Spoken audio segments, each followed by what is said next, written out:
Lu Cheng suddenly opened his eyes, a dull ache radiating from his chest in waves. He pushed aside the covers and sat up, glancing towards the source of the pain, momentarily taken aback. His once white leisure wear had vanished, replaced by a flowing gray robe, its style wholly unlike the attire of the 22nd century, evoking instead the image of a sorcerer's garb from a fantastical cinematic realm. The fabric at his chest was saturated with dark crimson blood, clinging tightly to his body and rising and falling with each breath, its stickiness inducing profound discomfort. "What on earth is happening?" Lu Cheng exclaimed, his eyes widening in astonishment as the scene before him jolted him into alertness. He hesitantly reached out with trembling hands, gingerly tugging at the fabric covering his chest, his movements slow and uncertain.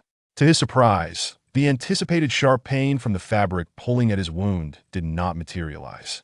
Instead, the flesh beneath seemed to writhe quietly, the injury healing at an astonishing rate. Lu Cheng was filled with doubt. How did I end up like this? Where am I? Why does my chest appear to have suffered a fatal wound? He surveyed his surroundings. The room was relatively spacious, clean, and orderly.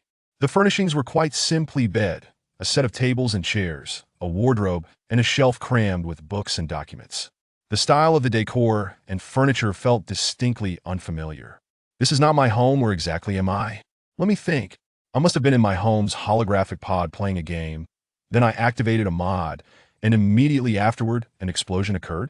Suddenly, Lu Cheng felt as if a heavy hammer had struck his head, an intense pain engulfing him. A torrent of fragmented memories surged into his mind like a raging tide, countless images flickering rapidly like slides in a projector. Amidst the chaos and dizziness, he stifled a groan, clutching his head tightly with both hands. Half an hour later, dressed in a clean outfit and seated in a chair, his expression was profoundly complex. He had traversed worlds.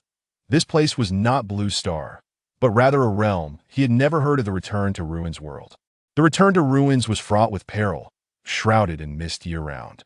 Navigating through the fog was a perilous endeavor. Eerie monsters could emerge from the mist at any moment, brutally attacking and killing any living being that crossed their path. To survive safely, one must seek refuge within the cities.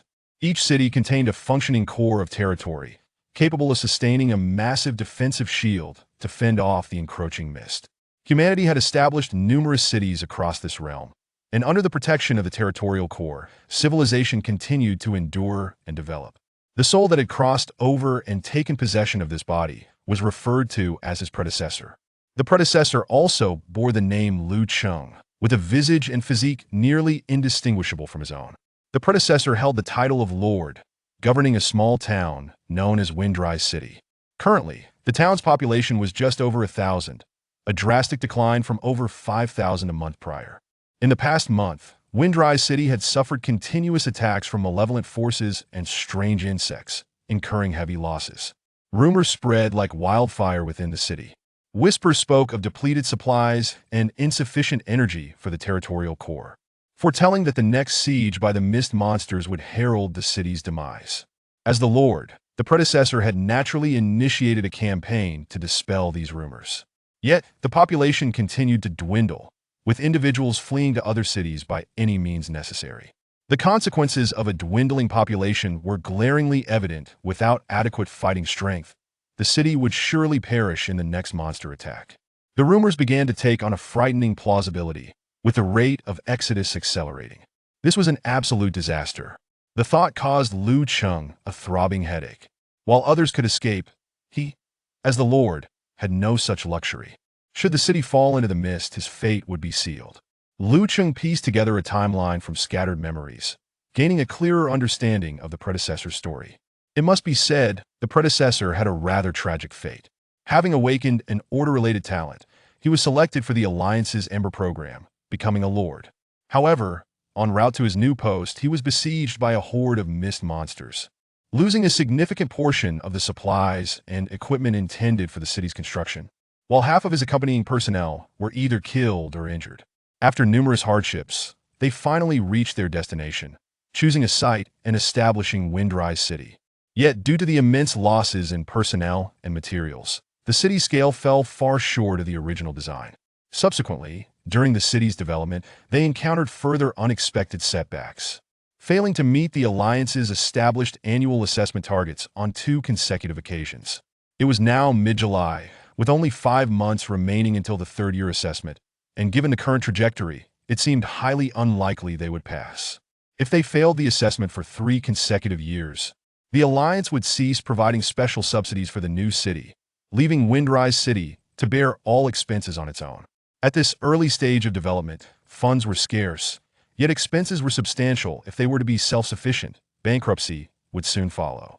Without a solid economic foundation, all administrative plans would be mere jokes. The ultimate fate of Windrise City could only be one: destruction. With this thought, Lu Cheng abruptly stood and began pacing the room. This assessment must be passed, however. With nearly 5 months remaining, I can afford to take a moment. Before addressing the assessment, I must first ascertain who was responsible for my murder. It had been half an hour since he awoke, and the dull ache in his chest had dissipated. Yet the memories from before his crossing were becoming increasingly vivid. Through the fragments of memory, he could distinctly see the original body lying on the bed, the chest gradually splitting open, blood gushing forth, ultimately staining the front red. This is how the original body met its end, leading to my crossing from Blue Star. Where did this lethal wound originate? Why has it now vanished so rapidly? Tracing back through the timeline, Lu Cheng meticulously unraveled the memories. The previous night, the original body had been returning from the tavern to the Lord's residence when someone had heavily patted him on the shoulder. Turning around, he saw a shadowy figure grinning ominously, its mouth stretching bizarrely to its ears. Then that figure struck him on the chest with a palm. The original body initially felt no discomfort from the blow. Instead, he raised his hand to conjure a flame, incinerating the shadow, suspecting it to be a remnant from the last invasion of malevolent forces that had not been completely eradicated. Given the weakness of this malevolent entity, the original body paid it little heed, applying some exorcism ointment to the wound upon returning home, and then fell into a deep slumber. In the ensuing hours, the palm print on the original Boda's chest began to change. The bluish imprint consumed the flesh, and blood began to flow uncontrollably. Despite the continuous drain on his vitality, the original body remained blissfully unaware, ultimately succumbing. Lu Cheng's soul transcended countless dimensions and arrived in this body. This malevolent entity is likely not simple. Such a method of attack is exceedingly insidious, Lu Cheng thought, feeling a chill. This was a nearly perfect assault, with no defenses whatsoever. Malevolent entities were spawned from the gray mist, existing in various forms, primarily as phantoms and spirits. Their methods of attack were devious and unpredictable, rendering them nearly impossible to defend against. Knock, knock, knock, bang, bang, bang. A hurried knocking at the door escalated to a frantic pounding, the visitor evidently in a rush. Is the Lord present? Are you all right, my lord? Lu Cheng peered through the window and recognized a familiar figure outside, his taut nerves relaxing. He quickly approached and opened the door. Upon opening, he found a young man clad in dark iron armor, wielding a spear, waiting outside. It was Zhao Ziyun, the commander of the city guard, known for his integrity and exceptional martial prowess, one of the few individuals the predecessor trusted implicitly. Seeing Lu Cheng emerge from behind the door, Zhao Ziyun's furrowed brow relaxed, and he clasped his fists in a salute, saying, "My lord, this morning while I was patrolling the spiritual vein mine, 2 individuals arrived claiming that you had been secretly harmed by a malevolent entity. They are about to obtain the ownership certificate for the mine from the Alliance and demand to take over the mine as soon as possible. In a rush to contact you, I hurried back from the spiritual stone mine. Seeing you are safe, I am greatly relieved. I shall now proceed to capture those 2 scoundrels." Upon hearing Zhao Ziyun's words, Lu Cheng was taken aback. The incident from the previous night regarding the malevolent entity should not have been known to anyone else. How could word have reached the spiritual stone mine outside the city by morning? He patted Zhao Ziyun's shoulder, his tone warm as he responded, "Your concern for my safety is truly heartening." Shifting the conversation, Lu Cheng inquired, "Do you know the identities of those 2 individuals?" Zhao Ziyun replied, "The leader is Zhao Yao, the president of the Beihing Chamber of Commerce. The identity of the other remains unknown." Zhao Yao.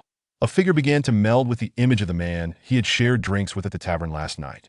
Lu Qing narrowed his eyes. It seemed the predecessor's death was no mere accident, for someone was undoubtedly manipulating events from the shadows. These scoundrels were utterly impatient, rushing to seize territory without even confirming the state of his body. Had it not been for his arrival and takeover of this body, the rebels would have succeeded in their nefarious scheme. Now that the former self has departed and I have taken control of this body, it is only natural that I seek vengeance on his behalf. To capture the perpetrator and execute them on the spot. Lu Qing silently resolved this within himself. Beep System has successfully completed the covert operation, detecting the current world title, Guishu.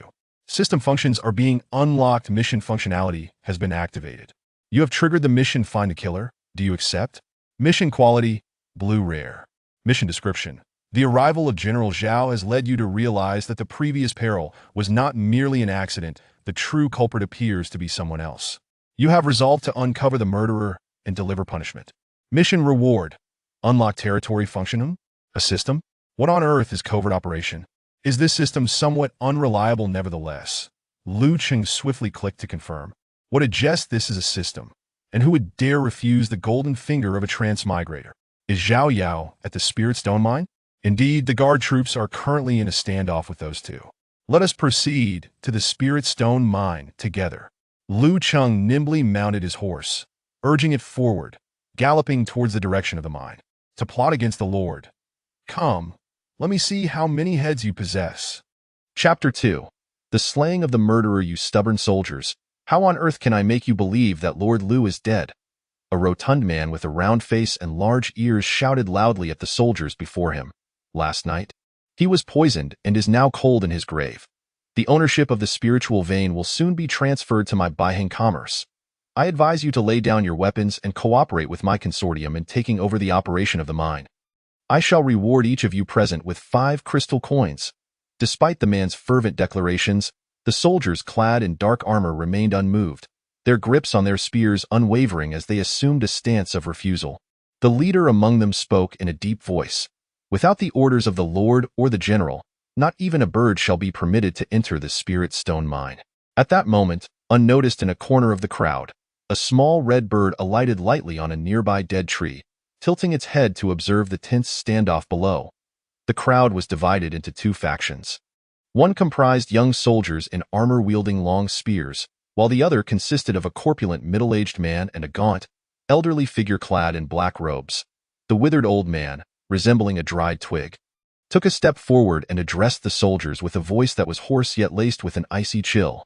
Zhao Yao, why waste your breath on these thick-headed soldiers? If it were up to me, I would deal with them swiftly and eliminate them all. That I in this fog-laden mining area. Isn't it quite normal to eliminate a few people? Zhao Yao hesitated for a moment and replied with a forced smile. We are merely waiting for Captain Zhao to return. Once he sees Lord Lu's corpse with his own eyes, we can effortlessly take over the spiritual vein. The old man expressed his dissatisfaction. Coward, timid. You are clearly afraid of him. Humph. They say he possesses remarkable talent. Having entered the 2nd level of the spirit realm at such a young age, in my view, what kind of remarkable genius can emerge from this barren, desolate place? It is truly laughable. He then scoffed dismissively, raising his head with pride. Just wait for that Zhao brat to return, and you will see how I can suppress him single-handedly. Indeed, you are a significant figure from the upper city, so it is only natural that dealing with such provincial people would pose no challenge. Zhao Yao flattered in agreement. The soldiers, overhearing the disrespectful remarks towards their general, displayed expressions of indignation and assumed aggressive postures. Observing the soldiers' actions, the old man let out a cold laugh and waved his sleeve, sending forth a small cloud of darkness towards the soldiers. Form ranks, form ranks. The leading soldier shouted, and the troops swiftly formed a formation around him, a phantom of a large shield quietly enveloping their ranks. The dark cloud collided with the shield, stalling for a moment before dissipating. How interesting, kikikik. Seeing the black cloud disperse, the old man was not angered. Instead, he chuckled ominously. Suddenly, a black tornado appeared in the center of the battlefield, sweeping violently towards the formation. The lead soldier paled.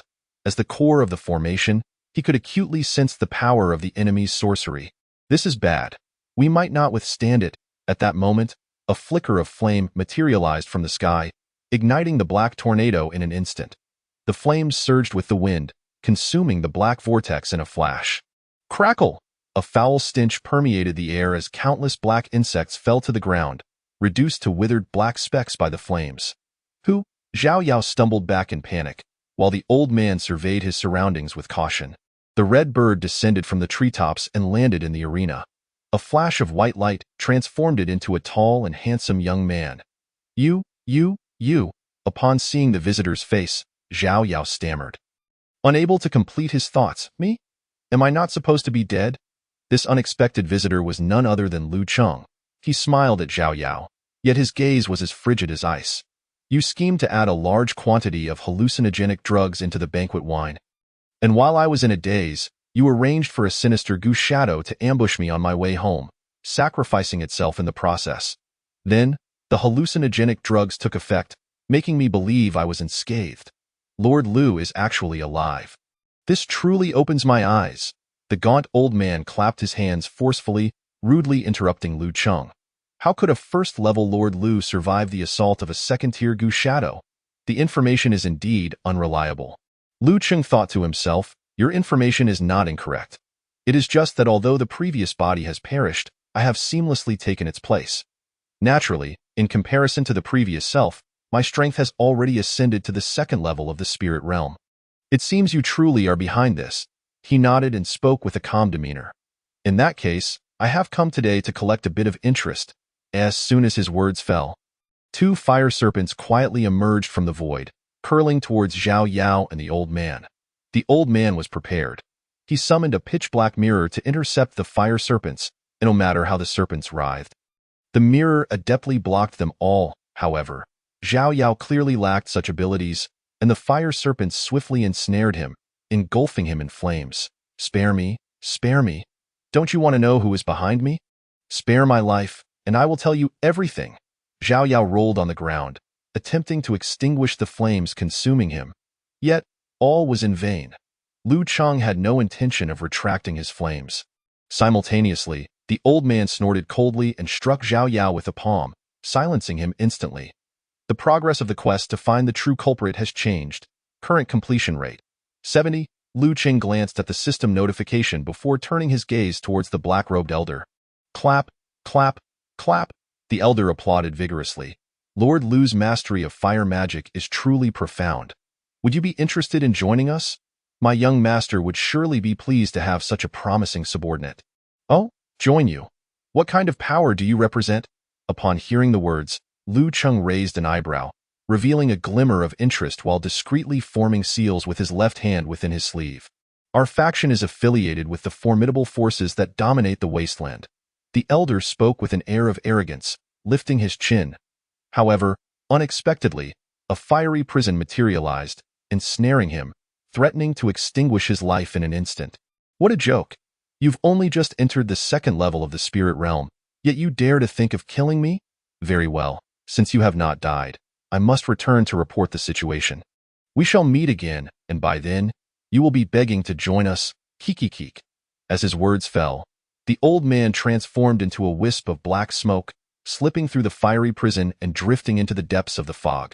Lu Cheng narrowed his eyes, watching the wisp of black smoke dart away at an astonishing speed, nearly disappearing from sight.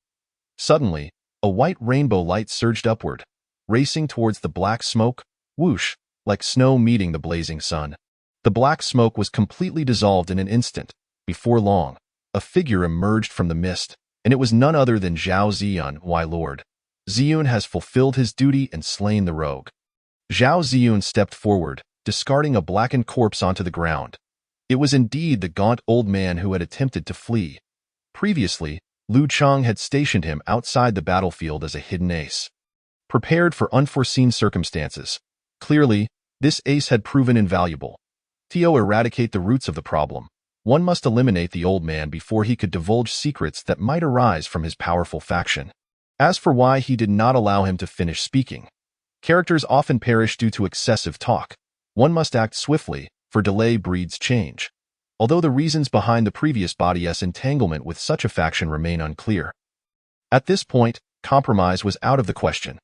Peace is never forged through compromise and tolerance, but through strength and power, it is time to diligently gather strength. Beep. The quest to find the murderer has been completed. Quest rewards have been issued. Please return to the territory to access the core and unlock territorial functions. Excellent. I can retract the formation now. Your performance just now was commendable, Yu Chang gestured to the soldiers who had encircled the battlefield. The soldiers sheathed their weapons, lowered their defenses, and approached to greet him, to which he responded with a smile for each. Continue to maintain defense here at the mine. Follow me back to the city. I have further instructions for you. Yu Chang commanded Zhao Ziyun. Yes, your subordinate obeys. Having resolved the issue of the murderer, it was now time to return to the city and activate the territorial functions. Lu Chang gazed in the direction of Windrise City, his heart brimming with anticipation. Chapter 3. Territory Attributes. Upon returning to Windrise City, Lu Chang assigned Zhao Ziyan a task before making his way alone to the order tower at the center of the city. After passing through several checkpoints, he entered a circular hall. The hall was quite spacious, with a milky white orb quietly hovering at its center. This was the core of the territory, which, as its name suggests, concerned the functioning of the entire domain. It possessed numerous functions, one of the most critical being to provide a dome for the city. The so-called dome is a massive energy shield released by the territory core through the order tower, enveloping the entire city and protecting it from the encroachment of the fog. The fog is kept at bay beyond this protective dome, while dangerous monsters can only linger outside the city walls. Within this sanctified land beneath the dome, people construct cities and thrive. Lord Lu Chang, I request to merge with the territory core. Lu Chang extended his hand, lightly touching the orb with his fingertip. Lord Lu Chang, you have a total of 7 requests to merge with the territory core. This is your 6th request. I wish you success. The monotonous, mechanical voice echoed within the hall, emanating from the intelligent program embedded within the territory core. Lu Chang closed his eyes and, in a daze, drifted into a dream. In his dream, he sat helplessly on the ground, leaning against a gnarled, withered tree, his body exceedingly frail. Rain fell from the sky, yet the droplets were a pale shade of black. Struggling to lift his heavy eyelids, he gazed at the dark rain cascading upon him, sending chills of icy cold through his very being. The instinct to survive compelled him to rise and seek shelter from the downpour. However, his body felt as if it were laden with lead, unbearably heavy. In a daze, a figure riding a fiery red steed swept past him, pulling him up with a sudden force. He felt a warm surge coursing through him. And as his head tilted, he succumbed to unconsciousness. Surviving amidst the somber rain, he must be an awakened one first. Grant him healing to stabilize his life force. In his stupor, he faintly heard a melodious female voice whispering in his ear, akin to the first ray of dawn piercing the veil of darkness. Upon awakening from the dream, Lu Chang lay on the ground, staring at the silvery ceiling above, his mind swirling with thoughts. This dream felt so vivid. Who was that person? There was an inexplicable sense of familiarity. Lord Lu Chang, you have successfully fused with the core of your territory. Congratulations. You have obtained full authority over the core of Fengqi City. Please utilize your innate abilities to create a unique city that will shelter the human race. Rewards related to the fusion of the core will be distributed by the Alliance Envoy within 20 working days. The announcements in the hall rang out one after another, pulling him from his reverie. I have succeeded. After listening to the voice broadcast, Lu Chang was overwhelmed with joy. Since the establishment of Fengqi City, his predecessor had attempted to fuse with the territory's core multiple times, all ending in failure.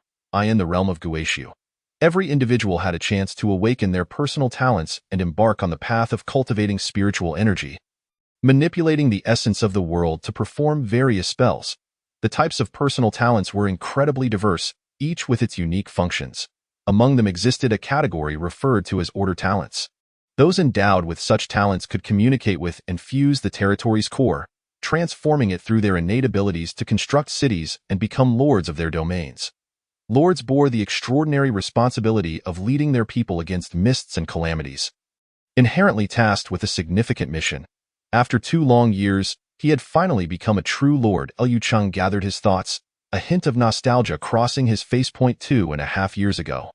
During the talent assessment, his predecessor was rated at the yellow, rare, level, far surpassing others in the same batch. After all, ordinary individuals, even if they awakened their talents, mostly achieved only the white quality, common. with a few reaching the blue, rare level. Attaining the purple, excellent, rating was a feat achieved by only a select few, and the rarity of talents at the yellow level made them exceedingly scarce. However, compared to combat-type talents, those Awakening Order talents were even rarer. The combination of both factors rendered high-quality Order talents particularly exceptional. According to the laws of the Alliance, those possessing Order talents could become lords upon reaching a certain level of power after fusing with the territory's core. Hence, the emergence of a yellow rare level Order talent allowed his predecessor to pass the Fire and Flame plan, becoming a lord capable of possessing a territory without having fused with the core. In the eyes of others, possessing a rare talent, Lu Cheng was expected to quickly fuse with the territory's core and emerge as a formidable lord. Yet, for reasons unknown, his predecessor had been unable to complete the fusion with the territory's core for an extended period. Over the years, countless individuals had secretly laughed at his predicament. Until today, having traversed from Blue Star, he had finally succeeded in fusing with the territory's core, becoming a true lord in every sense. Although he could modify the core after completing the fusion, he currently could not recall any related information from his memories. Feeling somewhat awkward, Lu Cheng noted that the memories in his mind were disjointed, resembling a collection of scattered fragments, making it challenging to remember many details at once. All right, I will remember in due time. He reassured himself as he accessed the system interface. Soon, a translucent screen inscribed with soft blue text materialized before his eyes. Territory, Fengqi City level, Tier 1, small city, area, 9 square kilometers population, 1577 buildings. Order Tower, City Wall, Pioneer Center maintenance cost, 8, daily consumption of 8 units of Spirit Crystal for city buildings, basic resources, minerals 1647 tons, food 878 tons, biomass 898 m, alloys 267 tons, Spirit Crystals 78 m, currency, 53577 crystal coins order points, 1000 territory features, Star Dome City, quality, orange, epic, buildings within the territory have a chance to gain spatial characteristics during construction, and the population gains additional elemental affinity. Note: population refers to individuals under the territory's jurisdiction, buildings refer to structures with extraordinary capabilities that require spiritual energy to function, order points, used for enhancing and upgrading territorial buildings and functions, obtainable through system tasks, daily city operations, etc. Elemental affinity. The higher the elemental affinity attribute, the lower the consumption of spiritual energy when using techniques. Orange. I distinctly recall the original talent being rated as yellow. The territory's features manifest the Lord's innate talent after fusing with the core, and their grades should align. Perplexed, Lu Cheng channeled his spiritual energy, slowly detaching his consciousness from external perceptions and sinking into his sea of consciousness. His sea of consciousness was a void of darkness illuminated by 2 bright stars. These stars represented the embodiment of his fate constellation, symbolizing his current level of power. Spiritual Realm's second layer. Focusing intently, the information regarding his talent was revealed within the constellation. Star Dome Traveler, quality, orange, epic. Through traversing endless time and space, your comprehension and mastery over the spatial realm have reached perfection, granting you an extraordinary elemental affinity. So that was it. The elevation of his realm had led to an upgrade in his talent quality. It is said that the enhancement of one's power can cause various evolutions in their talents. It seems the rumors hold true. Lu Cheng was unaware that, under normal circumstances, the quality of talents could not be improved.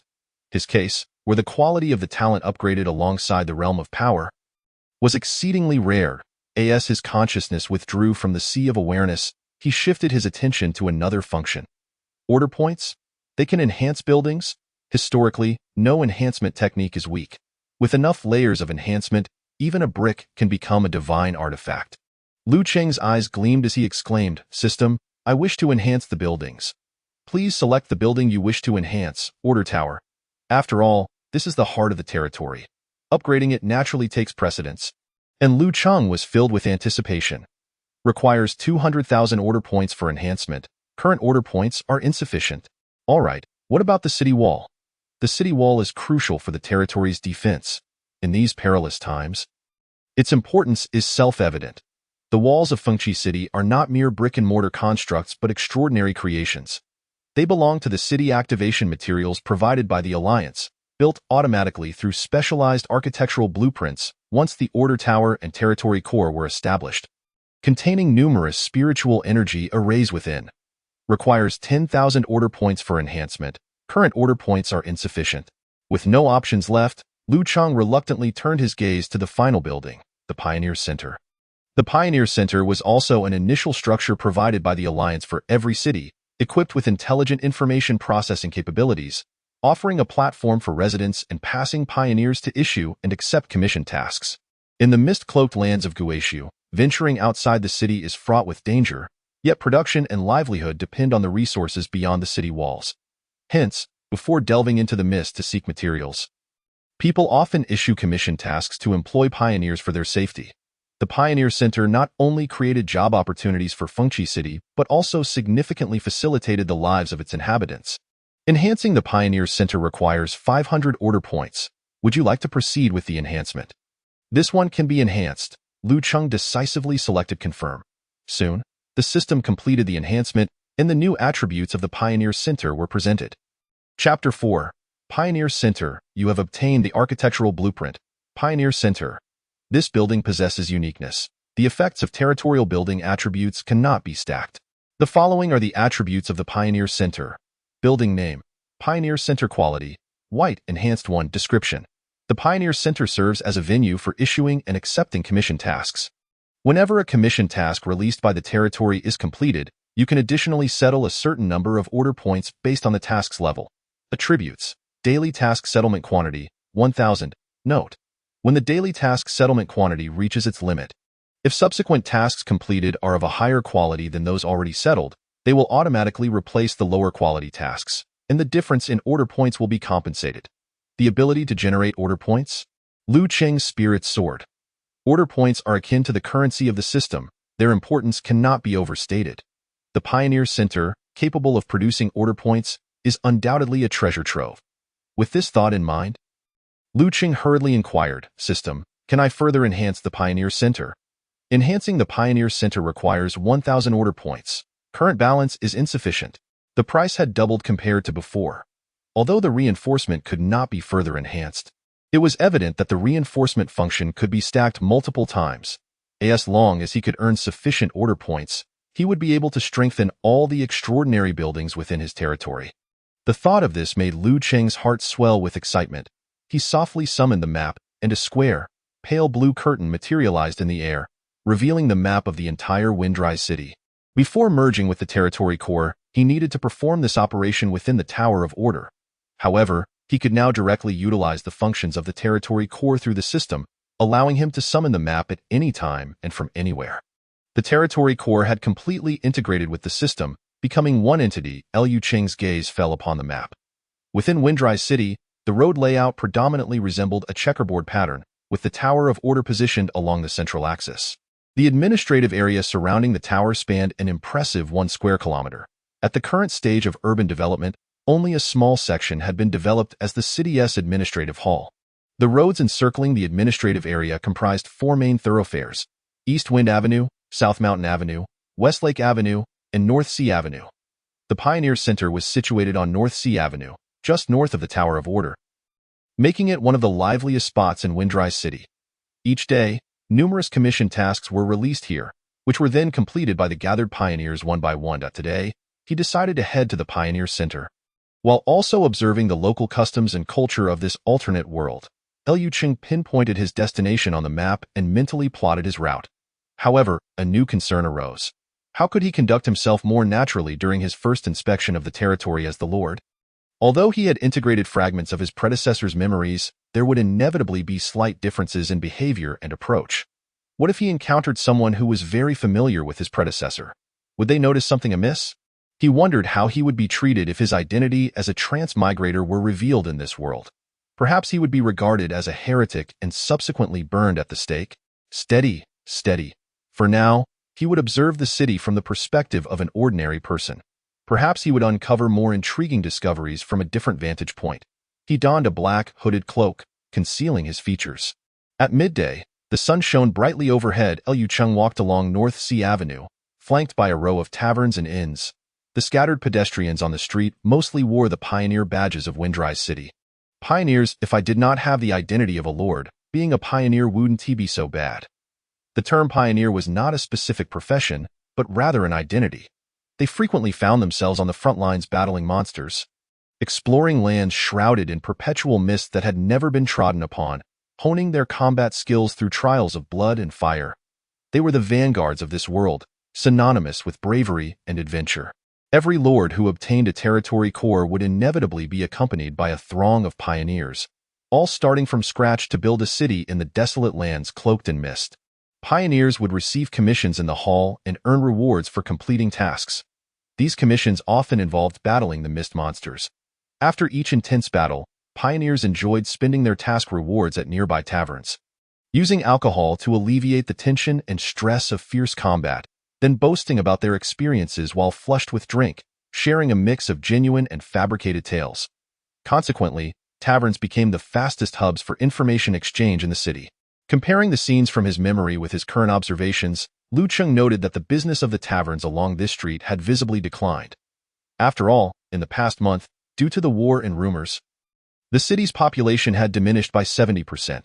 This shift naturally reflected in the number of pioneers, which in turn affected the tavern industry.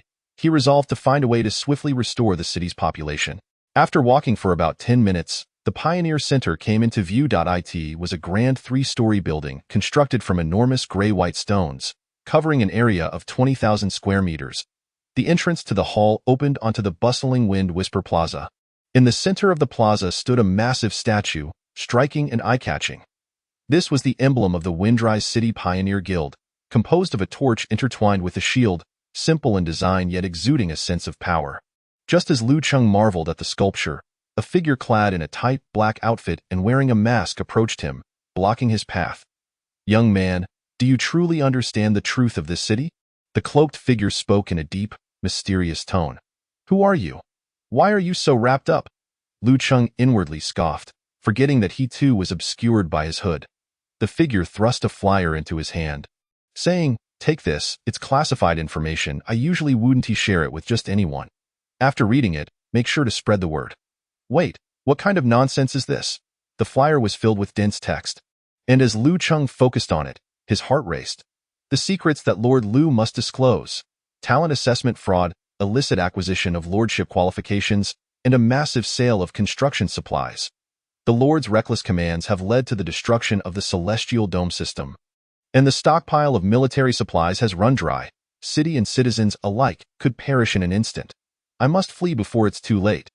The information was undoubtedly genuine, sourced from a city official who wished to remain anonymous. This A4-sized double-sided flyer was a direct attack on his reputation. What the hell? I just wanted to quietly consume some classified information, and now I'm the target of these slanderous attacks? Lu Cheng instantly lost his composure. This is intolerable. It's completely fabricated and turns truth upside down. I have dedicated myself to the city's development for years. What malicious intent lies behind your slander? Seeing his reaction, the cloaked figure's tone turned menacing. "So, another fool. I couldn't care less about what happens to you lords. This city is doomed. Not even the King of Heaven could save it." "Oh, really? Why haven't the city guards apprehended you?" "Apprehend me? What a joke. You lords can't even protect yourselves. When the city falls, not one of you deluded fools will survive." The black-clad figure's tone sharpened as they threatened. "You re quite the interesting fellow. I'll remember you. I'm busy today, so I won't deal with you. But next time we meet, you won't have a good ending." With a cold snort, the figure turned and left in search of their next target. It was time to eradicate these pests. Lu Cheng cast a psychic marker on the black-clad figure, intending to deal with this nest of traitors later. For the past month, his predecessor had been occupied with battling the monsters in the mist, and although he wished to control the rumors circulating in the city, the lack of manpower hampered his efforts. During that time, the rumor mongers had been extremely cautious, operating in secrecy. The city guards had made several attempts to capture them but had yielded no results. He never expected that the flyers would be handed out directly in the plaza today, with the rumors escalating into outright slander. Did they think they had already perished under the dark forces, allowing them to quicken their pace? It seemed there was a communication issue among the traitors. They clearly did not know that Zhao and his companions had already been eliminated. The black-clad figure was likely just a small fry, Capturing him could easily alert the others. It was more important to eliminate the entire nest of traitors. Do you have triggered the quest? Find the source of the rumors. Do you accept? Quest quality, blue, rare. Quest description.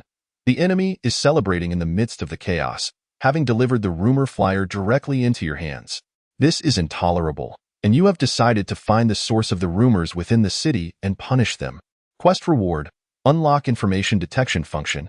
Chapter 5. The Administrative Officer. Yue ascending the steps, Lu Cheng entered the Pioneer Hall. The hall was spacious and bright, with 8 service windows lined up in a row, 2 of which were designated for issuing commission tasks. Lu Cheng seated himself at one of the windows and addressed the young, attractive woman behind it, who appeared to be in her early 20s. I would like to post a commission task. Which type can be completed the fastest? The staff member, with a hint of curiosity, regarded the cloaked figure before her, though she felt some confusion about his peculiar request. Nevertheless, she answered earnestly, commission tasks can be primarily classified into 5 categories: combat, exploration, item retrieval, craftsmanship, and information. Information tasks typically have the fastest completion speed. After pondering for a moment, Lu Cheng began to write on a document. He quickly completed several commission forms and submitted them along with a pouch of silver coins. Soon, the task announcements were posted on the bulletin board, stirring a flurry of excitement among the crowd. After all, these tasks were exceedingly simple. Task: Tavern Evaluation Requirements. Provide your top recommendations for taverns in Windrise City based on environment, beverage quality, service, etc. Task quantity: 20. Cannot be repeated. Task reward: 1 silver coin. This was one of the information-type commission tasks that could be completed with minimal effort, certainly no challenge at all. The reward of 1 silver coin was sufficient to order a decent jug of beer at a tavern, allowing 2 people to enjoy a hearty drink. Lu Cheng calmly settled into a sofa in the hall's waiting area, observing the passing pioneers around him as he awaited the completion of the tasks. Through the system, he was able to observe the numbers floating above each person's head. This number represented their rank, serving as a measure of an individual's spiritual energy realm. The higher the rank, the greater the control over spiritual energy, and consequently, the more powerful the spells one could cast. Most of the past pedestrians were concentrated between levels 5 and 29. With only one individual reaching level 33. Level 31 marked a threshold, signifying the transition from the first to the second layer of the spiritual realm, commonly referred to as a second-tier spiritual practitioner. Each layer of spiritual cultivation corresponded to 30 levels, and upon entering a new realm, a star of destiny would coalesce. Furthermore, each layer could be divided into 3 stages: early, mid, and late, based on increments of 10 levels. Perhaps due to physical and mental exhaustion, Lu Cheng unknowingly dozed off while waiting. Sir, your 2 commission task sheets have been completed. Here is the collected task report. A gentle tap on his shoulder jolted him awake. A staff member handed him a stack of papers filled with handwritten notes. Lu Cheng nodded slightly, expressed his gratitude, and accepted the bundle. The handwriting on these sheets was mostly crooked and uneven, indicating that many of the writers were not particularly skilled with APEN. In such a small town as Fengqi City, devoid of any academies, a systematic education system was also absent. The pioneers here possessed varying degrees of proficiency in spiritual cultivation, yet a significant portion had never received comprehensive education, only managing to recognize a few commonly used characters, thereby struggling to read essential texts on cultivation. However, Lu Cheng's purpose this time was not to study which tavern was superior. He focused his mind and unfolded the system information panel, revealing 2 pieces of information. The 10 white-level commission tasks you posted have been completed. Based on the task levels and completion ratings, you have earned 12 order points. The 20 color-level commission tasks you posted have been completed. Based on the task levels and completion ratings, you have earned 2 order points. The tavern evaluation task was classified by the system as a gray-level task, which held a rank of 0, yielding 2 order points, with a score of 0. In contrast, the other commission, which required the description of a first-tier mist monster skills, was deemed a level 3 white task, granting 12 order points and a score of 1.2. With the support of experimental data, he now had a clearer understanding of the order points that could be acquired from tasks. Lu Cheng made a silent decision. While ensuring the completion of 1,000 tasks each day, he would arrange as many high-level combat tasks as possible. Lord City Master, I have been searching for you for quite some time, only to find you here spending money to raid taverns. How absurd! A sudden female voice interrupted him, its crisp tone tinged with a hint of irritation. Liu Cheng trembled slightly, feeling uncertain in his heart, and thought, "This address of Lord City Master is directed at me, isn't it? It shouldn't be. I am wearing a black hood. Who could possibly recognize me?" He remained silent, subtly turning his head towards the source of the voice. Through the veil of the hood, he caught a glimpse of a young girl in a blue and white long dress seated elegantly on a sofa behind him. She appeared quite familiar, but who could she be? Liu Cheng struggled to recall scattered memories associated with the girl. The black veil slid from his face, instantly brightening his vision. The hood had been removed. Reflexively, Liu Cheng turned around, and the girl's visage came into full view. Her features were exquisite, her skin as white as snow, and the blue and white gown delicately enveloped her graceful figure, the fullness at her chest gently rising and falling with her breath. At that moment, she clutched the black hood tightly in her hands, her slender fingers turning slightly red from the effort. Suddenly, it all came rushing back. Upon recognizing the girl's face, a flood of memories surged forth. And he realized, "Yi Wei, what are you doing here?" Liu Cheng asked, somewhat sheepishly. Yi Wei, the chief administrative officer of Fengqi City, was responsible for executing city policies, managing public affairs, and coordinating resource allocation among various functional departments. During her 2 years as the acting city master, the previous occupant's management largely revolved around formulating overarching policies, while the actual implementation of these policies relied heavily on Yi Wei's intelligence and capability.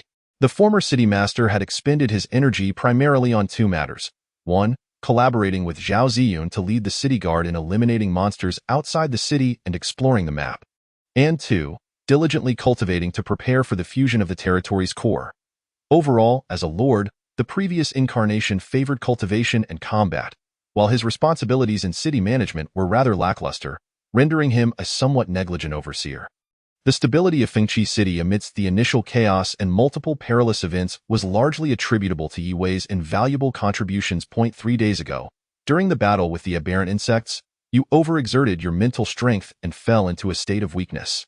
"You promised me you would rest well," Yi Wei said, her eyes wide with concern, a hint of anger flickering within them. "Yet, why were you drinking at a tavern last night?" Liu Cheng was taken aback, opening his mouth to respond but unsure how to articulate his thoughts. How was he to know why the previous master had chosen to drink? There were no memories preceding that event in his mind. As I previously mentioned, those from the Baiheng Merchant Guild harbor ulterior motives and ill intentions. It is perilous for you, in a weakened state, to mingle with them. Liu Cheng's heart sank. It seemed the previous master's demise was indeed well-deserved. Burdened by too many debuffs, Yi Wei sighed softly, tucking a strand of hair behind her ear, her tone becoming gentler. This morning, many rumors circulated in the city. For some unknown reason, people have emerged from the shadows, brazenly proclaiming that you have met your demise. I have already dispatched the city guards to apprehend these individuals. I returned to the Lord's mansion this morning, but it was empty. You were not at home. Sensing the concern in her words, Liu Cheng explained, "This morning, I was at the Order Tower merging with the territory's core. Our timings simply did not align. Have you attempted merging again? There remains only one opportunity." "Correct?" Yi Wei slowly stood, her gown flowing like water, as she faced Liu Cheng, lowering her head to gaze at him with a hint of confusion, yet her tone was resolute. "There are 4 months left. I will prepare more Dreamflow stones. Brother Liu Cheng, there is no need for you to rush. Once the preparations are complete, I believe you will undoubtedly succeed in advancing and merging with the territory's core." "Advancing? Is that what you mean?" Liu Cheng rose to his feet, his consciousness expanding as he gently stirred the spiritual energy in the air. Moments later, 2 radiant stars emerged behind him. The girl tilted her head slightly, gazing at the figure before her, her pupils widening, her mouth slightly agape as she murmured, "Eh? 2 destiny stars?" The second layer of the spiritual realm. Chapter 6. To become wealthy, first plunder the family. Although the toxin of the malevolent curse inadvertently propelled you into the second layer of the spiritual realm, the epiphany during a life-and-death moment remains perilously dangerous. As the 2 strolled through the Wind Whisper Square, Yi Wei suddenly halted, turning to face Liu Cheng. "As city master, your safety is paramount to the entire territory. Please place greater emphasis on your security in the future." Earlier, Liu Cheng had succinctly recounted his experiences since the previous night to Yi Wei, making slight modifications to obscure the details of his time travel. The Beiheng Merchant Guild invited me to discuss commercial cooperation in the tavern. I attended to enhance city tax revenues. On my way back, I was ambushed by the malevolent curse but miraculously escaped and advanced to the second layer of the spiritual realm. Rest assured. After entering the second layer, I have few adversaries within the city. This statement was not mere bravado. Based on the memories he was gradually recovering, he had a general understanding of the resident strengths. There were only a handful of individuals capable of reaching the second layer of the spiritual realm within the territory. Zhao Ziyun, the commander of the city defense forces, was naturally one of them. As was the girl before him, Yi Wei diligently managed her administrative duties without neglecting her spiritual cultivation, proving herself to be a prodigy in the magical arts. Had she not devoted herself to the role of an administrative officer, but instead focused solely on mastering spiritual techniques, her talent and intelligence would surely have made her an extraordinary master of the arcane arts. Yi Wei gracefully raised her delicate hand, gently grasping the air. The fine mist hovering above the fountain gradually coalesced into a blue crystal, floating softly into her palm. Here, this is for you. Liu Cheng accepted the crystal. Curiosity piqued as he asked, "What is this?" The girl narrowed her eyes slightly, her lips curving into a smile as she replied cheerfully, "This crystal is a product of my improved crystal language technique. Should you find yourself in danger, it will automatically activate a protective shield, allowing me to sense your location. Being a modified version, it is larger than the previous iteration and has undergone some changes in design." Liu Cheng understood. Accepting the crystal with thanks, Yi Wei was well-versed in water-based magic, particularly in defensive and supportive skills. The former lord often received various magical trinkets from her. The history of the crystal before him was a spirit talisman, capable of facilitating smooth communication even amidst the fog. By the way, how did you recognize me earlier? The black hood concealed my face. The girl shot him an exasperated glance, her tone tinged with mild annoyance. I don't know why you have taken a liking to this attire. While the hood does obscure your features, you have paraded around the city in it over a dozen times. Many people have already recognized your outfit, yet you believe you are stealthily surveying the city. Ah, I see. No wonder I could easily find this black hood. Had it not been for its previous common usage, would it truly occupy such a prominent position in the household? This is rather awkward. Liu Cheng resolved to change the subject. With a serious demeanor, he stated, "You are aware that new functionalities will emerge after integrating the core of the territory, so what are the functionalities of our territory's core?" As expected, Yi Wei's attention was piqued. It's a complex matter. As the administrative officer of the territory, Yi Wei is undoubtedly trustworthy. Many subsequent tasks will require her cooperation to complete. However, how should he explain the existence of the system? After a moment of contemplation, Liu Cheng spoke. The capabilities of the Lord's core are somewhat intricate. The aspects currently revealed pertain to task-related enhancement abilities. Task-related abilities. Upon hearing this term, Yi Wei felt a surge of curiosity. Liu Cheng nodded and elaborated on the exploratory mission features of the Pioneer Center to her. In light of this, I will prioritize arranging a portion of commission tasks to accumulate points and enhance the capabilities of the territory's core. Yi Wei tilted her head in thought for a moment, then replied, "Given the recent surge of administrative affairs, I plan to delegate some tasks to the residents through commission assignments. However, in terms of task rewards, the financial strain within the city will be significant. The territory's resources and currency are limited, a fact Liu Cheng is already aware of through the territory panel. Reflecting on the previous life's tendency to engage in battle while neglecting administrative duties, he resolved to actively fulfill his responsibilities as a lord in governance. How could he possibly offload all internal matters onto the young lady before him? With this thought, Liu Cheng straightened his posture and declared with conviction, "I have given this serious consideration and am determined to actively engage in the internal affairs of the territory, striving to extricate us from our financial predicament." Upon hearing this, Yi Wei's eyes curved into crescent moons as she reached into the air to retrieve a blue booklet. Here, this contains the internal affairs that currently require attention in the territory. Liu Cheng flipped to the latest page, where over 10 issues were documented. Accelerated population loss, lack of resident confidence. Rumors must be swiftly addressed, and measures taken to restore the population.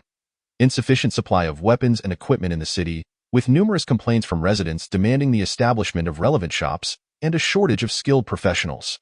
The magical tide has temporarily receded, and the fog density has decreased.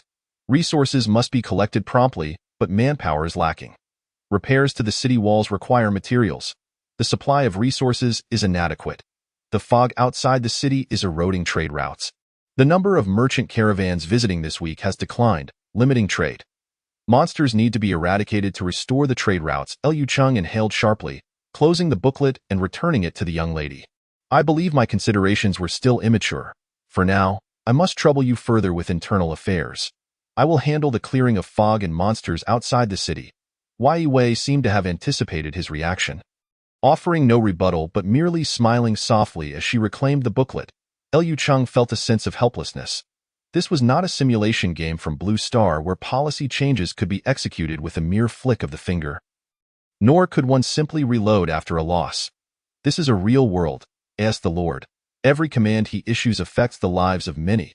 He is still unfamiliar with the internal politics of Fengqi City, and rash intervention could yield counterproductive results. Should he learn about governance? Of course. However, for now, he should leverage his strengths and focus on purging the fog and monsters outside. Thank heavens for the presence of such an administrative genius to manage the territory. Otherwise, he would truly be at a loss.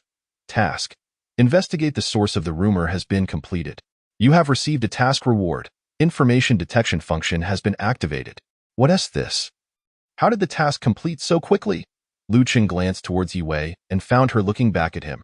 She raised a dim crystal ball, stating, I just received word that the gang spreading rumors within the city has been apprehended in the administrative hall. Lu Cheng sensed the location of the spiritual imprint he had previously left was indeed at the administrative hall and said, Let us go check it out. Half an hour later, the two arrived at the administrative hall. Upon entering, they were greeted by Zhao Ziyun, who was preparing to depart. Zhao Ziyun produced a list from his bosom and handed it to Lu Cheng, saying, My lord, the assets of Beiheng Trading Company have been completely seized. Here is the list for your perusal. Additionally, we unexpectedly discovered a group of individuals scheming a subversive event in one of the residences of the trading company. Upon investigation, they are the masterminds behind the recent rumors in the city and their accomplices. No wonder the investigation into the rumors was completed so swiftly. It seems they had Zhao Tongling's assistance. Yi Wei realized this. Zhao Ziyun smiled. We were fortunate to encounter them during the operation. So we apprehended them all at once. Liu Cheng opened the list and scanned its contents. 53,765 crystal coins, 16 residences, 7 shops, 2 bookstores, 2 apothecaries, 3 taverns, 748 pieces of ordinary weapons and equipment, 1,739 potions, 57 boxes of materials, 65 pieces of rare weapons and equipment, 211 potions, 9 boxes of materials. The list was densely packed with numerous items, ranging from raw materials to finished equipment, from real estate to currency. Overall, this bounty from the raid was quite substantial. Just the crystal coins alone nearly matched the territory's stockpile. Given the current financial strain within the city, this windfall greatly alleviated the economic pressures. Lu Cheng felt a stirring thought. Perhaps he could adopt a strategy of feigning weakness, waiting for the next rebel to emerge, and then ruthlessly seize their assets for crystal coins. However, he quickly dismissed this notion. The city is currently suffering from severe population loss, and frequent raids could undermine trust in Fengqi City's commercial environment, exacerbating the situation. He should prioritize restoring order in the city and accumulating strength to counter any potential future attacks. Well done. Liu Cheng tucked the list away and turned to Zhao Ziyun, asking, Did you uncover any clues during the raid? No useful clues were found. Zhao Ziyun pondered briefly before continuing. The main figures of the trading company have been detained. One insists on seeing you, claiming to have something to present to you in person. Oh? Where are they? They are currently housed in room 1007. Let us go meet them. On the way to room 1007, Lu Cheng employed a detection skill on Zhao Ziyun. This skill was the information detection function, a reward he had just received upon completing the task. Soon, Zhao Ziyun's information was displayed. Chapter 7. The Sealed Letter. Name: Zhao Ziyun. Level: LV45 Realm. Second stage of Spirit Realm promotion potential. High attributes: Strength 86, Constitution, Agility 103, Willpower, Comprehension, Specialization, Skills, Equipment, Bright Silver Spear, LV65, Quality, Purple, Trait, Body Piercing, LV65, Chi Piercing, LV50, 5-inch Armor, LV35, Quality, Blue, Trait, Body Protection, LV35, Chi Protection, LV20. Note: promotion potential measures the likelihood of a character breaking through their current realm. When the equipment level exceeds the character's level, the full capabilities of the equipment cannot be utilized. Body Piercing, destructive capability against physical aspects. Chi Piercing, destructive capability against spiritual aspects. Body Protection, protective capability against physical aspects, expressed through hardness, strength, toughness, density, and other indicators. Chi Protection, protective capability against spiritual aspects, effective against damage from spiritual techniques. Lu Cheng was astonished. Zhao Ziyun's level had reached 45. Level 45 belongs to the mid-stage of the second stage of Spirit Realm, making him akin to a humanoid tank in battle, capable of causing widespread destruction with a mere strike. Zhao Ziyun's high promotion potential signifies a strong likelihood of surpassing the threshold of level 60 and advancing to the third stage of Spirit Realm. Tier 3 strength is a significant milestone. At this level, spiritual cultivators can begin to manipulate weather phenomena in combat, with lightning and storms as fundamental techniques. He seemed like a humanoid fighter jet, with the power of a fireball akin to a small tactical nuclear bomb. Comparing the imagery of Tier 3 combatants with weaponry from Blue Star left him exhilarated. Seems I am quite fortunate to have such a loyal and formidable subordinate. I wonder how the previous self managed to recruit him. As the commander of the city guards, Zhao Ziyun is unmatched in valor, and naturally, his soldiers are all valiant warriors. And no wonder Fengqi City can maintain the safety of the entire city with just 300 city guards. System, why are there so many question marks in the attribute information? Lu Cheng pondered. Detection success rate is influenced by the relative strengths and skill levels of both parties. Undetected information will be displayed as question marks. If the host acquires the true attributes of the target through other means, the corresponding information fields will be updated from question marks to actual values. Knowing oneself and knowing the enemy. One can fight 100 battles without peril. I wonder if the information detection function can display a character's health bar after upgrading. Lu Cheng mused. How many order points are required to enhance the detection function? The current quality of the detection function is white. To upgrade to the next stage requires 8,000 order points. Very well, another function I cannot afford to upgrade. After traversing 2 corridors, they soon arrived at room 1007. In this room of roughly 200 square meters, around 20 individuals stood quietly in 3 rows under the watchful eyes of the guards. Lu Cheng immediately spotted a familiar figure among the crowd. The individual before them was none other than the man in black who had been distributing flyers in the square. Clad once more in his form-fitting black attire, he had removed the mask that concealed his features. Revealing a face etched with sorrow and despair, Lu Cheng approached, halting before the man, and coldly remarked, "What a coincidence, we meet again. Tell me, who do you think will escape unscathed today?" The man in black lifted his gaze to Lu Cheng, his expression shifting from confusion to realization, then shock, ultimately giving way to sheer terror. He crumpled to the ground like a wet noodle, tears and snot streaming down his face as he cried out, "This is unjust. I am blind to my own folly, failing to recognize the esteemed lord of the city. I deserve to die, to die." "Why did you spread those rumors?" Lu Cheng inquired. The man in black replied earnestly, "The people from Baiheng Trading Company paid us to promote the content from the script.0. How much did they offer you?" 1,450 copper coins per month, he answered honestly. "For a mere 1,450 copper coins, you engaged in such treasonous acts?" Lu Cheng expressed his disbelief, noting that this amount was equivalent to 14.5 silver coins, barely enough to make ends meet in Fengqi City. They said Fengqi City would soon perish, and that if we aligned ourselves with them, we could live comfortably in the great cities beyond, enjoying lavish feasts without needing to work. The man in black attempted to justify himself, his voice dwindling to a whisper. Cursing his misfortune, he lamented his decision to visit Baiheng Trading Company after encountering Lu Cheng in the square, only to be caught red-handed. Lu Cheng regarded the man's display of cowardice with disdain and opted not to engage him further. "Lord of the city, this is a letter submitted by Lu Ran, the proprietor of Baiheng Tavern under Baiheng Trading Company." "The envelope has been sealed," Zhao Ziyun interjected, presenting a yellow envelope.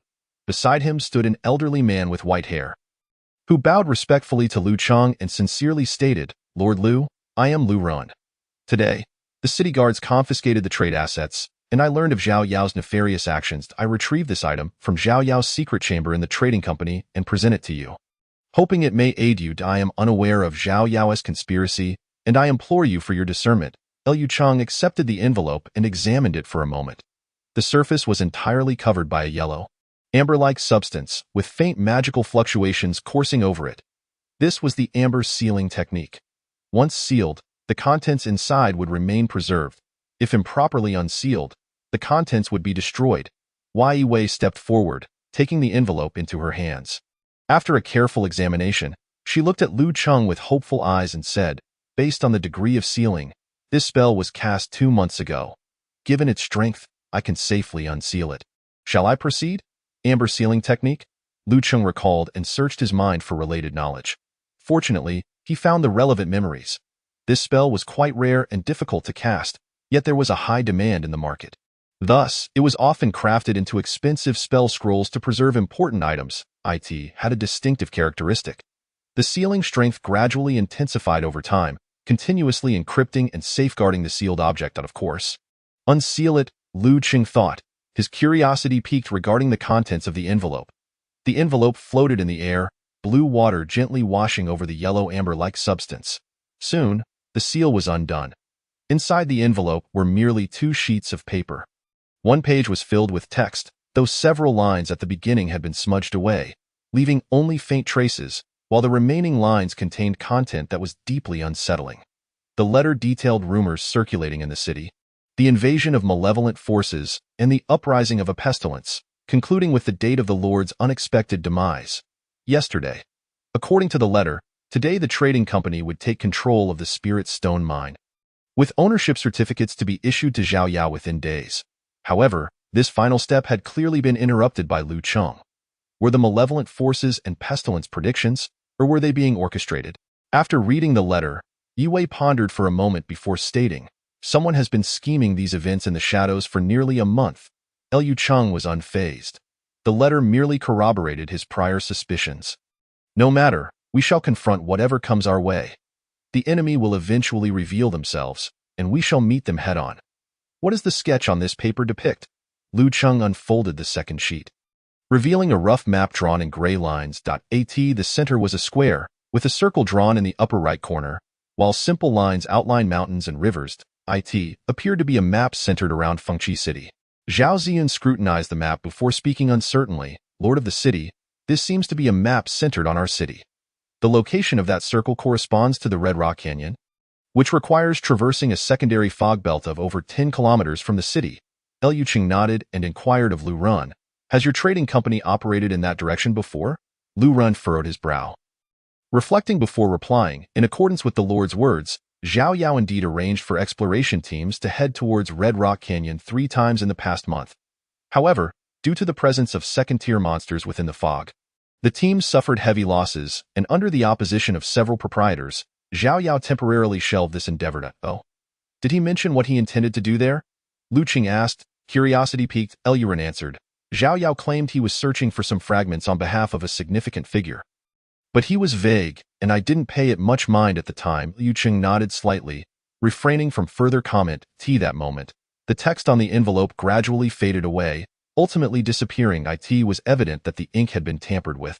No wonder Zhao Yao had employed the time amber technique to seal this letter. He likely wished to preserve its contents for future dealings with the Cinder. However, he had seen through the Cinder's small ploys, but failed to foresee his own demise. Ultimately, it could be considered poetic justice. Liu Cheng turned to Zhao Ziyun and commanded, "Arrange for a thorough examination of these individuals. Those who were aware of the rebellion and chose to remain silent shall be punished according to the laws of the city. Those unaware of the events may be released, with their original positions retained for continued operation of their shops."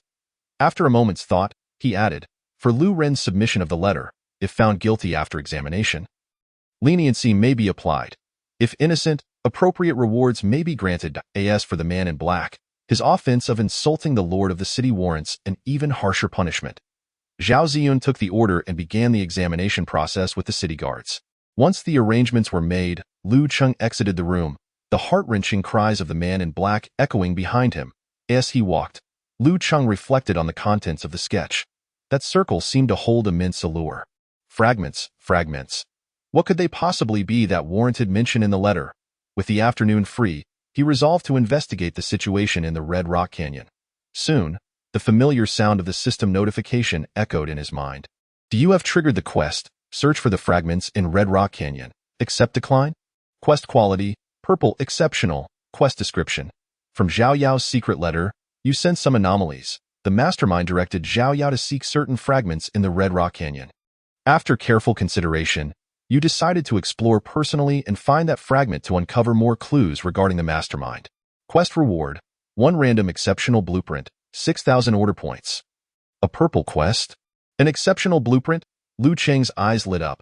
There were many types of blueprints: equipment blueprints, building blueprints, crafting blueprints, formation blueprints. Regardless of the type, each was something he urgently needed. Moreover, the quest reward included 6,000 order points. A commodity he was currently in dire need of. Liu Cheng, without hesitation, accepted the quest. Are you truly planning to venture to the Red Rock Canyon? Initially walking in tandem, Liu Cheng suddenly halted, his expression shifting rapidly. Drawing Yue's attention, yes, I must see what this so-called fragment is, Liu Cheng affirmed. However, reaching there requires traversing a secondary fog belt, where you'll encounter many second-tier creatures. It's perilous. Yue expressed her exasperation at Liu Cheng's reckless nature, attempting to dissuade him. Not to worry. If I encounter formidable monsters, fleeing is still an option. Besides, I'm stronger than ever.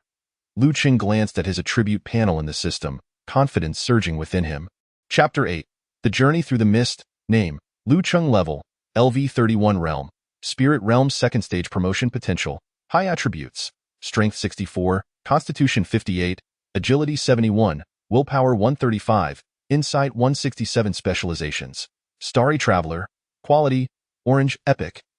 Your comprehension and mastery of space have reached a transcendent level during your journey through endless time and space, granting you an extraordinary affinity for the elements. Passing the Flame. Quality: Yellow, Rare. Mental Recovery 50. Easily gains the recognition and favor of the spirits of order. Skills: Fire Seal of Departure. LV30. Quality: Yellow, Rare. Manipulates the spiritual energy of heaven and earth to create fire element attacks with spatial teleportation characteristics. Featuring LV30 Break Chi and LV25 Burning effects. Transformation of all forms. LV30. Quality: Blue, Rare. Can temporarily transform into 4 forms: bird, insect, tree, and grass, gaining a LV30 disguise effect that can obscure the enemy's spiritual detection. More skills available upon expansion, totaling 17. Equipment: Crystal of Language. LV35. Quality: Blue, Rare. Equipped with short-range communication functionality, containing an internal LV35 water attribute protective shield skill that activates automatically under certain conditions and can be recharged. More equipment available upon expansion, totaling 2. In terms of basic attributes, Liu Cheng, who has always specialized in magical arts, naturally does not possess high strength, constitution, or agility. However, his willpower and insight are astonishingly formidable, far surpassing the standard attribute values for second-stage spirit practitioners. Particularly noteworthy is his insight, which has reached an astounding 167 points, rivaling that of third-stage spirit practitioners. Insight measures a person's comprehension and perception, accurately reflecting the potential of a spirit practitioner in magical arts. Thus, it can be seen that Liu Cheng is indeed a prodigy in the realm of magic. As for equipment, he currently possesses only a single piece of rare quality Crystal of Language and 2 white pieces of equipment that enhance his spell proficiency. Logically, as the City Lord, he should not have such a meager collection of equipment. However, due to excessive spellcasting during a previous insect tide, the magical equipment he carried was destroyed from energy overload. Nevertheless, this poses no significant issue. As the City Lord, he will soon be able to gather another set of equipment. Compared to the scant low-quality gear, his specializations and skills shine with remarkable opulence. The epic and rare specializations provide him with a substantial boost in combat power, particularly in terms of elemental affinity. The second-stage Fire Seal of Departure he now casts exhibits tremendous enhancements in both speed and power, while the consumption of mental energy remains negligible. With his innate talent for magic, Liu Cheng can effortlessly dispatch fog monsters of the same level using the Fire Seal of Departure in conjunction with numerous ordinary spells. Now having advanced to the second stage of the spirit realm and benefiting from the orange specialization, he resembles a frenzied automatic spell cannon, with rapid casting, low consumption, and high damage. Even when confronted with formidable foes, he can utilize the transformation of all forms skill to make a strategic retreat. Thus, Liu Cheng is quite confident about traversing the second-level mist zone to explore the Red Rock Canyon. I will venture to the Red Rock Canyon. You prioritize arranging today's commission tasks in the city and swiftly accumulate order points to strengthen the city's infrastructure. Seeing that Liu Cheng had made arrangements, Yue ceased her persuasion, responding affirmatively before attending to governmental affairs. Exiting the governmental hall, Liu Cheng swiftly arrived at the northern gate point. 10 kilometers beyond the northern part of Windrise City lies a vast and dense forest, known as the Lowland Forest, where towering cedar trees reach heights of 20 to 30 meters. Recently, the mist density within the Lowland Forest has been continuously rising, forming a first-level mist zone, which is where the insect tide erupted. The term insect tide refers to a swarm comprised of a multitude of aberrant insects, typically numbering over 1,000. These creatures are fully encased in chitinous exoskeletons and are roughly the size of adult gray wolves. Advancing primarily by leaping and attacking humans with their sharp mandibles and claws, they often appear in large groups, exhibiting weak individual consciousness, yet they are fearlessly ruthless in combat, acting as merciless killing machines. Even those with strong mental fortitude may feel a twinge of trepidation when faced with the charge of such swarms. Several days prior, waves of these insect hordes surged forth from the forest. Charging toward Windrise City, Liu Cheng led the city guards in battle against these aberrant insects outside the city, successfully pinning them down on the plains beyond. After over a week of arduous combat, he eradicated the entire insect tide, leaving behind countless insect corpses on the battlefield. These corpses are not devoid of value. Their shells, insect flesh, and blades all possess certain utility. Among them, the most valuable component is the black mist core, a crystalline core that serves as an essential material for crafting spiritual energy storage crystals and is highly sought after in the market. Following the battle, the city guards conducted a thorough sweep of the battlefield, collecting the most valuable parts such as the black mist cores, while the remaining insect carcasses were designated as welfare for the ordinary citizens of the city in the realm of the void. Not everyone is able to awaken their talents and become a spirit practitioner. The majority are still ordinary individuals with minimal combat power. Along the way, Liu Cheng encountered over 100 such ordinary people, their level indicators displaying a 0, struggling to carry various insect parts back to the city, their expressions a medley of joy, sorrow, and numbness, a tapestry of human emotion, diverse and profound. Their destination is the market within the city, where they can exchange these insect parts for currency to sustain their livelihoods. In this mist-laden world, each person strives diligently to survive. Witnessing such scenes, Liu Cheng felt a profound sense of the heavy responsibility that his identity as Lord entails, prompting him to reflect, as the city lord, I must ensure the development of this territory, safeguarding my people and shielding them from disasters and the threats posed by the mist. With the increasing distance from the city, the mist density gradually intensified. Visibility had diminished to 300 meters, and scarcely any pedestrians could be seen along the road. Liu Cheng glanced at the map, which indicated that the surrounding density had reached 0.8, signifying a small probability of first-level mist creatures manifesting within the fog. Ordinary individuals would typically avoid traversing areas where the mist density exceeds 0.5 unless absolutely necessary. Encountering mist creatures could very well lead to their demise. Liu Cheng slowed the pace of his steed, channeling his mental energy to unleash a battlefield perception spell. Although visibility did not significantly improve, he could distinctly sense the fluctuations of spiritual energy and biological activity within a 1-kilometer radius. This skill is exceptionally suited for detecting enemies and evading danger amidst the mist.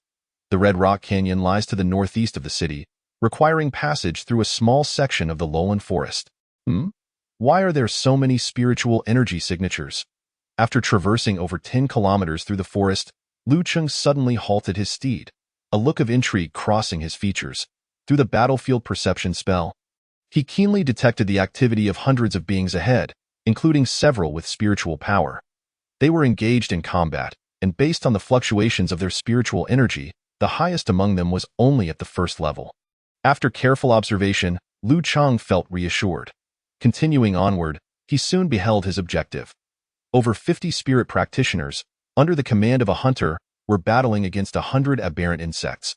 Behind the battlefield, several hundred individuals huddled behind makeshift barricades formed by supply carts. Their expressions a mix of fear as they watched the unfolding conflict. It appeared to be a group of refugees, comprising men, women, and children, numbering nearly 300. Judging by their mental state, they appeared fatigued. After observing for a moment, Lu Cheng formed a conclusion. The battle raged on for over 10 minutes, and the number of aberrant insects steadily dwindled, quickly reaching single digits. As the conflict neared its conclusion, relief began to manifest on the faces of the people. Unexpectedly, a sudden change occurred. A new swarm of insects emerged, its numbers doubling that of the previous horde, totaling around 300. They surged toward the crowd, spreading like a tidal wave through the forest. The team, already struggling against the initial 100 insects, now displayed expressions of despair. The composed hunter maintained his calm demeanor, undeterred by the sudden turn of events. Under his command, the warriors swiftly formed a new battle formation, their gazes fixed intently on the approaching swarm, bracing for the impending confrontation. Remaining unflustered in the face of danger, he proved to be an excellent commander.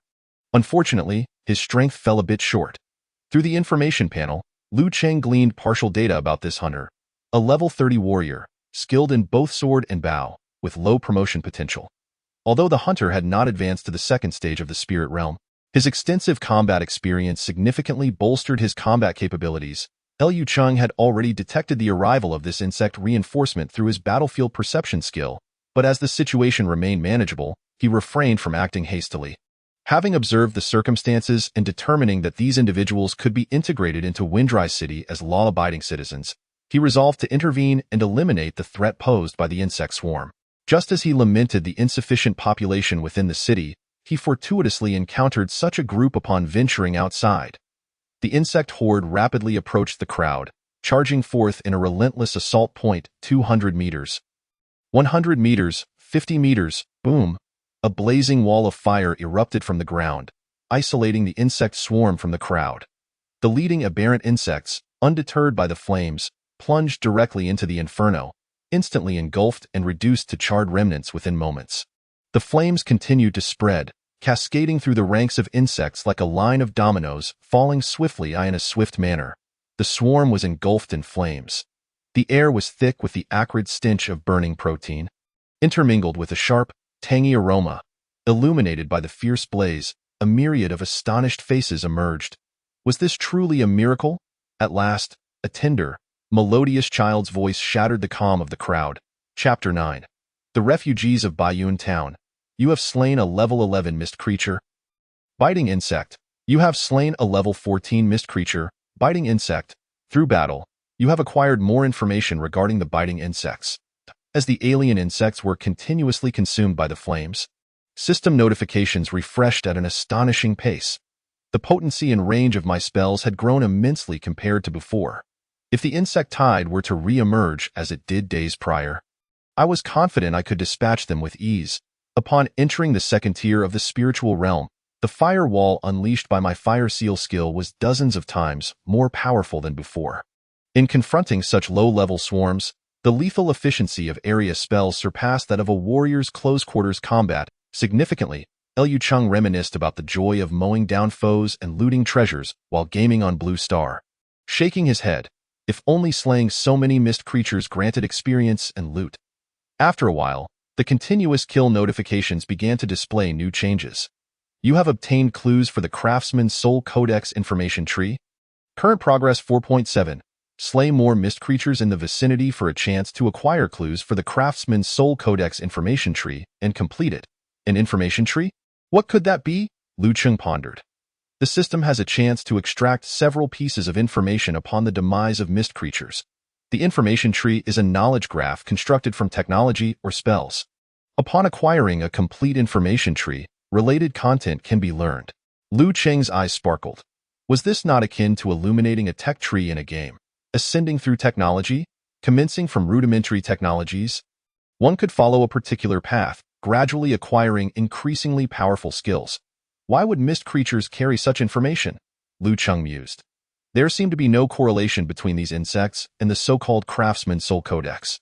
Could it be that these alien insects possessed a societal structure and that artisans existed among them? The mist is also a vessel of various information. Creatures eroded by the mist will carry this information. All right, it seemed somewhat clear, yet still elusive. Liu Cheng chose not to inquire further, instead remaining quietly as the swarm was eradicated by the flames. The crowd gradually calmed from their earlier panic. While maintaining their battle formation, some began to clear the battlefield. That moment, under the vigilant gaze of the hunter, Liu Cheng emerged slowly from the shadows of the woods, riding a white horse. The hunter regarded the mysterious figure before him, attempting to gauge his strength, but his probing spell met with no response, akin to a cow sinking into the sea. Leaving him startled, he clasped his hands in greeting and politely asked, "This is the Baiyun Town Militia. I am Wei Shang, the militia commander. May I inquire how to address you, esteemed sir?" Liu Cheng extended his right hand, performing a downward pressing motion. As his palm descended, the searing flames on the forest floor rapidly dissipated. Moments later, the fire was extinguished entirely, taking with it the last vestige of the biting insect's life. "I am Liu Cheng, the lord of Fengqi City," he stated, turning to Wei Shang with a calm demeanor. "This area lies within the jurisdiction of Fengqi City. I do not recall the emergence of Baiyun Town in the vicinity. Since the establishment of the city, the surrounding area had been thoroughly explored, revealing no other human settlements. Should Fengqi City wish to engage in personnel and material exchanges with other cities, it would rely on specific trade routes that opened during particular times in the spatial convergence zone. As for Baiyun Town, he had no recollection of it whatsoever. Wei Shang observed the young man extinguish the flames with such ease, instantly realizing the source of the life-saving fire. This Lord Liu possessed formidable prowess. Undoubtedly a grand sorcerer of the second tier or higher. Trembling, Wei Shang exclaimed, "So it is the lord of the upper city. The life-saving grace of Lord Liu is deeply appreciated by me and the 300 citizens of Baiyun Town." With that, Wei Shang knelt, palms inward, bowing his head in a gesture of respect. The others followed suit, creating a scene of chaotic reverence. Liu Cheng dismounted and approached, assisting Wei Shang to his feet. The previous rescue was merely a trivial effort. "There is no need for such grand gestures. Please, rise." Wei Shang slowly stood, stating, "Lord Liu, we all hail from Baiyun Town. Most in our group are common folk, along with a handful of awakened local heroes." Perhaps fearing rejection, he continued to elaborate on the circumstances. Listening attentively, Liu Cheng gleaned a general understanding of the situation of this group. Baiyun Town was a small settlement nestled at the foot of a mountain, home to over 1,000 residents, relying on an order-type miraculous stone at its center to fend off the encroaching mist, living relatively peaceful lives. However, this bliss was not to last. Several nights ago, the moon in the night sky turned blood red, and the concentration of mist began to rise rapidly, shattering the very stone that protected them. In an instant, mist monsters surged toward the town, their numbers escalating continuously. Threatening the fragile defenses, the town mayor decisively led the residents toward Qingshu City, 30 kilometers away. Little did they expect that their group would soon become lost within a sea of blue mist. All losing consciousness, Wei Shang awoke in the woods, hastily gathering the remaining populace and supplies. Yet, the once 1,000-strong group had dwindled to merely 300, surrounded by the unfamiliar Lauren forest, only to be ambushed by the alien insects. Culminating in the recent events, thus unfolded the entire tale. I suspect we have likely been swept into the spatial convergence zone, inadvertently arriving in your territory. Lord Liu Wei Shang, having lived much of his life, had never known of the existence of Fengqi City. It seemed they were collectively transported to another region within the Return to the Void. Liu Cheng maintained a facade of tranquility while secretly reveling in the fortuitous turn of events, just as he had been lamenting the lack of population in his city. These individuals' arrival could not be more timely. Just as he pondered how to retain them, Wei Shang spoke again. Baiyun Town is a small settlement built on trade. Most of the townsfolk earn their living through equipment forging and potion crafting. Our group includes over 50 blacksmiths and alchemists. If you would take us in, we could significantly aid the development of your city. Liu Cheng burst into hearty laughter, clapping Wei Shang on the shoulder. Proclaiming, as the lord of a city, it is only right to offer refuge to my fellow compatriots. My city is abundant in resources, and the populace lives in peace and prosperity, with defenses as solid as a fortress. You need only rest assured and recuperate. free from worry about the encroachments of mist monsters. With unwavering confidence, he extolled the virtues of his city, eliciting enthusiastic applause and bright-eyed admiration from those nearby, who yearned to become part of Fengqi City at once. Travel 20 kilometers in this direction, and you shall behold Fengqi City. I have already arranged for personnel to assist you in settling there. Lu Chang had already contacted Yi Wei through the crystal communication to have her and Zhao Ziyan oversee the reception of the newcomers. We are profoundly grateful for your magnanimity, Lord Lu. From now on, we shall remain steadfastly loyal to you, unwavering in our support. The group exclaimed with fervor. Liu Cheng, mounted upon his horse, waved his hand and said, "Rest assured and return to the city. I have matters to attend to. Farewell for now." Chapter 10. The Red Rock Canyon. You have slain a level 27 mist creature, biting insect. You have obtained clues for the Craftsman's Soul Codex information tree. Current progress 62.3.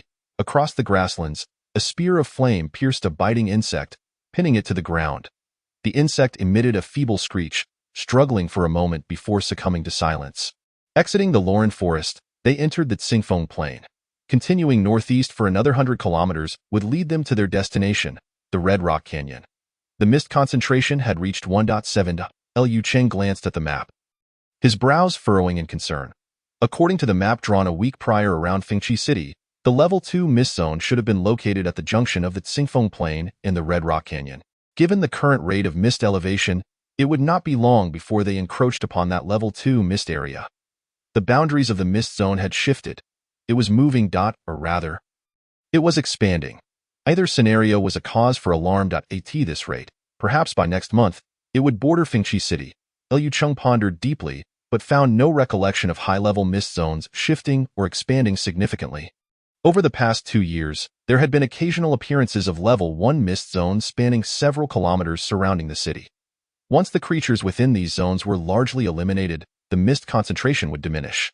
Yet, why was the expansion of this Level 2 mist zone occurring so rapidly? Was it necessary to mobilize forces to cleanse the monsters within the area? Lu Cheng quickly dismissed this insane and impractical notion. With his and Zhao Ziyun's strength, they could indeed engage in a fierce battle against the Level 2 monsters within the mist zone. As for the city guards of Fengqi City, that was a different matter altogether. Not to mention the average level of the guards being only 21, their numbers barely exceeded 300. They could manage routine cleanups of nearby low-level monsters. But if one were to traverse 200 kilometers to eliminate the fog monsters within a secondary mist zone, it would be a mere invitation to disaster. It is imperative to closely monitor the fluctuations within this secondary mist zone. Liu Cheng is not keen on awakening one day to find the city gates besieged by a relentless influx of secondary mist monsters, only to be swept away by the tide. He retrieved a crystalline stone radiating a soft white luminescence from his bosom and directly inserted it into his steed's mouth. The horse raised its neck and swallowed the stone whole, snorting with satisfaction as 2 dense plumes of white mist erupted from its nostrils. Liu Cheng mounted the horse with grace, firmly grasping the reins, and with a gentle tug commanded, "Advance at full speed." The steed neighed in response, lifting its head as fiery embers ignited within its copper bell-sized eyes. Subsequently, its front hooves were raised high before crashing down onto the ground, flames swiftly climbing up all 4 hooves. The horse's hind legs propelled it forward like a swift arrow. Truly, it was a rare quality spirit beast. Although still at level 29, its speed was remarkably swift, with the only drawback being its considerable consumption of spirit stones. Just moments ago, Lu Cheng had fed his mount a spirit stone, a crystalline gem imbued with a high concentration of spiritual energy. As a spirit beast, the warhorse could directly absorb the energy within the spirit stone, rapidly replenishing its stamina. In optimal condition, the horse could reach the Red Rock Canyon 100 kilometers away in just 30 minutes. This journey would be swift, and should it detect a horde of secondary monsters, it would navigate around them. Should it encounter a solitary monster of lesser strength, it would dispatch it effortlessly, thereby incrementally elevating the progress of the Artisan Soul Codex's clues to 8-2. The terrain transitioned from grassy plains to red sandstone. The contours of the Red Rock Canyon became increasingly distinct. Standing at the canyon's edge, Lu Cheng felt the fierce wind whip past his ears. He gazed into the distance, the vast expanse of red earth at the canyon's base barely visible through the white mist. Were it not for the mist, the view would be utterly spectacular. Lu Cheng urged his steed down a gentle slope, his mind racing with thoughts. According to the system's mission instructions, he had personally ventured to this location. However, where should he begin his exploration? The mist density was still on the rise. A vague notion began to take shape in his mind. Could there be a connection between the unusual mist and the so-called fragments? A week prior, the investigation of the secondary mist zone around Windrise City had halted at a narrow strip 10 kilometers along the border of the plains and canyon.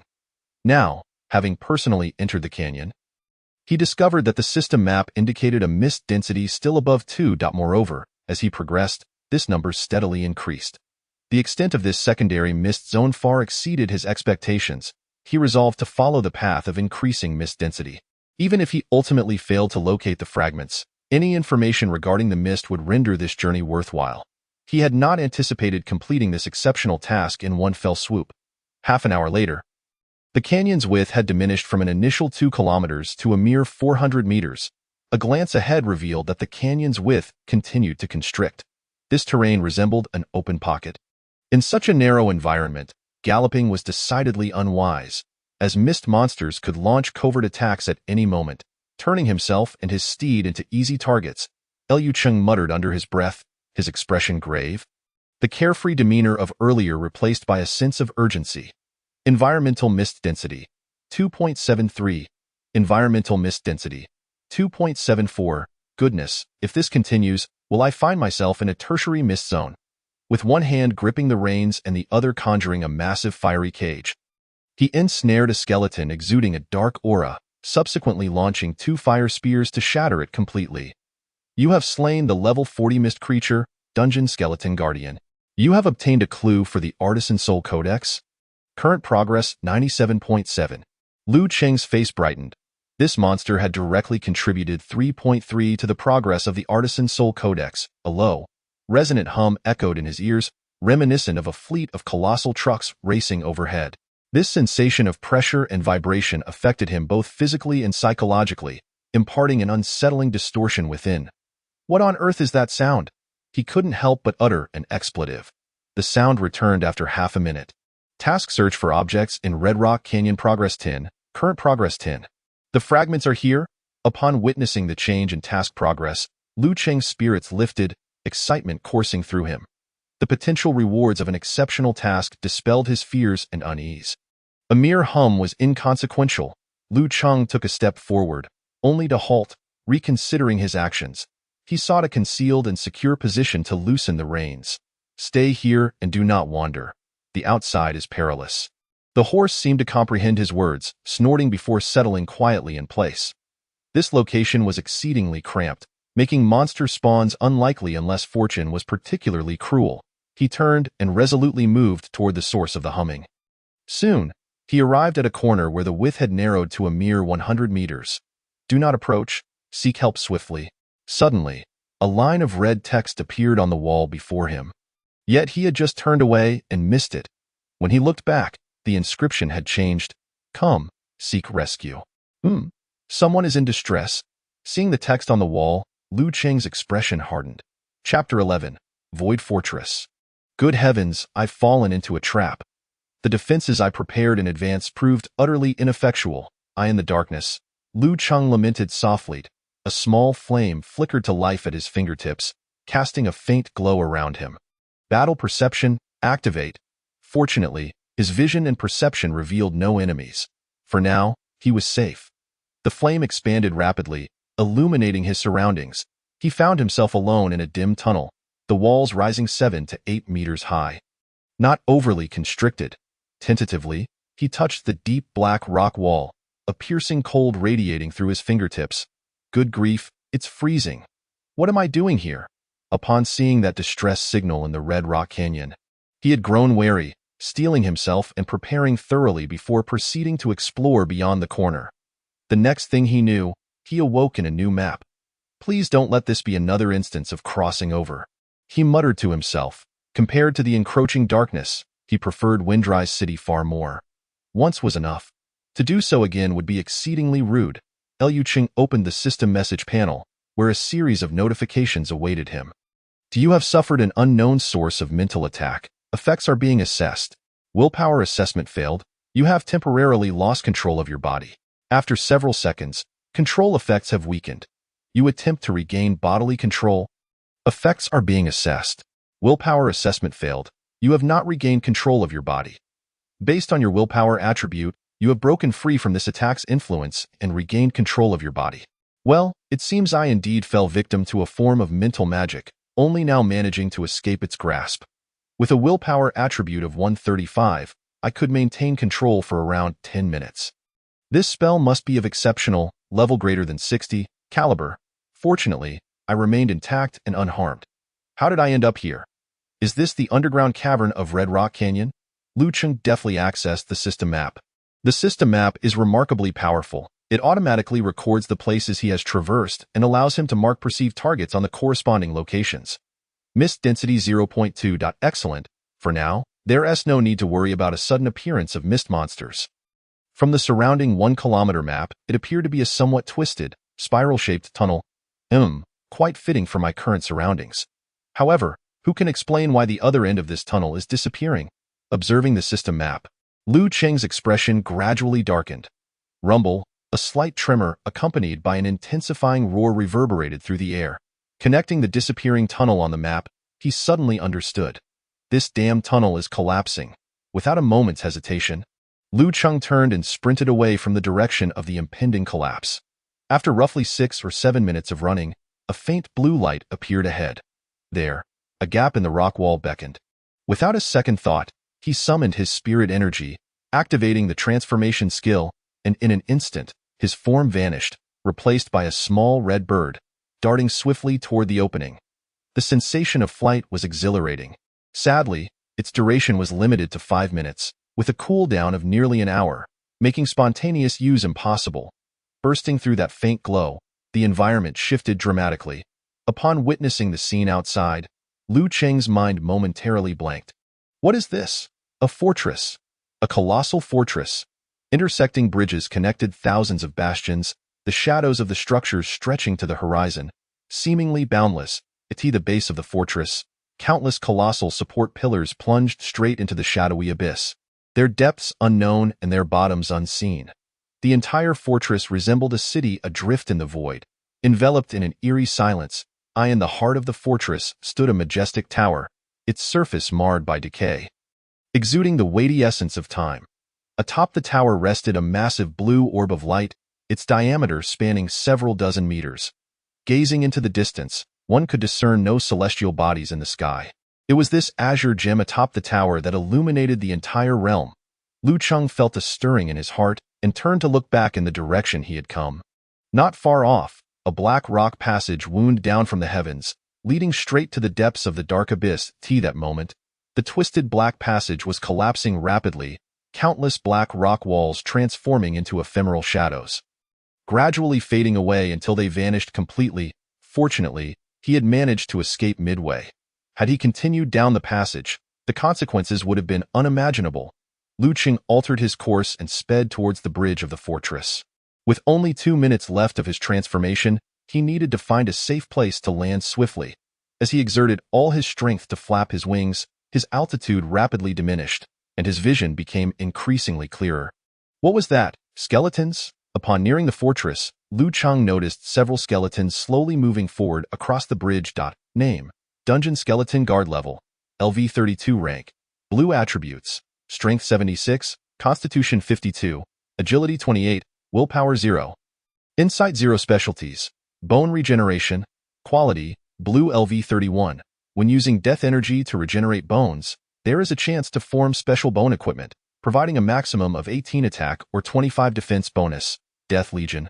Quality: Blue LV 30.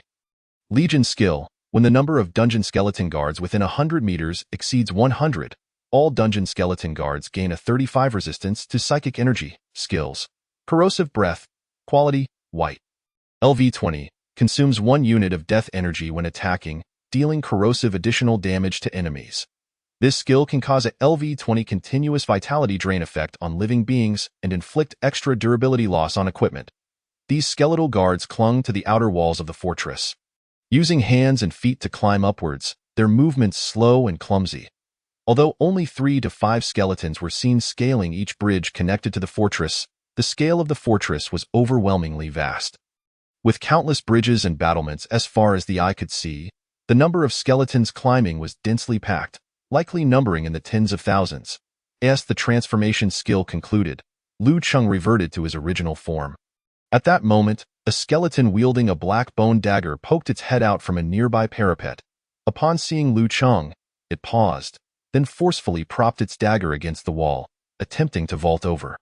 However, its plan was thwarted as a fireball, propelled by immense force, streaked through the air and collided with it, sending it flying into the abyss below. You have slain the LV-32 Mist Creature, Dungeon Skeleton Guard. Your actions have garnered the favor of an unknown entity. Under the effect of the Ember's transmission, you have captured the attention of this unknown entity. You have triggered the quest, guarding the fortress. Accept decline? Quest quality, blue, rare. Quest description. Your actions and strength have won the favor and attention of an unknown entity. Please slay 100 dungeon skeleton guards to receive a reward from this unknown entity. Quest reward, 500 order points, a random blueprint. Note: this quest is likely part of a chain quest, and completing it may unlock new subsequent tasks. The clues for the Artisan's Codex had yet to be fully gathered, and now a new quest had appeared. However, since it ultimately involved clearing mist creatures and offered rewards, there was no reason for him to decline. An unknown entity? After reviewing the quest description, Lu Cheng readily accepted the task, pondering as he observed the skeletons seemingly moving towards a common direction. Were there others residing within the fortress? Within a kilometer radius, aside from the skeletal guards, no other life forms existed. When consolidating the direction of the skeleton's advance, it pointed directly to the central tower of the fortress. Thus, Lu Cheng resolved to investigate the tower while completing the quest. Chapter 12. Domain Research Duo Whoosh. This wave of skeletal guards exhibited a marked increase in power compared to the previous wave. Yet their numbers had significantly dwindled. On the charred brick-paved bridge, a young man with black hair infused strength into his arms, twisting his right leg back half a step before vigorously swinging his halberd. The blade sliced through the air, casting a shadow as it swept towards 4 black skeletons before him. One of the skeletons attempted to shield itself with its half-human tall white bone shield. But the seemingly secure shield crumbled under the might of the halberd in less than a second. It became evident that such resistance was merely a futile struggle against overwhelming force. As the halberd swept through, white bone fragments flew in all directions, and the skeletons were cleaved in half in a single encounter. All 4 skeletons were annihilated. The young man gazed at the pile of bones ahead, wiping sweat from his brow, then turned to shout at a figure seated quietly on a stone platform. Chu Zhou, initially you said it would only take 10 minutes, but now 10 minutes have turned into another 10? And it's nearly an hour. How have you not finished analyzing yet? The person seated on the platform wore half-frame glasses, presenting the appearance of a youthful scholar. At that moment, he had his eyes closed, and a massive book-like apparition floated before him. The book was open, its pages rapidly flipping, adorned with countless flickering texts and images. Chu Zhou slowly opened his eyes, causing the ethereal book to fade away. He replied calmly, "The records within this fortress have been fully analyzed. Zheng Chuan, we shall proceed to the next location." Upon hearing this, Zheng Chuan's expression brightened, and he exclaimed, "Is it complete? Good, good. Once we finish analyzing the next location, will we be able to return?" Chu Zhou stood up, gazing towards the towering edifice bearing the blue gem, and nodded. "Indeed, after analyzing 7 information points, I have a 95.69% chance of unraveling the spatial seal here. Then what are we waiting for? Let's go. I'm thoroughly fed up with this place." Zheng Chuan gripped his halberd with one hand and pointed ahead, declaring, "Had I known this investigation task would lead us to such a location, I would never have accepted your escort mission." "Well, the rating of the coordinate scroll we are studying has issues," Chu Zhou remarked thoughtfully, asserting, "Based on the information currently gathered, the risk rating of this domain is evidently not merely rare mid-tier. There's a 50 probability it could reach low-tier extraordinary." "What? An extraordinary domain?" Zheng Chuan's face revealed his astonishment. The rating for the Domain Research Security Commission I previously accepted was LV-38, wasn't it? Are scholars from your Qixin society truly so careless at times? Indeed, this unexpected occurrence is my oversight. As compensation, I will elevate the reward for this commission to bridge the gap in task levels. This isn't about the money. I'm only LV42 right now. Can I even handle an extraordinary level task? Zhang Chuan's tone grew agitated, as he had anticipated a task that was practically a sure thing, only to encounter unforeseen complications. I can complete the missing 5th chapter of the Thunder Halberd technique you're studying. Though Chu Zhou was not skilled in combat, he was a recognized expert in archaeology, exploration, analysis, identification, and deciphering. He confidently promised to spend several days completing the rare upper-tier skills incomplete text as an additional commission reward. This isn't about money. Once I encounter an extraordinary level mist creature, I lack confidence. If such a situation arises, I will add a fragment of the extraordinary level defensive skill like a mountain to the commission rewards. Although it is incomplete, it can be cultivated up to LV51, reaching the late rare tier. Chu Zhou's calm tone echoed like a whisper from a demon, the continuously increasing rewards enticing Zhang Chuan further. Zhang Chuan was taken aback, seemingly stunned by these words. After a moment, he cleared his throat and said, "Ahem, first, I must clarify that this isn't about money. Secondly, as a prodigy of the younger generation from the Divine Strategy Bureau, even if an extraordinary lower-tier mist creature emerges, I might still have the strength to battle." Zhang Chuan steadied his breath, channeling his spiritual energy to restore his vitality and alleviate his fatigue, silently contemplating. If I encounter a mist creature over LV60, I should be able to use my trump card without fear. After all, Chu Zhou's offer was exceedingly generous. The two walked along the bridge in silence, the atmosphere growing still. Suddenly, Zhang Chuan seemed to recall something and looked toward the towering structure several kilometers away, separated by 3 fortresses, exclaiming, "Chu Zhou, I've discovered a secret. These skeletons are headed for that tower. We can use this to avoid them." "Yes, you are correct. The previous battle was merely because we happened to obstruct the path of the skeletal guards."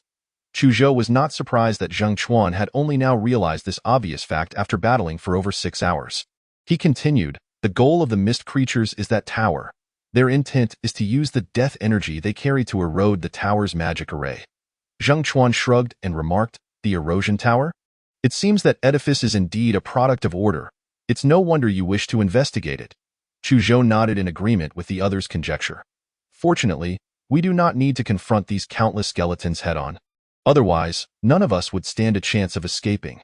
Zhang Chuan envisioned himself besieged by thousands of skeletal soldiers, shuddering involuntarily, and added, "Unless we could summon a force of formidable reinforcements, but in this desolate world, how could we expect anyone else to arrive?"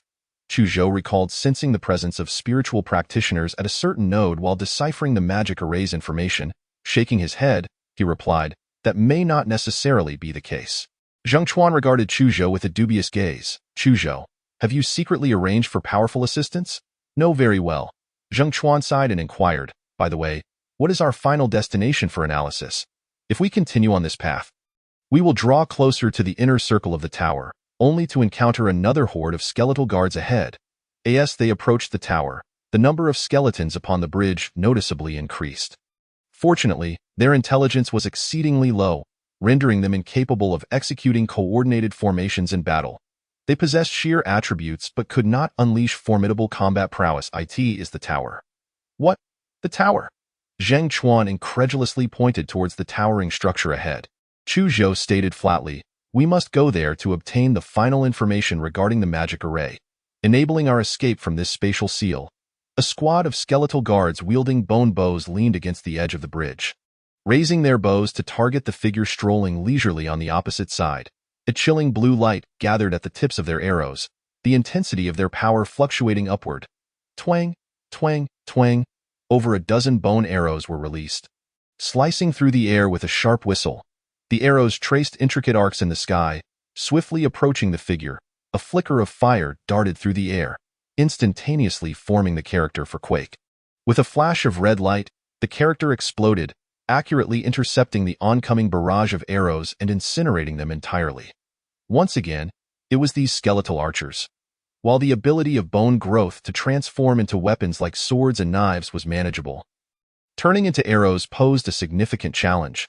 They could shoot from over 1,000 meters away and additionally boasted an 18 boost to attack power. Initially, encountering the skeletal archers had been quite vexing. as they could attack from across the expansive bridge, which spanned thousands of meters. After several attempts, he successfully concealed the fire separation seal within the surrounding void, leveraging its spatial properties. Whenever a bone arrow was launched, the seal would detonate automatically, destroying the projectiles through its explosive force, thus achieving defensive purposes. Accordingly, the threat posed by those archers was significantly diminished. Liu Qing activated a skill, binding the distant skeletal archers with a red chain, then tightening it into a cluster to eliminate them. You have slain a level 31 mist creature, Dungeon Skeleton Guard. You have slain a level 28 mist creature, Dungeon Skeleton Guard. Defend the fortress. Kill 100 skeleton dungeon guards 100-100. The Defend the Fortress task is complete. You have earned a reward of 500 order points and a random blueprint. Drawing a blueprint for you now. The task is completed. A random blueprint. Liu Qing held his breath, anxiously awaiting the impending lottery result. Chapter 13. Particle Mining Machine. You have obtained the building blueprint. Particle Mining Machine. Building name. Particle Mining Machine Quality. Blue description. The particle mining machine utilizes spiritual energy as its power source. When operational, it generates a special field that transports minerals in a particle state to the machine's storage compartment, packaging them into standardized units for storage. Attributes. Building volume 1,200 cubic meters, field volume 1 cubic kilometer. Mineral storage capacity 720 cubic meters, collection speed 20 cubic meters hour, energy consumption 2 spiritual crystals hour, construction cost 120 alloys, 10 spiritual crystals. Upon viewing the newly acquired blueprint, Liu Qing felt immense satisfaction. Currently, his territory possessed 2 basic metal mines, iron, copper, aluminum, and other minerals, and 1 spiritual stone mine, all of which were manually mined with low efficiency. Moreover, these mines were located outside the city and frequently threatened by mist. Over the past month, mining operations at the basic metal mines had nearly ceased due to monster threats, leaving only the spiritual stone mine operational under the guard of city soldiers. After all, the spiritual stone mine could produce spiritual crystals, which held considerable value and were essential for the daily functioning of the city, akin to the significance of electricity for modern industrial civilization. Once the exploration of this fortress concludes, he would promptly arrange for the operation of the particle mining machine. Windrise City was currently experiencing a severe shortage of minerals and alloys, making the emergence of this mining machine blueprint fortuitous, akin to a timely gift in a time of need. He glanced at the collection progress for the Craftsman's Soul Codex, which remained stagnant at 97.7. Since entering this place, the collection progress had halted, which was rather peculiar. Judging by its name, it was highly likely related to forging technology. Coincidentally, he had just taken in a group of blacksmiths from Baiyun Town. Once the mining machine began collecting minerals, they could refine them into weapons and equipment, greatly enriching the military supplies of Windrise City. At that moment, new system information emerged. You have triggered the task, Defend the Fortress 2. Accept decline? Task quality, blue, rare. Task description. Your actions and strength have gained the favor and attention of an unknown entity. Please slay 1,000 mist creatures to receive a reward from the unknown entity. Task reward, 1,000 order points, 2 random blueprints. Once again, it was a task from the Defend the Fortress series, but this time the required number of kills had increased tenfold, and the monster types were no longer limited to skeletal dungeon guards. The task rewards had doubled, and judging by the mining machine blueprint, this task was certainly worthwhile. Liu Qing swiftly accepted the task, bypassing further contemplation. Would the subsequent monster kill count continue to scale up by tenfold? If a stable round-trip passage could be established here, he would consider bringing along soldiers and pioneers from his territory to complete this task together. Not only would it enhance their practical combat experience, but they would also receive task rewards. Not to mention the potential material and resource rewards that might exist in this map. Regrettably, he currently lacked any technical blueprints for teleportation passages. As Liu Qing passed by a fortress, he noticed a tightly locked gate sealed with intricate spells. He attempted to break the seal to investigate what lay beyond the door. His intuition suggested that a passage leading underground in the fortress awaited. After all, given the grand scale of this stronghold, it was only natural that its depths would harbor numerous tunnels and secret chambers. Unfortunately, after half an hour of effort, he was unable to crack the seal. Well, perhaps I can try again another time. Maintaining a positive mindset, Lu Chang did not dwell excessively on uncovering the seal to explore the fortress's interior. He turned his gaze towards the tower, where a familiar energy fluctuation beckoned him to investigate. This sensation intensified as he drew nearer, noticing that he had lingered in the vicinity for quite some time, and with his task completed, he resolved to hasten his journey to the destination. Lu Chang transformed into a small red bird and soared into the air, flying directly towards his goal point. 5 minutes later, he quietly landed on the rooftop of a fortress adjacent to the tower. The moment his transformation concluded, he cast a spell to conceal his form and aura on the ground below.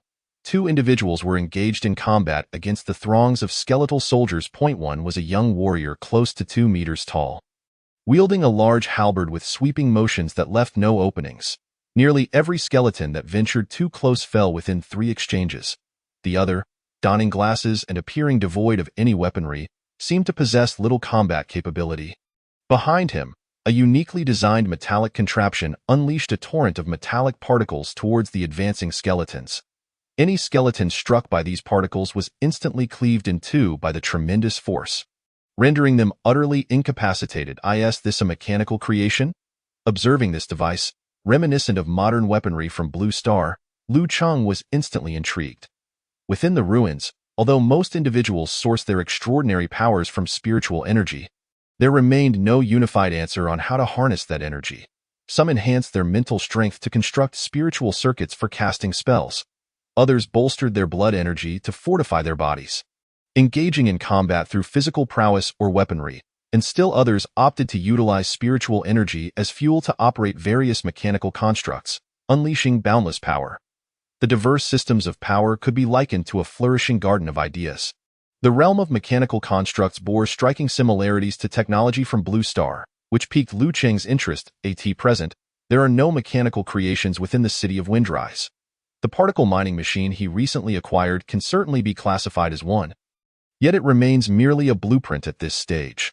This machine, which incessantly ejects metallic particles, is anchored by a colossal base, resembling something that has ascended vertically from the heart of a fortress. Lu Chang felt a twinge of suspicion. Can this bespectacled man control the fortress? If that were the case, he certainly could not perish in the Sea of Skulls, as this stronghold is a vast treasure trove awaiting his exploration. From the dialogue between the two, they did not seem to belong to any chaotic or evil faction. The polearm warrior hailed from the Divine Strategy Bureau, while the bespectacled man was affiliated with the Enlightenment Society, both of which are renowned powerhouses. Liu Cheng listened intently to the conversation below. Chuzhou, are we really going to meet our end here? The polearm warrior hurled a skeleton aside and kicked another sword-wielding skeleton crashing away, calling out without looking back, aren't you usually the one who plans ahead? Don't tell me this predicament caught you off guard. The man referred to as Chuzhou adjusted his glasses and replied calmly, there are indeed some discrepancies from our original plan.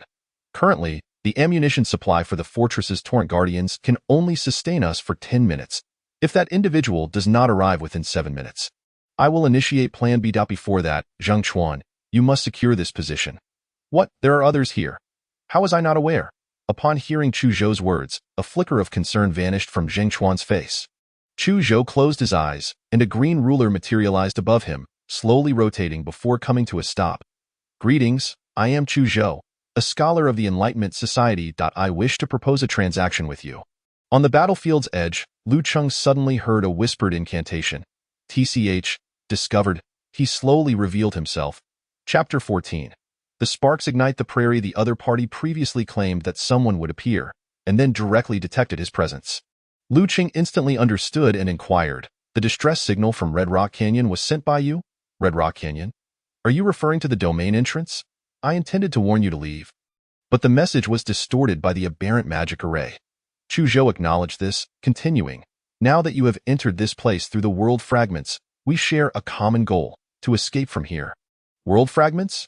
Hearing this term, Lu Cheng's intuition told him that these were likely the fragments required for the task. Chuzhou continued at a measured pace, upon realizing your entry into the domain. I inserted modifications into the fortress's magic array's conduit. The spatial tunnel you traversed would have led directly underground, to a place entirely eroded by mist. I have altered several weak points along the tunnel's rocky walls. The stronger your spatial perception, the easier it will be for you to locate these tunnel exits.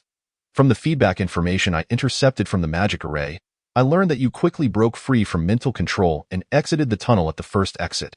This indicates that you possess remarkably strong composure and spatial abilities. Liu Cheng maintained his composure, though internally he was somewhat shocked. This scholar from the Enlightenment Society had, in just a few words, deduced the nature of his composure and spatial abilities. He was undoubtedly a talented individual, and Liu Cheng needed to devise a way to recruit him to his territory. Talent is the core driving force behind territorial development. For Windrise to grow rapidly, talent is indispensable. Noticing Liu Cheng's silence, Chu Zhou proceeded, "In the void, there are countless worlds. Some smaller spatial regions are fragments torn from a grand world, which we refer to as domains. As these domains drift through the void, they may occasionally intersect with other worlds. When such intersections occur, we can observe the coordinates of these domains, allowing us to find the trade routes that connect to this world." After listening to Chu Zhou's words, Liu Cheng's understanding crystallized. World fragments are indeed the coordinate information of the domains. Acquiring these coordinates equates to possessing the rights to traverse a particular domain. Task search for items in Red Rock Canyon progress 20, current progress 30. The system notification sounded at the opportune moment. It seemed his speculation was correct. The task objective was indeed to obtain the coordinates of the current domain. Reflecting on what Chu Zhou had just mentioned regarding a transaction, Liu Cheng straightforwardly stated, "Please elaborate on your proposed transaction. I am currently deciphering the coordinates of this domain. The final step requires me to venture beneath the tower. However, the monsters outside the tower are too numerous, and I need you and Zheng Chuan to hold the passage, ensuring my deciphering process remains undisturbed by the mist creatures. Once completed, we can leave this place through the coordinates, which I will also provide to you. For how long must we hold?" "Half an hour." Deal. Liu Cheng readily agreed. With the domain coordinates, he could complete the exceptional level task. The three began to mobilize, preparing to leave the current fortress. Shortly, they would cross the Grand Bridge to reach the massive circular platform beneath the tower. At that moment, a surge of red light erupted from the metallic shell of the Torrent Guardian, which, under Chu Zhou's control, entered a berserk mode. In this mode, its attack speed increased exponentially, and metallic particles were unleashed in a frenzied barrage towards the skeletons, the fierce metallic jets resembling a torrential downpour, utterly shredding the enemies in their path. The battlefield was soon filled with the attention of the skeleton guardians, redirecting their animosity towards this war machine. "Let us move." The Torrent Guardian's frenzied attack mode does not last long. In 1 minute, it will suffer a catastrophic overload, releasing all remaining energy and ammunition, inflicting tremendous damage on targets within a 60-meter radius. Chu Zhou stated as he walked towards the bridge. Zheng Chuan sheathed his polearm as well. Prolonged combat had left him somewhat weary. Seizing this brief moment of safety, he stretched his limbs and hurried to catch up with Chu Zhou. He discreetly cast a glance back at Liu Cheng. Finding him deeply engrossed in casting spells, the intense flames of elemental fire swirling in the air. "Chu Zhou, are you certain this fellow can hold his own in combat?" Zheng Chuan whispered. Chu Zhou did not respond, instead gazing upward. Above, a vast circular ring was present, its edge adorned with 60 flickering red lights, precisely 60 crimson magical seals. The ring began to rotate slowly, and soon, a glimmer of red light pierced through the black void at its center. As a fireball roughly a meter in diameter emerged, hurtling straight towards the buildings below. The fireball's speed surged, trailing a long tail as it whizzed through the air. 2 breaths later, it plummeted into a horde of skeleton soldiers. Boom! A torrent of spiritual energy violently struck the dozen or so skeleton soldiers, shattering bones into countless sharp shards that scattered across the ground. Raising a fine mist of dust. One level 40 skeleton was hurled against the fortress wall by the explosion, rolling back down to the ground. Unlike its fellow skeletons, which were instantaneously obliterated, it struggled to rise, blue soul fire flickering violently within its hollow eye sockets. If skeletons could feel emotions, it would surely be consumed with rage, yearning to rend its enemies to pieces. Yet, it was not granted that opportunity. A flicker of flame rapidly spread across its blackened frame, the residual power of the fireball. A skeleton engulfed in searing flames staggered forward a few steps, only to be reduced to ashes moments later. Damn, this is too brutal. Zheng Chuan was astounded by the scene before him. This was a mid-tier second-grade monster, yet it had been obliterated by a single fireball. However, this was merely the beginning. The ring above continued its slow rotation. Soon, 3 fireballs emerged from the ring, plummeting downward in the same fashion, creating intense explosions upon impact, taking out dozens of Fortress Skeleton Guardians. Fireballs cascaded one after another, as if a meteor shower rained down from the sky. With each fireball that emerged from the ring, a red magical seal vanished. Once all 60 magical seals dissipated, the ring disappeared from sight, leaving the fortress and bridge below engulfed in flames. You have slain a level 36 mist creature, Dungeon Skeleton Guardian. Guard the fortress 2. Kill count of mist creatures 618-1000 after casting his skills. Liu Cheng felt a slight fatigue wash over him. He assessed his condition. This skill had consumed 10 of his mental energy in a single casting.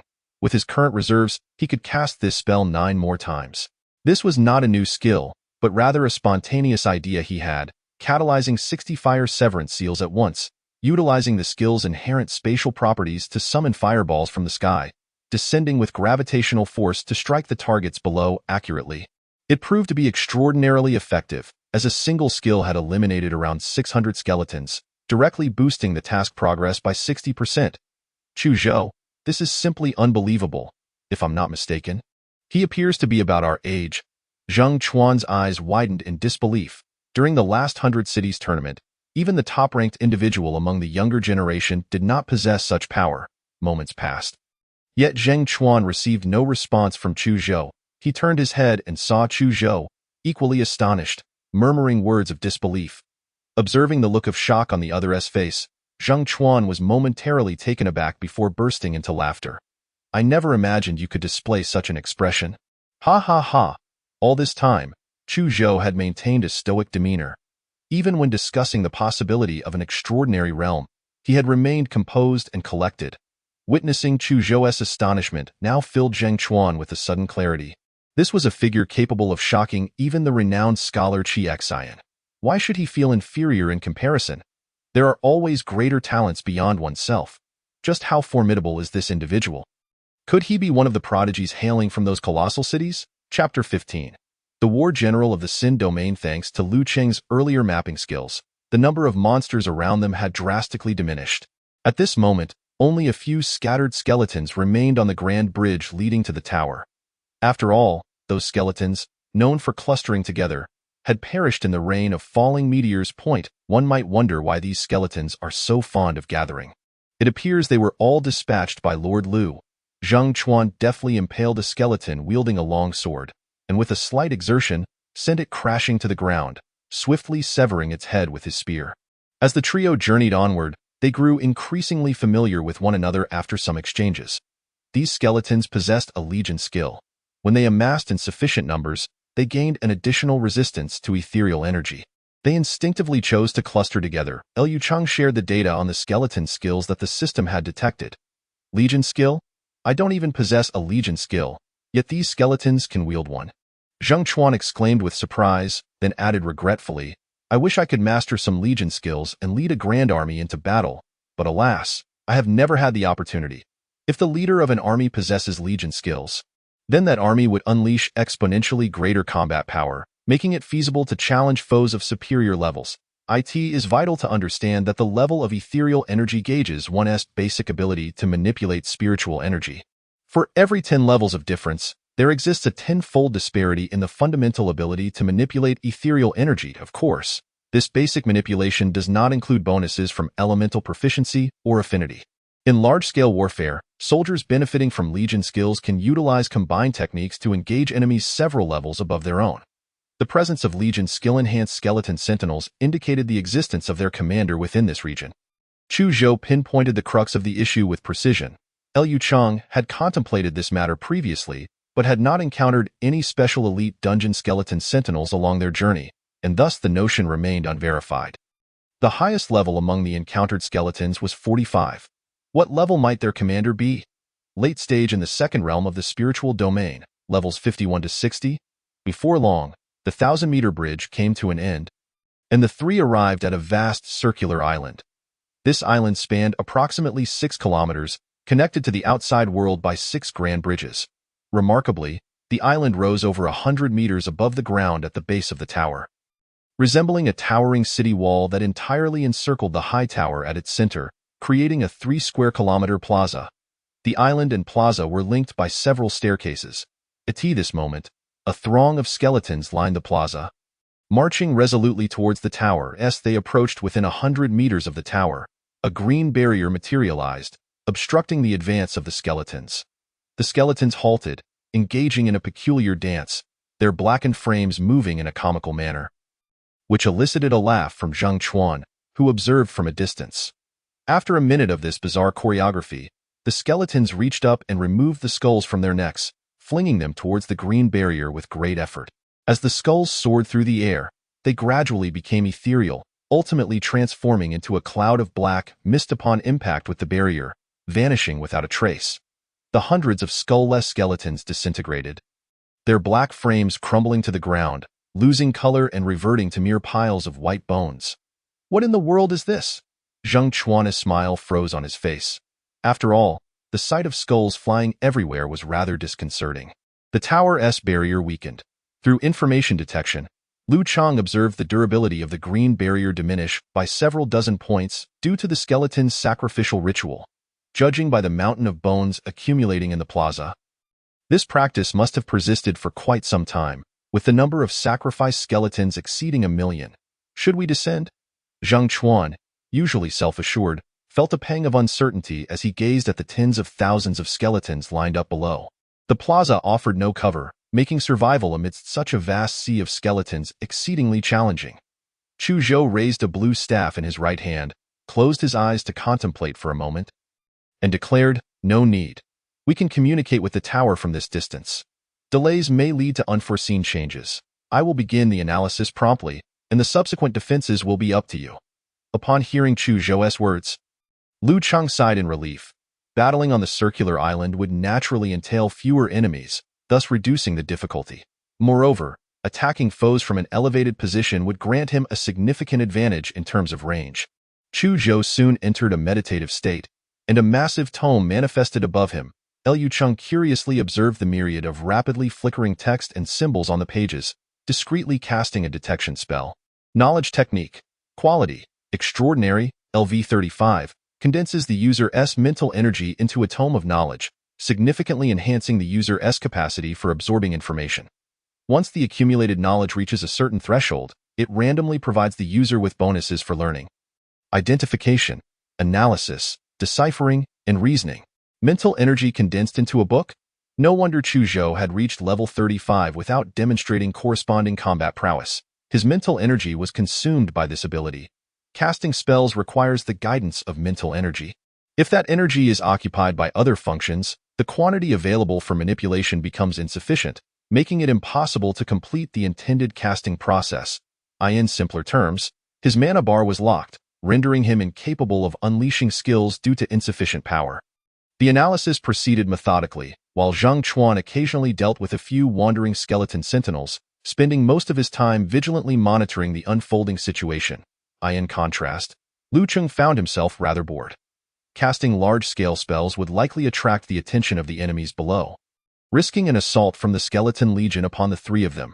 Thus, he opted to bide his time and strike back when the opportunity arose. On the surface, Lu Cheng appeared to be intently observing the battlefield. But internally, his thoughts churned. Once I obtain the coordinates, how can I invite these two to Windrise City? A learned scholar and a formidable warrior would be invaluable allies. Yet, considering the conditions of the territory, they might not find it appealing. Speaking of which, I have yet to complete the task of guarding the fortress. Should I clear out some monsters before heading back? The task reward is 1,000 order points and 2 blueprints. I don't even know if I can return here again, so I must complete this task before departing. Only 400 monsters remain, which is just a matter of using a skill. Look, the bone pile is moving. Following Zheng Chuan's pointed spear, they beheld the mountain of white bones extending over hundreds of meters in the plaza, now violently shaking.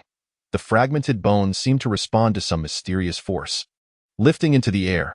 Subsequently, these bones appeared to be manipulated by an unseen hand, gradually coalescing into a new formed, a colossal 6-meter-tall humanoid skeleton wielding a battle sword emerged. Name: War General of the Sin Domain level, LV 56 rank, blue attributes, Strength 102. Constitution 93, Agility 84, Resolve, Insight, Specialties, Bone Resurrection, Quality, Blue, LV 52. When in a good state of soulfire, can consume death energy to reconstruct its body from a pile of bones, restoring its condition. Death Legion, Quality Blue, LV 56, Legion Skill. When there are over 1,000 dungeon skeleton sentinels within a 20-kilometer radius, can activate this skill to grant all dungeon skeleton sentinels increased ethereal energy resistance appropriate to their levels. Banner of Command, Quality, Blue, LV 42, Legion Skill, provides nearby Legion soldiers within a 10-kilometer radius with LV 42 damage enhancement and LV 31 speed effects. Skills, Corrosive Breath, Quality, Blue, LV 49, consumes death energy during attacks to inflict corrosive damage on enemies. This skill can cause a continuous life force drain effect of LV 49 on living beings and additional durability loss on equipped items. Infernal Fire of Sin, Quality, Purple, LV 56, summons infernal fire from the Sin domain to attack enemies. Inflicting LV 56 in flames and LV 56 torment effects. Level 56, 5 skills and 2 Legion skills, truly terrifying. How can one possibly contend with such a being as this dual Legion skill skeleton war general? Accompanied by thousands of skeleton soldiers? The analysis process was already more than halfway complete, with only 10 minutes remaining until completion. I hope they Haven T noticed our presence, allowing us to navigate this final stretch without incident. However, a deep, resonant roar filled with fury erupted from the plaza. Insect, die. Chapter 16. The Phoenix falls from the 9 heavens within the eye sockets of the War General of the Sin domain. 2 fiery orbs of red flame danced violently. He raised his head to gaze upon the position of the 3 individuals, slowly lifting the colossal sword in his hand. The soldiers, heeding his command, prepared to vanquish the encroaching enemies who were besieging the tower. Join me in slaughtering them to the last. As soon as the words left his lips, the air shimmered with visible ripples, and a crimson battle flag wrapped in wisps of blue flame materialized from the void. The fierce winds billowed the flag high, emblazoned with a sharp-edged character that signified sin, following the emergence of the battle standard. The forms of all the skeletons on the field swelled, cloaked in a blood-red aura of brutality, as their primal, savage instincts seemed to awaken, observing the 500-strong battalions charging toward their position. Zhang Chuan's expression shifted dramatically, and he remarked, "There are far too many. This could be troublesome." Their speed had increased by 20%, and based on the distance, it would take the Skeleton Legion 2 more minutes to reach them. Lu Chang calculated the engagement time based on the distance between the 2 sides and promptly devised a plan. Once they ascended the steps in 1 minute, he would unleash a sweeping attack upon them with the Starfire Blaze. "Very well, Lord Lu, you shall initiate the assault while I hold the second line, ensuring not a single adversary slips past me." Zhang Chuan's demeanor grew serious, his aura steadily intensifying. The familiar circular sigil reappeared above the square, heralding the proclamation of death. Boom. As the last skeleton of the Legion ascended the steps leading to the circular platform, a meteor shower descended from the heavens, exploding in the area with impeccable timing. Due to the dense formation of the skeleton guards, the impact of the meteor was substantial, annihilating over 20 skeletons in one fell swoop. Liu Cheng hastened to activate the Fire Seal spell, striving to unleash his output before the enemy could react.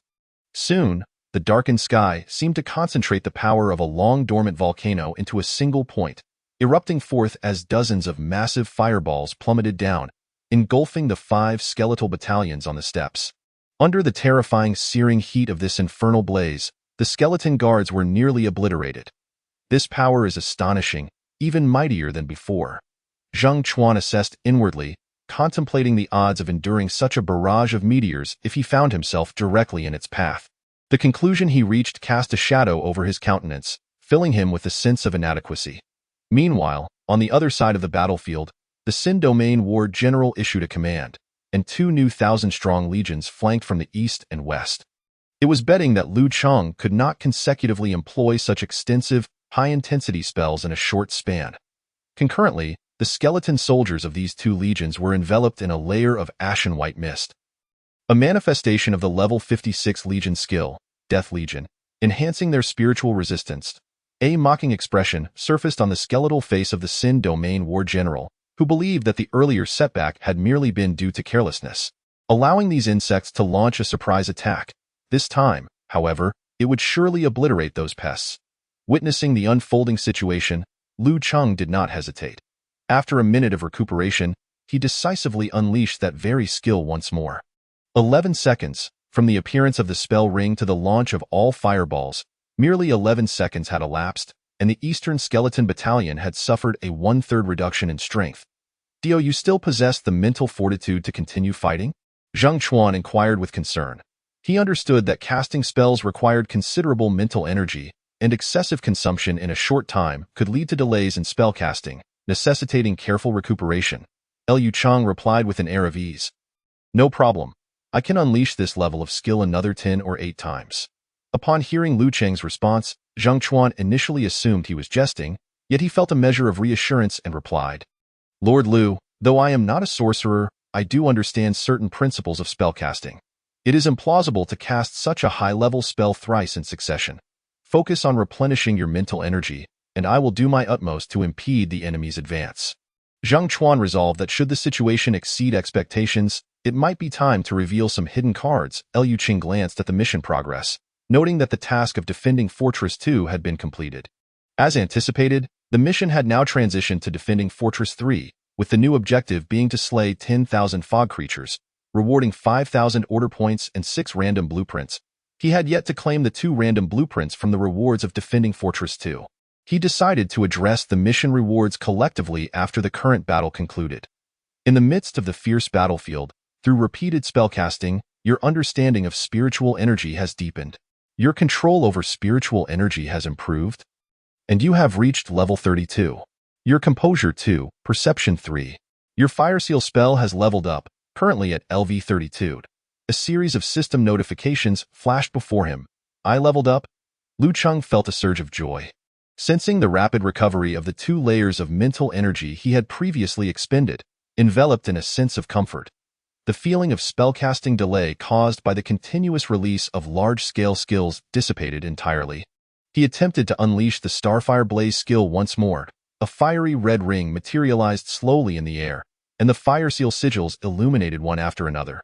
Success? The skill was unleashed again.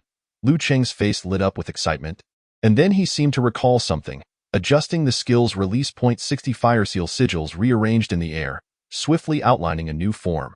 Soon, Zhang Chuan beheld a magnificent flaming bird diving toward the ground. With each descent, its fiery shape became increasingly distinct. Ultimately, this firebird transformed from a mere sketch into a vibrant, lifelike phoenix. Then, with a resolute posture, the fire phoenix collided with the advancing skeleton battalion on the west side. The anticipated explosive impact did not occur. The entire battalion melted away as if snow had met scorching sunlight, swiftly dissolving into the boundless flames in silence. An entire legion was eradicated, leaving only a few dozen skeleton guards. Feebly rolling on the ground, Zhang Chuan stood in shock, rendered speechless. Beside him, Chu Zhou, who had been deciphering with closed eyes, marveled. "So this is a self-created spell. Such a flexible and dynamic large-scale spell emanates from a sorcerer of the second realm of the spiritual realm. What extraordinary talent in sorcery!" On the opposite end of the battlefield, the Sin Domain War General had lost its previous composure. Gripping its colossal sword, it advanced toward Lu Cheng with unwavering resolve. Delivering a vertical strike, guard like a mountain. "Yu Ji?" Zhang Chuan reacted swiftly, pulling out an archaic shield from seemingly nowhere, unleashing 2 skills in succession to shield Lu Cheng completely. The crescent-shaped sword energy, extending over 10 meters, traversed 1,000 meters in an instant, striking the shield directly. The earthy yellow phantasm on the shield shattered under the force of the blow. Zhang Chuan grunted, staggering back 3 steps before regaining his balance. Lu Cheng felt a pang of fear. Had Zhang Chuan not reacted in time, he would have likely struggled to evade that strike. Noticing the attack had failed, the Sin Domain War General stepped forward and bellowed. "Form ranks, advance!" Tens of thousands of skeletons surged into motion, an inexplicable military might enveloping the area. "It's almost time. Only 3 minutes and 47 seconds remain." Chu Zhou's tone turned anxious. Behind Zhang Chuan, a tall figure clad in armor, mirroring his appearance, emerged as they watched the Sin Domain War General and the advancing skeleton army.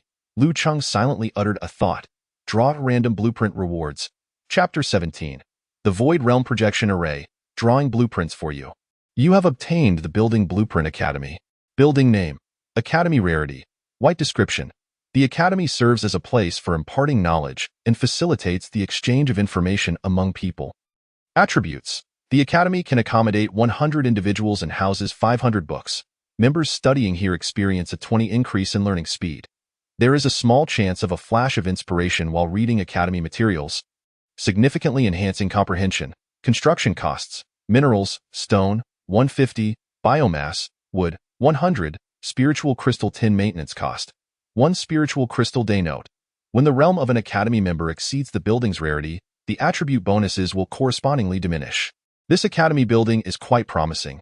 It will undoubtedly serve a significant role in the territory. However, what Lu Cheng urgently needed was not a building blueprint, so he eagerly initiated a second draw. Do you have obtained the Array Blueprint Void Realm Projection Array, Volume 1? A good draw. From the name, it appears to be a high-quality array. Could it assist in the current predicament? Lu Cheng's heart raced with anticipation as he unfolded the array's attributes. Array name, Void Realm Projection Array, Volume 1 Rarity, Purple, Superior Grade, Description. The Void Realm is a hidden sanctuary, manifesting myriad phenomena. Upon the deployment of this array, it will summon the projection of the Void Realm, inflicting 5-fold effects of mental damage, disrupted aura, reduced mobility, impaired energy manipulation, and compromised physical integrity on enemies within the array's spatial range. Note: this array consists of 6 volumes. The more array volumes held, the more complete the array's functionality.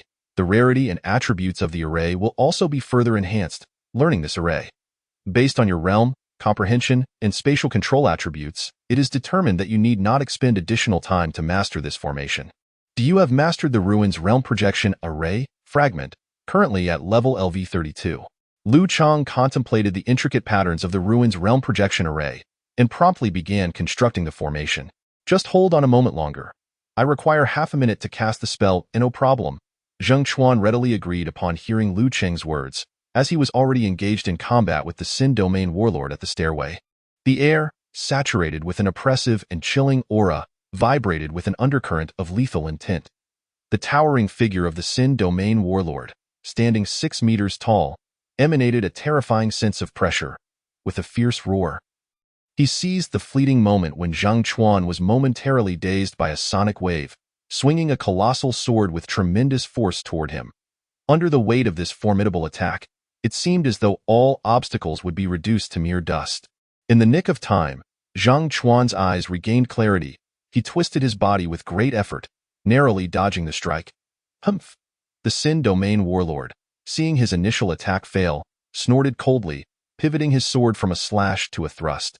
Zheng Chuan deftly sidestepped, allowing the sword to glide past him, leveraging the momentum to leap into the air, shouting, waging battle in all directions. The towering phantom behind him mirrored his movements, forcefully thrusting the halberd forward. The tip of the halberd sliced through the air, producing a sharp sound as it tore through the atmosphere, hurtling directly toward the skull of the enemy. The Sin Domain Warlord let out a cold chuckle, adjusting his stance to allow the halberd to pierce his right shoulder, unleashing a violent explosion of energy that created a massive hole in his shoulder. Almost immediately, a gigantic sword, shrouded in blue flames, descended from the side. Zheng Chuan barely had time to withdraw his halberd before being swept away by an overwhelming force, crashing 20 meters away, rolling down the steps several times before stabilizing himself. So this is the power of the late stage of the Second Realm. Zheng Chuan endured the excruciating pain, struggling to rise from the ground. His armor was tainted by the strange blue flames, and a wisp of grayish-white aura seemed to coil around him like a parasitic worm. Under the influence of the Sin Domain flames and the breath of corruption, he felt as though he were being besieged by countless blades. Every inch of him racked with pain. Victory was within reach, yet unattainable. Zheng Chuan murmured softly, and the armor on his body began to resonate, dispelling both the flames and the ominous aura. Meanwhile, the Sin Domain Warlord was channeling dark energy to mend the gaping wound in his shoulder.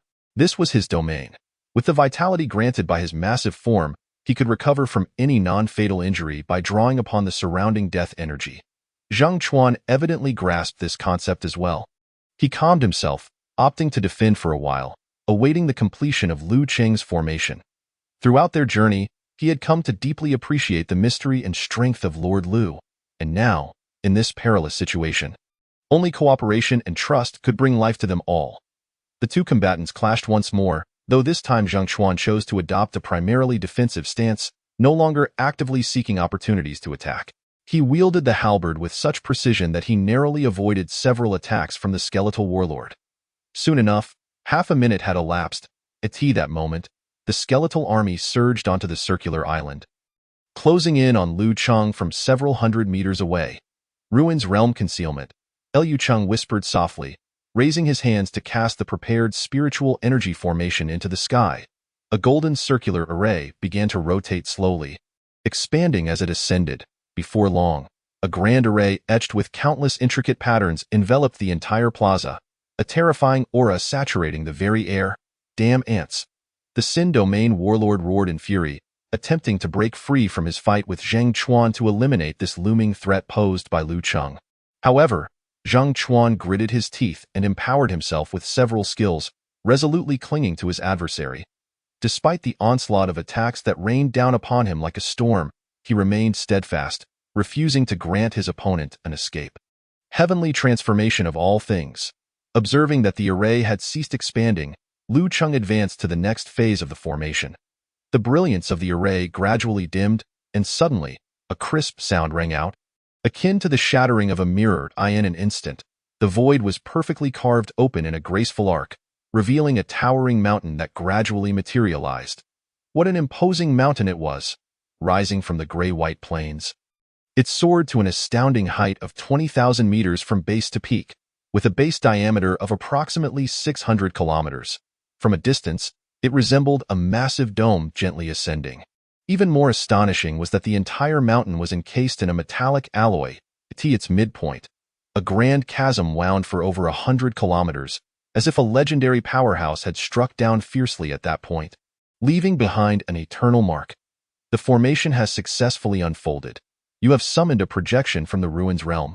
Within Lu Cheng's elemental perception, every member of the undead army found themselves in a weakened state at level 32. Mental damage, disrupted aura, impaired movement speed, and compromised energy manipulation. Despite the Sin Domain warlord's level advantage, he could not counteract the influence of the Ruins realm projection array. At this moment, 2 minutes remained until the analysis concluded. Lu Cheng grit his teeth against the mental discomfort and invoked Phoenix descending from the heavens, in the eyes of the Sin Domain warlord. The surrounding environment had transformed. No longer was there a towering spire, only a colossal mountain forged of metal. Realizing he had fallen victim to an illusion, he wildly swung his gigantic sword in a futile attempt to cleave through the deceptive mirage. Yet, all was in vain. Soon, a colossal phoenix appeared in the sky, letting out a clarion call before descending in a torrent of flames, wholly engulfing the giant skeleton. As the flames dissipated, the Sin Domain warlord's disheveled form emerged. Surrounded by dozens of massive bones, the price he paid for withstanding the full force of the Fire Phoenix's strike, he attempted to channel the surrounding death energy to heal his wounds, only to despairingly discover that there was not a trace of death energy in the air. This illusion array had severed the flow of death itself, witnessing the enemy's movements grow increasingly erratic and their aura suddenly plummet. Zhang Chuan recognized that Lu Cheng's formation had taken effect. Seizing the opportunity, he swung the halberd powerfully toward the foe's chest. Thunderclap Windbreaker. The Sin Domain warlord sensed a surge of overwhelming power approaching him and attempted to cross his giant sword in defense. However, his intent to counter was delayed by a fraction of a second, allowing the halberd to slice into his chest. No. The Sin Domain warlord's desperate roar echoed as the soul flame within his chest dimmed significantly under the attack. Ants, you shall all perish. Having sustained injury, he finally identified his assailant. The young man who had been entangled with him for so long. Sin Domain Soulfire, heed my command. The skeletal figure began to chant an incantation. Yet the familiar Sin Domain Soulfire failed to materialize. The space was sealed by the formation. How could this be? He was merely at the early stage of the second realm, yet this formation wielded such power. The Sin Domain warlord, unwilling to accept his fate, cast a longing gaze toward the distance, the direction where Lu Chang had previously been. He had underestimated his opponent. If given the chance to start anew, he would have eliminated this lowly yet strangely powerful sorcerer first. Another phoenix descended from the heavens, piercing through his chest and extinguishing his soul flame completely. You have slain the LV-56 Sin Domain warlord. You have obtained the fragment of military treatise. You have acquired the blueprint training ground. A node of the fortress formation has malfunctioned. Now, upon defeating the mist creatures within the fortress, you have a chance to extract information. System notifications flooded in, but Lu Chang had no time to examine them in detail. The relentless utilization of formations and skills had caused his mental energy to fluctuate violently, leaving him feeling dizzy and disoriented. With the restraints of the formation lifted, the undead army commenced a new wave of attacks. Analysis complete. I have obtained the coordinates. We cannot return to the association now. There is only one exit left in this space. Yes, it is the same entrance Lord Lu used to enter. His condition is poor. How much longer until we leave this place? 10 seconds? The exit will activate in 10 seconds. Lu Chang could only hear Chu Zhou and Zhang Chuan continuously discussing matters, but he was too weak to discern the specifics. We made it out, safe at last. Zhang Chuan's robust voice rang out. Finally, Lu Chang could bear it no longer. His head drooped, and he fainted. Chapter 18. The journey back to the city. Lu Chang awoke groggily, discovering himself reclined in a comfortable chair beside a crackling campfire. The moonlight bathed the scene in a silvery glow, while a few stars twinkled in the night sky. Awake? Come, eat some skewered meat to regain your strength. Zhang Chuan offered him a skewer of roasted meat. The skewer was nearly half a meter long, hefty and substantial. Thank you. Lu Chang accepted the skewer without hesitation, savoring the tender morsels that melted in his mouth.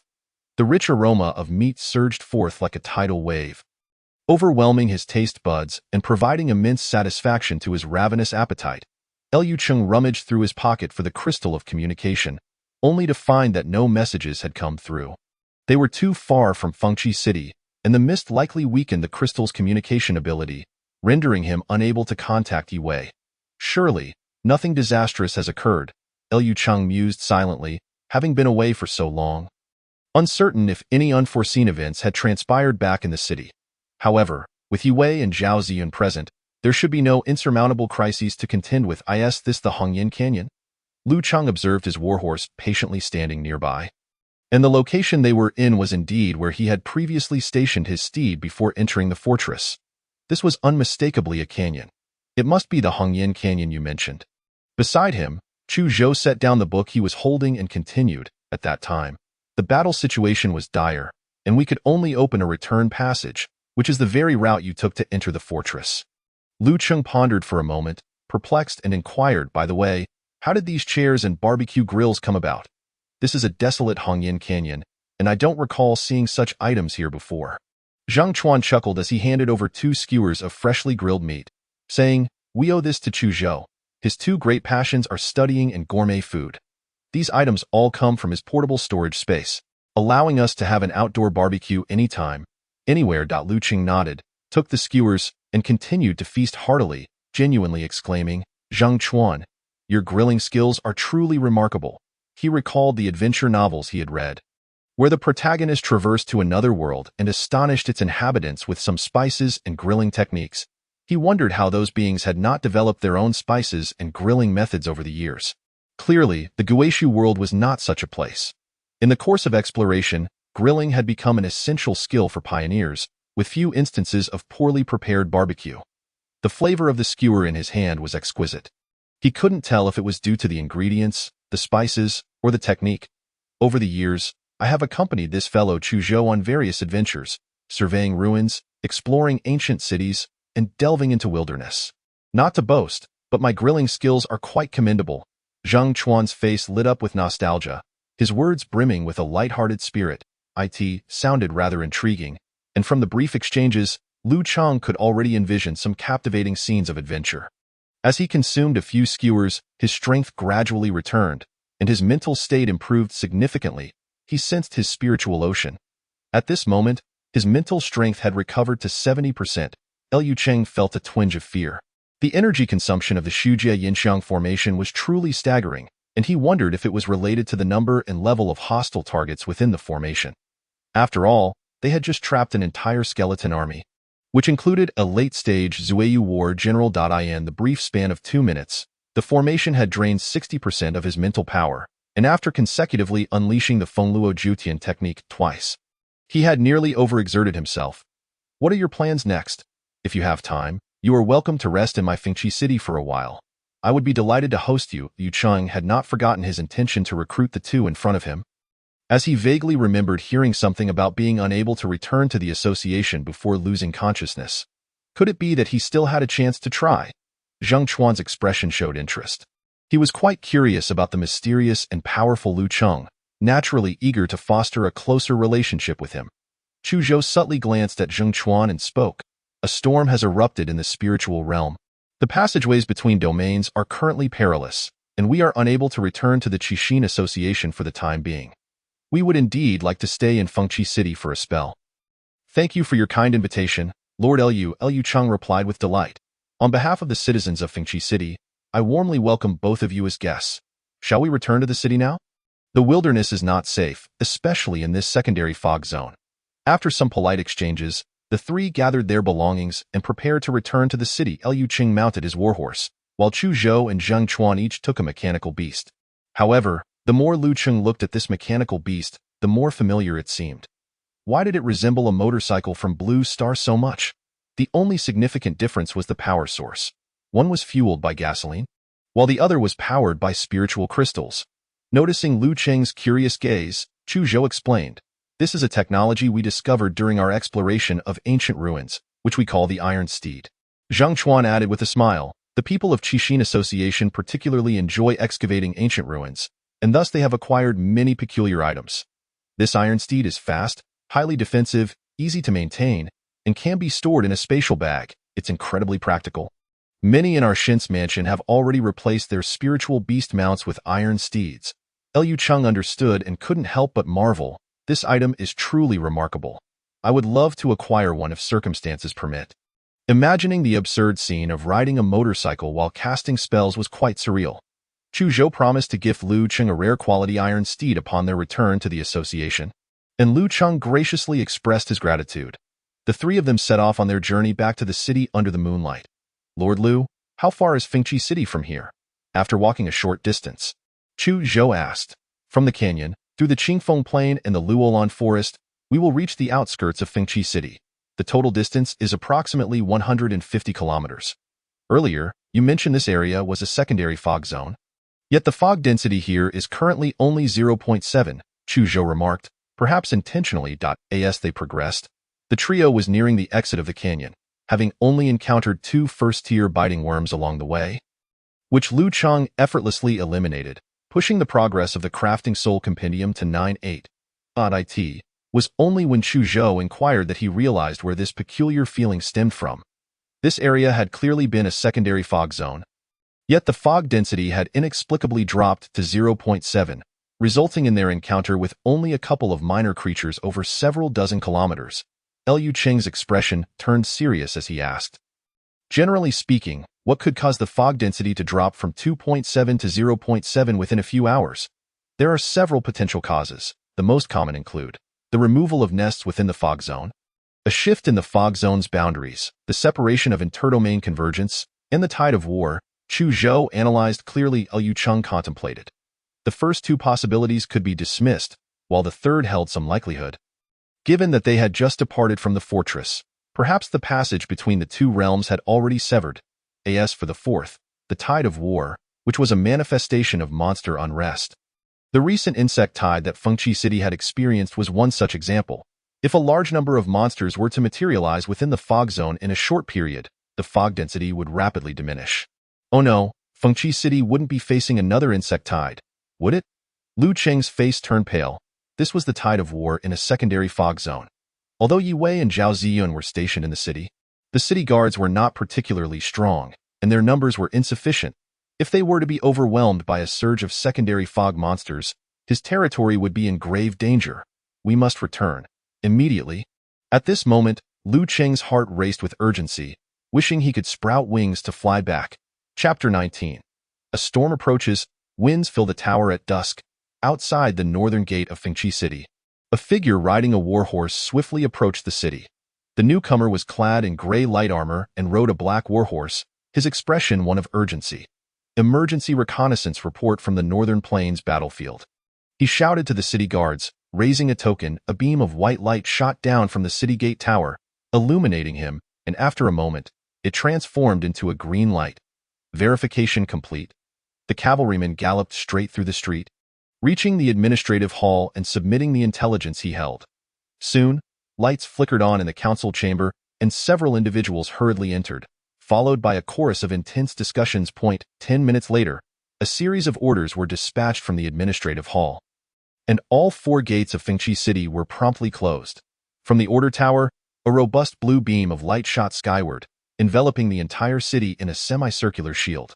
What is happening? Why has the Tianqiong system entered a defensive state? There must be an emergency situation. Could it be that the insect tide has erupted once again? Nonsense. The last insect tide just passed a few days ago. It can't be that frequent. The crowd in Fengyu Square ceased their leisurely activities, gathering to speculate on the situation. Many scenarios were proposed, yet none seemed to convince everyone present. Fengqi City is under first-level war mobilization. All residents of Fengqi City, please work orderly under the arrangement of the city defense staff. Guests from outside the city, please return to your residences and refrain from interfering with the city defense efforts. Fengqi City offers assistance in city defense-related bounty tasks. Those interested may collect tasks in the Pioneer Hall. A 5-member city guard team rushed to the square, loudly proclaiming the city regulations through a loudspeaker, which instantly stirred the crowd into a frenzied, "We're doomed." It must be the insect tide. This time it's even the highest level of war mobilization, exclaimed one person, his face filled with terror and trembling uncontrollably. There's still time to escape? I have a fast horse. Someone asked hopefully. Don't be naive. If the insect tide surrounds the city, what good is it for you to ride fast alone? You'd be walking to your doom, another replied dismissively. The city guards worked tirelessly to maintain order, and soon, the crowd dispersed along several different routes, assigned to various posts for city defense duties. As mobilization orders were issued, Fengqi City quickly returned to a brightly lit state under the night, with personnel and supplies bustling along the wide streets in a continuous flow. On the northern gate tower of Fengqi City, Yiwei gazed into the endless darkness ahead, her eyes shimmering with a faint icy blue light. Sigh. She quietly sighed in her heart. Through the lens of distant sight, she could distinctly perceive the vast army of monsters, densely concealed within the nocturnal shadows and mists, thousands of meters away. This time, in addition to the previously encountered aberrant insects, there emerged a new type of creature, jet black skeletons, whose presence exuded an aura even more formidable than that of the jumping insects, likely indicating they were second-tier monsters. A sense of foreboding weighed heavily upon her heart. Could Windrise City withstand the onslaught of a second-tier war tide? Lu Cheng had ventured to Hongyin Gorge at noon, precisely in the direction of the northern gate. How was he faring? Would he be in danger? The core of the territory was still functioning normally, so Lu Cheng should presently be in no mortal peril. Just then, a rider approached swiftly from outside the city. Yiwei's eyes sparkled with anticipation, but her expression fell back to calmness upon recognizing the newcomer. It was not Lu Cheng. Soon, Zhao Ziyun rode his warhorse up the ramparts from behind the city wall. Yi Zhizhang, I was unable to locate the city lord during this excursion, Zhao Ziyun reported with clasped fists.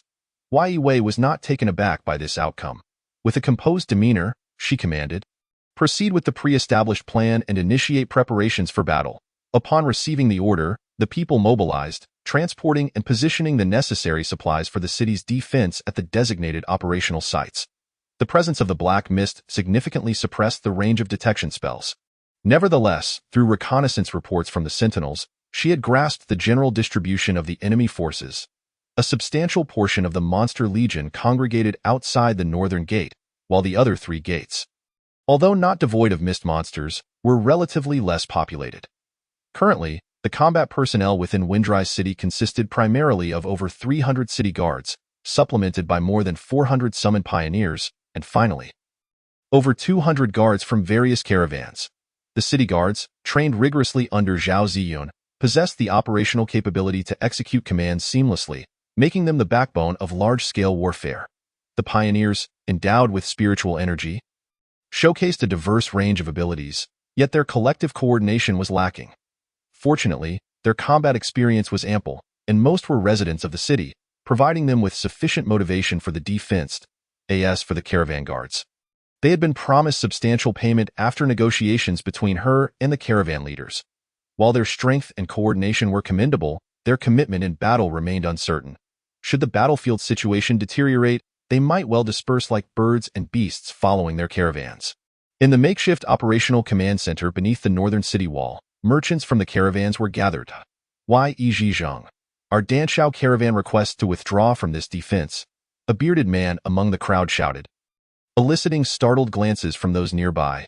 Before Yi Wei could inquire further, he disdainfully continued, our caravan has received intelligence regarding the battlefield, and there are numerous second-tier monsters within. With your strength, it is impossible to defend this city. The city is well stocked with ample resources and sufficient weaponry to assist our soldiers in the defense. How can you so rashly predict failure? Yi Wei maintained her composure, her confident tone instilling a sense of reassurance among those present. 2 adult armored beetles have already been identified among the enemy forces. I trust you understand what that entails, a voice from the crowd added with alarm. Panic rippled through the assembly once more.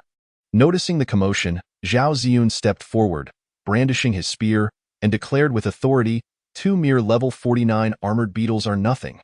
I, Zhao, alone could vanquish them. There is no need for fear.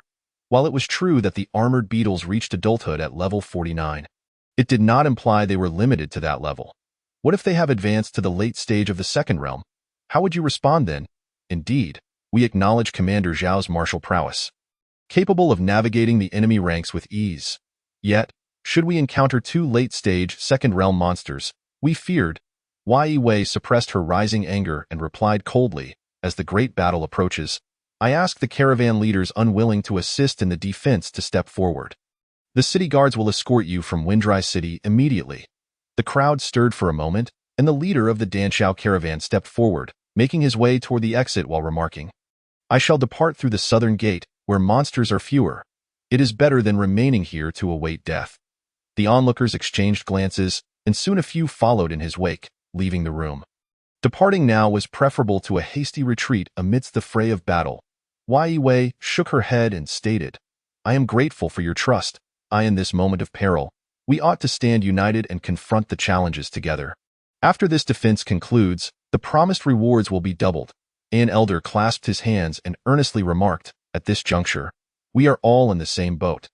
Even if we flee now, the enemy is widespread outside the city. Where then lies safety? It is paramount that we join forces to defend Windry City. He hesitated for a moment before continuing, however, I am puzzled as to why City Lord Lu is not present to oversee the situation at this critical moment. At that moment, a long horn sounded from the city wall. This signified the enemy's assault had commenced. The defense of Windry City was officially underway. As Yi Wei pondered how to respond appropriately to the earlier question, the horn's blare fortuitously provided her with an escape. She remarked that City Lord Lu was attending to urgent matters and would return shortly, urging everyone to remain unconcerned before turning to leave the room.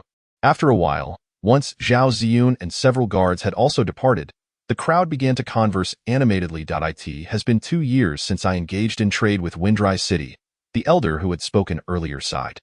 Typically, it is Yi Zhizhong who manages the city's affairs. City Lord Lu seldom appears. Another person lamented, indeed, this city lord has a rather low profile. I have heard he often ventures into the mists for adventure and thrill-seeking. He does not resemble a city lord but rather a pioneer earning commissions. I have conversed with the city lord a few times. He seems quite amiable, yet regrettably, his strength is somewhat lacking. Having lingered at the First Realm for many years. Yes, I have heard of this as well. He has been stuck at the bottleneck of the First Realm for 2.5 years without breakthrough. What sort of city lord possesses such strength? It is nothing short of a joke, and now, he has endangered an entire city. You may not be aware, but there have been rampant rumors recently, claiming that City Lord Lu obtained his position through connections. Hence, Old Shao, are you seeking death? How dare you speak such words? I have heard that this afternoon, A significant number of rumor-mongers were dealt with in the administrative hall. One person hastily covered the mouth of the one who had spoken. "Oh, at this moment, what is there to fear? We might all perish here." Another replied, his tone tinged with resignation. "I see other cities benefiting from territorial order enhancements. Yet Windrise City has none, all due to City Lord Lu's long-standing failure to integrate with the core of the territory. I deeply regret choosing to conduct business in Windrise City. This time, I fear I may lose my life." The crowd vociferously criticized the absent City Lord, their tones filled with reproach and dissatisfaction. The elder stepped forward, urging, at this juncture, discussing the City Lord's shortcomings is no longer pertinent. Let us proceed to the city tower and observe the battlefield situation. The crowd readily agreed, quickly departing the location. Chapter 20. Dark clouds pressed down on the city, threatening to crumble that night. The moon was bright yet stars were sparse on the northern city ramparts. A young soldier clad in gray armor cautiously approached the long table, cradling a black wooden long box, and paused to gently place it upon the table. Opposite him sat a robust man in silver armor, who smiled and remarked, "Zhao Jian, there is no need for such caution. The storage box is crafted from special wood and engraved with a protective array, ensuring the safety of the energy crystals inside." Zhao Jian nodded in acknowledgement, his gaze fixed intently on the long box, seemingly awaiting its opening. The burly man shook his head, reaching to place a circular token upon the red circle at the center of the box. Soon, two azure beams of light emanated from the token, tracing the patterns along the surface of the wooden box before returning to the token. With a click, the box opened, revealing its contents, a neatly arranged collection of 50 square crystals, softly glowing with a gentle white light amidst the night. The storage was intact, and Zhao Jian sighed in relief, exclaiming, "Captain Lin, these energy crystals are truly magnificent." The man referred to as Captain Lin nodded lightly and replied, "Indeed, this is a specialty of Windrise City. The energy contained within a 1-meter square crystal is divided into 1,000 portions and compressed into these 3-centimeter square energy crystals, maintaining stability within." Zhao Jian's expression shifted between uncertainty and contemplation. And after a long pause, he managed to utter, "Captain Lin, I have heard that Windrise City may not withstand this wave of warfare. Is that true?" Captain Lin's expression changed slightly as he admonished, "Nonsense, Zhao Jian. You have been part of the city guard for half a month. Though you are a recruit, you must always remember your identity. As a city guard, you should possess unwavering confidence in Windrise City. But the amount of war supplies being transported this time is excessive. Even the usually precious energy crystals are being moved out." Zhao Jian's voice grew progressively softer, yet he persisted in his discourse. "During the last insect tide, we did not employ the formation discs, but this time—" "Enough! Cease your words," Captain Lin interrupted Zhao Jian, contemplating for a moment before patting his shoulder. "Follow me. Let us first load these large energy crystal blocks into the formation discs." The two of them, one leading and the other following, approached a metallic disc. The disc measured approximately 1 meter in diameter, with a square box beneath it, equipped with 4 movable wheels. The surface of the disc was intricately engraved with a multitude of patterns. Zhao Jian bent down and opened a panel on the base, extending his right hand into it, holding a crystal block. After locating a square recess, he embedded the crystal within. "Have you learned? This is how to energize the formation disc." Zhao Jian stood up and gestured towards the base, instructing Zhao Jian, "You shall complete the remaining 35 recesses of the formation disc." Zhao Jian acknowledged with a nod and bent down to mimic Zhao Jian's actions. Carefully placing the crystal blocks one by one, Captain Lin cast a glance outside the city. The blue shield of the Sky Dome system shone brighter than ever before. He understood that this was a manifestation of the Sky Dome system operating at full power. Illuminated by the blue light, the distant Mist Legion loomed ominously, the swarming alien insects seemingly poised to engulf the city. For the past several days, he had led a 50-man team stationed at the Spirit Stone mine. It was only this evening that they were urgently recalled to the city, transporting all the Spirit Stone materials collected from the mine. Even during the last insect tide battle, the Spirit Stone mine had remained operational. As it was the primary source of energy supply for the city, in the hours following their return, he overheard many people whispering, with numerous comments directing their ire towards the Lord. He felt a deep sense of anger and disdain towards these baseless speculations and accusations. He firmly believed that the Lord would not abandon the city as the rumors suggested. Nor was he a feeble and incompetent individual. This morning, he had witnessed the Lord emerge outside the spirit stone vein, dispatching 2 energy users with a single strike. Moreover, from the Lord's words, it was evident that he had already entered the 2nd tier. However, given the overwhelming enemy forces this time, he harbored doubts about whether Fengqi City could successfully withstand the onslaught. With this in mind, Captain Lin retrieved 2 white cylindrical cigarettes from his pocket. These were expensive cigars he had purchased from a traveling merchant, which he typically abstained from indulging in. Here, have one. Captain Lin offered a cigarette to Zhao Jian with a smile. This is excellent for calming your nerves before battle. Captain Lin closed the door of the completed formation disk's base. He then sparked a small flame from his fingertips, igniting both cigarettes. Taking a deep drag, he squinted slightly, exhaling a cloud of smoke after a while, and addressed the individual before him. Now that you have become a city guard, do not hesitate. The deployment on the battlefield is not our concern. Our task is to eliminate the enemies before us. Those foolish insects cannot scale the city walls. When the time comes, simply operate this formation disk to eradicate them. Zhao Jian imitated Captain Lin, taking a large puff, only to be overwhelmed by the smoke, causing tears to spring forth. He forced a smile and declared loudly, I am not afraid. I will become an outstanding warrior of Fengqi City. Captain Lin remained silent, one hand clutching the cigarette while the other gave Zhao Jian's shoulder a hearty pat, praising, Well done, lad. Give it your all. At that moment, a dense swarm of insects began to stir on the distant horizon. Scattered points emerged from the black tide, gradually coalescing into a new swarm. This process lasted approximately 1 minute. Soon, the newly formed insect swarm surged towards the city with alarming speed. Captain Lin, his expression grave, observed the entire scene. As the new swarm approached the city walls, he extinguished his cigarette and thoughtfully tucked the remaining stub into his pocket. Woo, woo, woo! A resonant and prolonged horn echoed through the air. Lasting around half a minute, Captain Lin lowered the horn and glanced at the dazed Zhao Jian beside him, saying, What are you still doing? Pull yourself together and prepare for battle. Zhao Jian hurriedly adjusted his gear and sprinted towards the assembly point. 2 minutes later, clad in silver armor, Zhao Ziyun ascended the city tower. Captain Lin stood respectfully before him, saluting with a firm voice. Commander Zhao, Team Leader Lin Fighter reports to you. Zhao Ziyun nodded and inquired, What is the status of the enemy attack?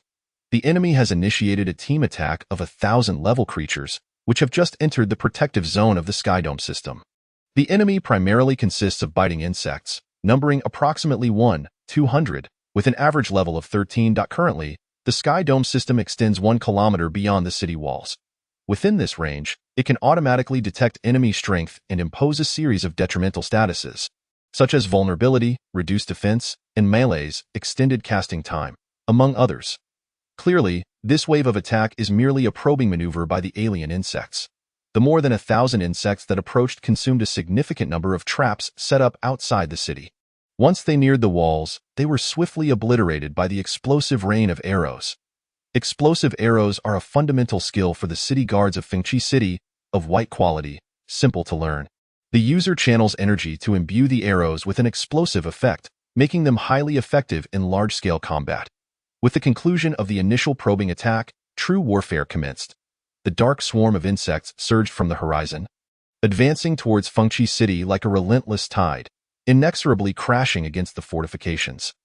Their numbers were so vast that even if explosive arrows could take down 2 or 3 insects at a time, the void would quickly be filled by surrounding insects. After all, with over 3,000 meters of city walls, the defending forces numbered only a little over 500, inadequate to cover such an extensive line. Fortunately, the alien insects possessed only basic combat instincts. In battle, they would surge forward en masse, gnawing at the wall's durability without understanding how to scale it. The city walls, being a magnificent structure bestowed upon the Lord by the Alliance, boasted formidable defenses and could gradually repair damage by consuming energy crystals, restoring their durability. Given the current situation, the defenders could still withstand the onslaught of the insect horde, relying on the strength of the walls and ample supplies for defense. Activate the formation discs and prioritize eliminating that group of venomous insects. Zhao Ziyun keenly sensed the shift in the insect horde and decisively issued the order. There were 20 formation discs atop the tower. Upon receiving the command, The soldiers operating them began scanning the swarm for the telltale signs of red venomous insects. At that moment, a large expanse of yellow-green slime erupted from the insect horde 100 meters away, tracing a trajectory through the air before splattering onto the city tower. Be careful. The soldiers swiftly dodged, but one individual was caught off guard and got the slime on his left arm's armor. Instantly, the armor began to sizzle and emit white smoke. A large hole burned through by the acidic slime. It hurts, the injured soldier cried out in agony. Soon, 2 medics arrived to escort him off the battlefield for treatment. The formation discs quickly locked onto the source of the acid.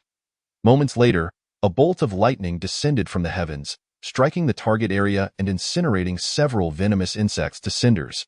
At this juncture, Yue emerged from behind the tower, followed by a contingent of around 50 soldiers.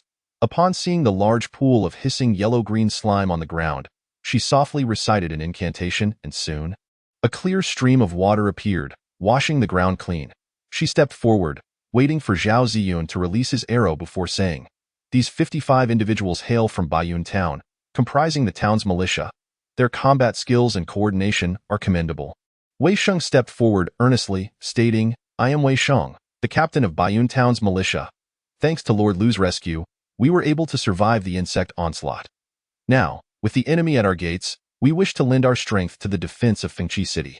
We hope Commander Zhao will command us." This afternoon, when over 300 individuals from Baiyun Town entered the city, Zhao Ziyun had interacted with them.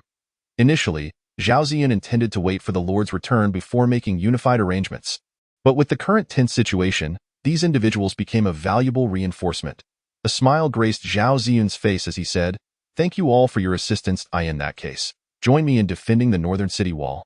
After assigning defense duties to Wei Sheng and the others, Zhao Ziyun informed Yue, "The Sky Dome system has detected 1,600 venomous insects entering the battlefield, including 2 elite insects of level 47. If we allow them to approach within 100 meters of the city wall, even if the formation discs can ultimately eliminate them, it will likely result in significant casualties among our soldiers." Yue replied solemnly, "What do you plan to do about these threats?" "I intend to lead my 100 cavalry into the fray, striking them down in one fell swoop," Zhao Ziyun responded calmly, his voice imbued with confidence. "First, we will clear an area below using the formation discs, then deploy the cavalry through the summoning formation. After breaching the swarm of venomous insects, we will return through the summoning formation at an opportune moment." Yue pondered for a moment and then said, "Very well, during your absence from the city, I shall temporarily assume command of the military affairs and oversee the defense operations on the city walls." Zhao Ziyun acknowledged with a nod, turned, and departed to rally his troops. Chapter 21. The White Horse Order. Soon, a cavalry unit of approximately 100 men gathered in the open ground behind the city walls. The knights were clad in heavy armor, their heads adorned with closed cylindrical helmets, and they gripped 3-meter-long lances firmly in hand. Beneath them were magnificent steeds, robust and powerful, covered in thick horse armor. With metallic scales glinting coldly under the light. It was evident that this was a well-trained and well-equipped heavy cavalry unit. Clear the deployment area, activate the summoning formation, and prepare to deploy the heavy cavalry. Zhao Ziyun calmly issued the military order from the forefront of the unit. Upon receiving the command, the soldiers atop the city walls manipulated the formation disc, designating a section in front of the walls where the density of monsters was relatively low. In an instant, flames and lightning erupted within the swarm, ruthlessly harvesting the lives of the aberrant insects and clearing an area of several thousand square meters. With a flash of white light, the heavy cavalry vanished from within the city, instantaneously transported to the newly cleared expanse outside the walls. The surging swarm of insects threatened to fill this area, and the battlefield ahead clearly lacked sufficient space for the heavy cavalry to accelerate into a charge. Zhao Ziyun bellowed, "White Horse Order, formation of the charge." A golden token appeared above Zhao Ziyun's head, and then radiated a brilliant light, transforming into countless golden motes that infused each cavalryman in the unit. After 3 breaths, the entire cavalry unit surged into a charging state. The force moved forth like a torrent of steel, the aberrant insects before them melting away as if butter meeting a hot knife, unstoppable and relentless. Zhao Ziyun slightly adjusted their course and led the army directly toward the toxic insect legion. 1,000 meters, 800 meters, 500 meters, 100 meters. White Horse Order, Iron Song. White Horse Order, Dragon Flight Formation. Zhao Ziyun successively unleashed 2 golden tokens, and the entire unit advanced as if celestial beings descending upon the earth. SSS. SSSSS. A torrent of yellow-green venom sprayed toward the cavalry but was repelled by a layer of golden radiance surrounding them, splattering harmlessly onto the ground with a hissing sound. Formation: slay the enemies. Zhao Ziyun led the charge, his lance sweeping through, a flash of golden light severing all toxic insects within a half-circle before him, their venom pooling on the ground. Excellent, well done. On the city walls, a group of individuals watched in awe as the heavy cavalry wreaked havoc on the distant battlefield, unable to contain their cheers. Our Windrise City's heavy cavalry is truly formidable. Commander Zhao's strength is indeed unparalleled. One exclaimed in genuine admiration. Indeed. I heard that Lord Liu, against all opposition, invested heavily to forge such an invincible force. Strange, though, despite the chaos of battle, it seems we have yet to see the Lord. Someone voiced in confusion. I heard some say he secretly abandoned the city. Another whispered. Nonsense. Lord Liu is not that kind of person. Someone quickly retorted. Who knows? Given the situation tonight, I fear it may be dire. Another lamented. Alas, the strength of Windrise City is still too weak. It truly feels hopeless, someone expressed with deep pessimism.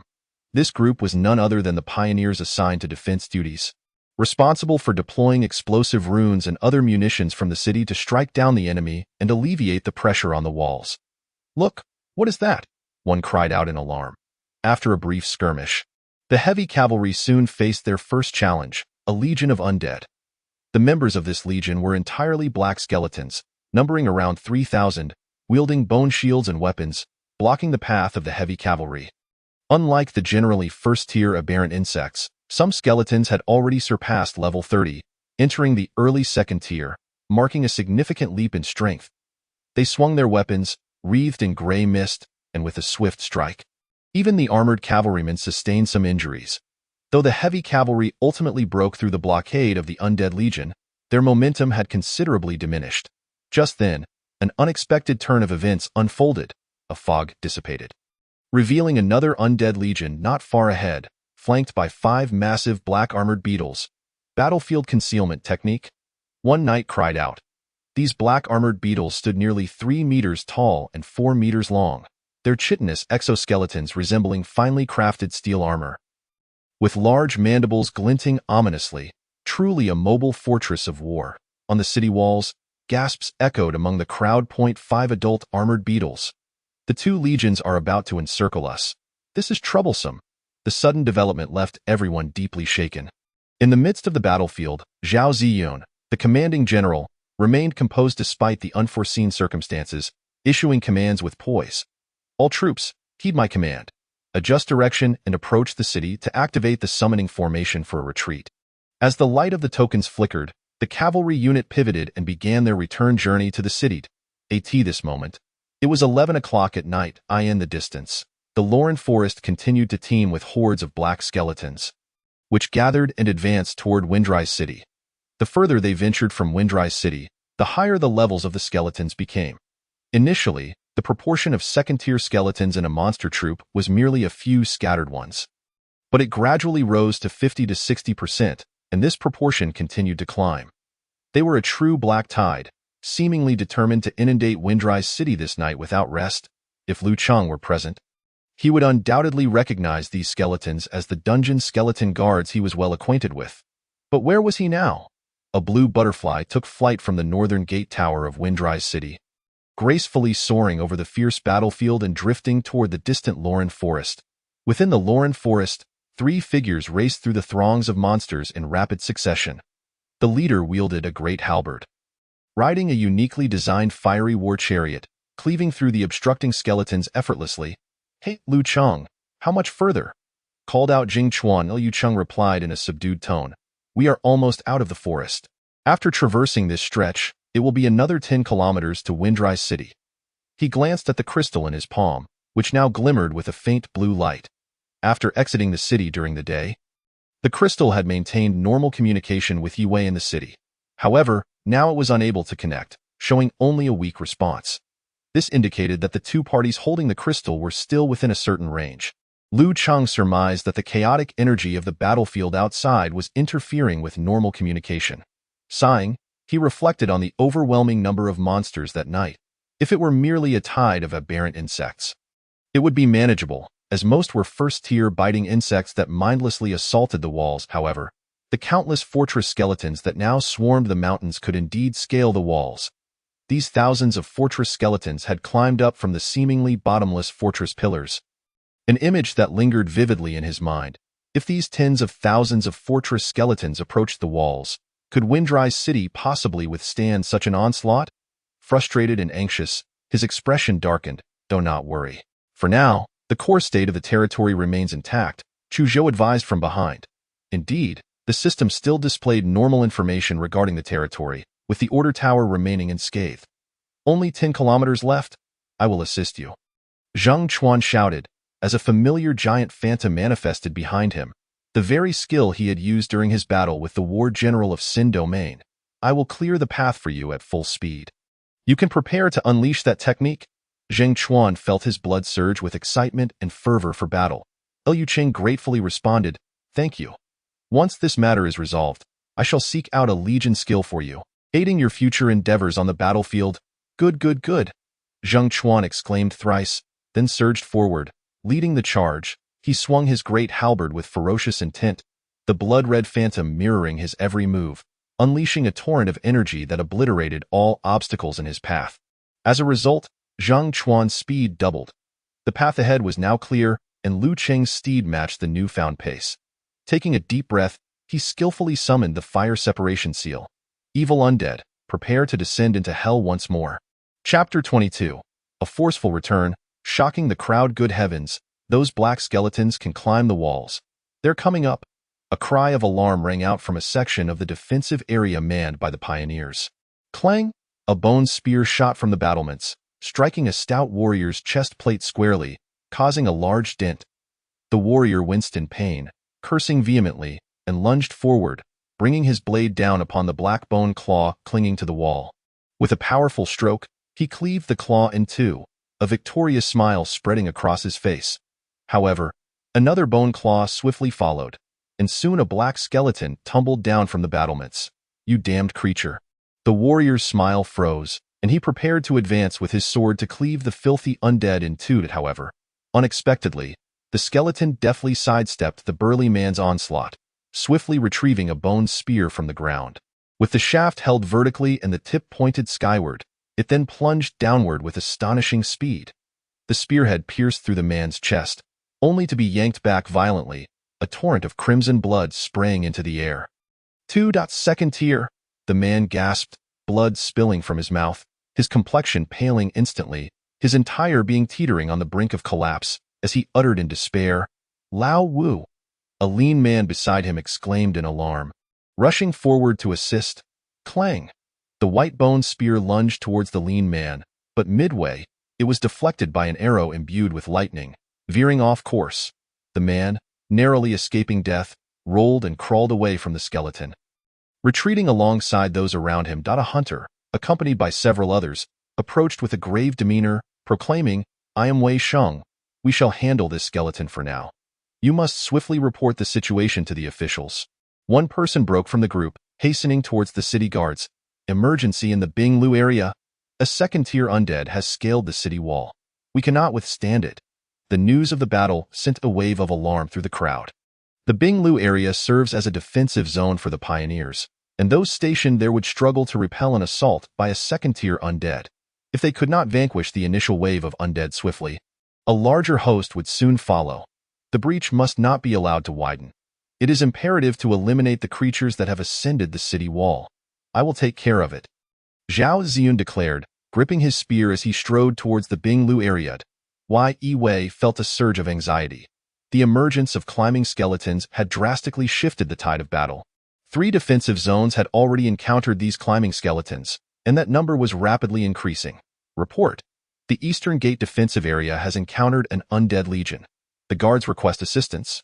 Previously, the conflict had been confined to the northern part of the city, with the other 3 gates suffering no significant impact. Now, however, the enemy's might was overwhelming, and the pressure was spreading to other defensive zones. It was evident that the defenses at the other gates were thinner, and should they face climbing skeletons, they would likely fall swiftly. The new battle situation was the final straw for some. Whispers of alternative plans began to circulate among the leaders of merchant caravans, contemplating an escape through other gates to evade the impending doom. That moment, a bracelet on Yue Wei's right wrist vibrated gently 3 times, pulling her back from her moment of contemplation. Lu Cheng has returned? A smile broke across her face as she focused intently, keenly sensing the direction of the signal point 2,000 meters to the north of the city.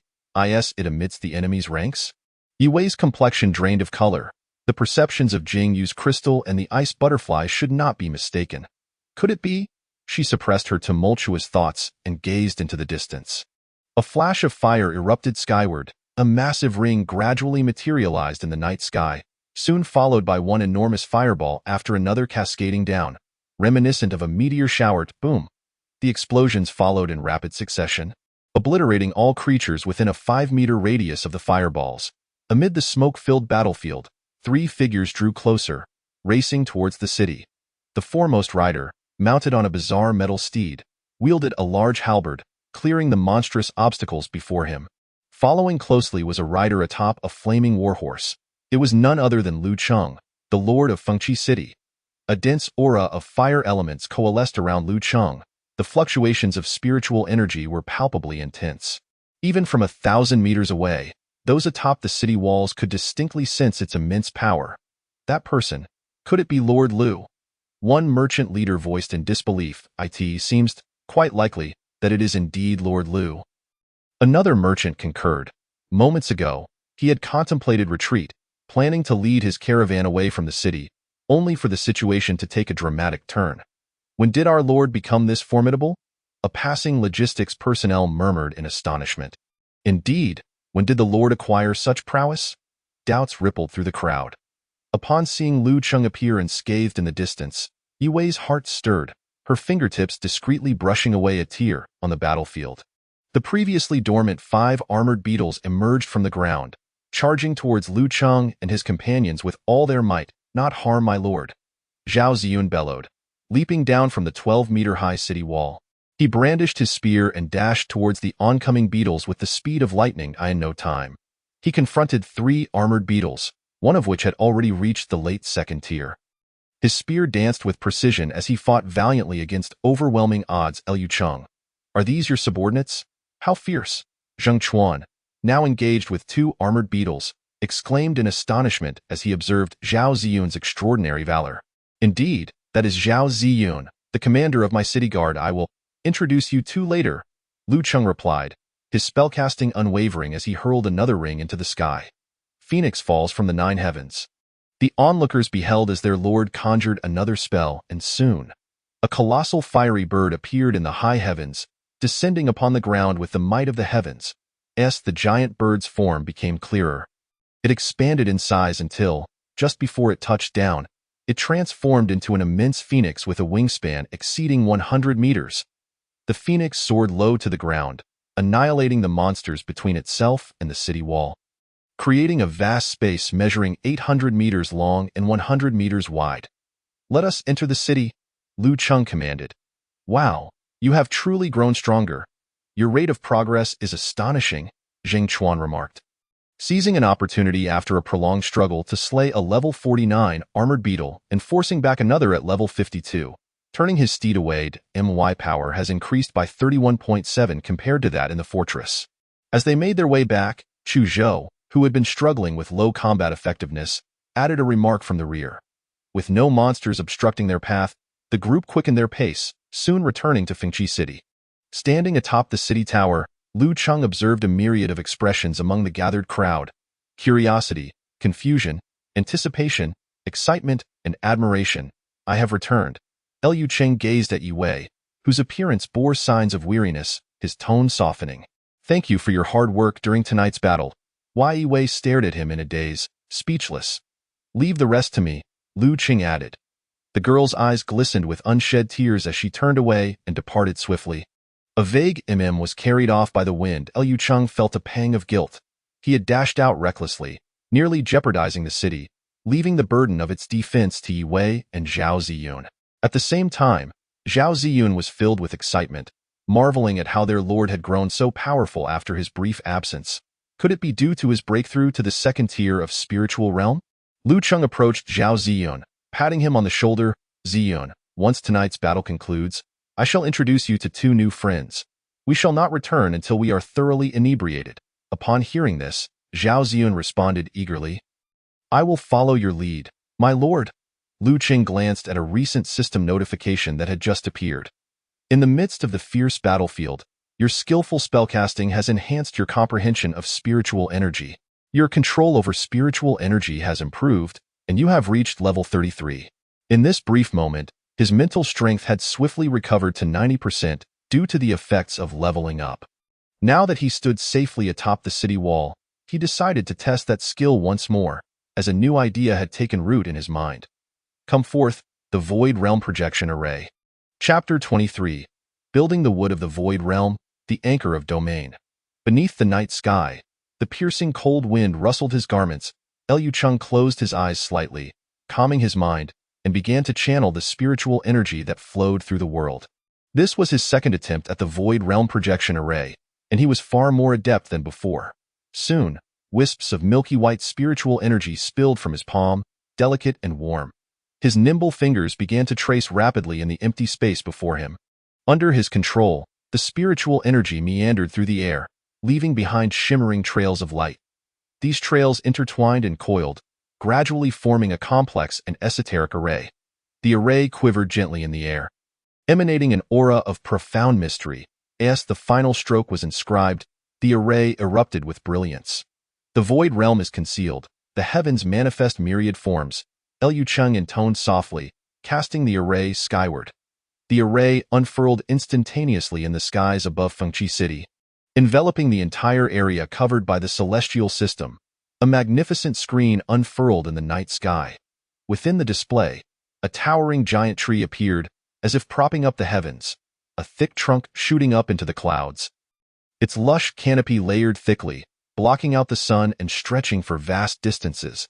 As the perspective zoomed in, the onlookers realized that each layer of the canopy cradled majestic cities. The trunk, etched with intricate patterns, resembled flowing rivers, while countless wisps of spiritual energy swirled like mist, radiating myriad hues of light. The array has successfully unfolded. You have summoned the projection of a certain void realm. Note, this projection of the void realm has produced a unique reaction with your order core. Under the influence of the Starry City, the Order Tower has acquired the characteristic Anchor of Domain. Anchor of Domain, Quality Dash. Within the realm of the Order Tower's influence, the coordinates of all spaces are susceptible to capture by the Order Core. You may expend a certain cost to reinforce fix connect to the domain indicated by these coordinates. How can it be of unknown quality? A fleeting doubt passed through Lu Cheng's mind, soon dissipated by the influx of new information. The coordinates of this wasteland realm have been successfully anchored. Would you like to consume the spiritual energy reserves within the tower to enhance the power of this wasteland projection? Yes. The inhabitants of the city perceived a fleeting blur before their eyes. They had just been in the Windrise City, and in an instant, the world had transformed. The moon waned and the stars dimmed. While the sun hung high in the sky, the entire Windrise City was suspended in the air by a colossal green leaf, the plains outside illuminated by sunlight, revealing a vast expanse where myriad aberrant insects and skeletal undead had fallen into an eerie stillness. At the edge of the plain loomed an immeasurable wall, with countless rivers flowing relentlessly upon it. The very trunk of a giant tree. Liu Cheng felt a surge of awareness, his mental energy flooding out like water released from a dam. The onlookers beheld a myriad of golden specks slowly coalescing in the sky, ultimately forming a towering giant, identical in appearance to Lu Cheng himself. The giant extended its right hand, gradually pressing down towards the plains beyond the city. Its palm expanded until it obscured half the sky. Countless magical seals flowed within the lines of its palm, exuding an overwhelming aura.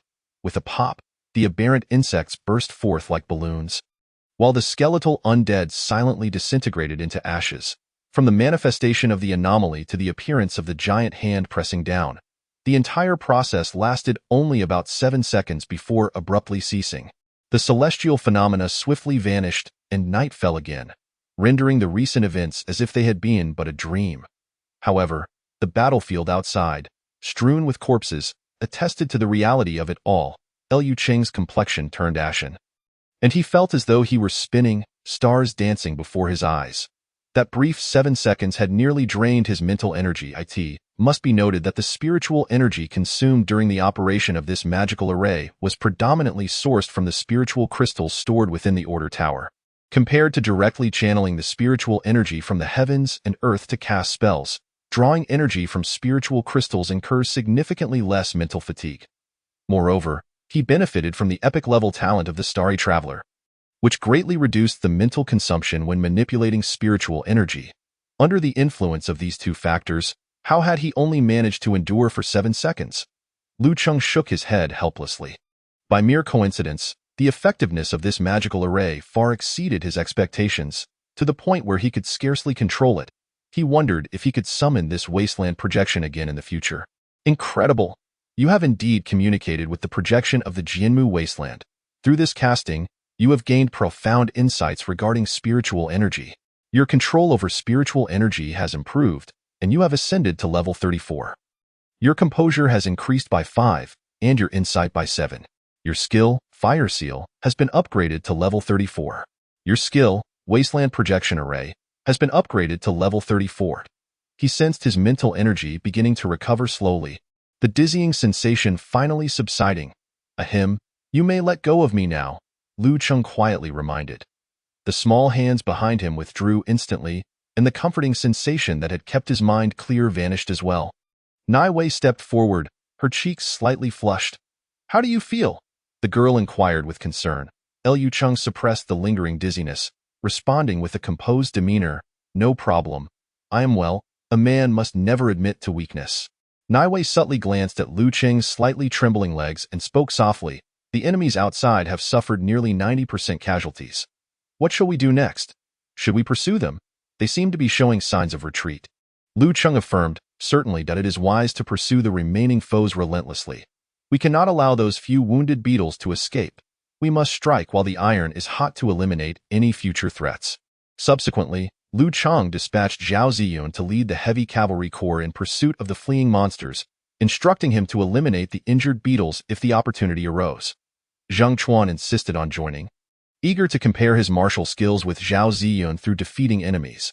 Chu Zhou expressed interest in the beetles and intended to accompany them to gather data for research purposes. Liu Cheng had initially considered settling these two distant guests in the city. However, upon hearing their requests, he could only smile and acquiesce. Following the earlier battle, particularly his display of the Wasteland's descent, had left all present in awe, deeply impressed. After the heavy cavalry departed, the remaining city guards began to clear away the wounded enemies outside the city. The pioneers assigned to defense, along with the residents of Baiyun Town, were fervent and eager to join the effort in cleaning the battlefield to prevent any lingering threats. Once Liu Cheng had arranged everything, he finally let out a sigh of relief. A cup of calming tea would be nice. Nai Wei's voice chimed in beside him. Liu Cheng reached for the warm tea the girl offered. Taking a gentle sip that filled his mouth with its fragrant sweetness, he took another sip, a warm current flowing down his throat, dispelling much of the chill within him. Calming tea, quality, rare. Sourced from the tea leaves of Yunling, possesses soothing effects. This tea is truly exquisite. Liu Cheng squinted his eyes, reflecting on the day's exhausting endeavors.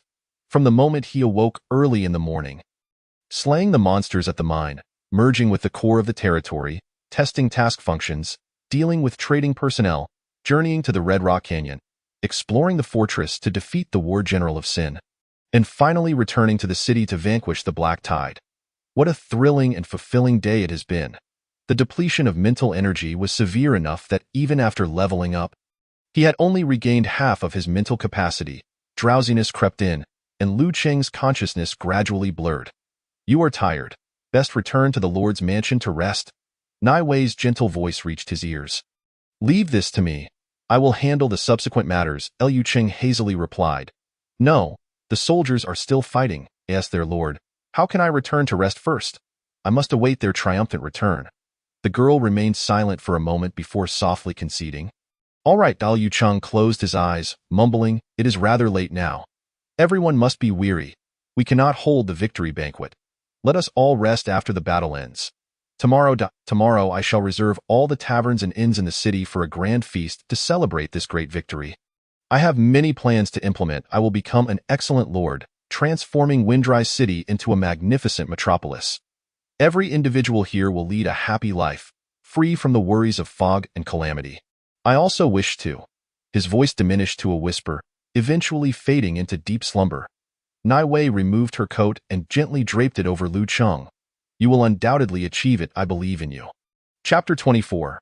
Assessing gains. Lu Cheng opened his eyes to find himself back in the familiar room of the Lord's mansion. Alas, it seems I lost consciousness last night, Liu Cheng. How could you fall asleep as the Lord? Since no one has come to awaken me until now, the battle last night must have concluded successfully. He collected his scattered thoughts and turned his gaze to the clock hanging on the wall. It was 10 in the morning. The sun had already risen high by now. It was the second day of his stay in the Return to Ruins world. He turned over, choosing not to rise immediately. After a day of strenuous effort yesterday, he deserved to reward himself with a bit more rest. Perhaps another half hour would suffice. Liu Cheng checked the status of his mental energy. Unfortunately, he had only recovered 20%. He remained in a weakened state. Once mental energy is depleted, regaining it to normal levels requires several times the duration.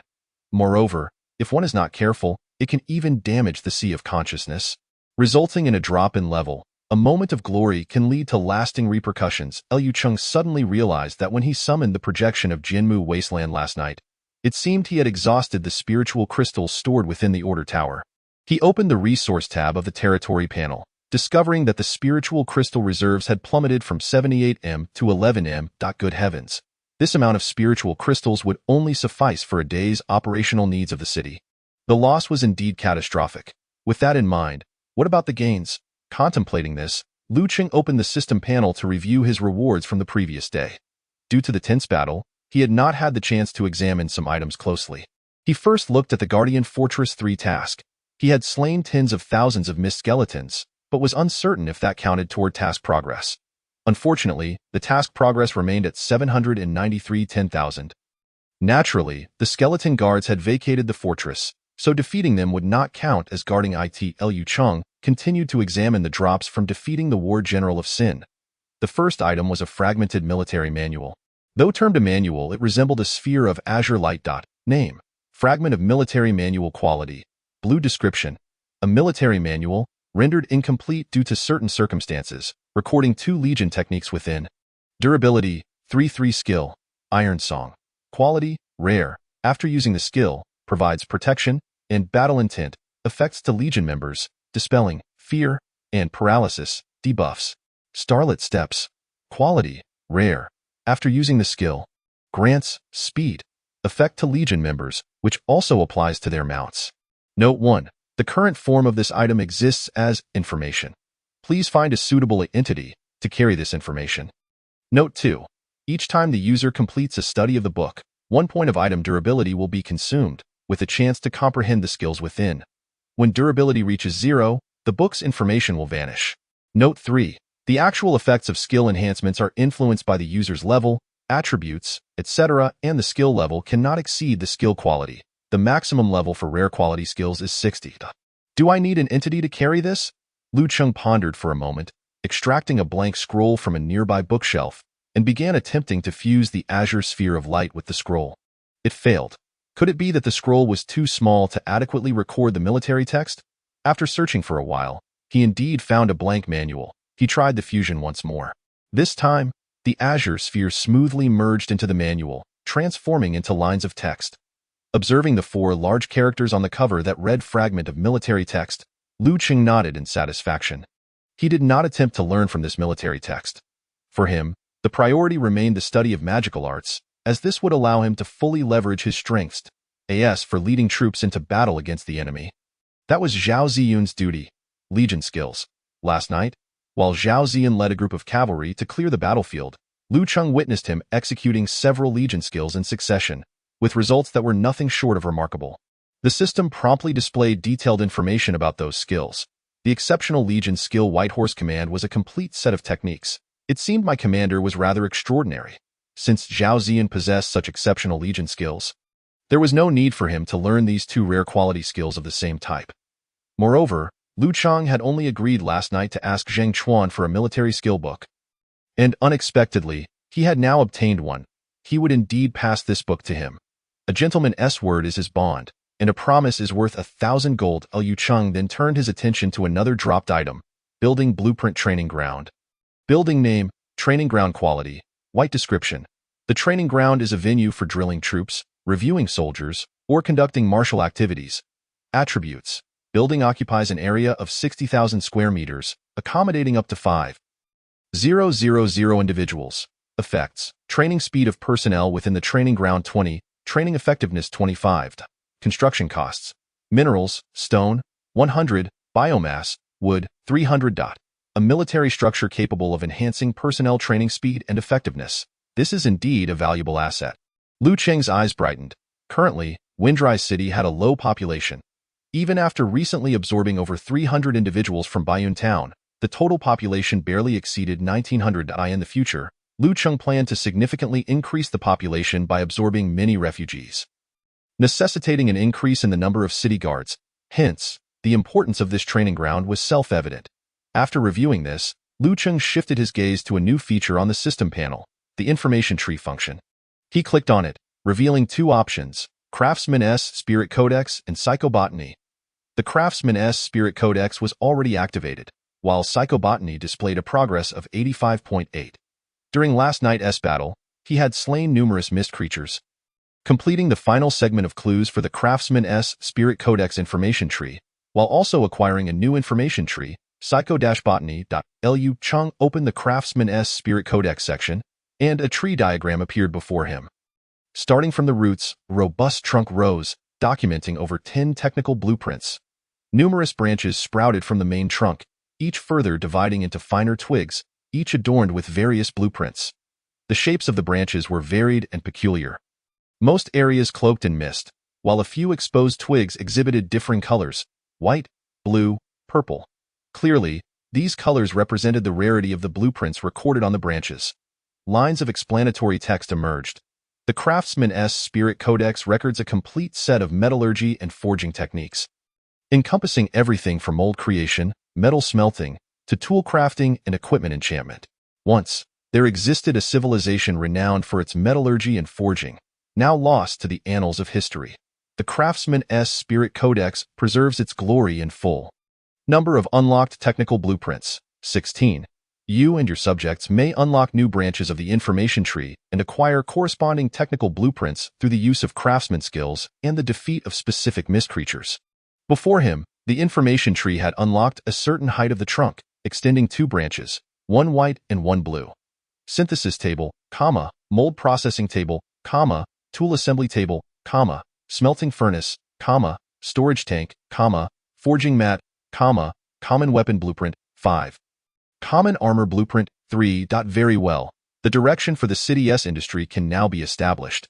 Seeing the plethora of technical blueprints made Lu Cheng's eyes sparkle. The notion of crafting a distinctive industry for his territory quickly took shape.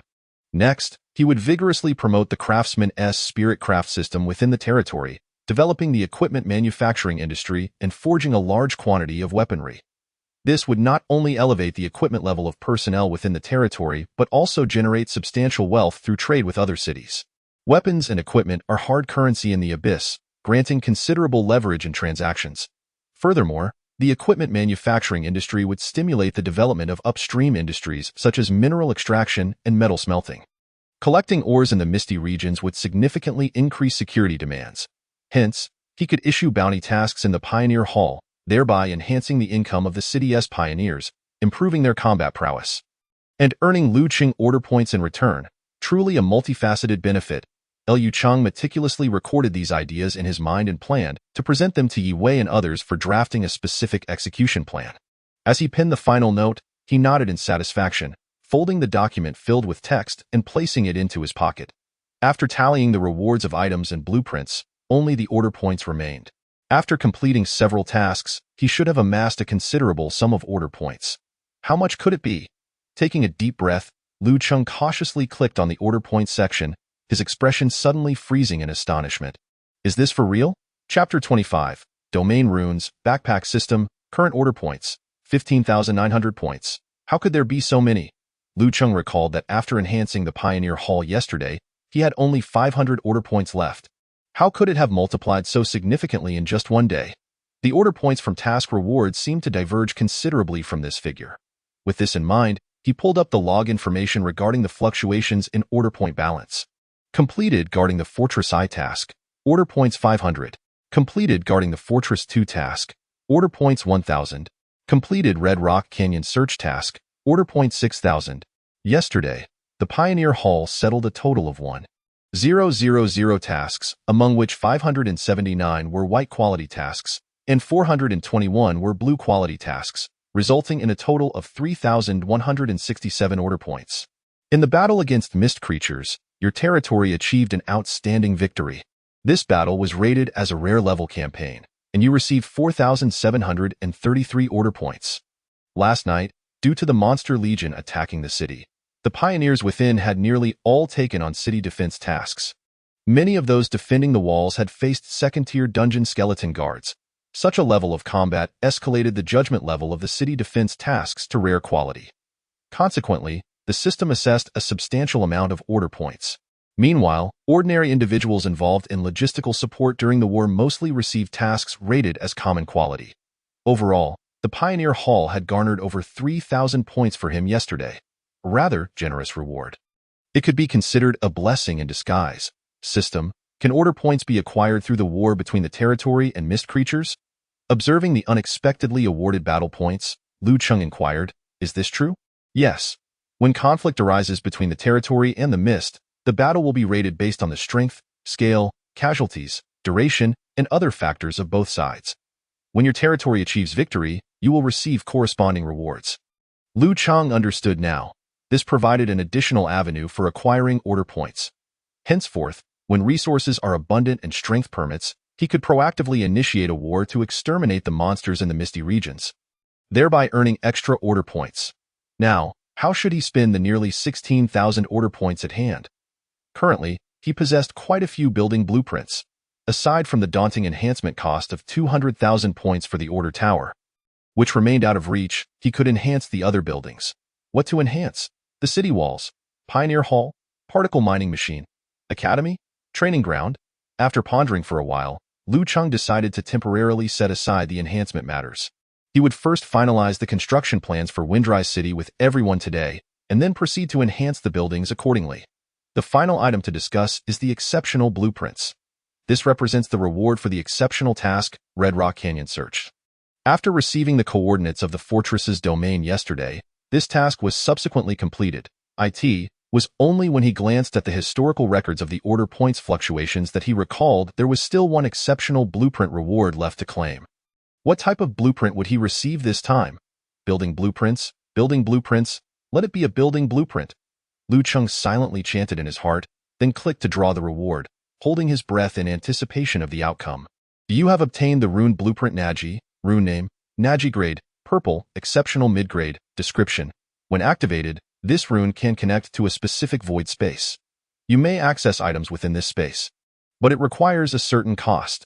The rune can be charged, and if it completely loses its energy supply, it may lose the recorded spatial coordinates. Attributes: energy storage limit, 100 spirit crystals, charging speed, 1 spirit crystal minute, spatial volume, 100,000 m, enhancement cost, 100,000 order points. The result was unexpected. He never anticipated receiving a rune blueprint. The path of runes is not a common avenue for spiritual energy cultivation. In Lu Cheng's memories, runes are generally employed in the process of refining, inscribing various runes onto weapons and equipment, akin to enchanting them.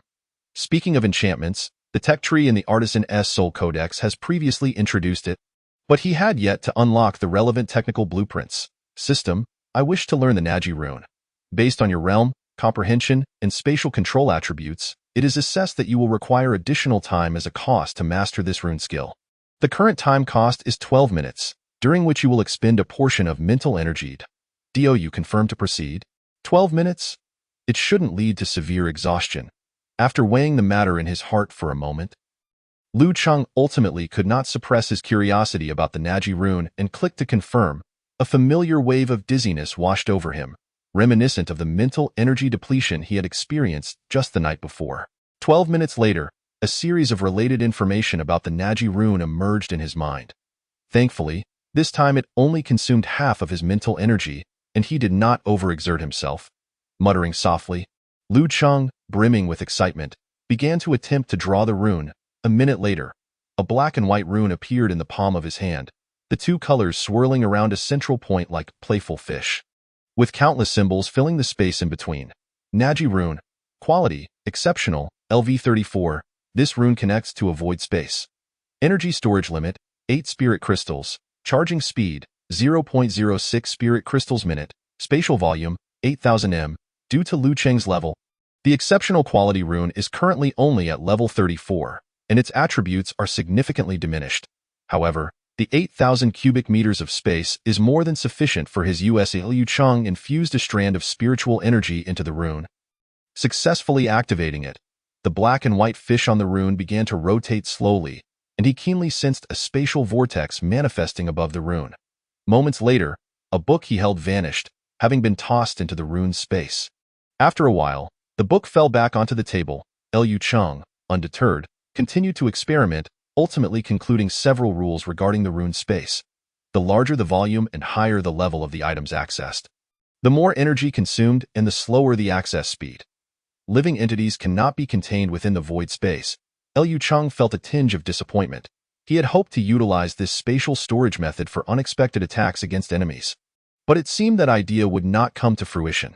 Nevertheless, using it for daily storage of resources for his territory posed no issue. However, the rune also harbored a flaw. If it loses its energy supply, it may lose its spatial coordinates, meaning that everything stored inside would be lost, resulting in significant losses. To avoid losing the coordinates, one must maintain a constant energy supply. Constructing a stable energy supply system with spirit crystals? No, that wouldn't suffice. There remains a certain risk, and absolute safety for the items cannot be guaranteed. After pondering for a moment, Lu Cheng suddenly smacked his thigh and exclaimed, "Anchor of domain, capture and record the spatial coordinates indicated by this rune." The spatial coordinates indicated by this rune have been successfully captured and recorded. Strengthen the connection to this spatial coordinate. The connection to this space is very stable and does not require enhancement. After some contemplation, Lu Cheng drew a new rune, though this one appeared much dimmer. Its level was merely 1, with weak spiritual energy responses, and the spatial volume it indicated was only 1 m. This was a new rune, and he needed to connect its coordinates to the space indicated by the previous rune. Connection successful. The coordinates indicated by this rune have been reset. Now, I need to fix its indicated space to a specific area within it. Lu Cheng delineated a 1 cubic meter small space within the 8,000 cubic meter area and submitted the information about that region to the system. Fixation successful. The coordinates indicated by this rune have been set to a specific area. It worked. Next, he could produce a portion of high-level Naji runes to serve as a warehouse and then use numerous low-level runes to point to specific regions within the warehouse. This way, he could create a backpack system. When others hold low-level runes, they could carve out a space unique to themselves from the warehouse, serving as a personal backpack.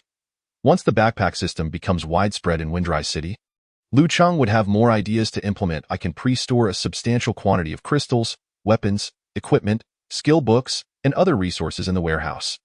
Then, through tasks and battle drops, I can randomly reward these to the pioneers. When they slay mist creatures in the wild, they will randomly receive loot in their personal backpacks. Would this not ignite an immense passion for battle and a thirst for adventure in them? Chapter 26. Before the celebration feast. Bang. The clock struck 11, emitting a deep and resonant sound. Liu Cheng paused his spellcasting, tossing a circular metal disc adorned with a black and white fish design onto the table. Clink. The metal disc landed on the table, colliding with other metal pieces and producing a crisp sound. At this moment, the table was adorned with around 300 identical items, a total of 360 Naji badges. That should suffice for now. With a wave of his hand, Lu Cheng stored the badges in the warehouse. The so-called warehouse was the 34-level Naji rune he had previously created, boasting a capacity of 8,000 cubic meters. Bang, bang, bang. This time, it was not the clock chiming but someone knocking at the door. Liu Cheng stood up, stretching his body with vigor, and approached to open the door. "Good morning, Yi Wei." Outside stood a girl, quietly poised like a fairy. Today, she wore a light-colored floral long dress, the gentle breeze causing the hem to sway slightly.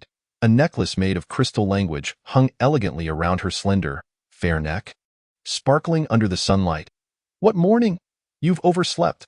The girl smiled sweetly, pointing out that it was already noon. Liu Cheng scratched his head in embarrassment.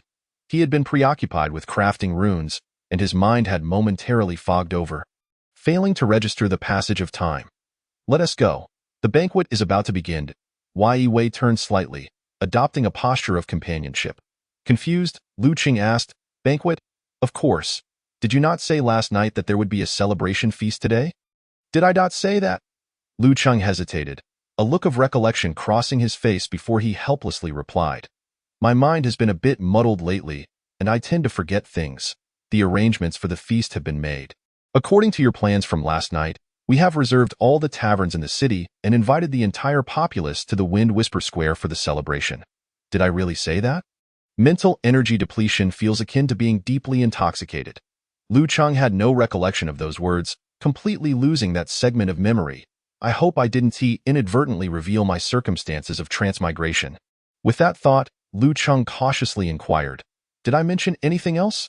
The girl observed his cautious demeanor and recalled the things he had said last night, chuckling as she replied, "Nothing else?" "You fell asleep quite quickly." After a moment's thought, she added, "Since you are concerned that you might say the wrong thing in a state of mental confusion, it would be wise to refrain from easily depleting your mental energy in the future. It is quite taxing on the body." Liu Cheng nodded in agreement, eager to shift the topic. He conjured a badge from thin air and handed it to Yi Wei. "Infuse it with spiritual energy to activate it. This is a treasure that can store items." "This is a rune?" The girl hesitated momentarily before accurately identifying its origin. Moments later, a basketball-sized ice crystal vanished into thin AI art. "It truly is a storage treasure. Where did you obtain this?" Yi Wei exclaimed, her beautiful eyes reflecting disbelief. Liu Cheng then proceeded to explain the Naji rune and the backpack system he had devised. Of course, he simplified the rune's origin, claiming it was obtained during a fortress expedition. "Your idea is splendid and highly feasible." After a moment of contemplation, Yi Wei provided an affirmative response and continued, however, regarding the establishment of equipment rewards in the warehouse. "We may be unable to do so for the time being, as our supply of weapons and equipment is rather limited. The population of Fengqi City has dwindled by more than half, causing many blacksmith shops and similar establishments to shut their doors, leaving them desolate. Furthermore, with the recent surge in warfare, the pressure on the city guards for equipment updates and repairs has greatly intensified, resulting in a significant depletion of available inventory." Liu Cheng smacked his forehead, realizing he had forgotten to mention the Artisan Soul Codex.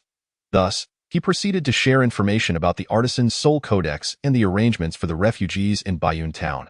Yi Wei listened quietly, her beautiful eyes sparkling with increasing brightness. The Lord's mansion was not far from Fengyu Square, and as Lu Cheng and Yi Wei engaged in lively conversation, they discussed the future development plans for Fengqi City in detail. Before long, they arrived at Fengyu Square. The banquet was to take place here today. On the expansive and beautiful square, 200 tables were arranged in succession. Nearly everyone in Fengqi City had come to attend this feast, with only a small portion remaining on guard duty or busy preparing the dishes. Thanks to the substantial elimination of the fog monsters last night, the concentration of fog outside the city had significantly decreased, and no enemies were sighted within a radius of several kilometers. Coupled with the proactive detection capabilities of the Sky Dome system, only a handful of sentinels were required to remain on the city walls, allowing the majority of the soldiers to partake in the banquet. Upon arriving at the square, the two tacitly ended their previous topic of discussion. People around them began to greet them warmly. Lu Cheng responded while mentally matching familiar yet strange faces to memories. At the opposite end of the banquet, the ordinary citizens of Fengqi City were filled with excitement today. Having witnessed the previous night's fierce battle, the image of Lord Lu, displaying extraordinary power and valor, was deeply etched in their minds. "My dear brothers, you may not be aware." At the banquet table, a robust man spoke passionately. "Our Lord Lu, that strike last night was nothing short of earth-shattering, eclipsing the sun and moon. The power he wielded, Teske, you all saw it. It was incredible. Yet, was I surprised? Not at all. Only you outsiders would be astonished." As a member of Fengqi City, I've long known our Lord possesses boundless magical prowess and unmatched abilities. With him here, Fengqi City is safe from calamity. This is the unwavering confidence of an ordinary citizen of Fengqi City. Most of those nearby displayed expressions of envy, but one could not help but voice a question. But I heard that the Lord has been stuck at the first level of the spirit realm for over 2 years without a breakthrough, feeling disheartened. The robust man's expression darkened, and he replied sternly, "Are you referring to the rumors circulating in the city? Ha! You witnessed it last night. Do you truly believe such statements could hold any truth? Who at the first level of the spirit realm could obliterate tens of thousands of monsters with a single strike? Have you ever seen that? I certainly haven't. Our Lord, being kind-hearted, previously allowed the rodents to slander him. Now, I, Long Tao, will not permit anyone to speak ill of our great Lord Lu in my presence." The man who had previously spoken quickly expressed his agreement, suddenly adopting a humble demeanor. "Brother Long, do you think we can still apply to join Fengqi City now?" One person asked eagerly. This group consisted of travelers from distant lands who did not belong to Fengqi City. Having witnessed the astonishing battle, their minds were now alive with the desire to end their wandering and become proud citizens of Fengqi City. Long Tao replied earnestly, "To be honest, I have a friend in the city guards, and he mentioned that they are currently in need of personnel. Given my good mood today, I will let you in on a little secret. If you wish to join Fengqi City, you must act quickly, be careful, or you might miss the opportunity in a few days." The crowd expressed their gratitude, all declaring they would submit their applications for citizenship in Fengqi City upon returning. The robust man nodded, adopting an enigmatic demeanor, and said, "These young ones are indeed teachable." Such scenes were evidently not confined to just this table. At today's banquet, many outsiders expressed their desire to join Fengqi City after hearing conversations from others. Duong, the bell tolled, signaling noon. The banquet officially commenced. Chapter 27. The speech. As the banquet unfolded, the semicircular golden energy shields enveloping each table gradually dissipated into thin air in an instant, the sumptuous feast laid bare before the eyes of the guests. The aroma of fine wines and exquisite dishes wafted through the air, tantalizing the senses. This enchanting little spell, combined with the opulent banquet, sparked waves of astonished exclamations throughout the square. "I say, Old Qian, this warm fragrance concealment technique is a specialty of your Drunken Fragrance Pavilion, traditionally kept secret. Why have you chosen to showcase it today?" An elegantly dressed elder inquired with a smile at the wealthy merchant beside him.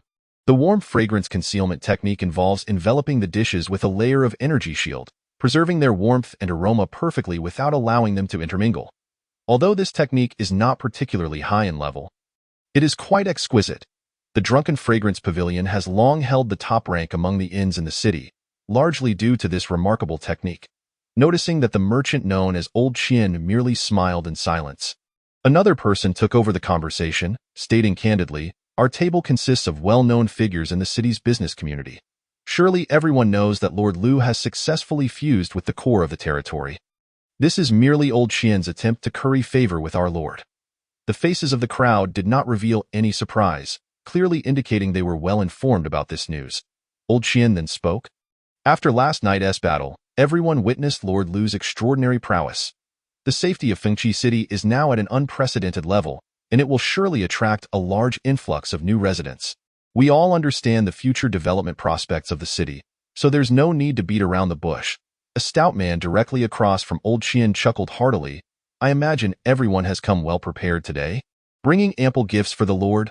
Old Wu, your candor is refreshing," the elder replied with a laugh, then turned serious. "The commercial landscape of this city is bound to undergo significant changes. We must unite to protect our interests from being overturned by newcomers."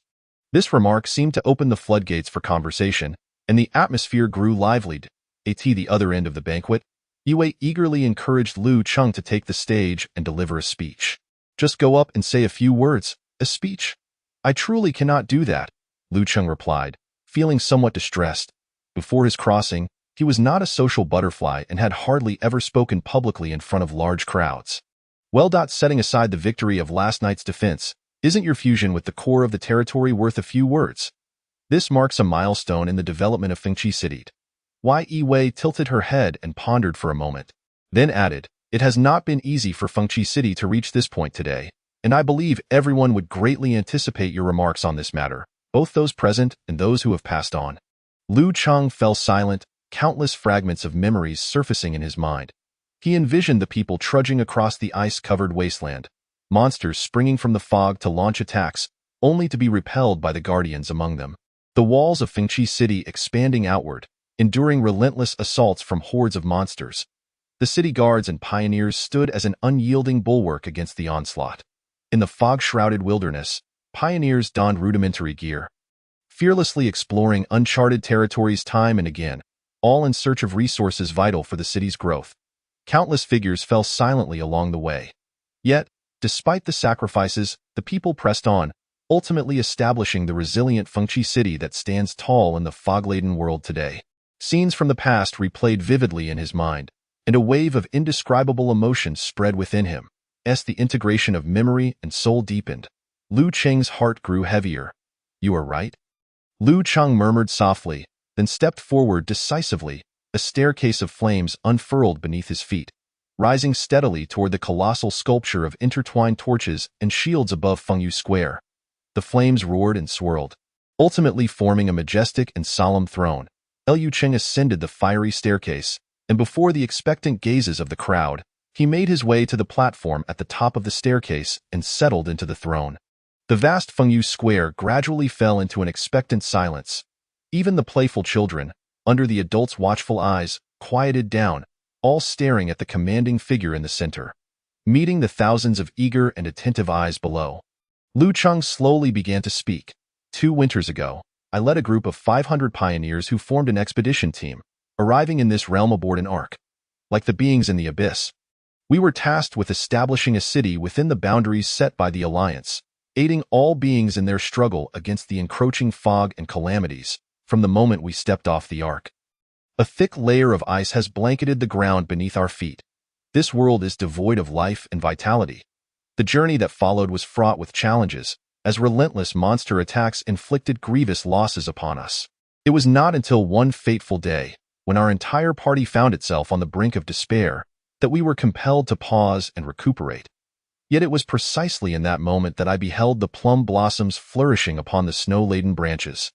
A rich current of wind element flowed through the boughs, stirring a gentle breeze. I ignited this swirl of wind element with fire, watching it expand before my eyes, its momentum swelling until it transformed into a raging inferno that engulfed the land, melting the solid ice that surrounded us. Thus, we forsook our original destination and chose instead the land beneath our feet. On the day the Tower of Order was completed, the long-awaited sunlight pierced through the oppressive clouds, casting a golden radiance upon the tower. That day, this nascent city proclaimed its name to the world, Windrise City. Lu Cheng recounted the early days of Windrise City's establishment, his tone neither grandiose nor fervent, yet imbued with a captivating resonance that stirred the emotions of all present. As 10 minutes passed, his oration gradually drew to a close, transitioning into a final summary.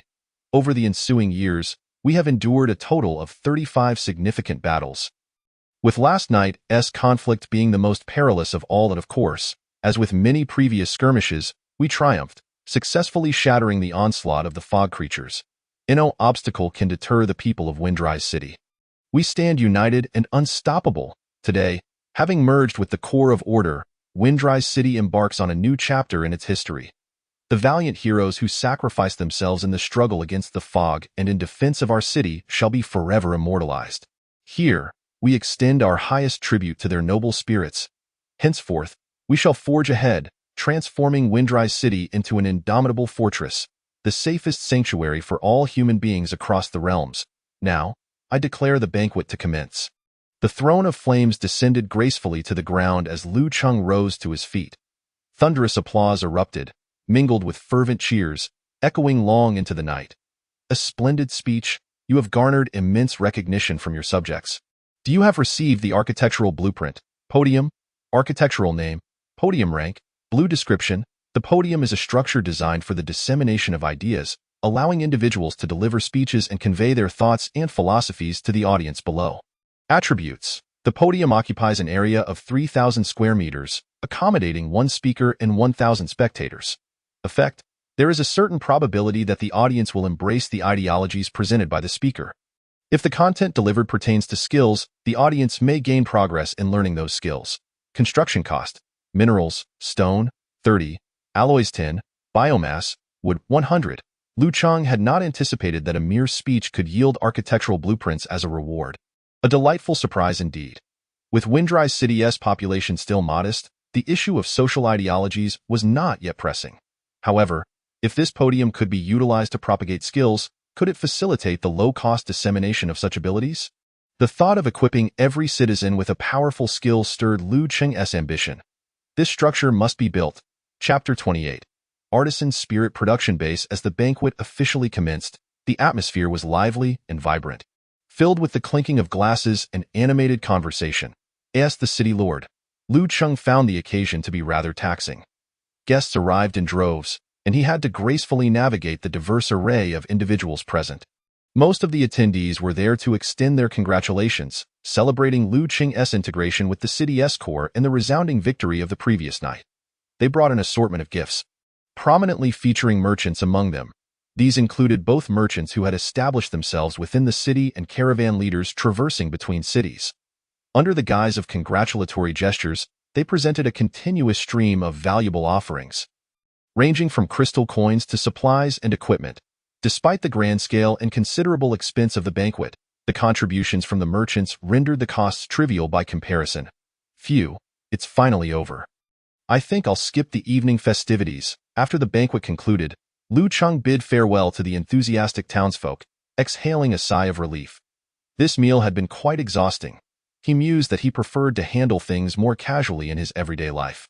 Yue, beside him, chuckled softly, remarking, "You have never been fond of such gatherings. Nor have I. Speaking of which, do you have any plans for the afternoon?" Plans for the afternoon? Lu Cheng pondered for a moment. Realizing that numerous tasks awaited him, especially since he had recently acquired a plethora of architectural blueprints.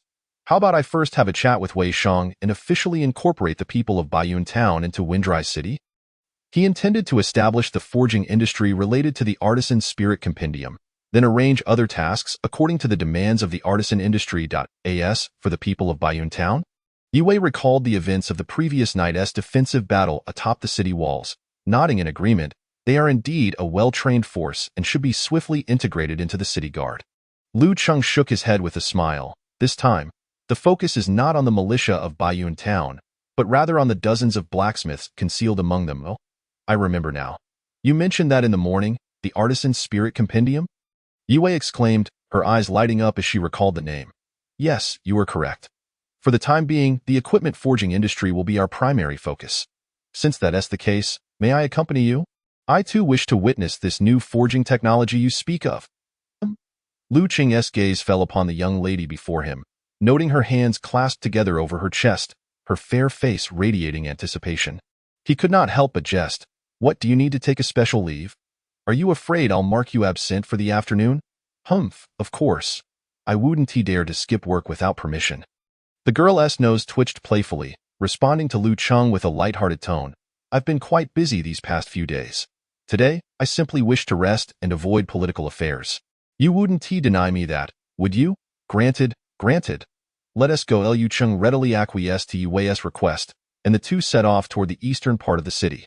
The people of Baiyun Town had been settled in a residential area to the east of the city, adjacent to a planting zone and the training camp for the city guards. During Windrise City's peak population, this area had been fully occupied. However, due to a recent mass exodus of residents, many of the homes now stood vacant.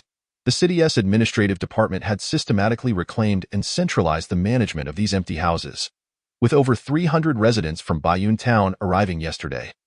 They were promptly accommodated in this area, breathing new life into what had once been a desolate community. Upon learning of Lu Cheng's arrival, Wei Shang and others swiftly appeared before them. Welcome, my lord, to our humble abode. Should our hospitality fall short, we beseech your understanding. Lu Cheng cheerfully invited them to take a seat and began to engage in friendly conversation.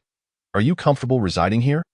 If you have any needs, do not hesitate to bring them to the city management office. Wei Shang responded earnestly. Windrise City is prosperous and harmonious. We find our residence here quite pleasant. Yet, we feel somewhat uneasy having received these accommodations upon our arrival. You all valiantly defended the city last night. These dwellings are your reward. Though the city currently faces a shortage of residents, there is no lack of housing, Lu Cheng said, pleased to provide this as a reward. As he contemplated this, he glanced at the territory panel and noticed that the people of Baiyun Town had not yet formally joined Windrise City. He inquired, "Would you be willing to join Windrise City?" Yue added, "If you wish to join Windrise City, you may submit an application to the city management office, and they will process it on the same day." As Wei Shang and the others were about to affirm their willingness, they suddenly noticed a line of small text appearing before them. "Lord Lu Chang of Windrise City invites you to join Windrise City. Do you accept?" Lu Chang observed the astonished expressions of those before him as a cascade of system prompts followed. "Wei Shang has accepted your invitation and has become a member of Windrise City. Zhang Tu has accepted your invitation and has become a member of Windrise City.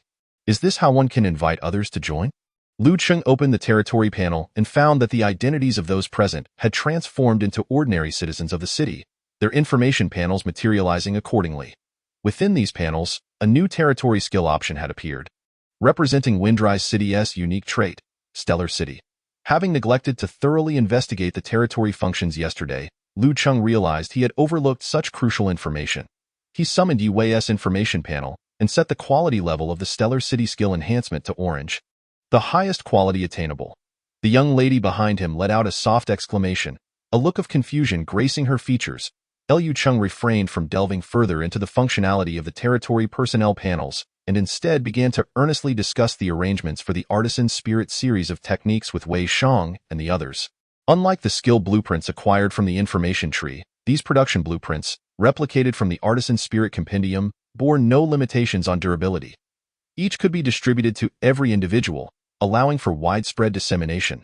He materialized the production techniques contained within the Artisan Spirit Compendium onto the blueprints, entrusting them to the gathered individuals for study and learning. Before long, the blacksmiths expressed that the content on the blueprints was entirely feasible for production. Upon witnessing the situation, Lu Cheng unveiled a meticulously crafted proposal: the establishment of a grand production base dedicated to the art of craftsmanship, capable of accommodating up to 50 artisans simultaneously. All present blacksmiths would become contract craftsmen of Fengqi City, with the city providing salaries and raw materials. Their only obligation would be to complete the production tasks assigned by the city punctually. Naturally, everyone present concurred with the Lord's arrangement. Just yesterday, they had been refugees fleeing across the wilderness. Today, they found themselves settled in the exceedingly safe Fengqi City, transformed into state-sanctioned craftsmen. Such a fortuitous opportunity was one few would decline. Before long, over 30 blacksmiths from Baiyun Town commenced the construction of processing tables, smelting furnaces, and forging mats, guided by the production blueprints of the Crafting Soul series. According to their plan, a comprehensive Crafting Soul experimental base would be established within a week, capable of consistently producing Crafting Soul weapons and armors daily. The estimated daily output was projected to be 200 ordinary weapons and 60 sets of ordinary armored AS for the specific effects of the equipment. The craftsman asserted that a judgment could only be made once this new technique was completed. After more than 300 former residents of Baiyun Town had joined Fengqi City, Lu Cheng and his companion departed from the area. "I feel as though my strength has inexplicably surged," Lu Cheng remarked. However, his psychic energy level had not changed at all. As they walked, Yue suddenly halted, her expression complex as she spoke. Chapter 29. Crafting the personal terminal. As her words fell, a blue text information panel materialized before Yue's eyes. Is this the order power of Fengqi City?" she exclaimed, astonished at the peculiar panel that had abruptly appeared. Lu Cheng affirmed, "Indeed, this is the capability possessed by the core of Fengqi City's order. From this moment forth, every citizen of Fengqi City will possess their own personal terminal. Within it, they can view their personal attributes and execute various functional operations." After a brief period of exploration, Lu Cheng harnessed the system's order power to develop a new function, the personal terminal. Each citizen of Fengqi City could access their basic attributes, skills, equipment, and functions corresponding to their identity and permissions within the personal terminal. For instance, Yue, as the chief administrative officer of Fengqi City, could oversee the city's resource reserves, issue administrative orders, and regulate appointments and dismissals within her terminal. Lu Cheng experienced a peculiar sensation, realizing he had crafted a subsystem utilizing the system's power. This subsystem retained most functions of the main system, varying in functional permissions according to each individual's status. It was truly remarkable. Wei curiously experimented with the various functionalities of the system interface, her eyes glimmering with excitement like a child with a new toy. So, the strength I sense is due to the enhancement from the territory's characteristics, she mused, gently biting her lip and tapping her cheek thoughtfully. To think it is an epic-level skill. I believe we should conceal the attributes of the territory's characteristics to avoid unnecessary complications. Wei's observation was astute. Many territories with potent characteristics had fallen victim to the encroachment of the Black Mist, leading to a saying within the human alliance. For cities with high potential, the mist would deliberately intensify its assault until the territory was utterly annihilated. Liu Cheng concurred, stating, I will obscure the true attributes of the territory's characteristics, replacing them with other names, and then bestow specialization upon the citizens through a tiered system. He subsequently outlined his planned strategy. The citizens of Fengqi City would automatically acquire the specialization of Spirit Affinity, initially rated as ordinary, with the ability to enhance the quality of the territory's specialization using contribution points, potentially upgrading it to rare, yellow, quality. Contribution points would be awarded through commission tasks, celebration bonuses, holiday benefits, and salaries. For example, following the victory in this battle, all citizens involved in the city's defense would receive a base reward of 100 contribution points, along with additional points based on individual achievements. Under normal circumstances, citizens of Fengqi City could accumulate enough contribution points within a month to upgrade their skills to rare quality. Achieving excellence and exceptional quality skills thereafter would require considerable effort. I see now, this is a process of continuous accumulation, Liu Cheng reflected. Compared to directly granting every individual rare quality specializations, this method of allowing personal effort to earn contribution points not only fosters the development of Fengqi City but also enhances the citizen's sense of belonging and loyalty. Yue quickly grasped Liu Cheng's intentions, highlighting the key aspect of this measure. Precisely. Moreover, should Fengqi City face a significant crisis, we could temporarily elevate the quality of all citizen specializations to bolster their combat prowess. This arrangement resembled a game mechanic where one accrued faction contribution and gradually unlocked higher quality equipment and items. In the realm of the Abyss, each city's order core ability was distinctive, and the characteristics of each faction varied. Individuals could only join one city at a time, precluding them from simultaneously benefiting from the order characteristics of multiple cities. Consequently, many would switch cities multiple times in search of a faction better suited to their needs. With the introduction of the contribution point system, the cost of abandoning a city to change factions would increase, necessitating careful consideration of the gains and losses of such a decision, thereby enhancing the stability of the city's populace. After testing the new function for a while, Liu Cheng announced the initial version of the personal terminal to all citizens. The location of the Order Tower, a beam of blue light shot into the sky, merging with the semicircular shield above. The outline of the celestial system appeared in the sky, and countless golden light points fell like raindrops, passing through layers of buildings and drifting directly towards the people in the city. Liu Cheng, utilizing the power of the tower, simultaneously activated the systems of all citizens within the territory and extended invitations to those yet to join Fengqi City. I have just opened the personal terminal function to all citizens. I wonder how they will react. After a moment's thought, Liu Cheng continued, since this afternoon is a holiday, let us relax and unwind at a tavern. Relax and unwind? Yue looked somewhat perplexed, hesitating before responding. Given our status, appearing directly among the crowd may cause disturbances. That moment, the two had moved away from the eastern residential area and into a vast expanse of starfall grass plantations. Fear not, I have a solution. Liu Cheng led Yue to a nearby spiritual field, where mature starfall grass, towering over 2 meters high, flourished. Starfall grass is a spiritual plant that absorbs the spiritual energy of heaven and earth, yielding hundreds of glistening fruits. These fruits possess healing properties for psychic injuries and serve as excellent medicinal materials.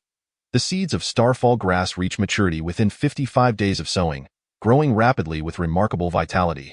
These attributes made it a highly sought-after spiritual plant in Fengqi City.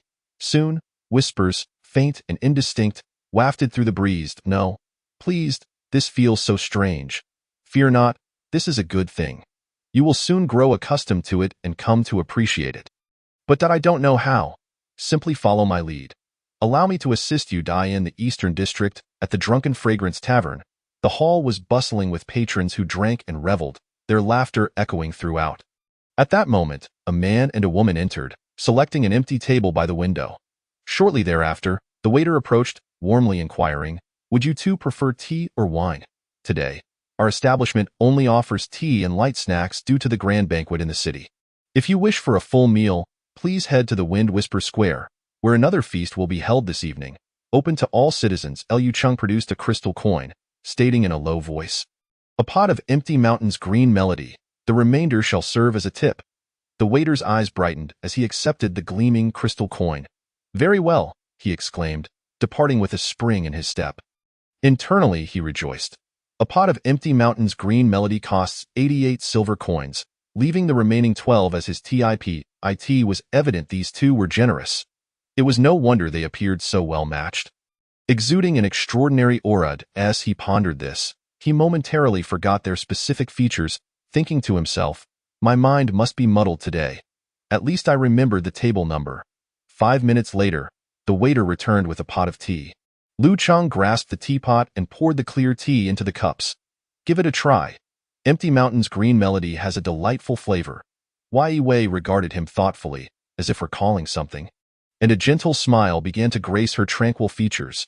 She elegantly lifted her teacup, inhaling the fragrant aroma before taking a delicate sip. In an instant, the crisp and rich flavor of the tea blossomed on her palate. This is exquisite tea," the young woman sighed, blinking her eyes in wonder. "Your magical technique is truly remarkable. These people failed to recognize us. That is only natural," Liu Cheng replied with a hint of pride. This was a rare quality spell, illusory form, which he had exchanged from Chu Zhou. Not only concealed his psychic energy level, but also altered his appearance in the eyes of others, including clothing and speech characteristics, while subconsciously blurring his own visage.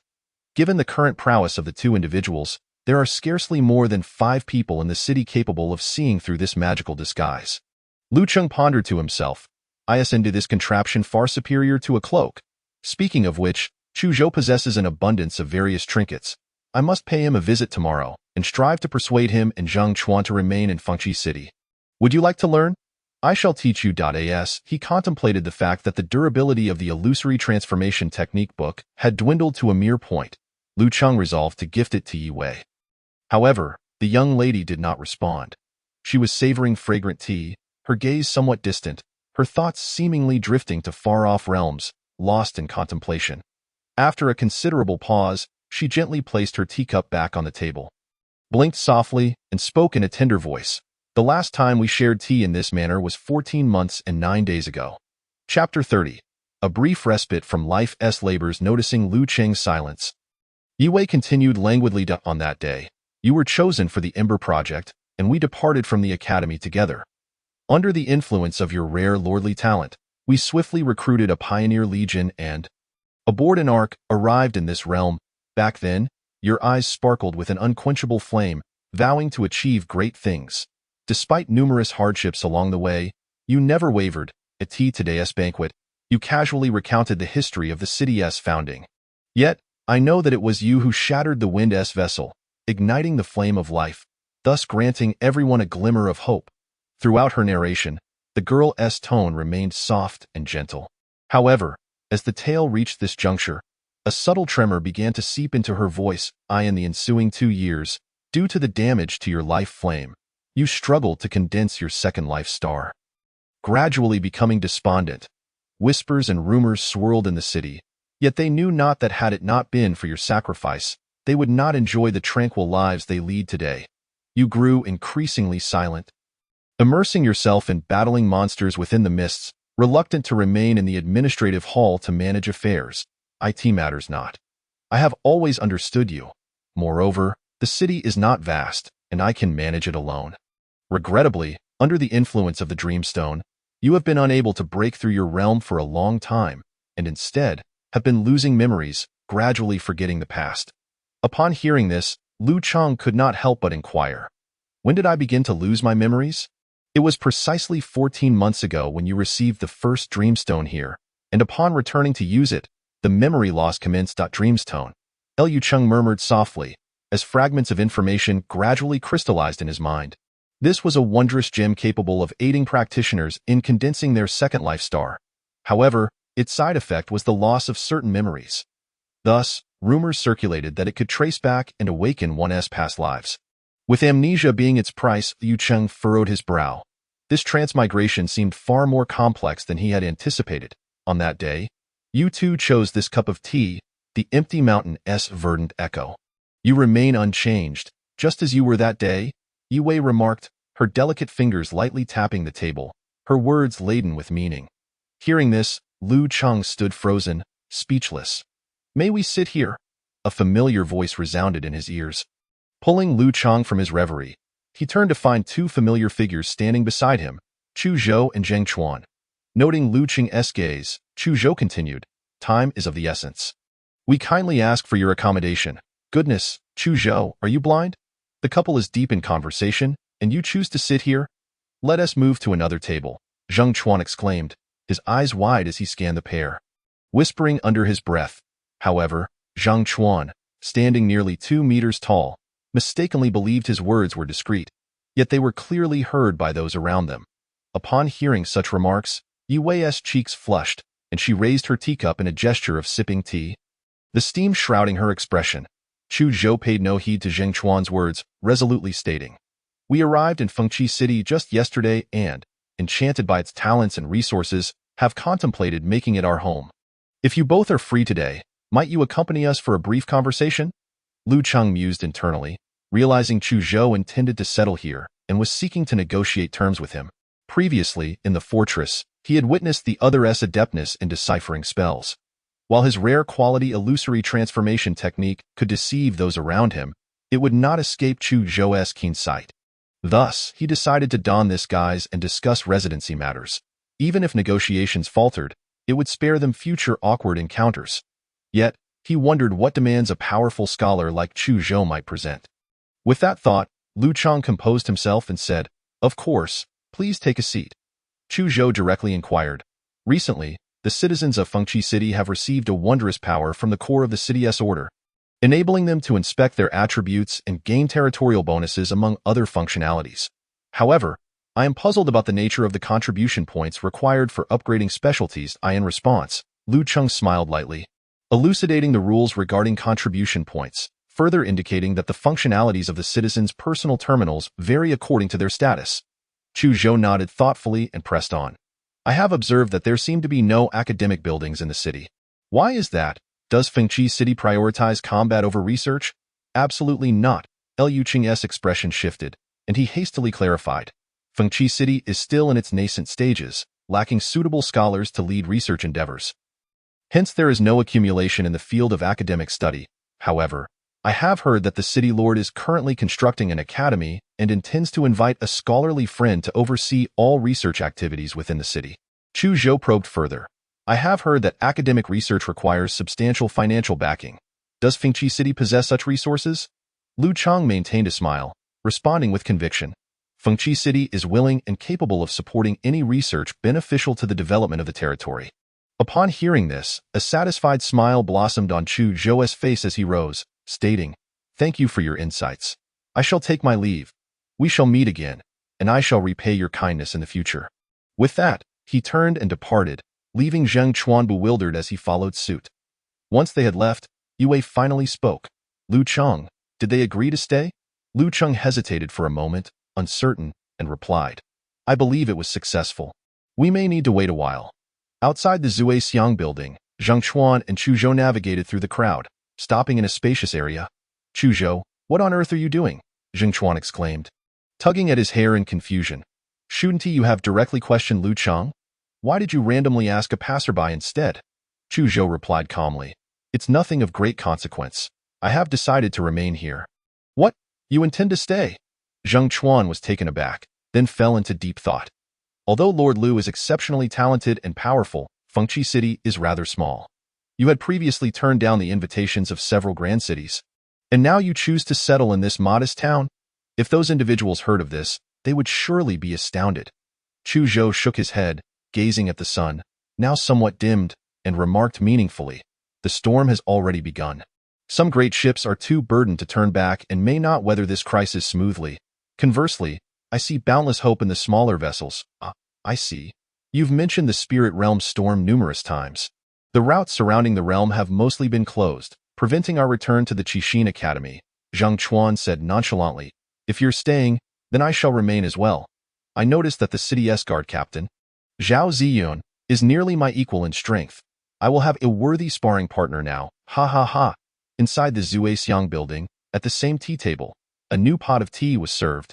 Chu Zhou has become a member of Fengqi City. Zhang Chuan has become a member of Fengqi City. System notifications rang out one after another, causing Lu Cheng to chuckle. "It worked?" Yu Wei inquired, her curiosity piqued. "Indeed, it did." Liu Cheng stretched lazily, his demeanor relaxing as he leaned back against the chair. "Starting tomorrow, we will have much to do. Let us prioritize the construction of the academy. I will send you the attributes of the building blueprints for your review." Before long, Yu Wei received a letter in her personal terminal containing several building blueprints: particle mining machine, academy, training ground, podium. So many extraordinary building blueprints. After reviewing the contents of the letter, Yu Wei's expression turned to one of astonishment. "Indeed, our next task is to construct each of these blueprints. If we manage to build all of them, we will require a vast amount of resources. Our inventory is insufficient. Furthermore, the population of Fengqi City has increased to 2,600, intensifying the pressure on food supplies." Yu Wei reflected with concern. "I have already drafted part of a development plan and sent it to your personal terminal via email. As for food, this issue should be resolvable." Lu Cheng thought of the information tree on spirit botany that had reached over 80% collection progress, which should contain suitable edible spirit plants. In the realm of the Guishu, the needs of spiritual practitioners for sustenance extend far beyond mere hunger. Food is categorized into various levels, and practitioners must consume corresponding food items according to their cultivation realms to aid in the recovery of both physical strength and mental fortitude. A subtle smile graced Yu Wei's lips, for all matters, big and small, had been meticulously arranged. That familiar and self-assured figure had ultimately returned. Inside the Zuexiang Lu Cheng sat quietly, attentively listening as the young woman before him recounted tales of the past, piecing together the fragmented memories he had lost, each fragment reassembled by her gentle words. Beautiful moments are always fleeting, and before long, twilight descended.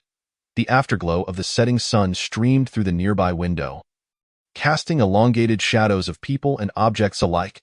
The sun was about to set, and the evening banquet was soon to commence. A loud cheer erupted from the crowd, and anticipation lit up the faces of those present as they began to move towards the entrance of the tavern. However, the light inside and outside the tavern began to shift dramatically. The surrounding brightness plummeted, accompanied by a rapid drop in temperature. "Look, the sun has been devoured." Chapter 31. The first prelude of eternal night. As the orange-red sun sank slowly towards the horizon, a fine fissure suddenly appeared at the edge of the solar disk. The fissure gradually widened, as if some monstrous beast were quietly gnawing away at the sun's brilliance. Merely 5 seconds after the first black mark emerged at the sun's periphery, the radiant sunset was completely engulfed by darkness. At this moment, both stars and moon vanished from sight, and the world seemed to have been pressed on pause, plunging into profound silence. An infinite darkness inundated the land like a tidal wave. Soon, the lights within Zuexiang Lu flickered on, dispelling the encroaching gloom. Seated by the window, Lu Cheng witnessed this entire phenomenon unfold. Is this a solar eclipse? His first instinct was to consider it a solar eclipse, but he quickly dismissed the thought. Such an occurrence rarely happened at dusk. Moreover, this was not blue star. A solar eclipse requires the sun, moon, and blue star to align perfectly, with the moon obscuring the sun's light. As far as Lu Cheng knew, in the Guishu world, the number of domains was as countless as the grains of sand in the vast sea, certainly exceeding trillions. There was no celestial universe composed of stars and planets here. Interactions between different domains necessitated the use of spatial passages. Furthermore, what was referred to as the sun here was not a star but a designation of special significance. When a civilization within a certain domain reaches a particular stage of development and fulfills certain conditions, it can become a main star. The main star can illuminate other domains, providing light and warmth. In such cases, this main star becomes the sun of the domain it illuminates. Like many other domains, the one where Fengqi City resided naturally possessed a main star that shone upon it, and the people referred to it as the sun. What is going on? The sun has vanished. Yu Wei suddenly stood, her movements frantic, causing her teacup to topple over. Yet at this moment, Neither of them could afford to dwell on such trivialities. She questioned, could it be that the connection to the main star has been severed? The disconnection between the main star and its illuminated domain was an exceedingly rare occurrence. Generally, this only transpired when a city within the domain was utterly destroyed and human civilization was left without hope. Prompting the main star to sever ties and abandon the domain, no longer recognizing it within the realm of the human alliance, a banished domain would soon be completely engulfed by the mist. However, Fengqi City was still functioning normally. The main star had no reason to cease its illumination of the current domain. It couldn't possibly be a problem with the human main star. Could it? A sudden jolt coursed through Lu Cheng's mind, but he quickly suppressed the strange conjectures brewing within. This situation was too peculiar. We should consult Chu Zhou and see if he has any clues. Lu Cheng resolved to seek out Chu Zhou, as he was the only scholar in the city at present. If an analysis of this abnormal event was to be conducted, he was undoubtedly the one with the most authority to speak on the matter. Chu Zhou? The scholar who just appeared? Yue nodded slightly, then seemed to recall something, saying, let us split up. You go find Chu Zhou to inquire about the situation, while I tend to the townsfolk. Following such an extraordinary phenomenon, chaos is sure to have erupted. I must maintain order within the city. Very well. I just sent a few commands to Zhao Ziyun's personal terminal. The city defense forces have already entered a state of alert, and they will assist you in maintaining order. The two parted ways, concluding their afternoon respite. Upon opening the system, Lu Cheng discovered a letter from Chu Zhou, which informed him of their current location. It seemed Chu Zhou had anticipated my visit. Hopefully, I can procure some valuable information from him. Lu Cheng inhaled deeply, recalling Chu Zhou's strange behavior at the tea house earlier that day, along with his cryptic remark about time running short. Following the address in the letter, he swiftly arrived at an inn, where he found Chu Zhou and Jing Chuan waiting. Liu Cheng. Oh no, I mean, Lord Liu. Jing Chuan approached excitedly, grinning foolishly, and asked, can you guess what we have been doing? Liu Cheng smiled and replied earnestly, welcome to Fengqi City. I assure you, you will not be treated poorly. Huh? How did you know we joined Fengqi City? I hadn't mentioned it before, Jing Chuan exclaimed in surprise.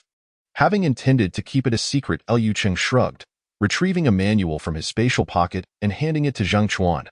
The cover of the pristine manual bore the bold characters for military treatise. The title is rather casual, isn't it? This military treatise is a gift for you, containing 2 rare quality Legion techniques, Iron Song and Meteor Rush. They should suit you well. Hiss, Legion techniques, Lord Liu? No, I mean, my lord, you are truly generous. Zhang Chuan beamed with delight, momentarily halting his speech to lavish praise on Lu Cheng before eagerly retreating to study the manual. Liu Cheng chuckled softly, choosing not to engage further with Zhang Chuan, and turned his attention to Chu Zhou, who was fervently scribbling on a piece of paper, his expression intensely focused. Liu Cheng handed a metallic piece engraved with the symbol of the black and white fish to Chu Zhou, stating, I know you possess a storage space, but no one can ever have too much of this, right? Take a look at this thing. Despite its simple appearance, it contains a space of 1,000 cubic meters. Do you like it? It's yours. Having just gifted Zhang Chuan a military treatise, Lu Cheng naturally did not intend to neglect Chu Zhou. However, lacking any other suitable gifts, he had an idea and pulled out the spatial rune he had crafted that morning. Modifying its connected space to 1,000 cubic meters, Chu Zhou set down his pen and gazed at the object before him, a hint of surprise crossing his face. After examining the metallic piece closely, he remarked, the material used is merely common metal, and the craftsmanship is somewhat crude. Yet it indeed contains 1,000 cubic meters of space, a considerable value. The worth of the entire item lies in the runes inscribed upon its surface. From my observations, this is a rare spatial rune. Typically, runes of this magnitude cannot sustain over 1,000 cubic meters of storage space. Furthermore, in the absence of spiritual energy supply, the recorded spatial coordinates would quickly vanish. However, this rune does not exhibit such behavior. Even when activated multiple times, its space remains stable. As he spoke, Chu Zhou's excitement grew, as if he had stumbled upon an extraordinarily unique rarity.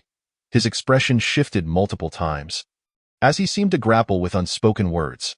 After hearing Chu Zhou's analysis, Lu Cheng silently praised him.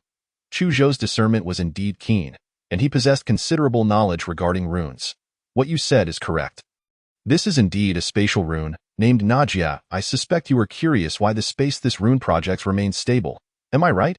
Observing the acknowledgement on Chu Zhou's face, Lu Qing shifted his tone and continued. It is a lengthy tale, and it relates to the order power of Fengqi City Dai in the days to come, as you serve as the head of the academy and lead various research endeavors. With your authority, you will likely engage with spatial matters frequently. I believe you will find it quite intriguing.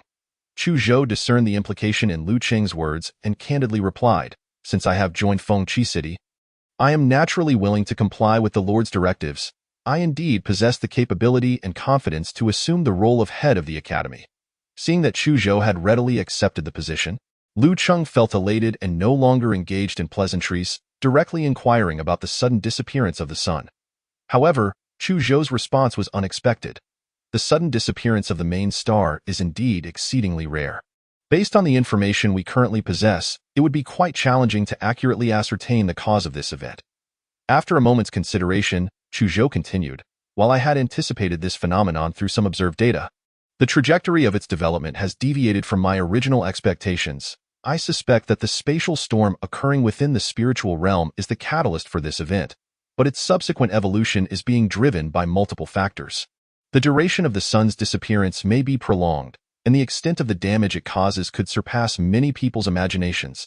At this revelation, Lu Qing's heart tightened, and he hastily pressed, What impact do you foresee the sun's disappearance will have on Fengqi City? Without a word, Chu Zhou handed Lu Qing a sheet of paper filled with text in the context of the absence of the primary star. What are the evolutionary models of boundary ecosystems and human urban civilization? Lu Qing recited this somewhat convoluted title aloud, inwardly reflecting that it was as perplexing as the words spoken by Chu Zhou. However, as he delved deeper into the content of the article, his furrowed brow only deepened. By the time he finished reading the entire paper, beads of cold sweat had already formed on his forehead. Chapter 32. Meetings and plans. Leaving the inn, Lu Qing ambled through the streets, burdened with heavy thoughts. The scenarios depicted in the paper vividly materialized in his mind, an intangible pressure enveloping him like a surging tide. In the 38th hour following the sun's disappearance, the surface temperature of Fengqi City would plummet to freezing. A cold wave would sweep across the globe, freezing rivers and lakes entirely. With the absence of sunlight, vast swathes of vegetation would wither, leading to a critical shortage of food and an impending famine. To combat the bitter cold and hunger, the city's consumption of spiritual energy would multiply several times over, heralding the first energy crisis. The lack of the primary star's illumination would cause the surface mists to mutate, drastically increasing the threat level of entities akin to malevolent spirits towards the city. Given the confluence of spiritual storms and the disappearance of the primary star, interactions between various realms would diminish significantly, resulting in severely disrupted supply chains. Good evening, Lord. A child's innocent voice abruptly interrupted Lu Qing's thoughts. He turned to see a little girl, around 5 or 6 years old, standing before him, clutching a white moonflower tightly in her hands, her large eyes blinking up at him. Good evening, little one. Liu Cheng composed himself, forcing a smile that felt somewhat stiff. Lord, you seem unhappy. Is it because it's dark? The girl tilted her head, sweetly inquiring. She blinked and, on tiptoe, offered the flower to Lu Qing. Here, Lord, this moonflower is for you. Mama said the sun had to leave early today, but I think Aunt Moon won't be late. Look, this moonflower is starting to glow, she continued, her voice bright with optimism. No matter how dark it is now, soon the moonlight will fill the city. Until then, let this moonflower light your way. Lu Qing accepted the flower, a lump forming in his throat, which ultimately transformed into a mere 3 words, thank you, no need to thank me. Everyone says Lord is a great hero, always protecting us. This moonflower is Nini's heartfelt gift. The girl smiled, her eyes narrowing with joy. At that moment, a figure burst from the crowd, enveloping the little girl in her embrace, scrutinizing her and scolding. You silly child. Running off like that? You worried Mama sick. Ah, Lord. Upon rising, she finally noticed Lu Qing standing nearby, exclaiming in surprise, then slightly exasperated, she added, Did little Nini offend you, my lord? I apologize on her behalf. Liu Qing shook his head with a smile, complimenting the little girl a few more times before turning to leave. The moon, yes, how could I forget about the moon? He took out the flower, its petals emanating a soft, luminous glow. The moonflower, with its white petals, would begin to emit a faint white luminescence several hours before the moon rose. The brightness intensifying as time progressed, reaching its zenith when the moon graced the night sky in the realm of Guizhou. Just as the sun was not a star, the moon here was not a celestial satellite. Its brilliance did not stem from reflecting starlight. What, then, was the moon? It was the projection of the spiritual realm. Liu Cheng recalled that the moon appeared in nearly all realms, providing not only moonlight but also spiritual energy. Legend has it that humanity's first encounter with spiritual power began with the act of communing with the moon. Through the mind's eye, they reached out to the moon above to enter the spiritual realm. While the sun in different realms might represent various primary stars, the moon scene would invariably be the same one. Thus, people could navigate through the spiritual realm, traversing to different domains via the moon. 3 years prior, the ark that Liu Cheng and the pioneers sailed upon was a special vessel capable of navigating the spiritual realm. In light of this, it seemed that daylight would be engulfed in darkness, while the moonlit night would bring a glimmer of hope. How absurd this world was! After sorting through his memories regarding the moon and the spiritual realm, Liu Cheng could not help but voice his sarcasm. Half an hour later, Liu Cheng found himself in the conference room of the administrative hall. The recent disappearance of the sun was indeed bizarre, with immense and far-reaching consequences, necessitating a high-level meeting. The gathering was relatively small, comprising a dozen or so attendees who held mid to senior positions within the city. Once the meeting commenced, Liu Cheng's demeanor turned serious, and he stated directly, "As you all have witnessed, the primary star that illuminates our realm has vanished. Preliminary investigations suggest that the expanding storm in the spiritual realm may be the direct cause of the sun's disappearance. As the mid to senior administrative personnel of the city, you have successfully reassured the populace tonight, and your performance is commendable. However, we must also prepare for the worst. What should we do if the sun never returns?" His words hung in the air, plunging the room into a momentary silence. A few participants exchanged anxious glances, their expressions betraying fear, unease, and confusion. Liu Cheng observed their reactions, inwardly sighing. When calamity looms, it is no simple task to maintain calm and courage among all. During the ensuing meeting, Liu Cheng outlined the work direction for Fengqi City in the time to come. The foremost issue to address was the city's food supply. Currently, there were over 800 tons of food resources, sufficient for the city's population to last 10 months. However, the population would continue to rise, and food does not mature immediately upon planting. It requires time. Therefore, arrangements regarding food must be made in advance. According to Liu Cheng's vision, it was essential to gather clues from spiritual botany to unlock new spiritual plants swiftly. Simultaneously, the agricultural department needed to redesign the city's planting areas, as most existing crops would need to be replaced with those that could thrive without sunlight. Furthermore, all previously acquired architectural blueprints must be constructed to maximize the potential of these extraordinary buildings. Naturally, this would require substantial resources. Liu Cheng intended to motivate the city's pioneers to collect resources through a reward-based system, targeting items such as biomass, wood, vines, etc., the remains of mist creatures, and wild spiritual plants. Concurrently, expanding the mining facilities became a pressing task. Liu Cheng planned to construct a significant number of particle mining machines to operate in the wilderness. Lastly, due to the drastic temperature drop, extreme cold would freeze all rivers and lakes, drastically altering the methods of water resource acquisition, necessitating renovations of the city's drainage systems. Additionally, the demand for warmth among both humans and animals would surge, which would also require considerable construction and resources. After determining these major directions, the attendees collaborated to refine the plans into a series of concrete measures. Following the meeting, everyone gradually departed. Liu Cheng turned off the lights and lingered alone in the dark conference room for a moment. Eventually, he activated the system and called up the architectural blueprints for the Pioneer Center. After much contemplation, he concluded that strengthening it was the most practical step, hoping it would yield surprising results. In the near future, a large-scale mobilization of the city's personnel will be unavoidable, thus upgrading the Pioneer Center becomes exceedingly necessary. Strengthening the Pioneer Center requires 1,000 order points. Proceed with the enhancement? Yes.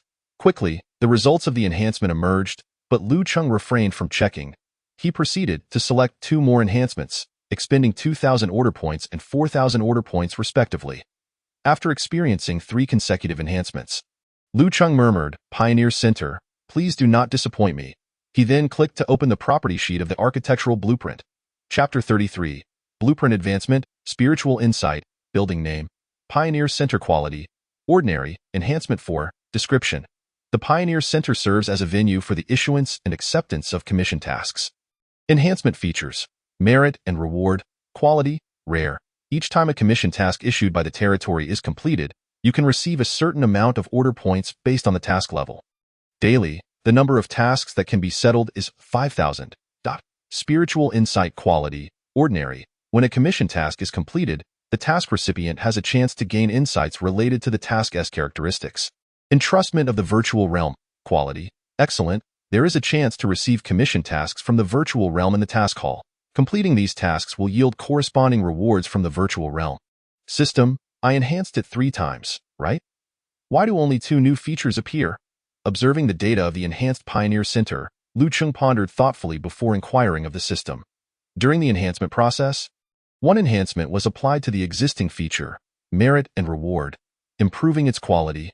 Indeed, Lu Cheng acknowledged, recalling that after the first enhancement yesterday afternoon, he had acquired the function of calculating order points upon task completion. Now, this trait, merit-based rewards, has further evolved into a rare quality, with the daily settlement quantity increased from 1,000 to 5,000. After inquiring the system several times, Lu Cheng gained a deeper understanding of the settings for enhanced traits. The quality of enhanced traits not only impacts the effects of skills but also influences the levels of the targets affected. Take the Lingxi Insight as an example. It is of ordinary quality and currently can only affect practitioners of the spirit realm at the first level, below level 30. When they complete assigned tasks, there is a chance to gain insights and enhance their strength. These insights are akin to experience points in a game. Lu Cheng recalled the system notification that accompanied his level up. Noting that his understanding of spiritual energy had increased during battle, which led to his advancement, Tio summarize. Combat-related tasks yield insights into spells, martial arts, and formations. Gathering tasks provide insights into logging, mining, and hunting.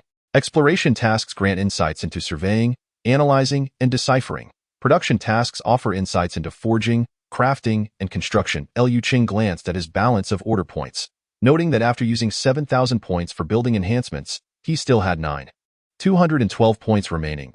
Today's tasks had yielded only 312 order points as rewards. At this rate, he wondered when he might upgrade the order tower. Due to the banquet, the citizens of Windry City were largely on holiday today, with very few undertaking and completing high-level tasks, resulting in a total of 27 rare commissions and 973 ordinary ones being settled. Damn it, let us take a gamble. Looking at the remaining 9,212 points, Lu Cheng gritted his teeth and prepared for another enhancement. Currently, his sole reliable method of steadily acquiring order points was through the Pioneer Hall. With eternal night descending, time was of the essence. It would be wise to strengthen the Pioneer Center swiftly while the crisis was still in its infancy, thus accelerating the accumulation of order points. Enhancing Pioneer Center requires 8,000 order points. Proceed with enhancement. Lu Cheng's eyes were fixed on the enhancement interface, watching as the blueprint began to emanate dazzling blue light in a tremor. Enhancement successful. The quality level of the Pioneer Center has been upgraded to rare. The blueprint has upgraded. He was taken aback, noticing that its grade had changed from ordinary, enhancement 4, to rare. As a reward for the blueprint quality upgrade, you have received 2 enhancement opportunities. The following will randomly enhance the existing enhancement traits, with the probability of selecting enhancement targets inversely proportional to the rarity of the trait quality. First draw result, Lingxi Insight. Second draw result, Lingxi Insight. The quality of Lingxi Insight has directly improved to exceptional, meaning that all individuals at the 3rd level of the spirit realm and below can now have the opportunity to gain insights from tasks, with a significant increase in both the occurrence and quality of these insights. Lu Cheng was exceedingly satisfied with the results of this enhancement. In the foreseeable future, the average level of personnel in Windry City would benefit from the Lingxi Insight trait, and the resulting strength enhancement would enable them to undertake higher-level tasks, thereby providing Lu Cheng with more order points. As for the last trait, Trust of the Void, Lu Cheng was still unclear about how such commissions would materialize. The system remained vague on this matter, leaving him with no choice but to adopt a wait-and-see attitude. After sending the new version of the building blueprint to Yui's personal terminal, He departed from the administrative hall. It was now the witching hour. With the bright moon hanging high, casting silvery light across the ground, the streets of the city lay empty and desolate under this chilling glow. His residence was not far from the administrative hall. All located within this central administrative district, the sun had vanished, but thankfully the moon remained. Leaning against the cold marble wall, Lu Cheng closed his eyes, a nostalgic expression crossing his face as he murmured, "The moon of my homeland, blue star, is just the same as this." Those once familiar lives and landscapes had now become irretrievable memories. Just like the sun, it is only after its disappearance that people realize its indispensable role in life. Lu Cheng gazed into the distance at a residential area, now brightly lit in the past. At this hour, the entire city would be plunged into slumber, with only a few city guards patrolling to maintain order. This recent upheaval had caused many to lose sleep, yet people must adapt to changes in their environment. Who knows if the annals of Windrise City will someday record such a note on that day? After the sun vanished, it never reappeared. Soon, Lu Cheng returned to his residence, the Lord S. Manor. This was a sprawling estate covering thousands of square meters, also the oldest building in the city, having been established on the very first day of Windrise City's founding. Back then, the pioneers, weary from their long journey, hastily constructed various resting places in the city, with the Lord S. Manor being among the first to be completed. And of course, over 2 years had passed, and the Lord S. Manor had undergone reconstruction and expansion, its materials and scale long since transformed from their original state. Lu Cheng's gaze fell upon the courtyard ahead, where several tendrils of vines peeked out from behind the courtyard wall, gently swaying above the entrance and fragmenting the moonlight into delicate shadows. The evening breeze rustled the leaves of the vines. At that moment, he suddenly realized something. After igniting the flame of life, he had fallen into a state of extreme weakness. From the day the courtyard was completed, Yue had cared for him for quite a long time. Until later, pushing open the door, within the courtyard stood a familiar figure. Elegantly poised, holding a brush and gently depicting on a large sheet of rice paper. "You're back." The girl nodded slightly, her focus unwavering as she continued her work. Lu Cheng replied softly, gently closing the courtyard door behind him. In her leisure, Yue often sketched various plants, even developing some related spells. When she treated Lu Cheng during his weak state, many of the healing spells she used were her own creations. Inspired by the plants she depicted, he quietly approached the girl from behind, peering at the content of her drawing. It was a starfall grass, with its leaves intricately outlined in golden lines, appearing quite orderly. Yue quickened her pace, and shortly thereafter completed her artwork. The flash of golden light occurred, and the depicted object suddenly vanished, while a space beside her birthed a starfall grass shimmering with golden patterns. Once the girl had tidied away her brush, paint box, and other tools, they tacitly parted ways, each returning to their respective quarters. After a brief freshening up, Lu Cheng lay down on his bed, extinguishing the room's lights. After a while, the lights in the building across the way also went dark. Chapter 34. The strange happenings at the mine. The sky was utterly black, an ominous darkness enveloping the entire earth. 12 kilometers south of the city, at a newly established mine, several figures were walking in line through the mist. At the forefront, one individual had a painting floating above his head, within which faintly visible golden-patterned flowers emitted a soft white light. Serving as a weak beacon in the night. 5 individuals squeezed into this circle of white light, slowly making their way along the narrow path ahead. "Captain Zhao, the brightness of this moonflower spirit painting is insufficient. We need to change it." A youth in the middle of the line turned and called back to the person behind him. The individual at the rear of the line, clad in gray armor, curtly rejected the request. "It's only noon, 11 a.m. to 1 p.m. The moon won't rise for another 4 hours. What's the rush? We have just one painting left. We need to conserve it." The youth shrank back, falling silent. After walking for a while longer, sensing the group's lack of enthusiasm, Captain Zhao encouraged them. "Come on, everyone, perk up. We are about to exit this path. Once we round this hillside, we'll be able to see the mine, and with the illumination from the big mining machines, we won't have to endure this darkness any longer." His words elicited a few murmurs of agreement. And indeed, the pace of the group quickened slightly. Soon, they emerged from the narrow path, rounding the hillside. Raising their eyes, they beheld a colossal machine floating in the distance. its square metallic exterior glowing blue, illuminating an area of several hundred meters around it. What a powerful mining machine!" exclaimed a slightly hunched man in the group, staring in awe at the breathtaking sight before him. The youth couldn't help but chuckle. "Uncle, that's a particle mining machine. A fantastic invention by Lord Liu Cheng. It's truly remarkable." The others joined in laughter. Perhaps due to the lengthy journey or the biting cold, the small team decided to take a brief rest. They sought out a sheltered corner to kindle a fire for warmth. However, the surrounding area was barren, devoid of anything to burn.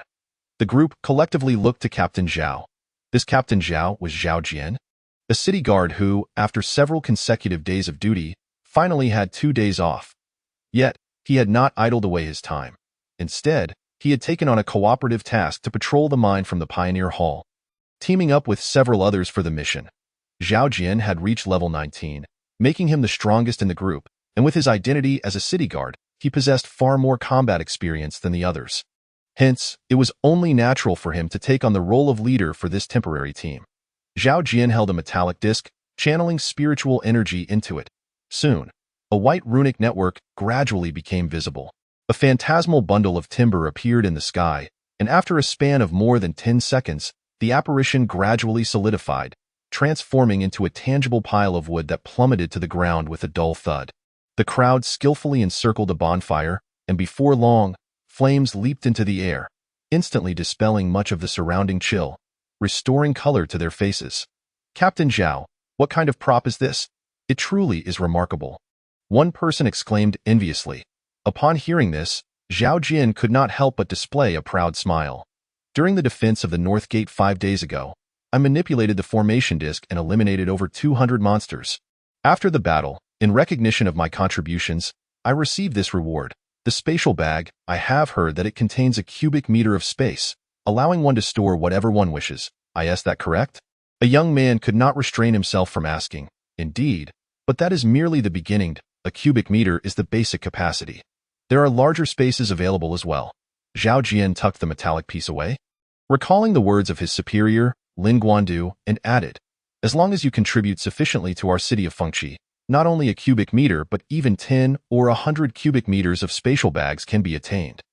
The crowd's faces brightened with anticipation, and they began to chatter animatedly, transitioning from discussion of contribution points to commission tasks, and then on to mining operations. Zhao Jian refrained from further engaging in their conversation. Instead, he rose to his feet, vigilantly surveying the surrounding environment. "Captain Zhao, do you think we will ever see the sun again?" someone suddenly called out amidst the chatter. The group fell silent, casting hopeful glances toward Zhao Jian. He felt a sense of helplessness. After all, he was merely a rookie soldier who had enlisted barely a month ago. Despite having matured significantly through the trials of war, he remained just a young man in his early 20s. He understood that these individuals were not genuinely seeking his personal opinion. Rather, they were inquiring about the perspective of his official capacity within the city guard. They yearned for affirmation from him that the sun would eventually rise again, restoring light to the world. Yet, Zhao Jian himself was uncertain of that truth. From the current arrangements in the city, it was evident they were preparing for an eternal night. What would become of them if the sun were to vanish forever? Such matters were for the city lord to ponder. Why should they burden themselves with such thoughts? After much contemplation, Zhao Jian finally managed to utter, "In this world, surviving is already a considerable blessing. I have heard countless tales of cities falling from the storyteller. Now, as we gather around this fire, alive and together, we are indeed fortunate." The group fell silent, the atmosphere steeped in a brief stillness, broken only by the crackling of branches in the fire. Suddenly, a crisp sound of knocking resonated from a nearby path. The group turned their heads in unison, directing their gaze toward the source of the sound. 6 individuals, 3 horses, and 3 carts. The people led the horses, which in turn pulled the carts, forming an elongated procession as they made their way down the path toward the mines. "It looks like a merchant caravan." The young man was the first to break the silence. "I think so too, though it seems somewhat small in scale. It's been nearly 5 days since the sun disappeared. It's quite rare for a caravan to arrive at this hour." Due to the mysterious disappearance of the sun, the number of merchant caravans entering the city had dwindled significantly. If this continued, Fengqi City might become an isolated island, forced to rely on self-sufficiency. "Hey, caravan over there, do you have any good wares for us to purchase?" Someone in the group shouted loudly. Based on past experiences, encountering such small-scale merchants in the wilderness often provided opportunities for retail transactions. If luck was on their side, they might even unearth some rare trinkets from Fengqi City and earn a small fortune. Zhao Jian intended to halt this shout, but it was evidently too late. The caravan ahead abruptly ceased its advance, the rhythmic chimes falling silent. The leader of the caravan, clad in white, slowly turned around and greeted the group with a gentle smile before guiding the caravan toward the bonfire. Zhao Jian scrutinized the white-clad figure before him. Observing that the individual's demeanor was entirely normal, even oddly familiar, he gradually relaxed.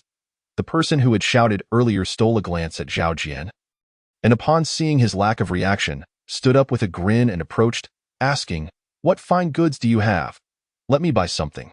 "Price is no object." The white-clad man patted the black iron cart behind him and replied, "We do not typically engage in retail, but fate has brought us together in this desolate wilderness. This cart is filled with dumpling skins. Would you like to exchange for them?" "Exchange? Oh, you mean a monetary transaction? I happen to have quite a few silver coins on me today." The man patted his pocket, the sound of coins jingling. "These dumpling skins are food, right? I'm not really interested in dumplings. Do you have anything else?" "Of course, there are other items, but these dumpling skins are of exceptional quality. Why not take a look?" The white-clad man expressed regret, preparing to unveil the cart's cover. "Be big, uncle. They have no lights." The young man's quavering voice came from behind. The man referred to as Big Uncle seemed unfazed, eager to peer at the cart as the white-clad man lifted the cover. "Look at how fine my dumpling skins are. Some are smiling, some are crying, and some, just like you are now, look terrified." "Ha ha ha." The white-clad man's tone shifted from gentle to urgent, culminating in a maniacal laugh that pierced the air. Upon seeing the contents of the cart, the Big Uncle let out a scream, stumbling backward in horror, only to trip over a stone and fall backward, revealing a face contorted in terror. "Look, what exquisite dumpling skins in the cart." There were not other items, but rather a collection of faces. Some laughing and some crying, all twisted in expression. Chapter 35. Trading Rules. Exploiting bugs to IT. Was only then that Zhao Jian realized something was amiss. The appearance of these travelers was too sudden. When the chimes rang, the caravan had already materialized by the roadside. A merchant caravan. It was odd that they moved silently through the fog, shrouded in darkness. Only when Zhao Jian's comrade called out did they halt in perfect unison. Their movements eerily synchronized. "This is bad." Zhao Jian decisively retrieved a reconnaissance scroll from his pocket, tearing open the seal and casting the spell at the strangers. In no response. The detection failed. This indicated that the opponents were at least 10 levels higher than him.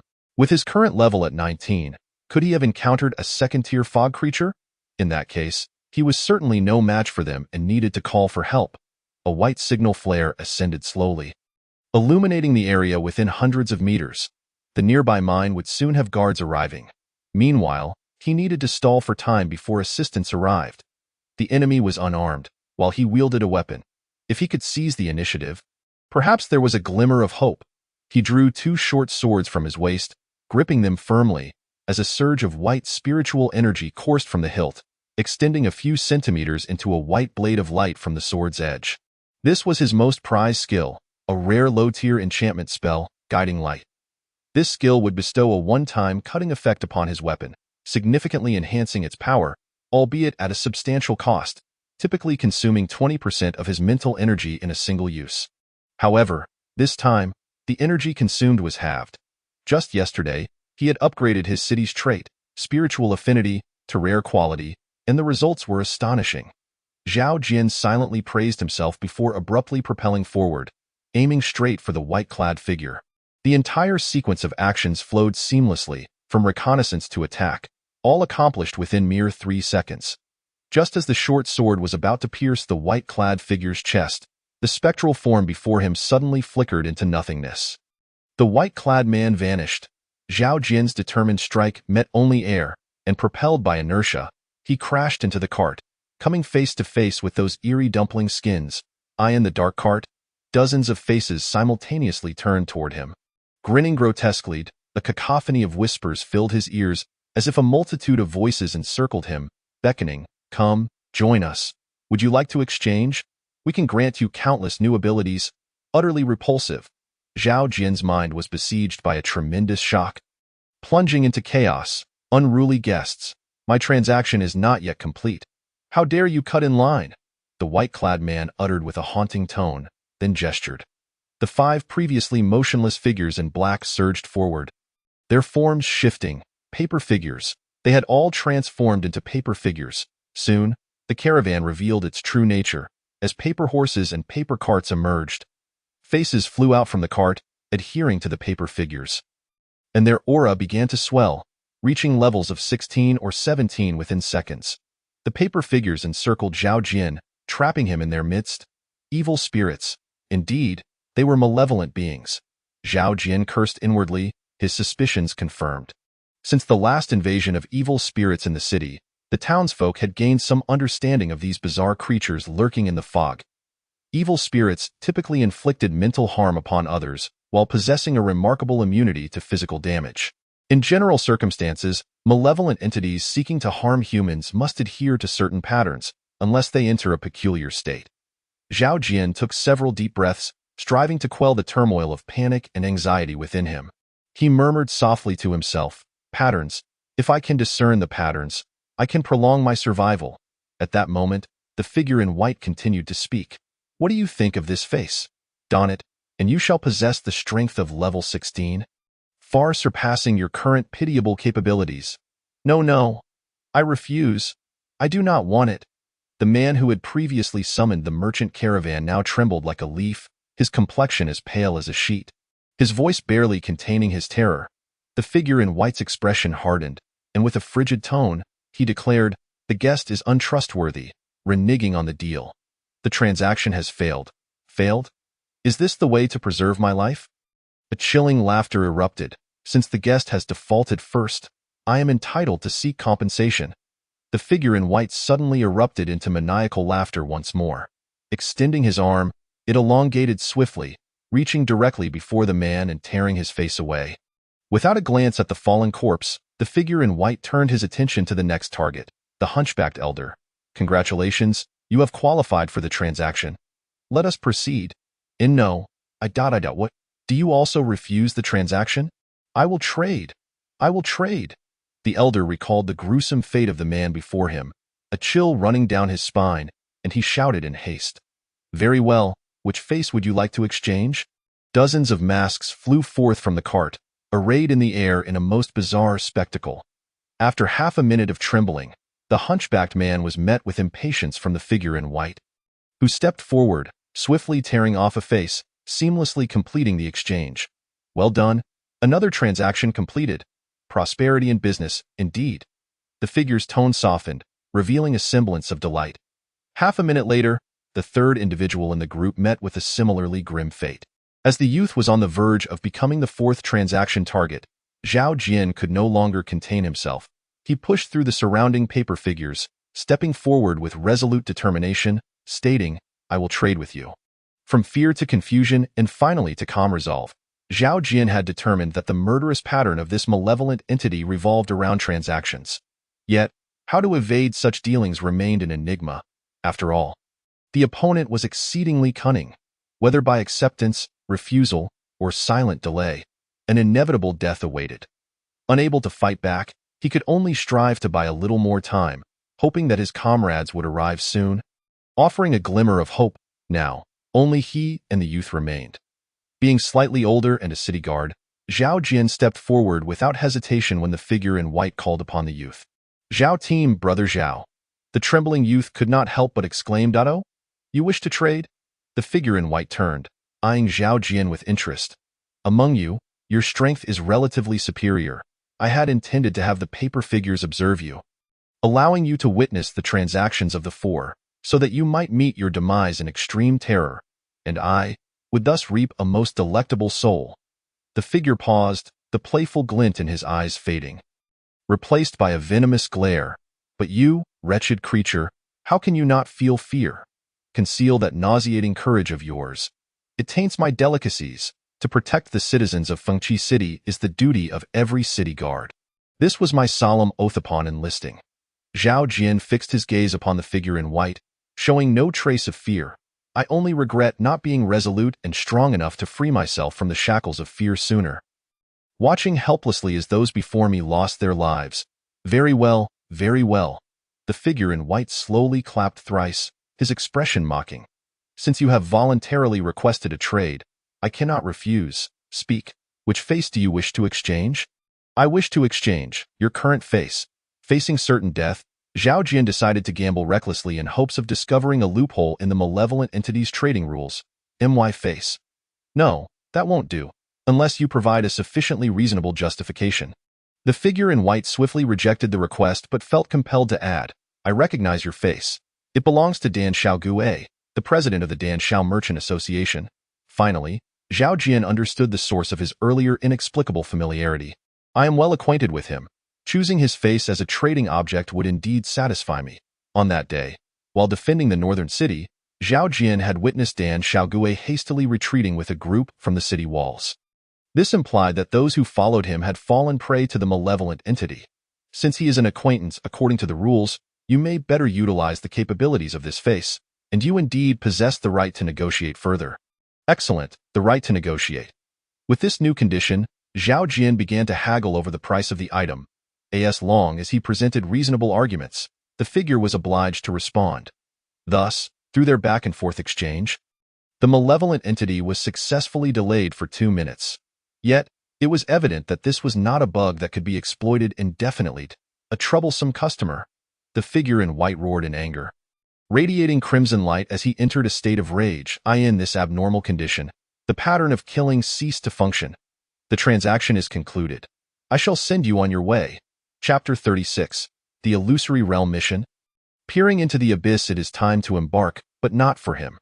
Rather, it is for you. A cold voice suddenly rang out from afar, as a fiery spear sliced through the night sky, hurtling swiftly towards the figure in white, pinning him to the ground. The spear pierced through the figure, reducing it to ashes in an instant.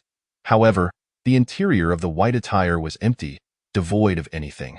The so-called figure in white was merely a ghastly creature clad in garments, donning a mask. That mask, now ensnared by the fiery tendrils formed from the spear, lay quietly suspended in the air.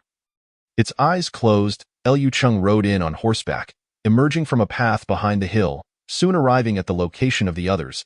He curiously observed the eerie mask floating before him, though it was not his first encounter with malevolent entities. The form and abilities of this one were peculiarly diverse. This particular scenario was a first for him. Deceptive Mask, LV-43, a remnant of the Master of the Mirror Abyss, birthed from a blend of blood and tainted souls. Liu Cheng then glanced at the other masks scattered within the cart, which did not bear similar inscriptions. So, this is what they call a deceptive mask. But what on earth is the Mirror Abyss? Never mind, let us eliminate it thoroughly first. The fiery tendrils tightened suddenly, incinerating the mask completely. A grayish essence materialized in the air, resembling a slithering serpent, which Liu Cheng grasped firmly. You have acquired a fragment of the Master of the Mirror Abyss's essence. Please note, this item has attracted the attention of the Illusory Realm. A certain being within the Illusory Realm finds your possession quite intriguing. The Illusory Realm has sent you a commission task. Peering into the abyss. Will you accept? Task quality, yellow, rare. Task description. A being from the Illusory Realm desires to obtain the essence of the Master of the Mirror Abyss in your possession. Task reward. Upon completion of their research, they will share with you an item derived from their findings. The commission from the Illusory Realm, stemming from the characteristics obtained during the recent upgrade of the Pioneer Hall, had unexpectedly proven useful. Without hesitation, Liu Cheng accepted the rare quality task. Although he was unaware of the essence's purpose, it was clear that he lacked the capability to research it. Better to exchange it for a task reward. After accepting and submitting the task, the gray serpent vanished from his grasp. The task was not immediately settled, indicating that he would need to await the completion of the other party's research. Lord, City Guard Zhao Jian reporting in. Nearby, Zhao Jian observed Liu Cheng dispatch the terrifying malevolent entity with such ease and marveled, Truly, Lord, no creature can survive even a single blow against you. Liu Cheng surveyed the surroundings. 3 individuals had already lost their lives to the malevolent entity, their features erased, leaving behind only dull, red facets. Outside the protective canopy of the city, death loomed ever closer for those wandering in the mist. Do you know the identities of those three? Of course, we were in the Pioneer Hall, assigned to a squad task to patrol the mines, which is why we came together to ask the captain. Zhao Jian had a fundamental understanding of his team members' backgrounds. He briefly recounted the names, addresses, and family situations of the three. Liu Cheng remained silent for a moment before responding. Those who perish at the hands of such malevolent entities often find their souls unable to attain release. I shall incinerate their bodies here, and you will return their ashes to their families. Flames ignited upon the corpses, and soon, 3 piles of ashes were left upon the ground. Since the last wave of war had been repelled, the mist density in the surrounding areas had generally fallen below 1.0. For the spiritual practitioners team, this was a notably safe range. One could only say that this team had truly encountered ill fortune today. Liu Cheng glanced at the system map and remarked that the recent malevolent entity was an anomaly. The current mist density in this area was 0.8, suggesting that they should not encounter further danger. Upon finishing, he retrieved a pouch from his spatial realm, which contained over 20 crystal coins, producing a clear clinking sound. He tossed the pouch to Zhao Jian, who caught it and asked in bewilderment, "Lord, what is this?" After the ashes were returned, the crystal coins within were also handed over to their families, Liu Cheng remarked.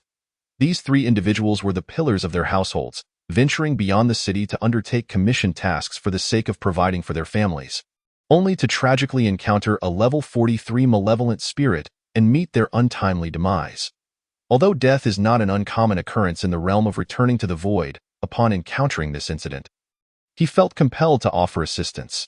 The crystal coins would suffice to sustain their families in the city for a considerable period. Zhao Jian hesitated for a moment before speaking.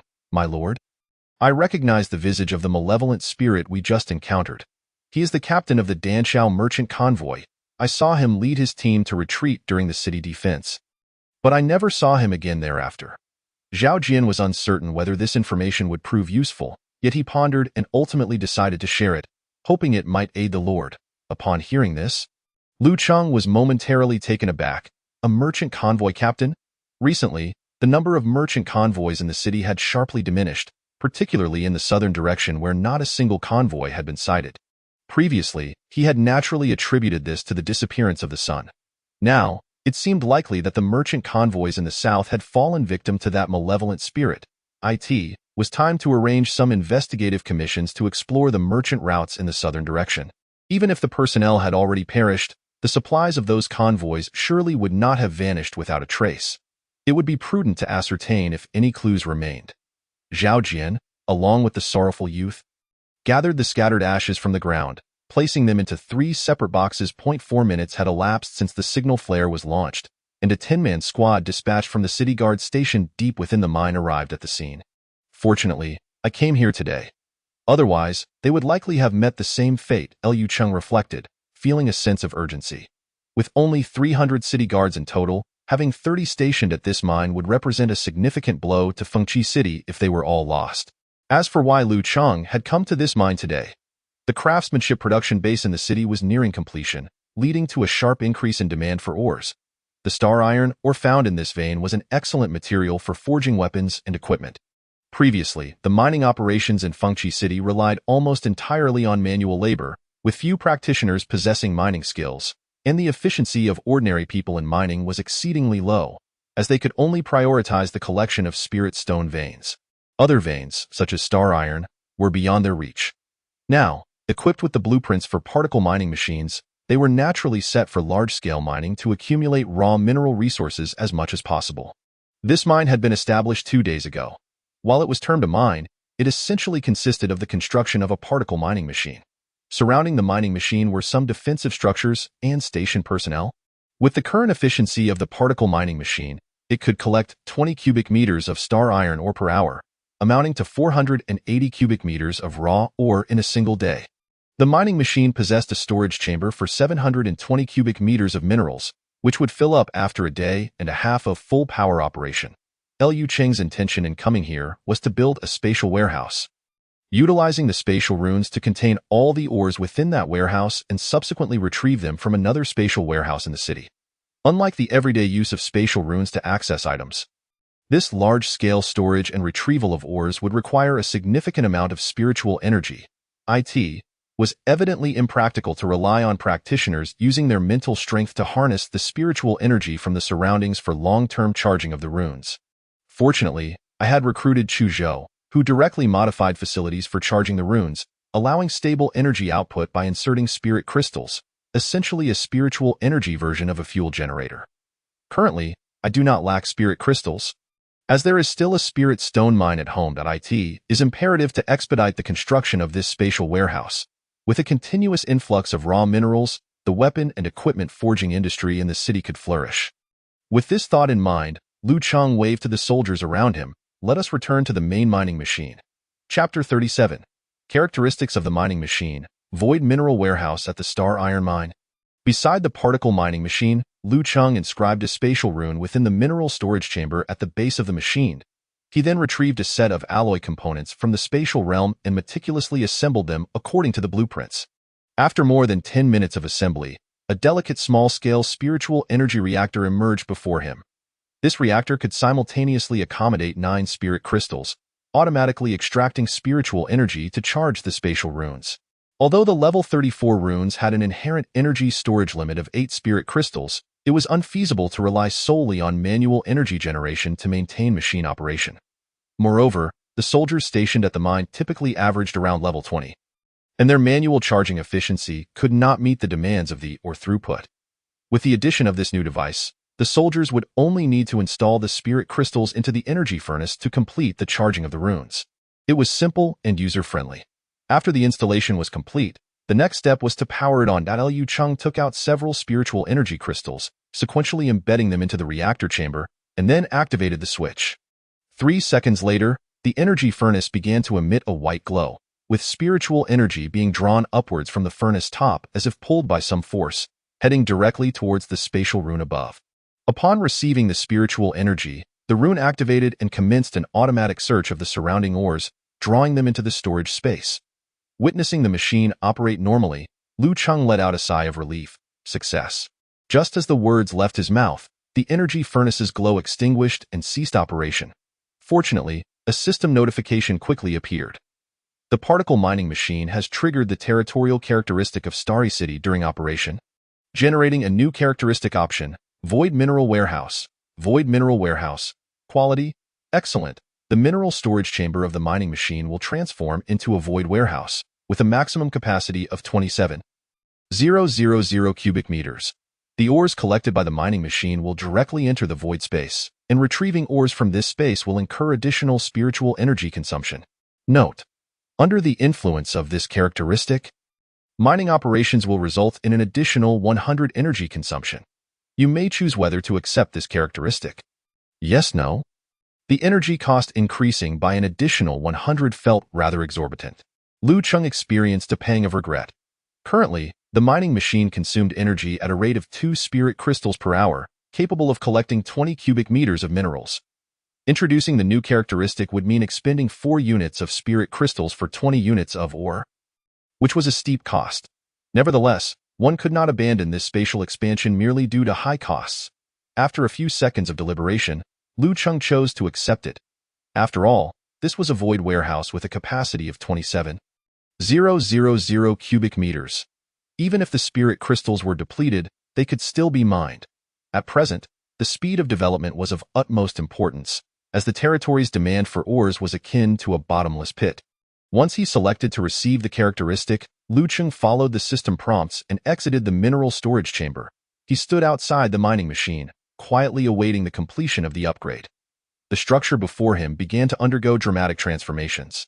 Originally divided into upper and lower sections, the upper portion housed the cubic mining core, which floated in the air under the influence of spiritual energy, capable of scanning and locating ores within the target area, unleashing high-energy particle beams to shatter the ores.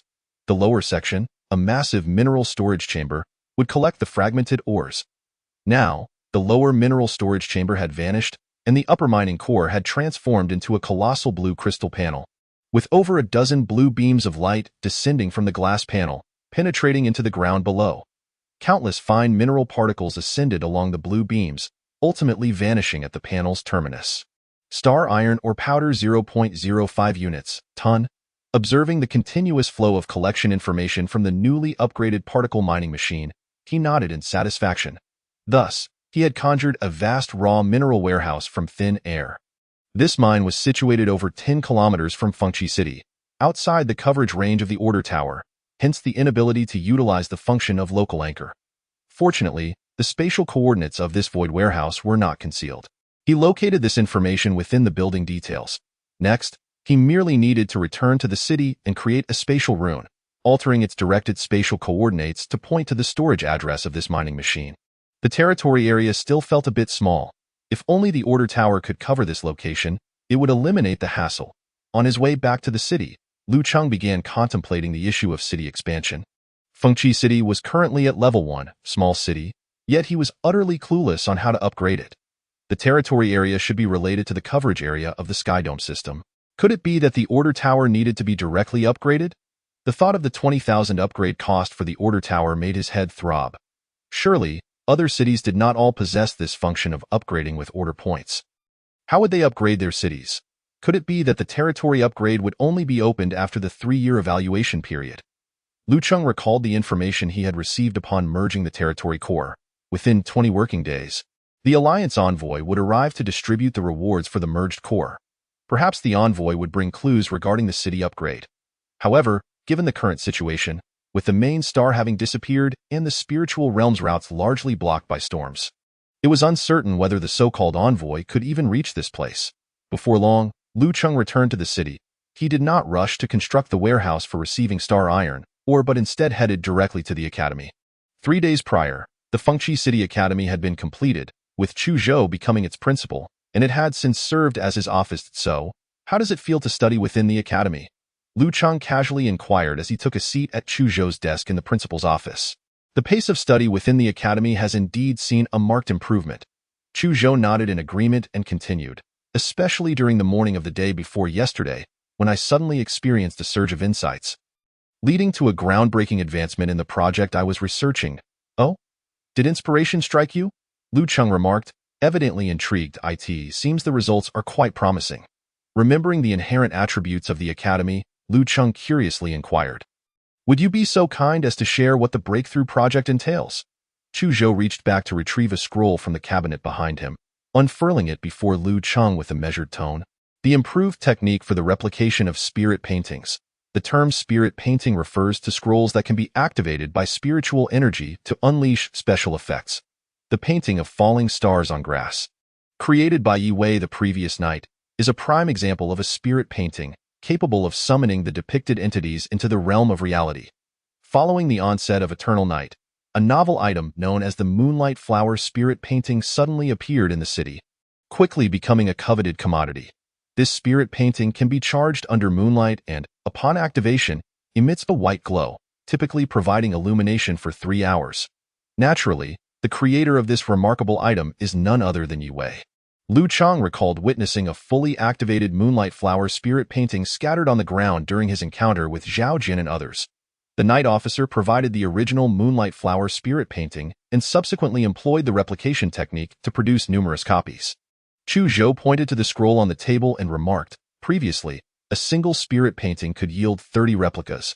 After the technological enhancement, this number has surged to 500. Lu Cheng praised, impressive. The increase in replication quantity is astounding. Chu Zhou, you truly are the foremost scientist of Fengqi City. Scientist? What is that? Chu Zhou inquired, perplexed. Never mind. With this, we shall not be short of Moonlight Flower Spirit Paintings in the city, Lu Cheng thought to himself, realizing he had let something slip and quickly diverted the topic. The cost of spirit paintings is not exorbitant. They merely require items such as spiritual paper and spiritual ink. A single spirit painting can be reused multiple times, making it an essential commodity for the populace in this dark age. Chu Zhou cast a peculiar glance at Lu Cheng and shook his head, stating, the supplies of spiritual paper and ink in the city are nearly exhausted. It is likely that we will not be able to replenish them in the short term. How could that be? Lu Cheng exclaimed, rising in astonishment. Chapter 38. The Merchant, a Vulture in the Shadows. The items such as pins, ink, and paper in the city were previously supplied by merchant caravans. However, most of these caravans have since withdrawn, leading to a cessation of supply. Hearing this, Lu Cheng felt a twinge of concern. With so few inhabitants in Fengqi City, it naturally lacks the capacity to produce all necessary supplies for daily life, many of which are acquired through trade. Very well, I shall find a way to resolve this issue. Lu Cheng promised solemnly. It is indeed imperative to address this promptly. Without these supplies, my research progress will be significantly hampered. Recalling the purpose of his visit to Chuzhou, Lu Cheng asked, "Are you familiar with the Abyss? Perhaps the Mirror Abyss? The Mirror Abyss? Have you encountered the Abyss?"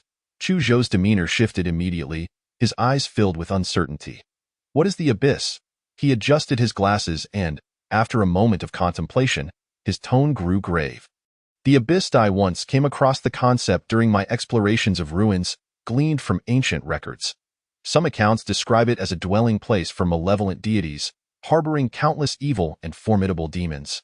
Others depict it as the source of the fog that has engulfed myriad realms, bringing endless destruction to sentient beings. Yet other records claim that the Abyss entombs the civilizations of bygone eras, concealing innumerable treasures and countless secrets. Regardless of the interpretation, they all point to one undeniable truth. Any soul that dares to gaze into the Abyss shall descend into its depths, never to return." Lu Cheng swallowed hard and inquired, "So, does that mean we should steer clear of it?" "Certainly," Chuzhou replied without a moment's hesitation. However, an excited gleam swiftly flickered in his eyes, but as a scholar. "Should the opportunity arise, I would indeed wish to study it." Lu Cheng regarded him warily, his thoughts a tangle of doubt. Could this fellow be the archetype of a mad scientist? Chuzhou then asked, "Do you possess any leads on the Mirror Abyss?" "None," Lu Cheng replied flatly, then added after a brief pause, "I stumbled upon the term in a novel one day and simply inquired. Fear not. I would not recklessly delve into the Abyss. Should you ever come across any hints regarding it, do not hesitate to inform me," Chuzhou declared with conviction. "I must take my leave now." Lu Cheng stood and departed hastily. In the room, Chuzhou removed his glasses, rubbed his eyes, and sighed, the faint presence of a blue ruler vanishing quietly behind him, the lingering essence of the Abyss. Was this truly merely a coincidence? I must hasten my pace. At 4 in the afternoon, with 2 hours remaining until moonrise. On the 5th day since the sun vanished, the temperature had plummeted to -10 degrees, prompting the pedestrians on the streets to don thick winter attire. The streetlights lining the roads were all aglow, dispelling the surrounding darkness. However, the quantity of these streetlights, powered by small spirit energy crystals, was quite limited. Consequently, many areas of the thoroughfare remained shrouded in darkness. Lu Cheng spotted a gathering of people encircled in a dimly lit open space ahead and curiously approached. As he traversed the city, Lu Cheng activated his illusion technique, thus remaining unnoticed as the sudden appearance of the city lord. Before him lay a small stall, where over a dozen brownish, bowl-shaped ceramics were displayed. Warm light stoves. 60 silver coins each. Act fast if you wish to purchase, the stall owner proclaimed. "Can you lower the price a bit? 50 silver coins each, and I'll take 3. Get lost, if you don't want them." "There are plenty who do." The vendor flatly rejected the request and continued. "These stoves are powered by spirit stones, providing both illumination and warmth. Once this opportunity passes, there will be no other. Warm light stoves used to sell for 20 silver coins. Why the sudden price hike, you black-hearted merchant?" Someone protested loudly. "Ha! You remember the past, do you? Back when the sun shone, these stoves were naturally not worth this price." The stall owner scoffed, mocking. "Now they are a rare commodity. If you don't buy now, you may never have the chance again. I recognize this item. It is a specialty from Chiang City. 2 caravans are known to sell it. Let us not buy from him. We can wait for the caravans to arrive. They should be here in a couple of days." "Caravans? How laughable. Do you ignorant fools not realize the world is in turmoil? The caravans are no longer coming." The vendor derided loudly, swiftly executing another transaction, selling 2 stoves. He continued to shout, "Only 10 stoves left, now 65 silver coins each. If you don't buy, the price will go up. You unscrupulous traitor. I'm going to report you to the night officer for disturbing the market and price gouging." The protester exclaimed, "Where did you come from, you fool? Go ahead and report." The night officer is currently in the administrative hall, and a throng of merchant guild and caravan representatives are submitting trade cessation documents. If you're late, you might miss them. The stall owner added, to be honest, once I sell out, I plan to leave and join another city. Do you think I will linger in this realm? Waiting for Fengqi City to perish? What a joke. Ha ha ha. Trade cessation documents. Such a thing exists. Lu Cheng felt a chill run down his spine as he turned towards the direction of the municipal hall. Behind him, the stall owner's boisterous voice continued to ring out, only 6 left, now 70 silver coins each. Ha ha ha, poor souls, are you going to buy or not? If not, I'll just keep raising the price. Lu Cheng shook his head. As the city lord, he need not engage in a petty squabble with the vendor. Everyone has their aspirations. Since they wish to leave, there is no need for him to hold them back. However, this would make it all the more challenging for Fengqi City to restore its population. Dreadful eternal night, where has the sun vanished to? Ouch! Who the hell just attacked me? Step forward if you dare. Suddenly, a scream erupted from the stall owner behind him. Lu Cheng turned to glance back. Chaos had ensued at the stall. The vendor was being beaten. Why be so arrogant? Earning money is one thing, but constantly mocking others is another. Lu Cheng sighed, noting that the vendor's hubris had drawn the ire of those around him. Stop it! Do you realize you are breaking the law? Where are the city guards? City guards, maintain order. Someone is attacking, the stall owner cried, clutching his head, a few dozen meters away from the chaotic scene. 2 city guards exchanged glances. One of them casually scratched his ear and remarked, "The wind is a bit noisy tonight. It is still afternoon." You're right, the wind is indeed quite loud. The city guards turned away, adopting a stoic demeanor as they focused their attention inward, like 2 silent stone statues. Lu Cheng arrived at the administrative hall, where the atmosphere was bustling with activity. Dozens of individuals engaged in fervent discussions. Upon seeing Lu Cheng enter, the noise diminished almost instantaneously. Many averted their gazes and fell silent.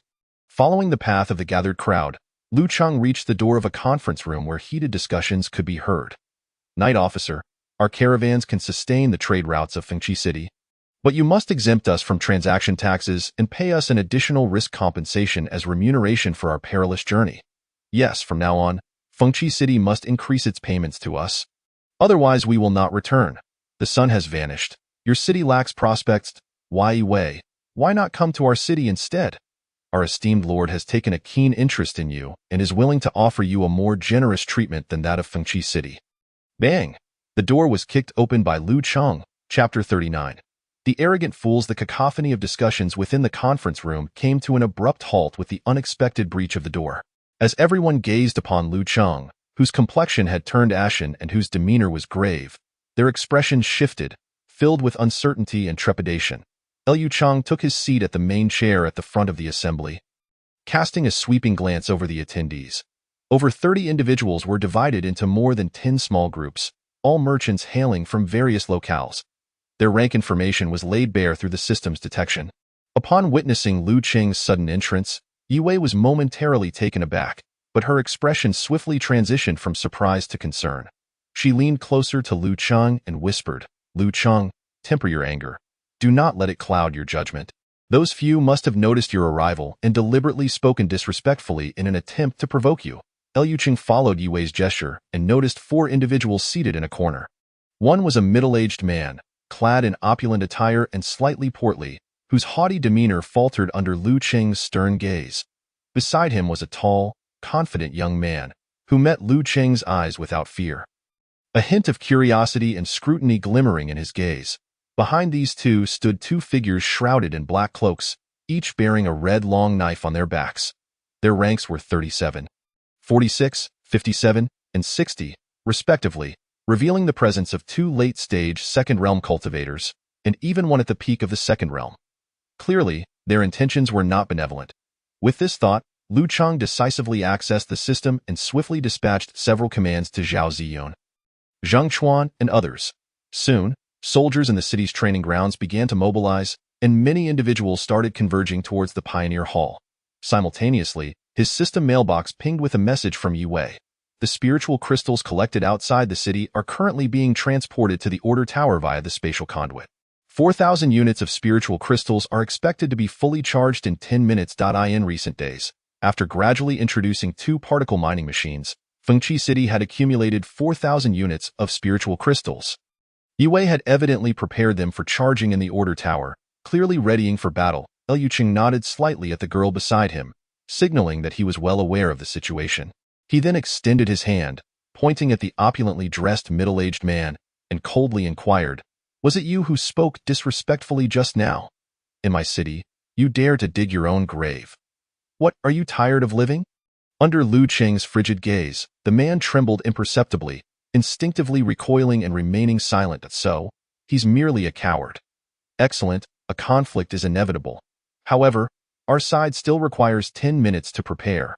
The longer we can delay, the better." With this in mind, Liu Qing softened his expression slightly. He feigned forgetfulness of the earlier unpleasantness and began conversing with other representatives of merchant caravans present. "If you have any demands, feel free to express them now. Business thrives on harmony. Fengqi City will endeavor to meet your reasonable requests." Upon witnessing the Lord of Fengqi City himself making an appearance, the attendees' tone shifted from aggressive to more conciliatory. They began to voice their grievances. Alas, the son of Fengqi City has vanished, and the monsters along the trade routes have multiplied significantly. Indeed, our caravan is small and lacks sufficient guards. In this current predicament, we either incur losses by increasing our protective forces or abandon this trade route altogether. Without additional compensation, we will not return. Liu Qing patiently listened to the collective complaints, gaining a clearer understanding of the situation. With this in mind, he remarked, although the disappearance of the sun has elevated the risk index along trade routes, the threats are primarily first-tier monsters, which are not extraordinarily dangerous. If Fengqi City can ensure the safety of the trade routes, would you be willing to engage in regular trade? Engaging in commerce inherently involves facing numerous unforeseen circumstances. With Fengqi City's pledge to secure the routes, the caravans could significantly reduce their costs. As his words fell, the stances within the assembly began to diverge. Some expressed willingness to accept the conditions, while others cast glances toward the earlier quartet. "With such terms, you think to dismiss us? Fengqi City truly lacks strength." Observing that Liu Qing had refrained from pursuing him further, the haughty middle-aged man regained his audacity, tauntingly remarking, "Oh, and who might you be?"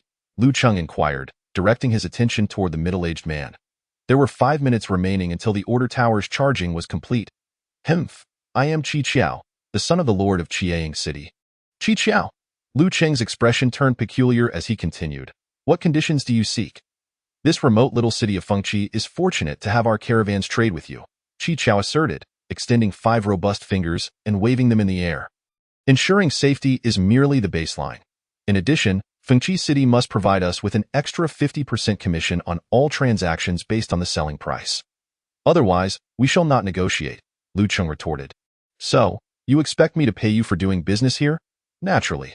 Not only must you compensate us for selling goods, but we also demand a discount when purchasing from you, a reduction of 50% from the current prices." Qi Qiao continued to make exorbitant demands. "TSK, so this is how you bargain, is it? Very well, continue. What other demands do you have?" Liu Qing couldn't help but smile in exasperation, but with the charging not yet complete, he had to exercise patience. Sensing that Liu Qing was surprisingly accommodating, Qi Qiao became even more emboldened, adding conditions and making outrageous demands. Many in the crowd, sensing the precarious situation, began to discreetly slip away, leaving only a dozen or so individuals behind. "A mere small city like yours is utterly unworthy of possessing spiritual stone mines. It is a grotesque waste. Giving your kind the precious spiritual stones is nothing short of squandering. And you, do not think that just because you managed to acquire a high-level artifact and slew some monsters, you can flaunt your supposed strength. Just a few days ago, you were still stuck at the first realm. Are you truly capable of such feats?" Listening to the increasingly boisterous taunts from the other side, Liu Qing glanced at the order tower's charging status, 2 minutes and 50 seconds remaining. "Very well. Hold steady and endure a little longer. Damn it, my Baiheng Merchant Association was wiped out by you. That was all my money. Why did I not eliminate you that night? TSK, and what a fortunate discovery. It turns out they have such connections with the Baiheng Merchant Association, so it was Chiang City that orchestrated that assassination? With just over 2 minutes left, once the charging concludes, I shall deal with these individuals. Just a bit longer. And you, your administrative officer. Yue, such a beauty, remaining in a small place like this? It truly pains me. Hand her over to me today, and I..." Suddenly, a blood-red talisman exploded in midair. shattering Qi Qiao's right arm into a fine mist. A spray of blood erupted, filling the air with a pungent odor. He was not dead, as a yellow shield materialized, miraculously preserving his life. A scream erupted, akin to that of a slaughtered pig. "Young Master Zhou, save me. Please save me." Lu Cheng's expression was as cold as ice. He regarded Qi Qiao with eyes that seemed to see a corpse. "The impending battle here will be quite fierce. You should take cover for now. I fear you may get caught in the crossfire." Lu Cheng approached Yi Wei, speaking earnestly, observing the resolute look in Lu Cheng's eyes. Yi Wei hesitated for a moment before turning and leaving the conference hall. Chapter 40. Fierce Combat. "Young Master Zhou, it is your turn to act." Qi Qiao's face was ashen, trembling as he implored the young man beside him. "Enough! Silence!" the young man reprimanded before cheerfully greeting Lu Cheng. "Lu Cheng, I am Zhou Mingjue. A pleasure to make your acquaintance." Lu Cheng regarded him warily, remaining silent. He continuously attempted to probe the young man's information through the system. But alas, the individual seemed to have activated a technique to conceal his true power, leaving many question marks in the data he received. Zhou Mingjue spoke, "How about we collaborate? You relinquish the authority of your territory's core to me, and I promise to ensure you a safe existence within a grand city, allowing you to live the life of a wealthy gentleman." Bang! The red talisman reappeared in midair, intent on obliterating Qi Qiao into fragments. Zhou Mingjue, with a smile, reached out to grasp the talisman, his palm glowing brightly and transforming into a golden hue. The flame erupted in his palm. "How rude of you to attack without so much as a word.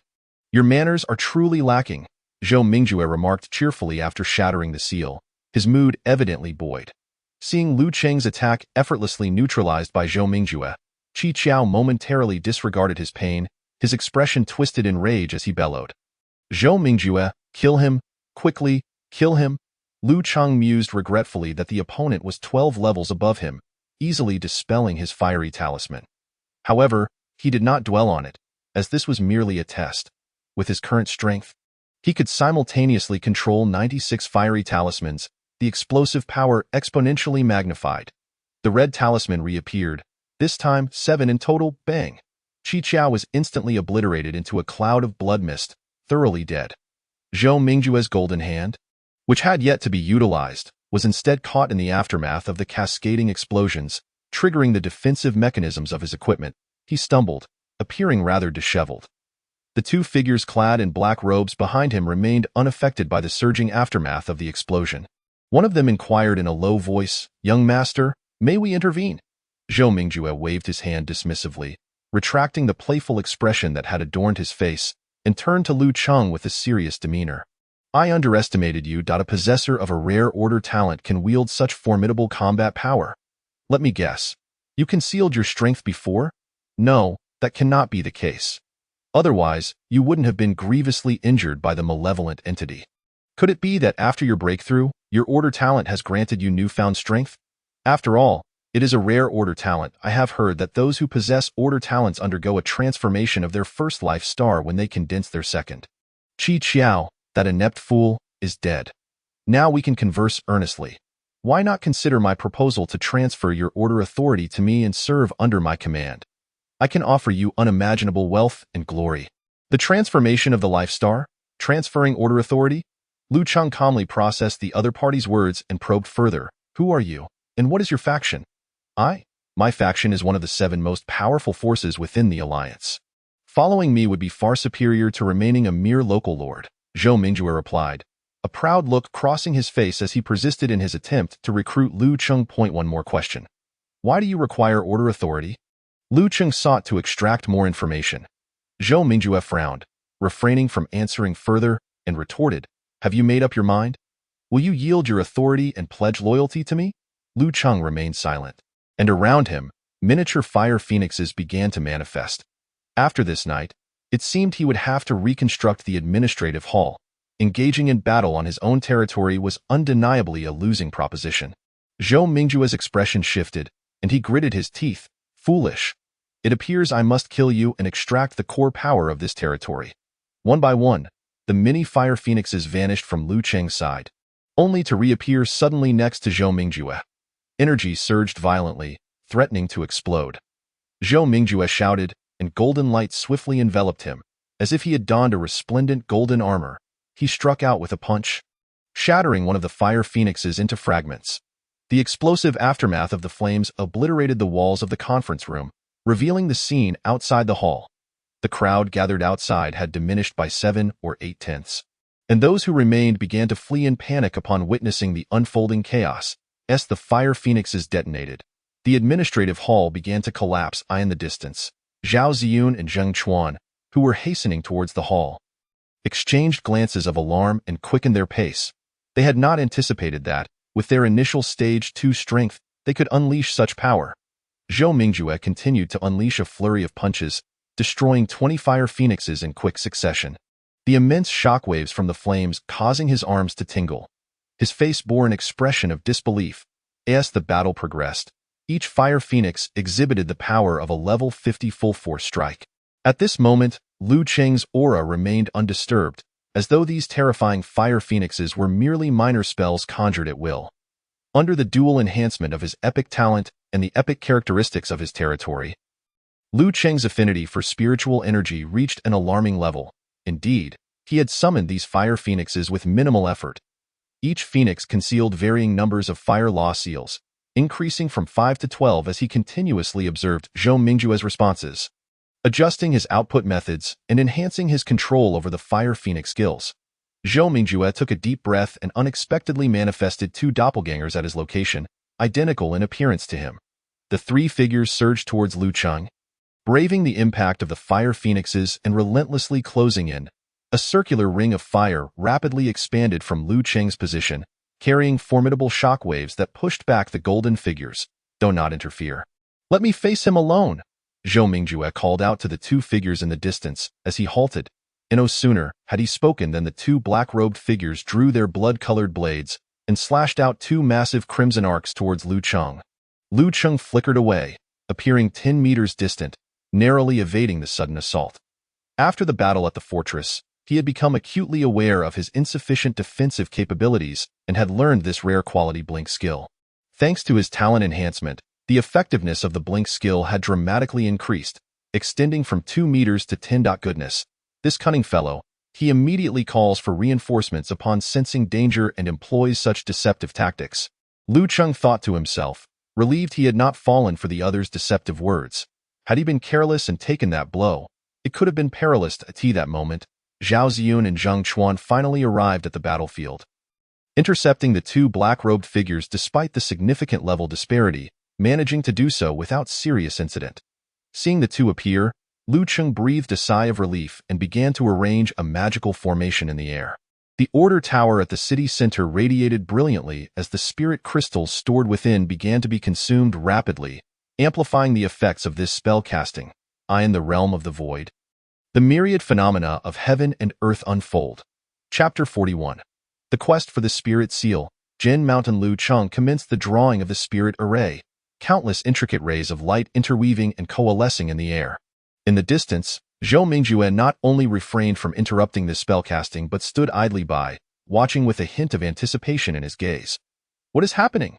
Lu Cheng had originally prepared several defensive strategies to counter any potential attacks from the opponent, ensuring the formation's completion. However, the current situation was perplexing, as it seemed the opponent was merely awaiting the culmination of his grand spell.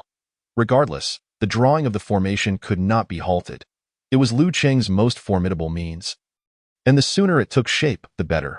With 4,000 units of spirit crystals providing energy, eliminating the 3 of them should not pose a problem. Before long, the formation was successfully completed. A colossal mountain gradually materialized in the skies above Fengqi City, radiating a faint white light, the anomaly extending for countless kilometers. The mountain was so immense that any who dared to gaze upon it would feel as though they were suffocating. Those on the ground looked up at the projection of the void realm, akin to a fleeting insect beneath the vast sky. Zhou Mingjue and the 2 black-robed figures suddenly felt a weight upon them, their protective spells waning, and the flow of their energy became sluggish, as though they were mired in quicksand. This was the effect of the void realm projection array. Within the array, the enemy's consciousness, energy, movement speed, and body control would all suffer detriment. Lu Cheng gazed at the immense mountain above. This was the very projection he had summoned during his initial use of the array at the fortress. What a pity, Had I communicated with the previous projection of the celestial tree in the void realm, I could have directly subdued all three of them. He mused regretfully before gesturing to draw Zhou Mingjue into the array. Not confident in his ability to confront all three at once with the giant mountain void realm, Lu Cheng opted for a more cautious approach, to eliminate them one by one. You have triggered the quest for the Spirit Seal, Jin Mountain. Accept, reject. Quest quality, rare. Quest description. Under the influence of the anchor of the fixed domain, enhance the summoning of the giant mountain void realm projection, allowing you to continuously comprehend the power of Jin Mountain. You will obtain the Jin Mountain Spirit Seal. Quest reward, skill, Jin Mountain Spirit Seal. The Jin Mountain Spirit Seal? Lu Cheng was taken aback that summoning the giant mountain void realm once more would trigger a skill quest. Li represents fire, and Jin represents mountain. This Spirit Seal skill derives from a complete combination of the 8 trigrams. The task merely required him to stall for time, which was quite simple.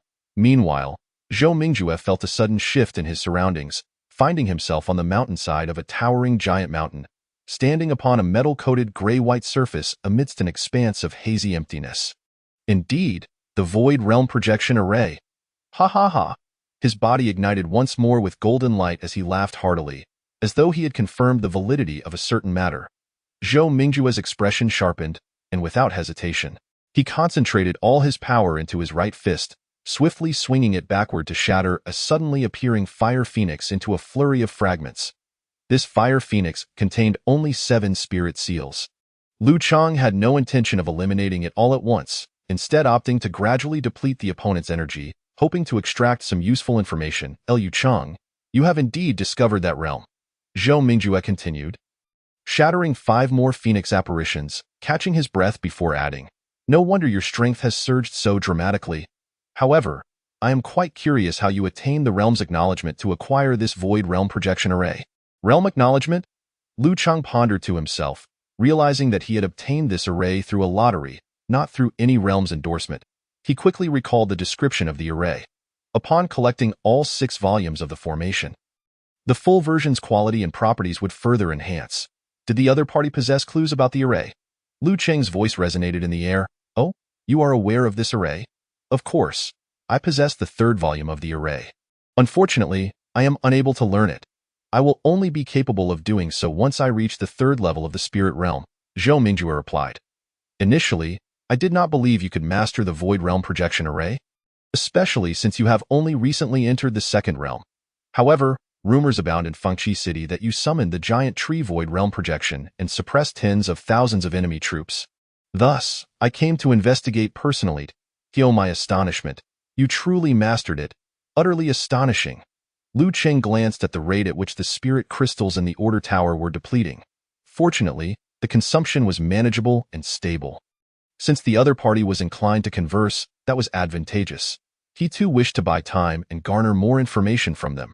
Upon this realization, he temporarily ceased his assault, depositing the drawn fire spirit seal beside him. Noticing the absence of a new attack, Zhou Mingjue bellowed into the sky, Lu Cheng, your talent is indeed rare. I can overlook your usurpation of my opportunity and offer you one final chance. Will you submit to me? Were those actions by the members of the Baiheng Merchant Association instigated by you? There is no need for me to personally inquire about the actions of such lowly subordinates. I shall ask once more. Will you yield to me? Enough of this idle chatter. The opponent is simply obstinate. Let us engage in combat before continuing our dialogue. Seeing that he could extract no further information, Lu Cheng arranged 60 magical seals in a row. Summoning the fire phoenix once more, Phoenix descends from the heavens. He sought to swiftly eliminate his foe and bring this battle to an end. A colossal fire phoenix descended from the sky, its explosive flames generating a tremendous shockwave that buried Zhou Mingjue deep in the earth. He spat out a mouthful of blood as the protective golden light around him began to flicker and fade. Humph, since you continually refuse my invitation, I shall no longer indulge you. It is time for you to perish. Zhou Mingjue cast forth 2 black humanoid sculptures from his bosom, their foreheads radiating a dark glow. I shall extract your abilities and strip you of your rightful authority. That array is mine as well. Outside the array, amidst the chaos of the city, the shadowy figure clad in black, entangled in combat with Zhao Ziyun and Zheng Chuan, suddenly froze, like a marionette with its strings cut. allowing attacks to rain upon him without resistance. "No, cursed scoundrel!" The two cried out in despair as their bodies rapidly melted away, two human skins drifting to the ground. A dark glow then appeared in the sky, and the human skins vanished without a trace. Thus, these two late-stage, second-tier powerhouses met their demise in such a bizarre manner. The onlookers in the distance felt a chill run down their spines. This scene was far too surreal. "Are they demons?" A fair maiden shivered, murmuring, "Weren't they always in the advantageous position? Why did they suddenly perish?" In the previous confrontation, the cloaked figure had maintained the upper hand. So the sudden demise left many puzzled. "This appears to be a form of sacrifice. I once encountered a similar ritual in an ancient tome," sighed a white-haired elder, as if recalling some unpleasant memory. Zhao Ziyun and Zheng Chuan exchanged worried glances, voicing their concerns. They may have entered the array. "Those are two late-stage second-tier individuals. There's danger at the Lord's side." "That is highly probable, yet we cannot enter. It requires Lord Lu's guidance," Zheng Chuan lamented. After a while, the celestial dome system erupted in brilliance. Countless black spots appeared on the deep blue protective shield, akin to raindrops splashing onto a tranquil surface, creating ripples. The defensive mode of the celestial dome system had activated, suggesting that this black rain and mist possessed similar properties, indicating a self-initiated defense against some form of invasion. Soon, people began to notice the anomalies of this black rain. In the wilderness beyond the celestial dome's range, black humanoid monsters began to emerge, each identical in height and shape, resembling a swarm of wandering shadows. "Close the city gates," the horn sounded, echoing through the air. As Fengqi City responded swiftly, a testament to the experience gained through years of frequent warfare. The heavy cavalry quickly assembled, and as Zhao Ziyun, who awaited Lu Cheng's summon, was still absent, they chose to lead the cavalry corps in a proactive assault against the monsters outside the city. Simultaneously, the pioneers who had received battle orders gathered in Fengyu Square, making their way toward the city gates. In a nearby inn, two figures, one stout and the other slender, stood at the window, observing the throng below. "Father, shall we take residence in Fengqi City from now on?" "Indeed, my decision is made. But you once taught me that great matters must be approached with caution. The battle has yet to be decided. Is it not too early for us to stake our claim?" The stout figure gazed up at the illusory mountain in the sky, stating, "Fengqi City is facing calamity. Our assistance now is akin to providing coal in the snow. Once the war concludes, such an opportunity will vanish. You must trust your father's vision." "I understand, father. Fortune favors the bold. The greater the storm, the more valuable the fish. Gather all personnel, arm yourselves with our weaponry and ammunition, and prepare to assist Fengqi City in battle." Chapter 42. The Omen. Volcanic journey in the abyss. Zhou Mingjuo seized two human skins from the air and pressed them directly onto himself. The instant they touched his skin, the human skins vanished, and his aura began to surge dramatically. Two black skulls, exuding a chilling, lifeless energy, gradually materialized beside him. "Liu Cheng, O Lu Cheng, you have caused me significant losses this time. These two were among my most powerful and loyal subordinates. Tell me, how shall I compensate for my losses?" Zhou Mingjuo's face twisted grotesquely, as if engulfed in a sinister shadow, his tone becoming eerie and somber. "You killed your own subordinates? Heh, this is called sacrifice. As the weak, it is only natural to offer everything to the stronger, is it not? Their energy levels surpassed yours." Zhou Mingjuo refuted, No, my potential far exceeds theirs. They died for me. It is only fitting." Lu Cheng inquired, "From where do you originate? Join my faction, and you shall know who we are." Liu Cheng pondered, connecting the known clues in his mind, and certain matters began to take shape. He coldly questioned, "I understand now. According to your faction's philosophy, the weak lord must relinquish their authority to satisfy the demands of the stronger." "Precisely. Each year, countless new lords emerge, endowed with unique order talents, yet ultimately perish in the fog, leaving their cities in ruin. What a waste. Why not extract their abilities and contribute them to our order completion plan? We aim to consolidate the strength of all humanity to forge the most powerful order and save this world."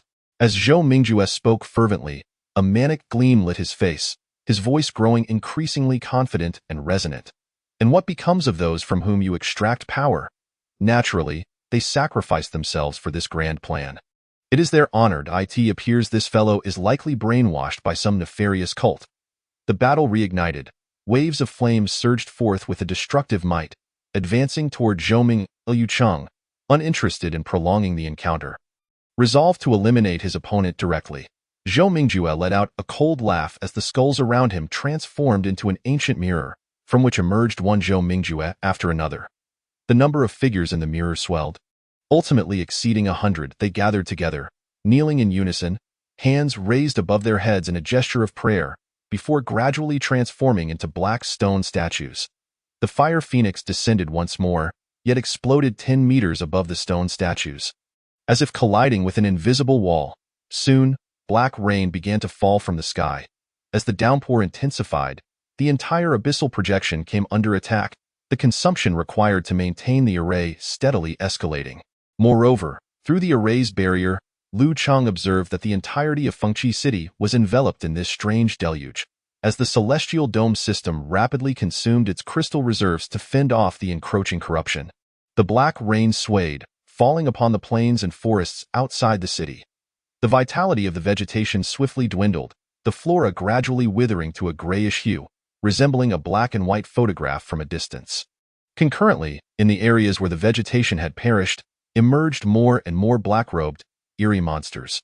They lacked physical forms, resembling spectral figures, their cold eyes glimmering from beneath their hoods. Rushing towards Fengqi City, Liucheng glanced at the task progress, which had reached 98. The abyss had endured for so long. The task was finally nearing completion. As Lu Cheng's attacks failed to breach the defenses, various taunts emanated from the stone statues, attempting to unsettle his mind. You will never breach my defenses. At this rate, your array will soon collapse, and the rain of judgment will entirely descend upon the outside world, slaughtering all life within the city. I will make you witness the annihilation of your city, and your subjects will become new mirror spirits. Had you complied and surrendered your core territory, they would not have perished. It is you who has caused their demise. Exploring the path of spiritual seals, Can Mountain task completed. You have received the task reward, Can Mountain spiritual seal, Can Mountain seal, LV34, quality, rare, medium, commands the spiritual energy between heaven and earth, forming rock element constructs, inherently possessing LV34 defense and LV34 solidity effects. Indeed, it is a series of rare quality skills alongside the Fire Spirit Seal. Upon acquiring the Can Mountain seal, the quality of the Fire Spirit Seal also ascended to medium grade. A surge of understanding regarding numerous skills flooded Lu Cheng's mind, filling him with elation. No longer would he be limited to monotonous fire attribute attacks. In the sky, a massive circular emblem appeared, divided into black and white halves by an S-shaped curve, each half resembling a fish. The black fish contained white dots, while the white fish similarly harbored black dots, the black and white swirling together to form a grand Taiji diagram. Surrounding this Taiji, two seals materialized slowly, each composed of yin-yang dual lines of varying lengths, inscribed with the characters Li and Kansas before long. The Fire Spirit Seal and Can Mountain Seal radiated brilliantly, soaring from the hexagram diagram to form a uniquely shaped symbol. At this moment, the stone statues all raised their heads to gaze at the mysterious black pattern in the sky, the immense power emanating from it sending shivers down their spines. Above lies the hexagram of the 56th divination, Volcanic Journey. Zhou Mingjue, as a traveler, you have arrogantly visited Windrise City, and thus shall reap the consequences of your hubris. Now, sheltered within the statues, you embody the meaning of the hexagram. I shall set your abode ablaze with the fire of Elias. The words fell. The Volcanic Journey hexagram, formed by the duality of yin and yang, floated above the statues, and flames cascaded down, piercing through their layers of defense and plunging amidst the stone figures. In an instant, all the black statues erupted into fierce flames, filling the air with a foul, acrid stench. Moments later, the statues on the ground vanished, leaving only Zhou Mingjue, restored to his original form. This moment, he appeared utterly disheveled. His garments were tattered, his complexion charred, and his body was riddled with intricate wounds, flesh torn and blood oozing forth. Lu Cheng's silhouette emerged from the heights, his voice cold as he inquired, "Earlier, I was waiting for the cool down. What were you waiting for?" Zhou Mingjue, barely clinging to life, no longer bore the once invincible demeanor. He lifted his gaze to Lu Cheng, a hoarse and mocking laugh escaping his lips. Shidi, is that the name of your skill? Quite impressive. I see. Beings from other realms cannot comprehend the language of Blue Star. Zhou Mingjue continued, this time. I brought along 2 late-stage second-tier companions, believing I had sufficiently prepared for you. Yet it seems I misjudged. This round is yours, but do not rejoice too soon. I am about to be reclaimed. Taking with me all the information from this battle, as for you, next time, there will not be a shred of hope for survival. Liu Cheng's heart raced with alarm, realizing he had indeed been careless. Making an error he ought to have avoided. As the saying goes, characters perish from excessive chatter. Why did he feel the need to utter that one phrase? Perhaps it was the opponent's earlier arrogance, boasting repeatedly about recruiting him, that had fueled his frustration. He silently resolved that such words should henceforth be reserved for the corpses of his enemies. The leaf fire seal materialized from the air, affixing itself to Zhou Mingjue's body, intent on incinerating him entirely. However, the latter merely smiled enigmatically, his figure vanishing and transforming into a slowly descending card. Upon it was depicted a kneeling black humanoid statue. Hands raised in prayer, its visage contorted into a strange grin, with a plum blossom J inscribed in the upper right corner. Liu Cheng's heart sank. He immediately unleashed his full power, vowing to obliterate that card. Yet, a circular black hole appeared on the ground, emanating a chilling aura. The card, impervious to Liu Cheng's onslaught, drifted slowly toward the black hole, seemingly on the verge of escape. Farewell, Lord Liu, when we meet again. You shall share my current fate. This is a destiny from which none can escape. That moment, a hand suddenly extended from the void, grasping the card and gently slicing toward the black hole below. The black hole, the card, and the hand all vanished without a trace. A series of crunching sounds echoed in the air, as if someone were gnawing on something. This bizarre occurrence sent a chill through Liu Cheng's veins. Is it really this thing? It tastes rather good. The system notification chimed in timely fashion. The Abyssal Gaze task has been completed. Chapter 43, New Function, Pure Land. You have received the task reward. Analysis of Entropic Mist Recombination Technology. Efficacy Research and Application Prospects. The system is converting this research achievement. Please wait. The commission task from the Void Realm has been accomplished. What is this entropic mist? Some sort of fog. Could it be that the owner of that arm just now was an entity from the Void Realm? A researcher from the Void Realm who consumes cards, and the name of this task reward is indeed peculiar. While waiting for the system to process the task reward, Liu Cheng's mind wandered through various possibilities. 2 minutes later, the system finally completed the conversion. Task reward conversion complete. The new system function Pure Land has been unlocked. After your forces kill mist creatures, you can obtain the corresponding data for those creatures. Repeated collection of this data can upgrade the bestiary. You can designate an area as Pure Land. Within this domain, you can consume mist to generate specified bestiary monsters.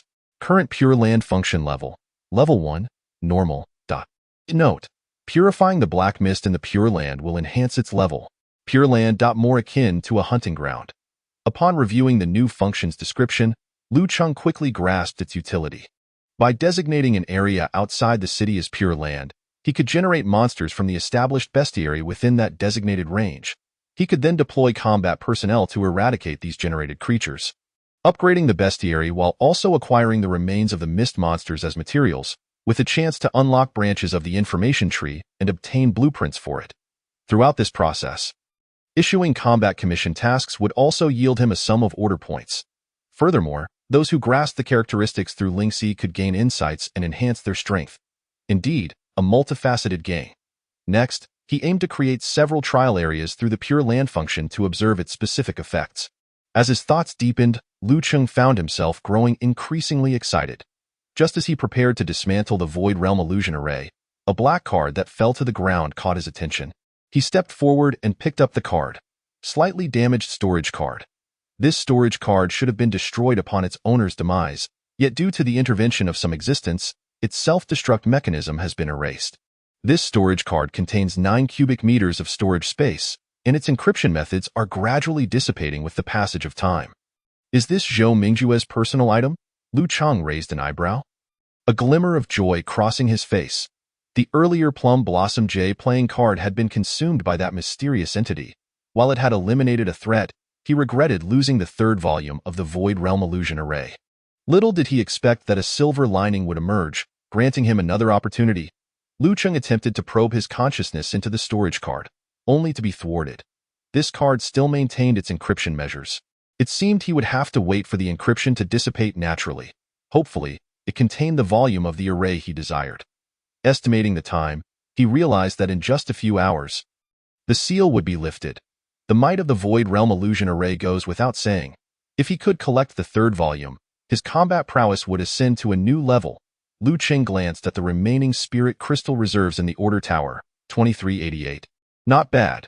The consumption of spirit crystals was much less than he had anticipated. With the particle mining machine operating at full power, he could recoup these expenses within 3 days. As the flow of spiritual energy gradually slowed, the array began to lose its energy support, gradually dissolving. The towering projection of the mountain that loomed over Windrise City faded ever more until it vanished completely. The black rain had ceased some time ago, and the city's inhabitants were already aware of the outcome of this battle. The dissolution of the Void Realm projection merely confirmed the fact that their lord had secured yet another victory. Once the array concluded, Lu Cheng returned to the municipal hall, now reduced to ruins. Well, my home is gone.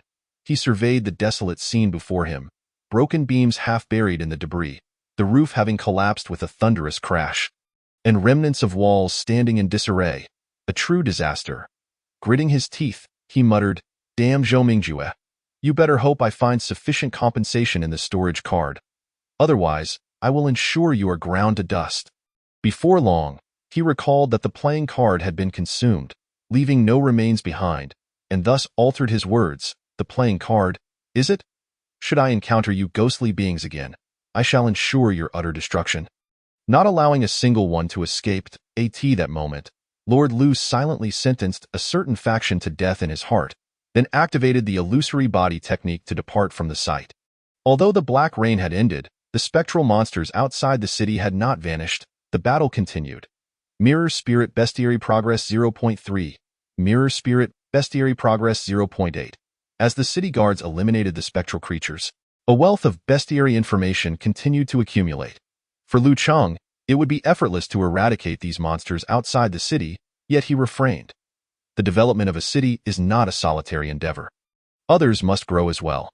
Only through battle can one forge their will and elevate their strength. These monsters, with power around the 20s and in considerable numbers, presented a fitting opportunity for training. Avoiding combat out of fear of casualties among his subordinates is not the mark of a competent lord. Did you see that? The municipal hall has collapsed. This round is mine. Pay up 2 crystal coins. Wait, why should I? Zhang San, are you trying to cheat me?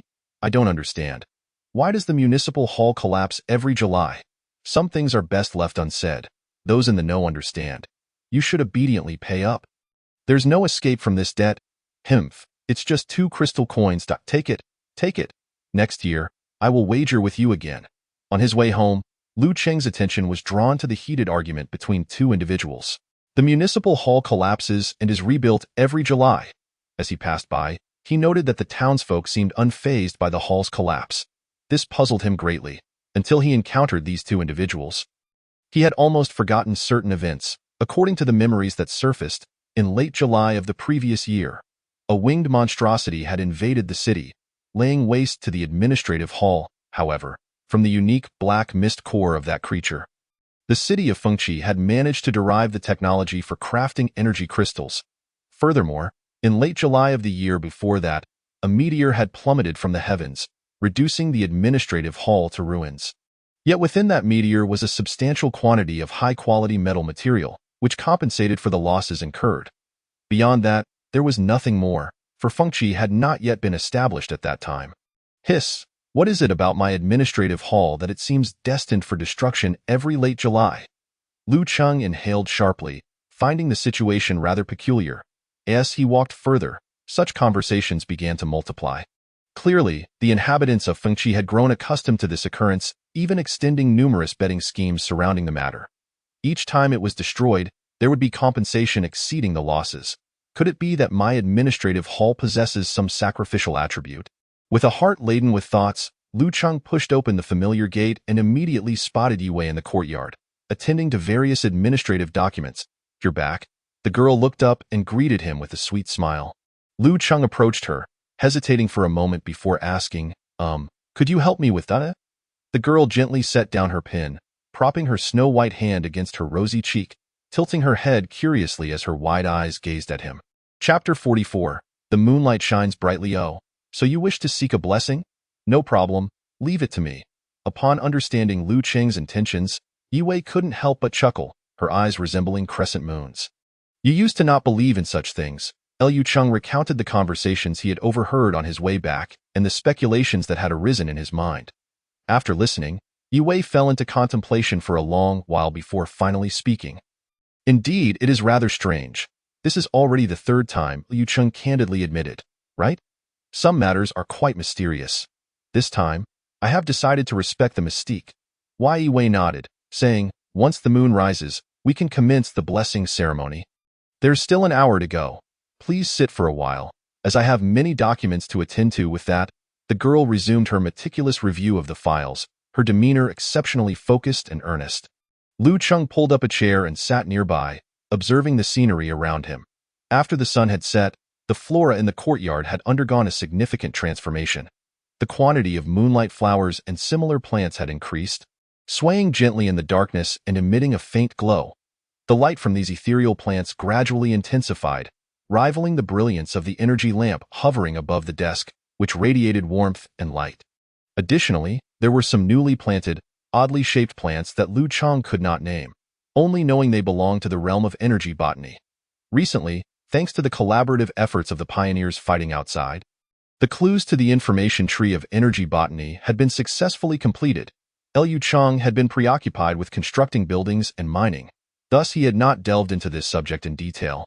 He only recalled that day when the girl had spoken of the extraordinary wonders of several ethereal plants, her eyes sparkling with vibrant and fervent light. She had mentioned, if these ethereal plants were cultivated successfully, they would be widely promoted? Lu Cheng murmured to himself, then ceased to ponder further. From this vantage point, the sight of the girl engrossed in her work appeared tranquil and beautiful, akin to a painting. If only there were a camera to capture this splendid moment. When you instructed me to evacuate today, I swiftly gathered all the documents from the administrative hall. Yue suddenly broke the silence. Seemingly aware of Lu Cheng's gaze upon her, or perhaps wishing to alleviate his boredom, yet her hands did not slow their pace.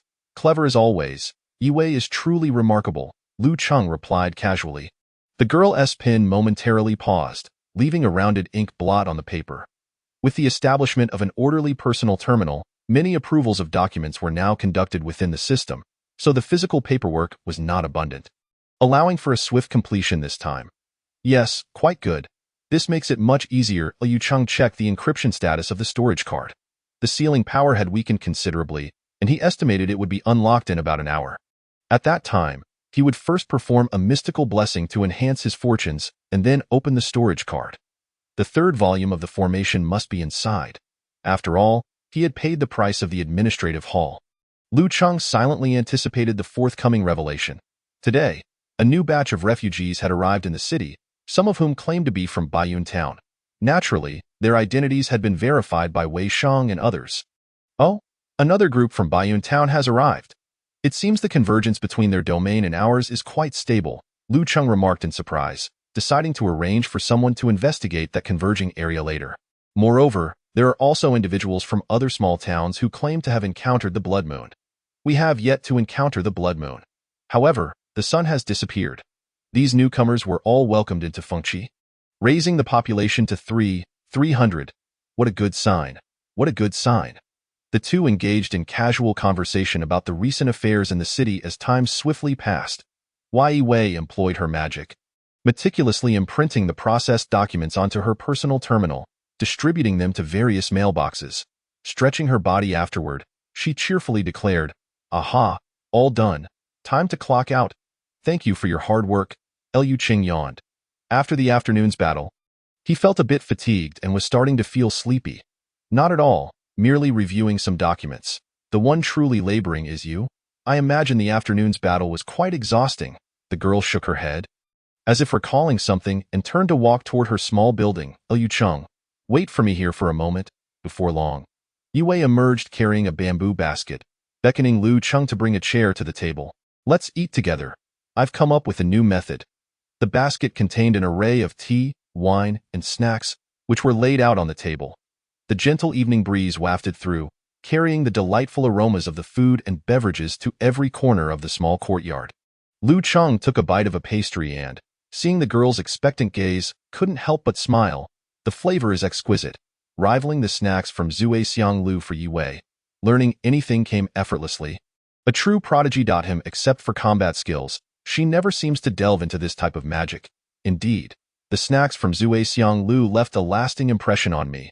After returning, I attempted to recreate these snacks. And it seems I have succeeded quite well, Yue said, a hint of pride in her expression. Suddenly remembering something, she pointed at the tea and wine on the table, continuing, these are gifts from Zue Xianglu. They learned of our unique ethereal plants and wish to expand our cooperation. In the future, the supply of tea, wine, and spices will increase. However, this matter still requires your decision. In the realm of Guishu, tea and wine were not mere beverages. They could provide various enhancement effects, such as boosting attributes like breaking energy, breaking armor, agility, and strength. Zue Xianglu belonged to Zue Xiang City, a city of moderate size with a permanent population exceeding tens of thousands. It is said that the territorial characteristics of Zue Xiang City are related to gastronomy. Thus, the tea and wine they produced would be significantly more potent than those of the same grade.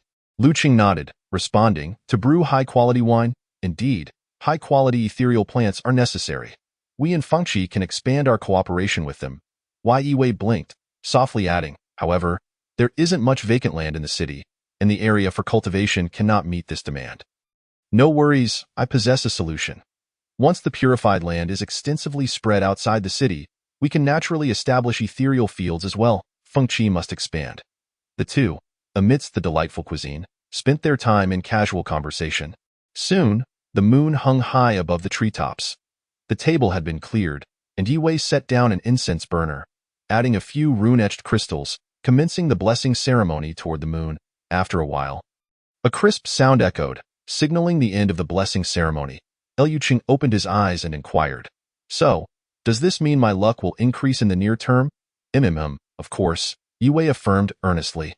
Liu Cheng acknowledged her response and retrieved the storage card, preparing for the draw. I now have a familiar sensation, as if an understanding of a skill is surfacing in my mind.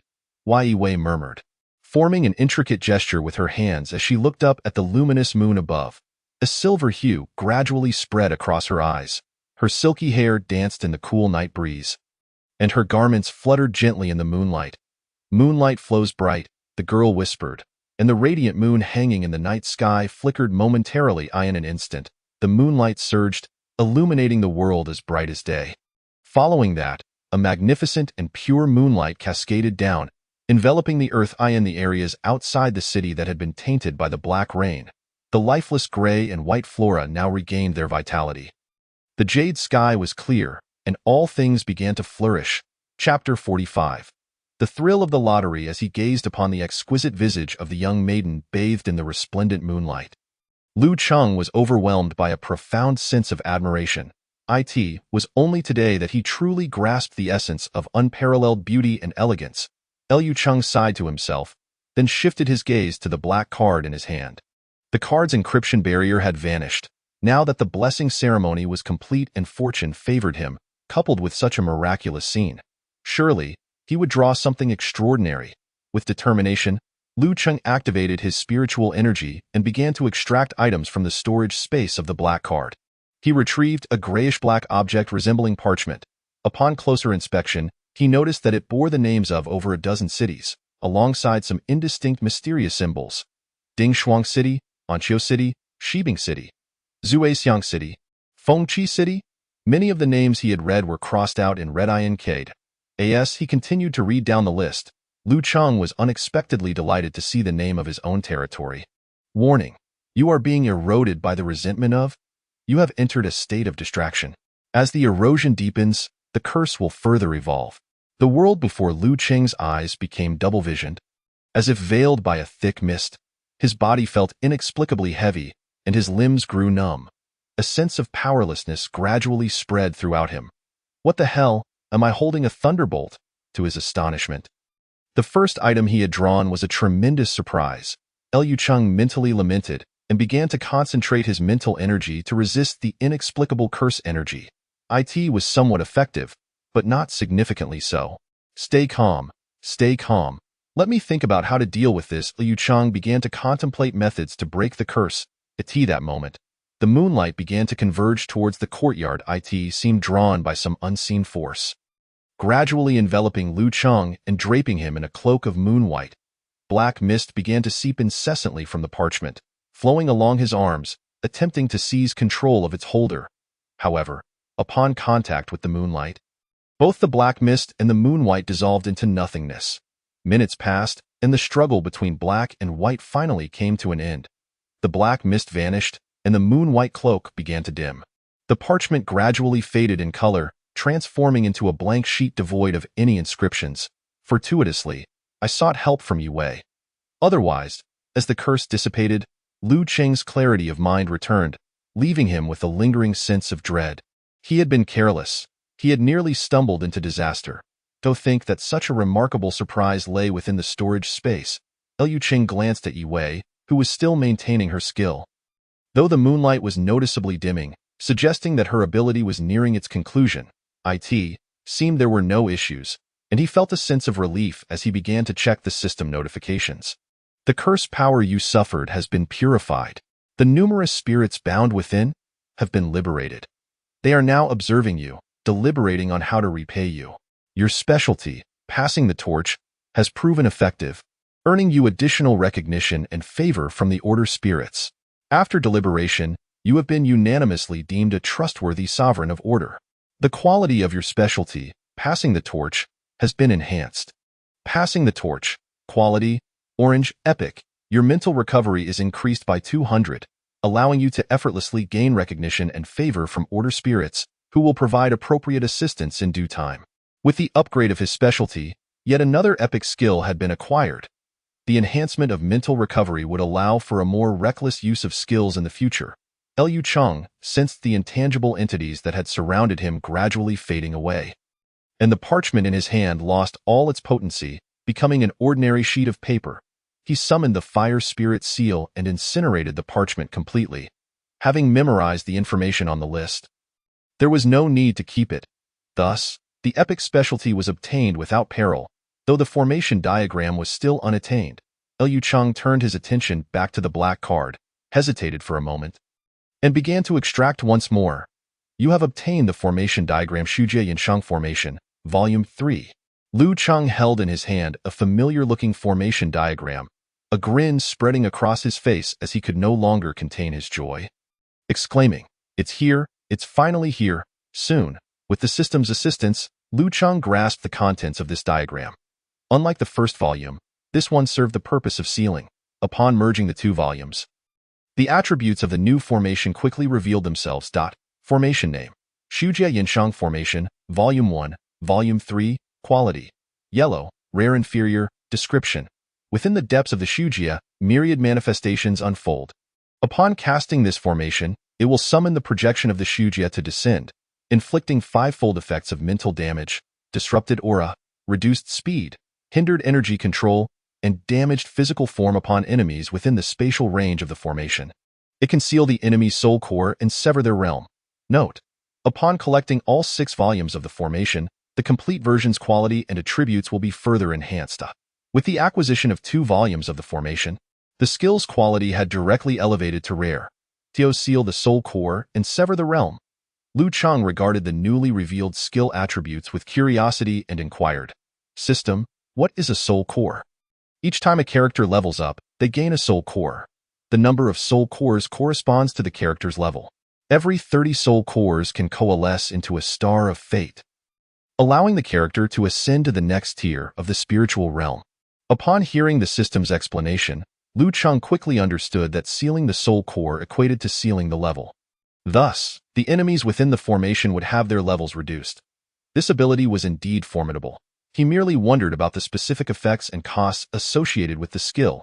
Liu Cheng then extracted some rare quality equipment and items from the card space before concluding this lottery session. These items would serve as rewards for the recent battle outside the city. He skillfully destroyed the black card, accessed the system, and navigated to the commission task section. During this city crisis, the Pioneer Hall had issued hundreds of commission tasks. The main storyline task was a rare quality large city mission to exterminate the mirror spirit monsters outside the city, with rewards distributed based on the strength and quantity of the defeated monsters. The spoils of this event would be sorted and stored in the task warehouse within the realm, allowing participants to bid on them with contribution points. Should the spoils go unsold, they would revert to the warehouse in Feng Chi City at the starting bid price, serving as rewards for future tasks or available for public purchase.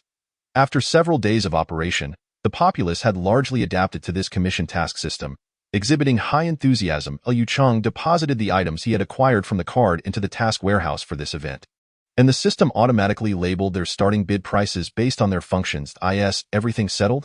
Yue, having concluded her moonlight skill, approached him. Yes, it's all done. Was the wishful blessing effective? Have you become luckier as a result? The young maiden asked anxiously. Reflecting on the process, Liu Cheng realized he had remarkably upgraded to an epic specialty and obtained the third volume of the formation. Indeed, a bountiful harvest, of course. It is thanks to you that this endeavor was so fruitful. Liu Cheng briefly recounted his recent gains, and the two continued their conversation for a while before returning to their respective lodgings to rest. Chapter 46. Matters outside the city. In the evening, on the plains outside Feng Chi City, a group of individuals sat upon the ground beside a massive moonflower. The respite was over, and it was time to get to work. One person glanced at the metallic plate in his hand, sprang to his feet, and urged his companions. Hey, what's the hurry? I'm exhausted.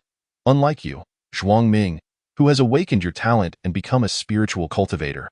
One of the seated individuals waved his hand, speaking with a hint of fatigue in his tone. We can't afford to be slow. The moon will rise in just over an hour. We need to finish sowing this field before it appears. The one who had stood up was indeed Zhuang Ming, who began to reason with his companions. Come on, let us take a break. Zhuang Ming cast a glance at a distant figure busy sowing seeds, saying, Look at Xiao Zhao over there. He's just a kid in his teens, yet he is working harder than us. Upon hearing this, the others felt somewhat embarrassed and gradually stood up, albeit still grumbling about how he was already a level 10 spiritual cultivator and such. Before long, they busied themselves, methodically sowing seeds along the plowed land. They evenly scattered small, granular seeds across the surface of the soil, their movements quite adept. This monotonous and repetitive labor was rather tedious, failing to inspire enthusiasm. That miraculous event from a few days ago was truly remarkable. The vegetation in our city thrived under the moonlight. Wow! Everything ripened instantaneously. One person broke the silence first. The grand moonlight that had graced the night sky was the topic of endless conversation in the days since, with people reveling in its splendor. Indeed, I heard it was a divine miracle that descended upon Feng Chi City. Where the moonlight touched, the fields became incredibly fertile. Just look at this very land beneath our feet. It was once barren, yet now it has transformed into fertile soil. Fertile soil is not the key. It's our city's spiritual planting techniques that are crucial in my lifetime. I have never witnessed such a miraculous art capable of transforming flora so dramatically. One individual paused in his work, unable to resist glancing at the immense moonflower in the distance. The ordinary moonflower typically reaches a height of just over 30 centimeters, yet the one flourishing amidst the fields now stands a remarkable 2 meters tall. This extraordinary moonflower, sprawling in an orderly fashion across the plains, dispels the darkness that cloaks the earth. It is through the illumination provided by these blossoms that people are able to carry out their tasks under the inky sky. I am aware that it is a plant born from the study of spiritual botany. As long as we awaken our spiritual energy, we can acquire the knowledge and techniques contained within it. Awakening such energy, however, seems to be quite a formidable challenge. The odds are exceedingly slim. Even Lao Zhuang himself is baffled by the fortuitous turn of events that allowed him to trigger an extraordinary epiphany simply by submitting a routine planting task. Awakening his spiritual energy in one fell swoop. Truly enviable. Zhuang Ming chuckled awkwardly and repeatedly remarked, It was merely luck. Just luck. He expressed confidence that everyone would soon become spiritual practitioners. Zhuang Ming, a man in his 30s, has made his home in Windry City for 2 years now. Until recently, he had not awakened any spiritual energy. As an ordinary person, he earned his living by scavenging the remains of mist creatures outside the city. A few days prior, following a moonlight gala, vast tracts of fertile land appeared near the city. The Pioneer Hall issued a plethora of farming-related commissions, with rewards doubled compared to usual. Like many others, he eagerly accepted a task, taking on the role of a farmer. Unexpectedly, upon returning to submit his task, he triggered the so-called spiritual insight, awakening a talent for plant cultivation and becoming a spiritual practitioner. His friends were now envious of his newfound fortune. In the following days, they agreed to venture outside the city to farm, hoping to replicate Zhuang Ming's stroke of luck and transform into the extraordinary. Recently, the influx of outsiders into the city has been overwhelming, largely attributed to the destruction of homes caused by the blood moon. Our city has taken in numerous refugees. Zhuang Ming, wishing to divert the conversation away from himself, shifted the topic to the refugees. As natives of Windry City, they harbored a certain disdain for the newcomers.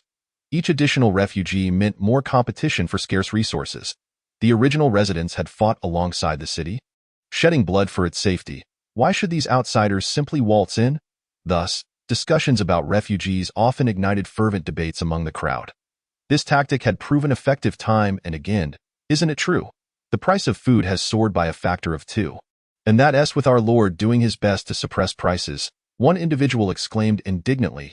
Don't even get me started on housing. Prices have risen too. After so many left, there were countless vacant homes. Now, with the population rebounding, prices are climbing rapidly. Once, they had all hoped for a larger population in the city, believing it would bolster their strength against mist creatures, thereby ensuring greater safety. Yet, times had changed. Following 2 displays of power from their lord, they no longer worried about the city's safety but instead focused on the distribution of resources. Amidst the chatter and complaints, the field was unknowingly sown. Once the sowing was complete, they needed to call Xiao Zhao over to enchant the seeds. The group came to a halt. Soon, one person left the group to approach a solitary figure engaged in sowing in the distance. Before long, the two returned together. The one known as Xiao Zhao expertly cast spells over the seedbed. Glimmering white orbs fell from his palms and were scattered into the soil in no time. These firefly-like lights awakened the seeds within the earth, their tender green shoots breaking free from the constraints of their seed coats and emerging from the soil. Lao Zhuang, you two are an extraordinary being now. Why don't you know these spells yet? The onlookers gazed enviously at Xiao Zhao's incantations, one unable to suppress his curiosity. I simply haven't learned them yet. Once I submit my task, I'll attend lectures in the auditorium. I hope to grasp the knowledge then, Lao Zhuang replied somewhat dejectedly. The lecture hall, derived from the architectural blueprint previously obtained by Lu Cheng, had undergone several upgrades to become what it is now. A nearby man jested, Hey, Lao Zhuang, don't get your hopes up. I've heard that acquiring skills through lectures is quite rare. You'd be better off purchasing a skill book from the academy. The sooner you learn these skills, the sooner you can create greater value. The academy regularly sells ordinary quality skill books, including introductory spells and spiritual botany. However, Lao Zhuang preferred to wait a little longer. A skill book costs a fair amount. The lectures were currently free to attend, and if he could learn without spending, it would be like gaining a skill book for nothing. The youth referred to as Xiao Zhao was named Zhao Xing. Not long ago, he had encountered an evil spirit at the mines, only to be rescued by Lu Cheng who happened to pass by. Zhao Xing was fortunate to have survived an encounter with a high-level malevolent entity. Yet he was also unfortunate, as the tragic deaths of his 3 companions had left him with profound psychological scars. Once cheerful and optimistic, he had become taciturn. During a lecture, he unexpectedly learned a spell from spiritual botany, leading him to become engrossed in cultivation. Fighting and killing paled in comparison to the joys of planting. Each cycle from sowing to harvest provided him with immense solace, helping him gradually forget his past fears and rediscover inner peace and hope. Zhao Xing, this is a safe zone designated by our Lord. No mist creatures will spawn here.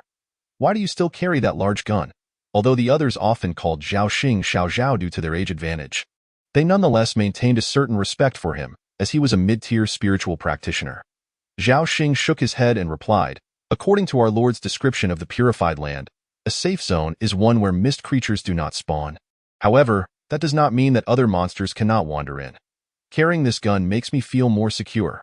The others chuckled lightly, dismissing Zhao Xing's excessive caution. Zhao Xing recalled the malevolent entity he had encountered at the mine and chose not to speak further. Tightening his grip on the large gun, on that day, black rain fell outside the city, birthing a multitude of ghostly creatures. During the city's defense, a merchant guild's armed group had deployed this peculiar weapon, the large gun. Powered by spirit stones, it could inflict considerable damage upon enemies. The very gun he wielded was purchased from the guild. Once loaded with spiritual energy crystals, a single shot could deal 30 levels of damage. Safety is paramount. One can never predict the unexpected. Zhao Xing began, abruptly lifting his gaze to the sky. A dark crimson tear had appeared in the heavens, revealing a massive flying vessel emerging from the rift. Yet, this vessel looked ominous, its hull enveloped in flames, seemingly on the verge of plummeting from the sky. In what manner it shall arrive?" Zhao Xing muttered, his eyes fixed intently on the ship above. Squeezing the latter part of his sentence through clenched teeth. Chapter 47. Purified land, aberration approximately 4 kilometers east of the city. Upon a series of undulating hills, several tents were meticulously arranged. A soldier clad in armor approached one of the tents. Seeking permission before lifting the tent flap to enter, Lin Faidu, "How is the progress in the trial area?" Lu Cheng inquired, setting aside the scroll he had been studying to regard the newcomer. "In response to our lord, the mist is coalescing within the trial area. Based on previous experimental data, we predict that between 130 to 150 biting insects will emerge, ranging from levels 19 to 22. Lin Faidu paused briefly before continuing. "I suspect that this gathering will give rise to aberrations." "Oh?" Lu Cheng rose, curiosity piqued. "Is there a resonance phenomenon occurring again?" "Indeed," Lin Faidu affirmed. "Let us go see," Lu Cheng urged, pulling aside the tent flap, allowing a rush of cold air to greet them. The temperature difference between the inside and outside of the tent was at least 20 degrees, summoning a flame spirit seal to hang by his side. He set off toward the trial grounds. Following closely behind, Lin Faidu felt warmth envelop him and gazed at Lu Cheng's silhouette, reflecting. Such a seal capable of obliterating hundreds of aberrant insects is wielded so casually for warmth. The Lord's power truly grows ever stronger. Not only is his combat prowess unparalleled, but he can even manipulate the mist. It's simply astonishing, asked the captain of the 2nd Battalion of Windrise City's guards. Lin Faidu had been assisting Lu Cheng in constructing the trial grounds. After utilizing stone and wood to outline a makeshift arena, he watched in astonishment as mist gradually coalesced within the area, morphing into various grotesque forms. The types of monsters could also be controlled by human intervention. Each time a monster appeared, he would lead his 100-man squad to eliminate it, meticulously recording the battle data for their lord's research. If the mist can be controlled, what else is beyond our lord's capabilities? Lin Faidu mused quietly. The walk from the tent to the trial grounds took only 5 minutes. Soon, the two arrived at their destination. Under the illumination of several massive spirit stone lamps, the expansive trial area was clearly visible. Grayish-white mist converged from all directions, gradually taking on the shapes of monstrous entities. Among them, one particular mass of mist stood out, its size dwarfing the surrounding creatures by 4 to 5 times. It hovered ominously, emanating an unsettling aura, accompanied by a low, resonant hum. 1 minute later, under the watchful gaze of the crowd, the mist in the arena simultaneously shed its shell, revealing the true form of the aberrant insects within. Lu Cheng directed his attention toward the most prominent individual among the swarm. Compared to the other biting insects, this one was considerably larger. Its exoskeleton adorned with vast, peculiar patterns. Aberrant biter, LV31, Stage 1 aberrant, aberrant skill, collective synergy. Rarity, rare, possesses a degree of intelligence enhancement, capable of commanding the surrounding swarm to coordinate attacks against foes. An insectal version of a legion skill. Lu Cheng felt a twinge of surprise. Insect swarms typically fought instinctively, fierce and unyielding, yet devoid of intelligence, thus posing a limited threat, should the swarm acquire intelligence. However, the threat level to humanity would escalate exponentially. In recent days, Fengqi City had cultivated vast tracts of land, planting large quantities of plants from the study of spiritual botany. To prevent potential monsters from the mist from disrupting the cultivation efforts. Lu Cheng designated several areas of purity outside the city, extracting the mist within the confines of the spiritual fields to designated trial grounds, generating various monsters for the city guards to train against. When generating mist monsters, there was a chance that aberrant forms would emerge. Aberrant forms, compared to their counterparts, possessed higher levels, larger sizes, and additional aberrant skills. Previously, such aberrant phenomena had never been observed in naturally occurring mist monsters in the wild. It remained uncertain whether this aberration was a characteristic of the purity function. Liu Cheng envisioned a scenario where several commanding aberrant monsters appeared amidst the tide of war, sending a chill down his spine. 5 minutes later, Lin Faidu led his 100-strong team to eradicate the swarm. As the captain of the second team, Lin Faidu's prowess was naturally formidable, having reached level 32. With him present, the aberrant biting insect could stir no significant turmoil. My lord, this swarm exhibited a more tactical approach in their attacks, far fiercer than usual. This time, 5 warriors sustained minor injuries, while one suffered severe wounds.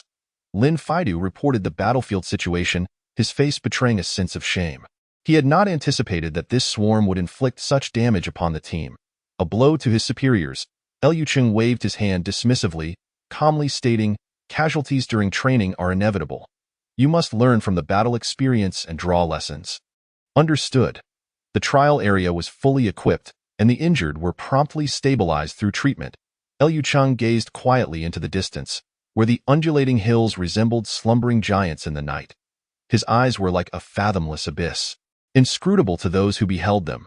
Further afield, Fengqi City stood as a solitary beacon in the vast, dark night, casting a slender crack of light across the shadowy expanse. He pondered the vastness of the realm beneath his feet. Uncertain how long the lights of Fengqi City would continue to shine, in recent days, the city had received a substantial influx of refugees. Witnessing those who had lost their families and homes in sudden calamity, Liu Cheng felt a profound impact on his heart. This was Guishu, a post-apocalyptic world shrouded in mist, no longer the peaceful and serene blue star of the 22nd century. The realm of Guishu was not merely vast. The number of bizarre and inscrutable enemies was countless. Should the towering order of Fengqi City collapse, what fate would await my subjects? Just as Liu Cheng was lost in contemplation, a striking dark red rift appeared in the sky above the plains surrounding Fengqi City without warning, and a massive flying vessel emerged from the fissure. Its state was unstable, engulfed in flames that seemed ready to consume it at any moment. In an instant, Liu Cheng vanished from his position, transforming into a red figure that sped toward the city. The flying vessel, a transcendent transport capable of crossing realms, could carry vast quantities of people and goods through the spiritual realm, traversing between different domains. Hadn't the storm blocked the navigable routes in the spiritual realm? Why would there still be flying vessels? They should have sought refuge in a nearby domain to escape the tempest. The red bird that was Liu Cheng flapped its wings rapidly, mirroring the intense anxiety that gripped his heart. A minute later, Liu Cheng appeared on the plain beneath the flying vessel. Here, a kilometer away from Fengqi City, if the vessel were to lose control and crash, an explosion could very well ensue. Although flying vessels typically had multiple safeguards to prevent such occurrences, Liu Cheng was unwilling to gamble on that possibility, given the proximity of Fengqi City. Chapter 48. Wuji Town's Demon Gate. Liu Cheng raised his head, staring up at the swaying vessel that seemed on the verge of losing balance and plummeting to the ground. He took a deep breath, swiftly clearing his mind of distractions. Focusing his thoughts, he then rapidly formed hand seals to invoke a spell. A colossal Yin-Yang Taiji diagram materialized in the sky, and over 100 Jin mountain seals surged forth from the hexagram formation, enveloping the airborne vessel. The Jin mountain seals paired together, creating new symbols that encircled the vessel. From a distance, it appeared as if the flying vessel had been entirely sealed by these ancient and mysterious runes. Jin represents stillness. When time halts, it halts. When time flows, it flows. The Jin hexagram symbolizes cessation and tranquility. Under its influence, the vessel ceased its swaying and stabilized its form. The flames engulfing its hull also rapidly extinguished. Soon, the vessel returned to normalcy, gently descending as dozens of individuals emerged from within. Lord Liu, this incident indeed reflects our oversight, disturbing the friends of Fengqi City. Though this token of our sincerity pales in comparison to the gravity of our error, we hope you can find it in your heart to forgive us. An elderly man, lean yet vigorous, said as he extended a wooden box toward Liu Cheng. After several refusals, Lu Cheng accepted the item. Naturally, he felt considerable anger at the unexpected appearance of the vessel above the city. Such actions posed a significant danger to Fengqi City. The elderly man before him, named Shen Zi, was the temporary owner of the vessel and the leader of its crew. After his explanation, Lu Cheng's irritation abated. Shen had originally set out with friends to a city called Wuji Town's Demon Gate for trade, only to find themselves besieged by unforeseen circumstances, an overwhelming increase in mist density and a protracted third-tier wave of war that lasted 27 days. The city's resources had been rapidly depleted, and numerous casualties afflicted the defenders. After a great effort, they had managed to break the spatial seal above the battlefield, allowing several flying vessels to escape toward different destinations in search of trading assistance. Shen's friend was the owner of one such vessel. However, they encountered misfortune at their first stop. The city they sought had already collapsed, and their vessel fell under a barrage of monstrous attacks, resulting in significant casualties among the crew, with the vessel's owner perishing, leaving the vessel and mission entrusted to Shenzi. In the reception room, Lu Cheng sat opposite Shenzi. Are you saying that you visited each city on the list provided by Demon Gate, only to find them all destroyed? Indeed, all 3 cities on the list have been obliterated. Subsequently, we encountered an unprecedented storm during our travels through the spiritual realm, damaging our vessel. We evaded for a considerable time before finally locating a domain where we could dock. The elderly man spoke with a look of regret, apologizing once more. We truly did not intend to appear above Fengqi City. Our navigation instrument was damaged. Lu Cheng nodded, continuing to inquire, as you mentioned earlier. The cities you visited were Dingshuang City, and Qiu City, and Shibing City, correct? Precisely. And all 3 of these cities have been destroyed. Alas, yes, I can scarcely believe it. After all, these cities each had populations exceeding 100,000, with Shibing City boasting 200,000 inhabitants. The elderly man sighed, his expression steeped in desolation. Although Lu Cheng had never visited these cities, he was quite familiar with their names. Just days prior, he had come across a list from Mei Hua Jie's storage card that prominently featured these cities. He certainly could not dismiss this as mere coincidence. According to Shen, upon passing through, they had witnessed hordes of mist monsters rampaging and the cities left in ruins. Inhabitants were desperately seeking junctions to escape to other domains under the relentless pursuit of the monsters. What are your plans now? Will you return to Demon Gate? Lu Cheng inquired. The elderly man spoke with a voice heavy with experience.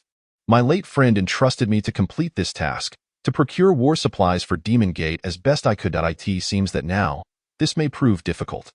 The flying vessel required spatial coordinates to traverse between realms. Otherwise, they could only rely on luck, entering randomly appearing spatial pathways, much like their unplanned visit to Fengqi City. Considering this, Lu Cheng sincerely offered, Fengqi City has a considerable supply of war materials. Perhaps we can fulfill some of your needs. However, as night has fallen, you may wish to return to the inn for rest. We can discuss trade matters together tomorrow. As night deepened, Shenzi, being of advanced age and weary from the journey, felt an overwhelming fatigue. With a bow, he expressed, Thank you, Lord Lu, for your kindness today. My vessel carries many specialties from Demon Gate. Please let me know your preferences tomorrow for our discussions. After Shen departed, Lu Cheng remained seated, processing the information he had just received. Wuji Town's Demon Gate. The so-called Demon Gate was, in fact, a city, albeit situated in a remarkably peculiar realm, surrounded by dense mist, teeming with powerful monsters roaming about. In the vicinity of Windry City lies an exceptionally rare secondary fog zone, while within the Demon Suppression Pass, it is merely an ordinary area. According to the Elder's account, a recent surge of third-tier war has emerged within the Demon Suppression Pass, signifying the potential birth of numerous exceptional-level monsters from the mist, exceptional-grade monsters, catastrophe-level powerhouses. Fortunately, I have yet to encounter such formidable opponents. I remain uncertain whether I can contend with them, even with the aid of the Order's Tower. It is said that there are 60 Demon Suppression Passes in total, collectively binding a certain seal. Even though third-tier monsters rampage within the Wuji Demon Suppression Pass, its ranking among the many is merely average. This world is far more perilous than one could imagine. Lu Cheng rubbed his temples, a hint of anxiety crossing his features. On Nanshan Street, a group of individuals ambled leisurely. Though Windry City is small, it remains quite lively. At this hour, most ordinary cities would see little activity, yet here, the streets are still bustling with people. As they made their way back to the inn, Shanji couldn't help but feel a wave of nostalgia at the vibrant scene surrounding him. The accompanying members quickly chimed in, remarking, "Indeed, and the city is rich in spiritual plants, with illuminating objects abound. A veritable city that never sleeps. To be able to live in such an environment is, indeed, a form of happiness."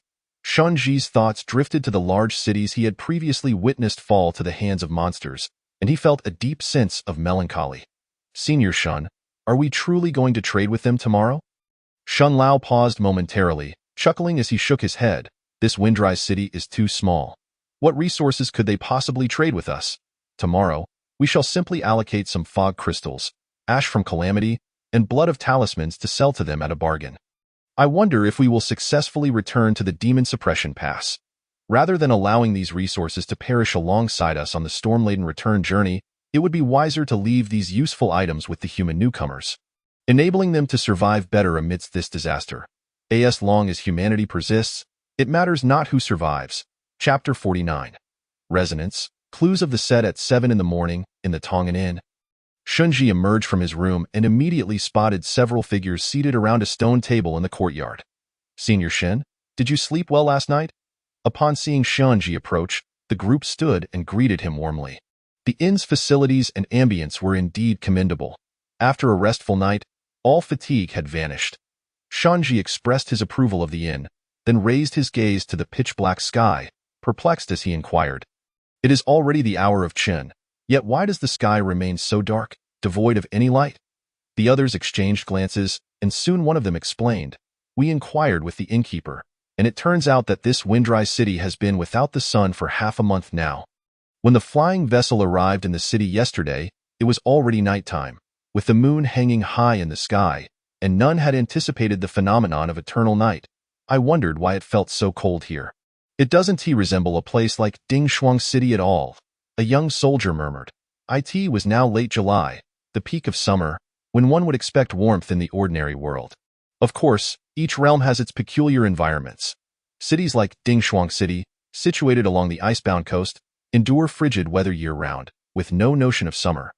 The sun has vanished for half a month. Shinji, having traveled extensively over the years, had witnessed many extraordinary occurrences. However, this phenomenon of the sun's prolonged absence was a first for him.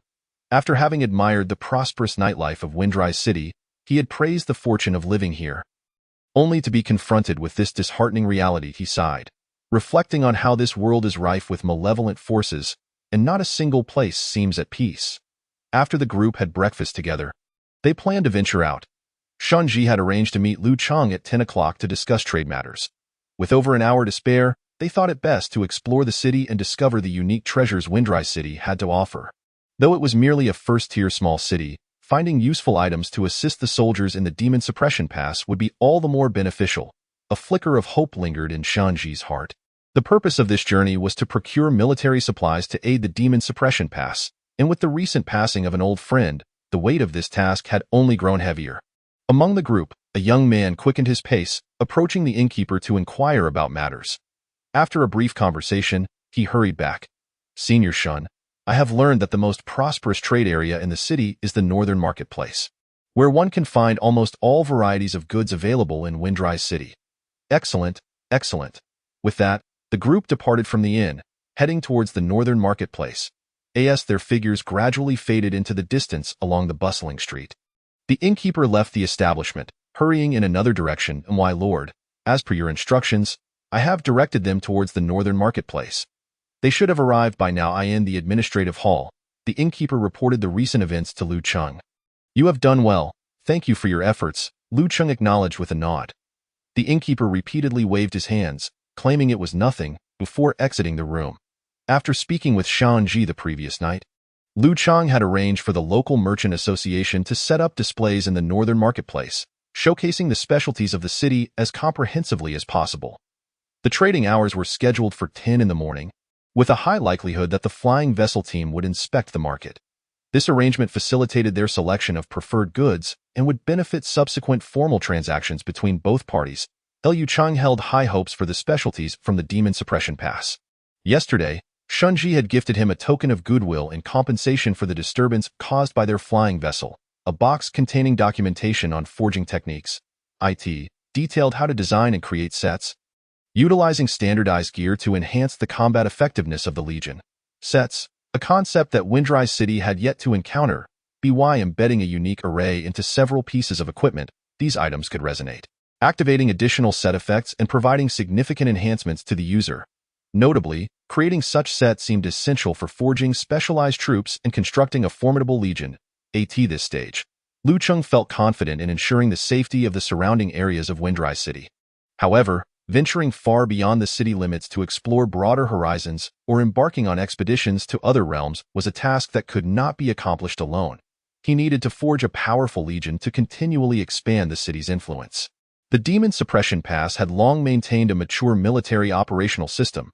If I can acquire a substantial amount of suitable resources through this trade, rapidly enhance the strength of the city guards, and establish a formidable army, Liu Qing glanced at a scroll on the table, inscribed with rows of symbols and text.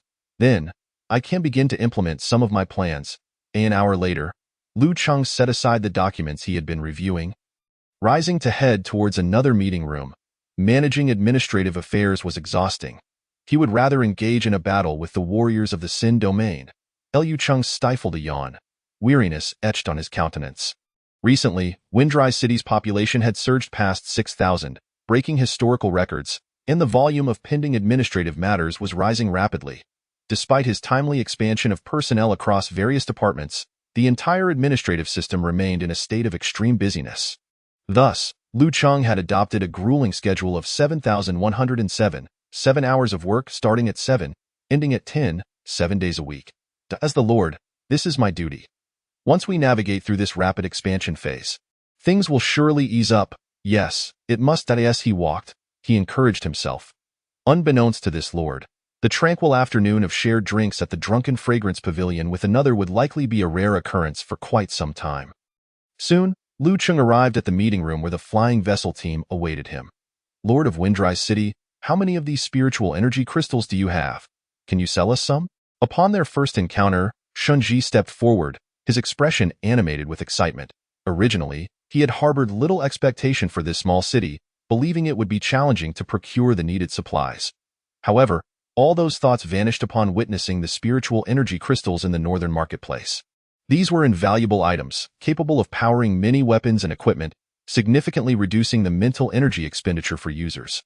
Senior Shin has a keen eye. These spiritual energy crystals are indeed a specialty of Windrise City, capable of storing vast amounts of spiritual energy and allowing for up to 30 cycles of charging and discharging. How many do you require? The interest in the spiritual energy crystals was palpable. But Lu Cheng was not surprised.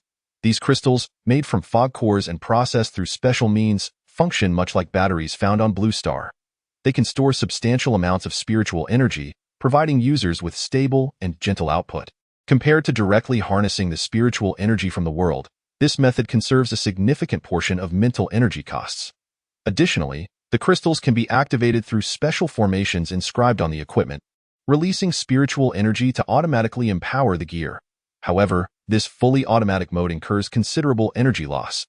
For instance, in the natural realm, the abundant spiritual energy stored within crystals can be lost if the surface of Mind's spiritual ore is damaged, rendering the ore ineffective after a period, turning into ordinary rock devoid of utility. Thus, the extraction of spiritual ore and the production of qualified spiritual energy crystals is a distinctive and rare technique. Chapter 50. Bulk Transactions, Abundant Harvests. During the previous Tide of War, Fengqi City harvested over 10,000 intact mist cores. In the subsequent half-month, an additional 20,000 mist cores were recovered through commission tasks. All these cores were crafted into grand spiritual energy crystals, causing the city's stockpile to surpass 50,000 in one fell swoop. The two parties quickly reached an initial trading agreement, exchanging 35,000 grand spiritual energy crystals at a price of 80 silver coins each. With this auspicious beginning, the subsequent transactions proceeded with much greater ease. What exactly is this robbery ash listed here? Lu Cheng held a list recording dozens of items, which was provided to him by the other party as a catalog of goods available for trade. Liu Chengzhu possesses keen insight. Among this batch of supplies, the efficacy of robbery ash is particularly unique, as it is a specialty product of the Wuji Demon Suppression Pass, closely related to the city's characteristics. After a compliment from Shen Ji, he began to expound on the properties of robbery ash. Within the Demon Suppression Pass, soldiers can accumulate robbery force after vanquishing mist monsters. Once the robbery force reaches a certain threshold, they can obtain a portion of robbery ash. This ash can be used to refine equipment and weapons, with a chance to enhance the item's power, either raising the equipment's level or bestowing additional traits. This item seems promising. I intend to procure all of the listed robbery ash. What is the price? Lu Cheng was greatly intrigued by the prospect of enhancing equipment with robbery ash. 3,000 ordinary robbery ash, 1,000 rare robbery ash, and 10 exceptional robbery ash were quoted at 0.6 crystal coins, 2 crystal coins, and 800 crystal coins respectively, totaling 11,800 crystal coins. What is this symbol blood?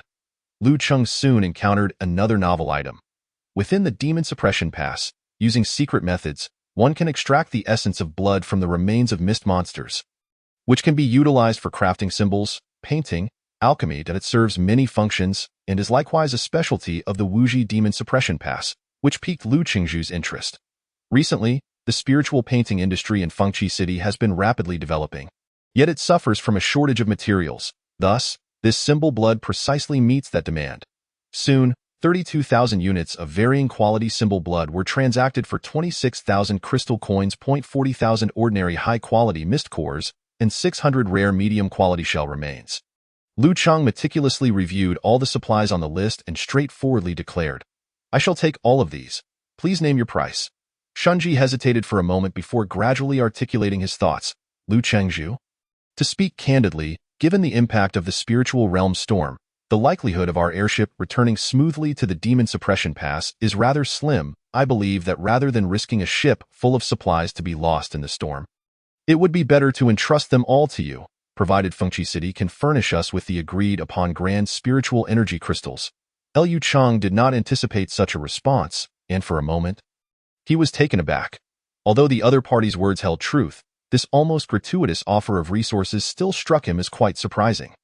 The Demon Suppression Pass is in urgent need of substantial supplies, and carrying these grand spiritual energy crystals cannot be considered a smooth completion of the task. Liu Cheng chose not to continue on the prior topic. Instead, he shifted the conversation to other matters. Since you mentioned the fierce battles, and the mines outside the Demon Suppression Pass have all fallen, the city is in dire need of a large quantity of spiritual energy to maintain operations. Why not purchase some standard spiritual crystals to take back? Surely, there is sufficient storage space aboard the airship. Standard spiritual crystals are 1 cubic meter in size and are typically used as a unit of measurement for spiritual energy resources, containing energy equivalent to 1,000 times that of grand spiritual energy crystals. Liu Chengzhu jested. Returning to the Demon Suppression Pass will take at least 10 days, without the constraints of special arrays. The energy within standard spiritual crystals will dissipate rapidly.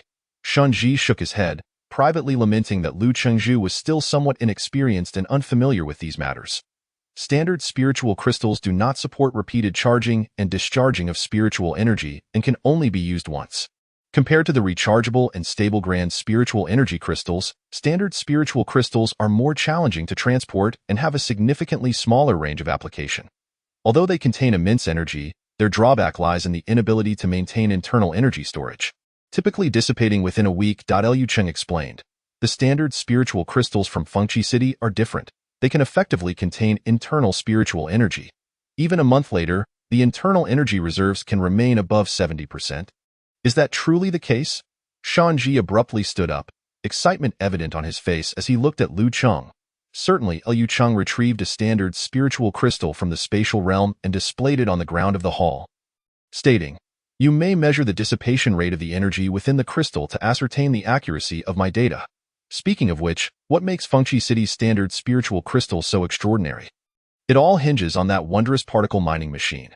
Generally, standard spiritual crystals require special processing techniques to encapsulate spiritual energy within the original ore, which is labor-intensive and perilous to transport, often relegated to being intermediate products in the industrial chain or specifically for structures like the order spire that require special components.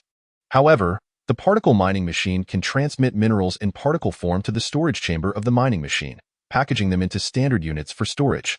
Thanks to the operation of the mining machine, a miraculous product that can preserve spiritual energy for up to a month has emerged, significantly increasing the stockpile of spiritual crystals in Fengqi City. After several minutes of testing, the airship crew accepted this fact with astonishment and awe. Fengqi City is indeed a remarkable place. Your spiritual crystal processing and manufacturing technology is astonishingly sophisticated. A soldier could not help but exclaim. Soon, new trade terms emerged. Standard spiritual crystals were sold at a price of 20 crystal coins for 12,000 units. The number of mining machines at the spiritual vein mine has now expanded to 6, and after this period of frenzied extraction, the stockpile has reached 14,000 units. Liu Chengzhu, I am immensely grateful for your trade. However, this means we owe you an additional 2,300 crystal coins. Shenji's face flushed with embarrassment, unsure whether it was due to the unexpected acquisition of a substantial amount of standard spiritual crystals or the debt incurred.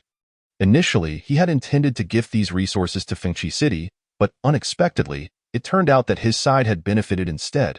No matter, next time, remember to bring more specialty products from the Demon Suppression Pass for trade. I shall await your arrival. Liu Cheng had received a vast quantity of resources valued at over 200,000 crystal coins and was in excellent spirits. As for the sold spiritual crystals? Apologies, but I have my own mines, truly extravagant. Furthermore, others lack the high-energy standard spiritual crystal technology one possess. Not everyone can engage in such distant sales of spiritual crystals. Several hours passed, and the airship's self-repair array had mended most of the damage. With the collective effort of everyone, all the supplies were loaded into the spatial storage of the airship. Naturally, during the transportation process, the spatial runes summoned by Liu Cheng again sparked endless astonishment and speculation among the crowd. Shenji, will you truly not consider staying here a while longer, allowing us to host you for a few more days? No, thank you for your kind offer, Liu Chengzhu. The situation at the Demon Suppression Pass is tense, and we are eager to return. The sooner this batch of supplies arrives, the fewer sacrifices our soldiers will face. The storm in the spiritual realm has yet to subside, but Shun Ji and his team resolutely set off on their journey home. Take care. Until next time, we will undoubtedly return. If this trip goes smoothly, we shall bring the fleet from the Demon Suppression Pass next time. No problem, I will ensure you leave fully laden. As Liu Cheng watched the airship gradually vanish into the spatial rift, he felt a surge of emotion. This farewell may indeed be forever, but some matters outweigh life and death. I hope Shinji and his companions can return safely. Chapter 51. Interdimensional Envoy. After bidding farewell to the airship, Liu Cheng stowed away the spatial runes. He selected a portion of the goods from this transaction and compiled them into a list. Subsequently, he opened the system interface and navigated to the communication module. Rummaging through the various chat groups. The chat group is a recently updated feature of Fengqi City's personal terminal system, facilitating direct communication among individuals via their personal terminals. Of course, such communication has certain limitations and operates smoothly only within the coverage of the Order's core. The farther one is from the city, the worse the effect, much akin to communication signal towers on Blue Star. Soon, Liu Cheng found a group chat for Fengqi City, containing the main heads of various city departments. He sent out the list along with a message. A new batch of supplies has recently arrived in the city. If any department has a need for the items listed, please submit a project application outlining the project content, intended use of the supplies, budget, and other details. I will subsequently approve the best proposals. After sending the message, he resolutely closed the chat window. It was unnecessary to think. For the next period, his inbox would undoubtedly be inundated with various project applications. There is work to be done. As for now, let's head to the academy. There are still some questions I need to consult with Chu Zhou about. On the way to the academy, Liu Cheng took out various exceptional materials from the spatial realm one by one to examine. He held a profound interest in these exceptional grade monster remains and materials from the Demon Suppression Pass. The exceptional medium-grade Zhu bird tail feathers possess 72-level Qi manipulation, 70-level resilience, and 65-level body manipulation. TSK, this would be suitable for crafting protective gear. However, it is rather small. Perhaps I could make a hat instead? The exceptional medium-grade with Shijin possesses 75-level body manipulation, 74-level resilience, and 68-level Qi manipulation. Such a large piece. It is sufficient to forge a suit of armor. A substantial stone emanating a kaleidoscope of colors was extracted from the realm of the void by him, as he hefted the metallic block in his large hands. Feeling its weight slightly sink, fortunately, despite his usual focus on the arcane arts, He still possessed a commendable strength of 68 points, allowing him to lift this 40-kilogram metal without excessive strain. Channeling his spiritual energy, he levitated the two materials before him, scrutinizing these rare objects with keen interest. Until now, he had yet to acquire a truly commendable set of equipment. It was high time to procure a suite of exceptional grade gear for himself. However, he pondered whether the artisan's soul base could craft such items at this moment. As a practitioner primarily devoted to the mystical arts, he rarely confronted the sharp edges of enemy weaponry directly. Yet, possessing a high-quality set of equipment for protection would undoubtedly enhance his safety. If materials of this caliber were fashioned into armor, it would be nearly impossible for anyone to inflict harm upon him at this stage. Suddenly, a dark fissure appeared in the space before Lu Cheng, from which a blue figure flickered into view. This uniquely shaped little bird was no larger than a fist, its entire body adorned with soft blue feathers. Atop its head, a single golden feather spun gently. The interdimensional messenger brings you the latest frontline report. The indescribable taboo has ascended to the sixth pillar, obliterating a staggering 85,213,900 worlds. The Alliance has officially activated Plan 4. All surviving personnel are to evacuate immediately to the 7th War Zone. The Alliance will. It abruptly ceased its proclamation, its two jet-black eyes fixating intently on Lu Cheng. Staring at this unexpectedly talking bird, Lu Cheng stood frozen, his chest heaving with suppressed breaths, hardly daring to exhale. The moment the bird appeared, a violent surge of energy radiated from it, shattering everything within a meter's radius. The crimson bird's tail feather and the multicolored stone vanished without a trace. A moonlight-colored shield erupted from his chest, narrowly deflecting the brunt of the attack. LE-137. Lu Cheng had long upgraded his reconnaissance spell to a rare quality, yet he could only discern a field of question marks. Thankfully, he managed to ascertain the level, 137. 5th stage of the spirit realm, an epic-level powerhouse. Until this moment, he had only witnessed epic-level expertise within himself. Encountering an epic-level combatant was a first. System, rescan. Clenching his teeth, Lu Cheng invoked the information detection spell once more, but still gleaned no information. No, you do not belong to the intended recipients of this report. Is this the wasteland? How could I have wandered into the wrong place? Damn it! The blue bird flapped its wings, producing a densely written piece of paper from the air. Diligently reviewing its contents, I was only meant to convey the latest report. When did this task of distributing the rewards for the Fusion Order Corps become part of my duties? Such a trivial task is absurd. Oh, how peculiar. The Alliance has dispatched you 15 times, all of whom met with inexplicable misfortunes. After a few exclamations, the blue bird fell silent. Lu Cheng remained statue-like, motionless. He observed as the blue bird produced a magnifying glass-like object, scrutinizing him intently. Let me see, who are you? Within the magnifying glass's field of view, several lines of text appeared above Lu Cheng's head. The blue bird read them aloud. Starry Voyager, the newcomer, reluctant ember, awaken. A dazzling golden light erupted. And in an instant, the magnifying glass shattered into fine powder. I understand now. No, this is bad. I've caused a catastrophe. This is a disaster. The golden feather atop the bird's head stood erect as it rotated slowly in a clockwise manner through the air. It cast a profound glance at Lu Cheng before diving into a perfectly circular spatial fissure, vanishing from sight. A minute elapsed before Lu Cheng finally regained his composure. I'm so exhausted. Why does it feel as though I just had a dream? Lu Cheng felt as though awakening from a deep slumber, his expression dazed. As he walked, he suddenly felt as though he might doze off. The workload of 7,107 is indeed unsustainable. I must balance work with rest. He took a step forward, only to feel a slight void beneath his feet. Upon closer inspection, he discovered a small hemispherical depression in the ground. In a way, who on earth damaged the road like this? Lu Cheng sighed, exasperated. The extent of the road's damage was indeed excessive. He accessed the system, locating the head of the Municipal Management Department, and sent a report regarding the road conditions, urging for timely repairs to avert potential injuries. In response to the Lord's unexpected private message, the other party quickly replied, assuring that the issue would be addressed immediately. Just as Lu Cheng was about to close the system, he suddenly noticed several new notifications in the message bar.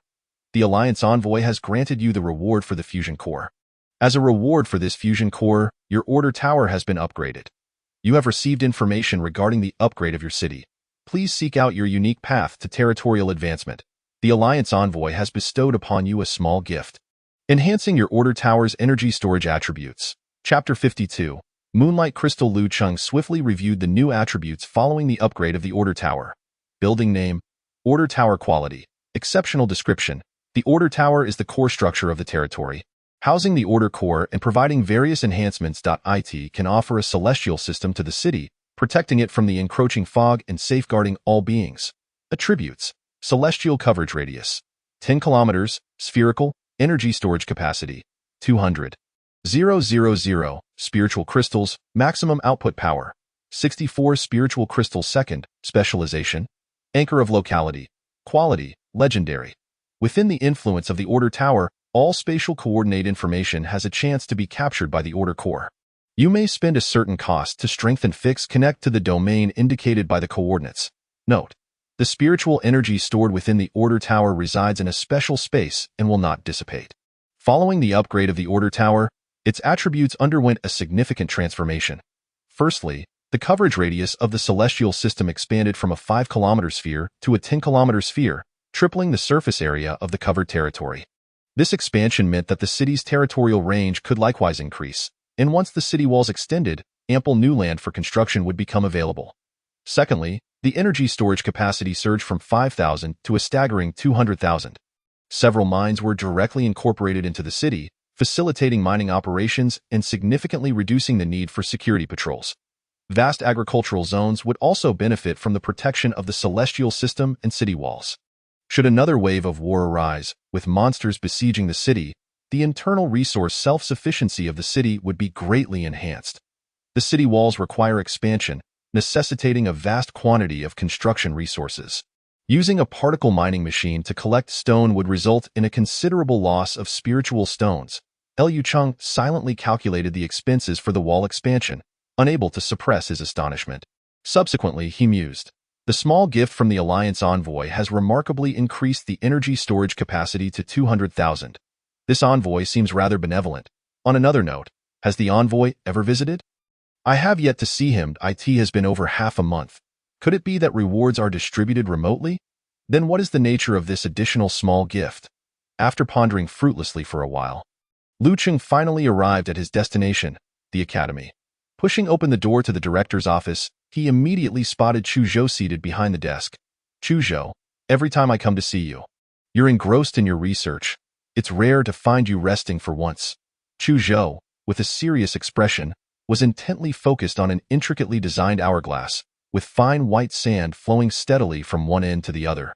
Upon hearing Lu Cheng's words, he raised his head, appearing contemplative, and inquired, under what circumstances might time lose a fragment? Time lose a fragment?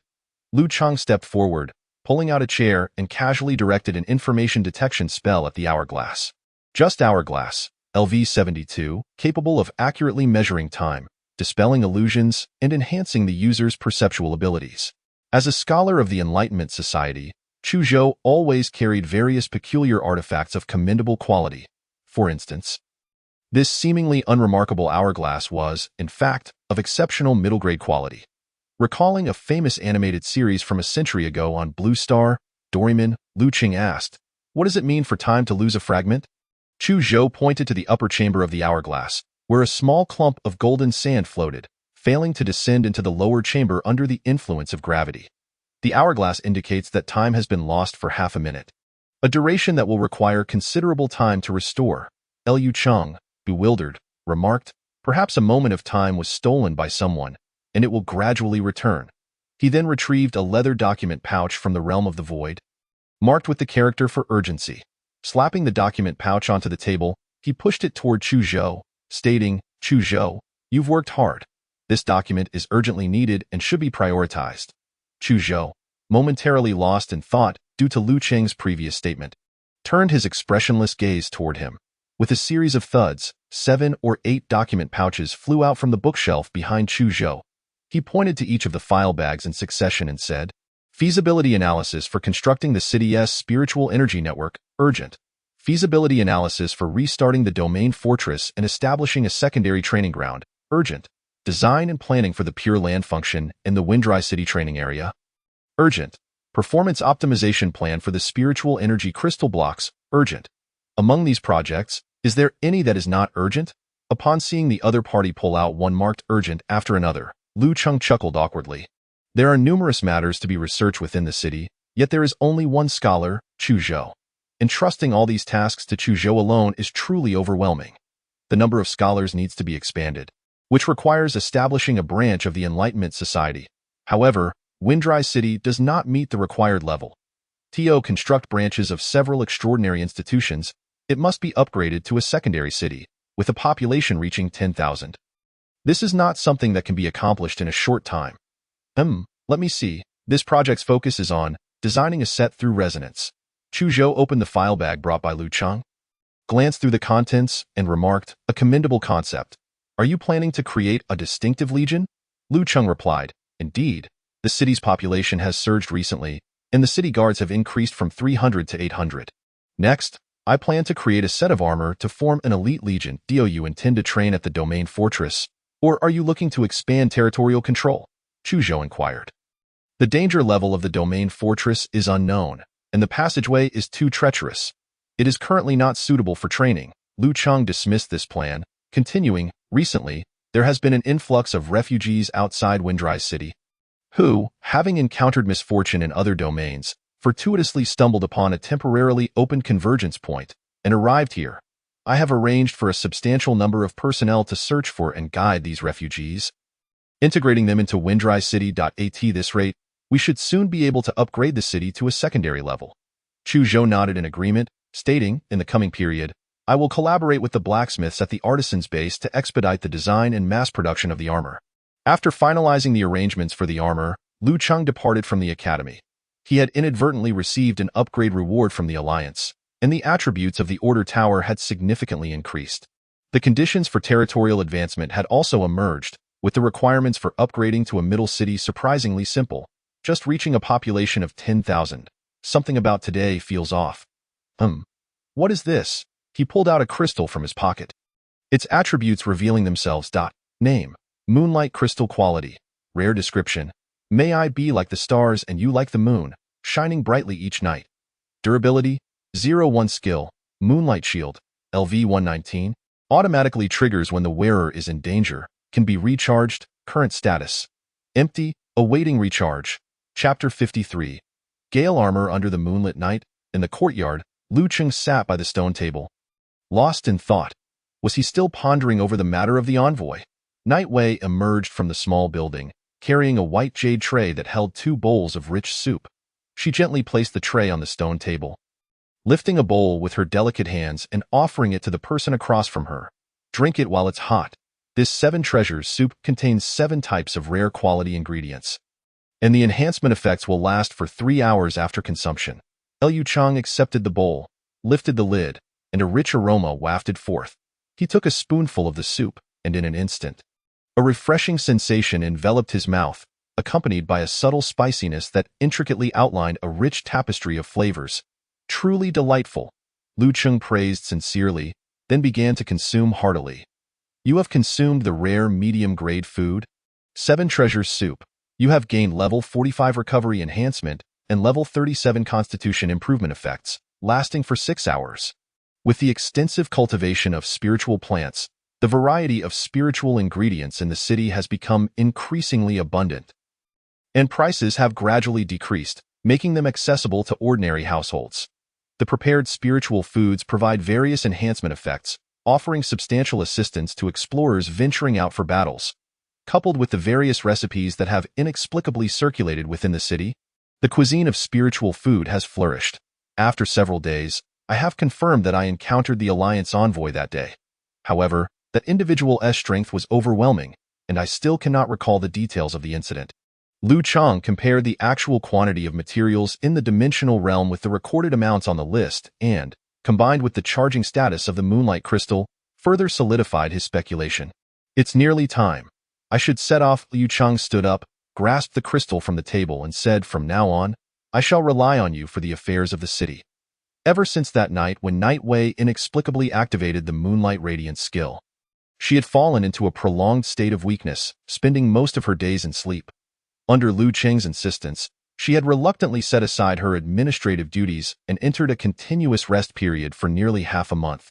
It was during this time that she experimented with various spiritual plants in the city, and a mysterious recipe emerged from her small courtyard, elevating the culinary offerings of spiritual food to a higher level. Rest assured, my body has fully recovered, and I can attend to administrative matters normally. There is no need for concern.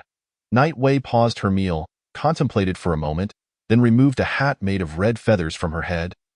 Extending it to Lu Cheng, perhaps this Zhu feather hat would be better suited for you to wear, as this journey may entail danger. The Zhu bird's tail feathers, of exceptional quality, had originally numbered 5. After losing one unexpectedly, the remaining 4 were sent to the artisan's base to be crafted into a hat. Even the highest level blacksmith at the artisan's base was only at the initial stage of the second realm. Faced with such excellent materials, he ultimately managed to create just one hat, with a success rate of only 25, and the equipment level was only 62, far inferior to the original quality of the materials. I have the moonlight crystal, and it has absorbed moonlight for charging over the past few days, so I temporarily do not require other armor. Yu Cheng raised the crystal in his hand and accepted the Zhu feather hat, placing it back on the girl's head. This hat was tailored for you. Its size is not suitable for me. As the chief executive officer of Windrise City, is there anything more important than your safety? Night Wei pursed her lips and softly replied, I have a moonlight crystal as well. Following the moonlight radiance, both the crystal and the moonlight crystal had transformed. Yu Cheng seemingly did not hear her words, turned and strode out of the courtyard. I am leaving. See you later. Outside Windrise City, the wind howled fiercely. A disciplined army of 300 stood in formation, with soldiers gripping their cold, sharp star iron long swords, their armor gleaming with a hard light. They stood tall and resolute, clearly a well-trained elite force. Yu Cheng rode forth on his warhorse, appearing before the assembled soldiers, and nodded in satisfaction at this army. Thanks to the efforts at the artisan's base over the past few days, the first batch of experimental armor had been produced. The equipment worn by everyone was the 25-level Gale armor, consisting of a helmet, top, bottom, gloves, and shoes, with set effects including additional movement speed and agility bonuses. Zhang Chuan stepped forward and addressed Lu Cheng, City Lord Lu. The soldiers are lined up and ready to march at any moment. Very well, all troops, listen up. Our objective is 50 kilometers north of the city. March swiftly, depart. Lu Cheng decisively issued the command. As soon as the words left his lips, the army sprang into action, their steps synchronized, and the resounding footsteps echoed dully against the ground, adding a sense of solemnity to the night.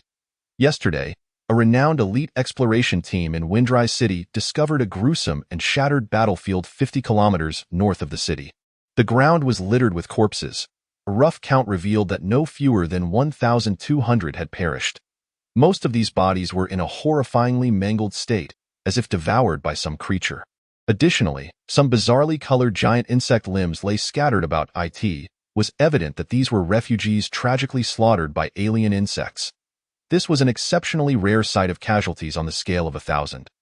After brief deliberation, several members of the exploration team chose to continue their investigation. Following the bloody trail, the exploration team discovered a dark and silent region. On a twisted and writhing purple-red fungal carpet, numerous grotesque insect nests emitted a nauseating stench. However, as the exploration team observed from a distance, they were unfortunate enough to be detected by the alien insects during their retreat. After utilizing a significant number of life-saving items, 6 of them managed to escape back to Windrise City at the cost of 3 lives. The survivors submitted this exploration report to the Pioneer Hall. The system rated this exploration report as rare high quality. This indicated that the threat level of this insect nest was at least equivalent to that of a secondary mist zone. Yu Cheng speculated internally that the alien insects from the war-tide 3 weeks prior likely originated from this nest. Recently, Windrise City's overall strength had surged dramatically. In terms of pioneers, many individuals experience breakthroughs in their levels and realms thanks to the effects of spiritual insight, which further ignited their enthusiasm for exploration. Thus commenced the exploratory activities 50 kilometers away, a venture that, in times past, few would have dared to undertake. This marked the first occasion for Fengqi City to uncover the lair of the aberrant creatures. Historically, these monsters emerged directly from the mists. Now, astonishingly, they have established their own nests. The mist-dwelling creatures are beginning to possess their own strongholds, which is not a favorable development for humanity from any perspective. Coincidentally, research on the battle suits within the city has yielded preliminary results. The first batch of ordinary-grade Gale suits has been delivered, arming 300 city guards. Liu Cheng brings them along, intending to both train and assess the efficacy of the suits simultaneously. With the acceleration skill of the suits, the anticipated travel time to the destination, 50 kilometers away, is estimated at 2 hours. Chapter 54. Eradicating nests and exterminating insects after traversing the Loren forest. The scenery gradually opened up, revealing the Qinfeng plain ahead. The troop came to a halt, concluding their rapid march. 1 hour and 47 minutes had elapsed. Liu Cheng paused his pocket watch, uttering a soft phrase. Observing the relatively orderly formation, he nodded in satisfaction and commanded the entire army to rest for a quarter of an hour. Under the enhancement of the Gale suits, the marching speed of the Gale army reached a commendable 28 kilometers per hour, quite impressive. If this were on Blue Star, breaking a marathon world record would pose no challenge. Yet, in this realm infused with spiritual energy, the effectiveness of the suits can only be deemed mediocre. It appears that a focus on speed enhancement in suit development lacks substantial competitive advantage. Future suit designs should prioritize augmentations to strength, physique, and other attributes. Marching speed is indeed crucial, as it pertains to the deployment and projection range of the city's military forces. However, it is evident that human speed cannot rival that of warhorses or spirit crystal-driven mechanical chariots. Quality warhorses are a rare strategic asset. The 100 heavy cavalry horses in Fengqi City were acquired at great expense from interdimensional merchants by fortunate coincidence. In the mist-laden wilderness, it is difficult to encounter any wildlife. Only in the case of gregarious extraordinary spirit beasts might there be a chance of survival amidst the mist-dwelling monsters. Such occurrences are rare. At least, none have been observed around Fengqi City. Liu Cheng dreams of discovering a large habitat for spirit beasts in the wild, preferably one suitable for riding. If such a discovery were made, Fengqi City could assemble a formidable cavalry force. For now, the prospect of spirit beasts remains a distant hope. Once the city upgrades and establishes a branch of the Qixin Society, perhaps a batch of iron cavalry could be organized. Motorized infantry would also be an excellent option. Gazing at the distant plain, Liu Cheng pondered. The mist density here is only 0.4, offering good visibility. According to exploration reports, 20 kilometers to the northwest lies the insect nest. Based on experience, a mist density of 0.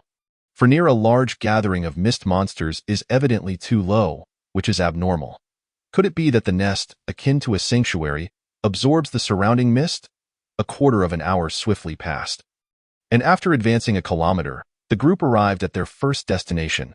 As described in the report, this was indeed a scene of a gruesome inferno of humanity.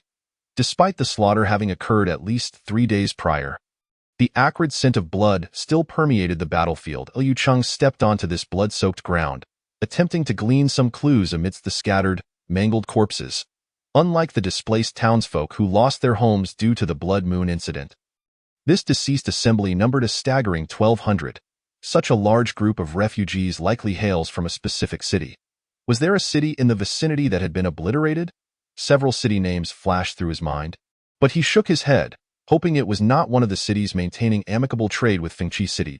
That moment, Zhang Chuan's voice called out from the side, "City Lord, look, these individuals here are city guards." Following the sound, Liu Cheng approached and observed a group of armored soldiers' corpses. Clearly, this group had put up a fierce resistance before succumbing to the massacre. Judging by the level of their weaponry, many soldiers had already attained second-tier strength. Which great city did they originate from? Such power being slaughtered to near extinction indicates the insect swarm is evidently formidable. He wondered if the training objectives could still be accomplished today. Liu Cheng was confident in using the Zuoji Yinxiang formation to suppress the entire insect nest, but such an approach would deprive the army of valuable combat experience. All troops, heed my command. March northwest for 20 kilometers, double time. This time, Liu Cheng did not accompany the troops. Instead, he employed the Wanxiang transformation technique, transforming into a red bird and soaring directly towards the destination. The scenery below rushed past at an exhilarating pace. Excellent. The marching route is unobstructed, with no small bands of aberrant insects likely to impede progress. Before long, Lu Cheng reached the objective of this expedition, the lair of the aberrant insects. From his aerial vantage point, the layout of the nest was laid bare. It was a vast pit approximately 1 kilometer in diameter, with a depth of over 200 meters at its center. A purplish-red, flesh-like organic substance completely covered the surface. The term fungal mat naturally surfaced in Lu Cheng's mind. Through the viscous fungal mat, he could faintly discern a network of vascular-like structures, seemingly transporting a wealth of substances and glimmering energy back and forth between various constructions. As for the so-called insect architecture, it too was composed of flesh-like organic matter. These structures varied in form, consisting of spheres, tumorous growths, and twisted conduits. The surfaces of these edifices bore intricate patterns that subtly undulated under the dim light, as though they were breathing life. Within this 1 kilometer radius pit, over 100 buildings were scattered amidst a dense swarm of insects, numbering approximately 100,000. Zheng Chuan, halt the march. Lead the Gale army to find a suitable position and prepare to engage the fleeing insect entities. While in transit, Zhang Chuan suddenly received a special alert on his personal terminal. Skillfully, he opened his superior's chat message. After reading the information, he replied, "Why not practice outside the nest directly? What do a few insects matter? With me present, the army won't suffer serious casualties. 100,000 aberrant insects." Zhang Chuan quickly closed his personal terminal and began organizing the troops to find a suitable spot for battle. Gazing at the nest below, Lu Cheng dismissed his distractions and concentrated on employing his spells against the adversaries beneath. The levels of these insects were not particularly high. The vast majority were still at first-tier strength. However, in the face of overwhelming numbers, there remained 2,000 to 3,000 second-tier aberrant insects, among which were a dozen familiar forms. The armored beetles die in the realm of magical arts. Insects are treated equally. The familiar yin-yang fish taiji diagram unfurled above the nest, with fiery flames and the Jin Mountain spirit seal cascading from the immense Bagua formation, raining down brilliant fire and heavy stones in indiscriminate strikes against the nest below. Amidst the roaring inferno, the insect horde screeched, frantically darting about in the confined space, bewildered and aimless. Some of the insects fled the pit, surging upward along the fungal mat toward the plain. Under Lu Cheng's deliberate control, a swarm of over 1,000 insects was directed toward the Gale army's position. With Zheng Chuan present, he felt assured that the troops would not suffer significant losses in this one-sided and brutal slaughter. The aberrant insect nest soon began to react. From the largest of the insect structures, one edifice raised its surrounding conduits high and fired several yellow-green beams toward Lu Cheng in the sky. He easily evaded the beams. Soon, the nest below appeared to awaken, with several large structures emitting similar beam-launching conduits in succession. A temporary defensive mechanism. Lu Cheng's heart sank. If that were the case, the growth rate of the aberrant insects would be alarmingly rapid. He decisively manipulated the spirit seals, reducing the most threatening structures to rubble. The battle raged for over 10 minutes, with nearly 70% of the aberrant insects exterminated, while the remaining were mostly fleeing into the distance. A small portion of the swarm was intentionally guided towards the Gale army's position, serving as training experience. Level up, now at level 36. Observing the system's upgrade notification, Lu Cheng did not exhibit much surprise. In less than a month, he had advanced 6 levels, an impressive feat indeed. Yet, in this tumultuous and unpredictable era, his own strength was still too lacking. Seeking formidable foes, enhancing his level through combat, and fortifying his power is the true path. As the flames below gradually extinguished and the massive stones vanished from sight, the once thick fungal mat lay riddled with holes, revealing large swathes of earth beneath. Beneath this ruined fungal mat, what appeared to be a severed giant hand? Chapter 55. Completing the coordinates, interdimensional passage. Lu Cheng dispelled the levitation spell and gently descended to the ground, casting a detection spell upon the buried hand bone. Mysterious remains? The remains of a certain creature? Remarkably preserved after countless ages. The system could not discern any information about these remains, offering only a vague statement. Previously, the flames had not inflicted any damage upon the remains. He attempted to slice off a piece of the grayish-white bone using his spells, but the material proved extraordinarily hard, exhibiting astonishing resistance to spiritual energy. After a quarter hour of fruitless attempts, Lu Cheng abandoned the notion of extracting a material sample from the remains. He once more employed the levitation spell. rising unsteadily to several hundred meters in height. The flame fire seal reappeared, transforming the pit below into a sea of flames, when the traces of the nest were entirely obliterated by the fire. The complete visage of the remains came into view. It was an incomplete hand bone in terms of shape. It appears to have been cleaved directly by a sharp implement. It extends diagonally from the webbing between the index and middle fingers down to the center of the palm beneath the little finger, leaving behind a half-open hand formed by the thumb and index finger. Judging by its shape, it should belong to a human hand. However, if one were to estimate its size, would its owner not stand at an astonishing height of 20,000 meters? A giant as tall as Olympus Mons on Mars. How could such a being overcome gravity, and what kind of biological structure supports it? If such a giant truly existed, then a single arm would weigh thousands of tons, capable of effortlessly crushing mountains and rivers under the sheer force of gravity. It is a notion difficult to fathom. Is this the remnant of a mythical creature? If so, why has this existence been deprived of its hand, leaving behind only a fragment buried in this realm? Lu Cheng shuddered, feeling for the first time his own insignificance and powerlessness. In the realm of return, survival equates to glory. The path of spiritual energy is endless. I require greater strength. After witnessing the remains of the mysterious creature, he felt an unprecedented thirst for power. After countless years, the skeletal remains retained a miraculous stability under the influence of mysterious forces. After a thorough search, Lu Cheng finally discovered a fragment of bone, the size of a basketball, at the break of the skeleton. Cold, hard, and extraordinarily heavy. If these bones could be forged, how many splendid pieces of equipment could be crafted for the Windrise City? Lu Cheng dismissed his fanciful thoughts, stowed the bone fragment into his dimensional storage, and then transformed into a small bird, soaring towards the direction of the Gale army.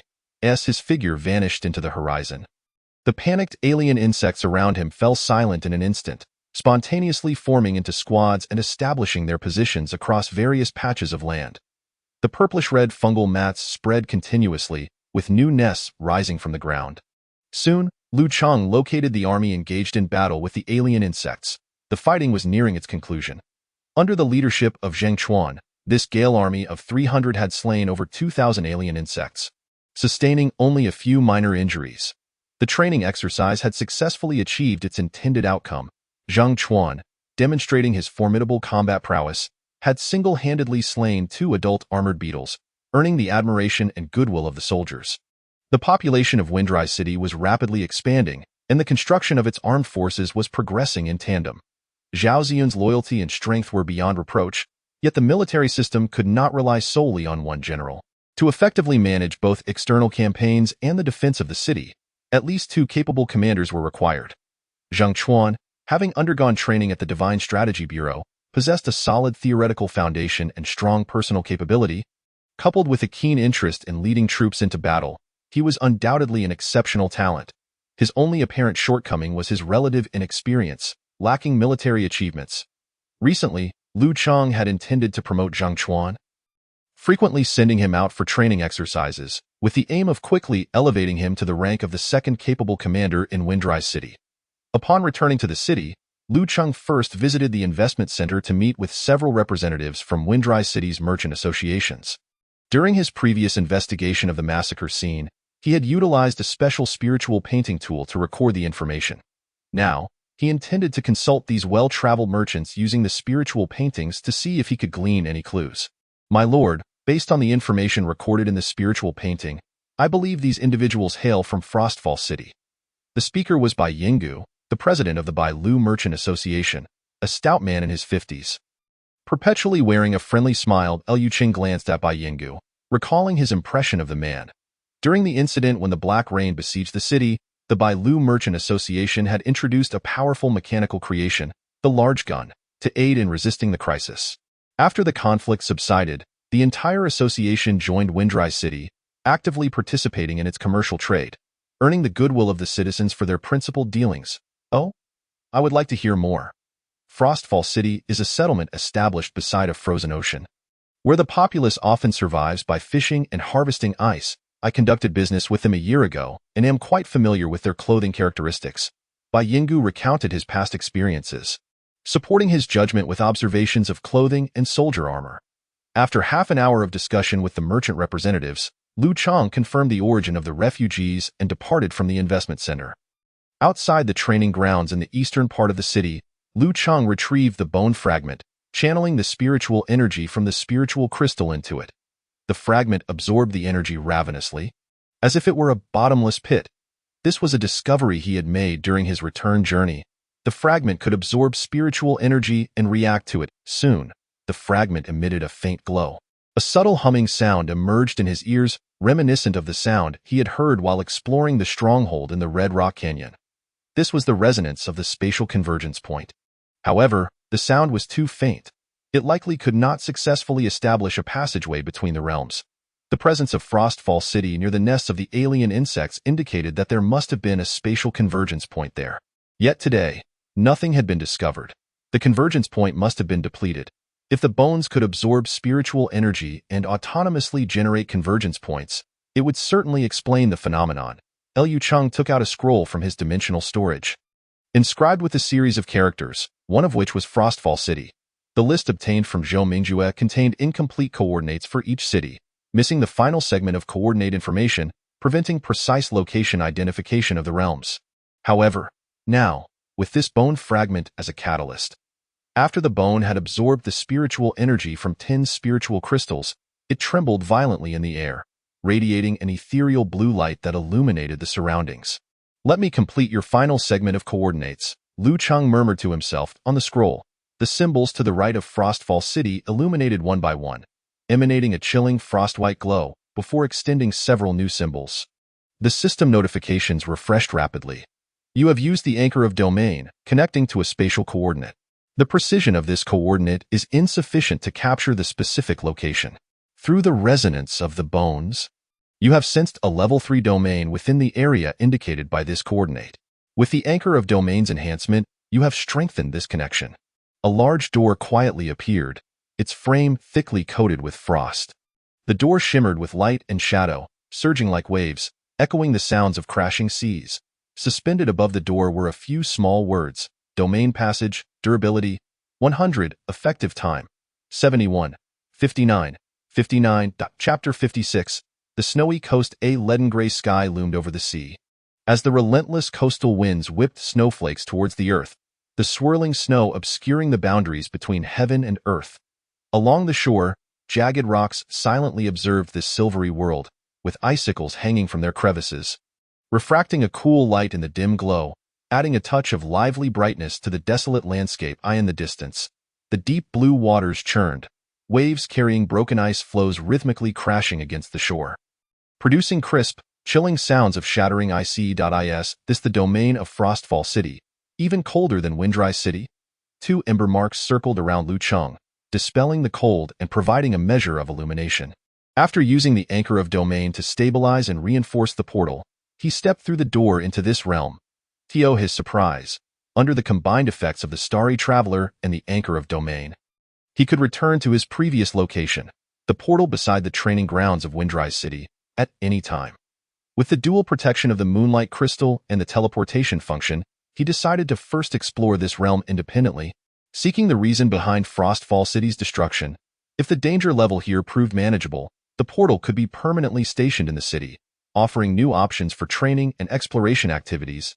Lu Chang walked along the coast, the snow crunching beneath his feet. As a southerner in Blue Star, he rarely encountered snowy scenes. Now, experiencing such a heavy snowfall for the first time in the world of the ruins, he found himself enjoying the ambience of swirling snow and the solitude of walking alone. He walked while humming familiar tunes from his past life, feeling an unprecedented sense of tranquility. Suddenly, he halted. Ahead to his right, on a massive boulder by the shore, sat a figure clad in a raincoat.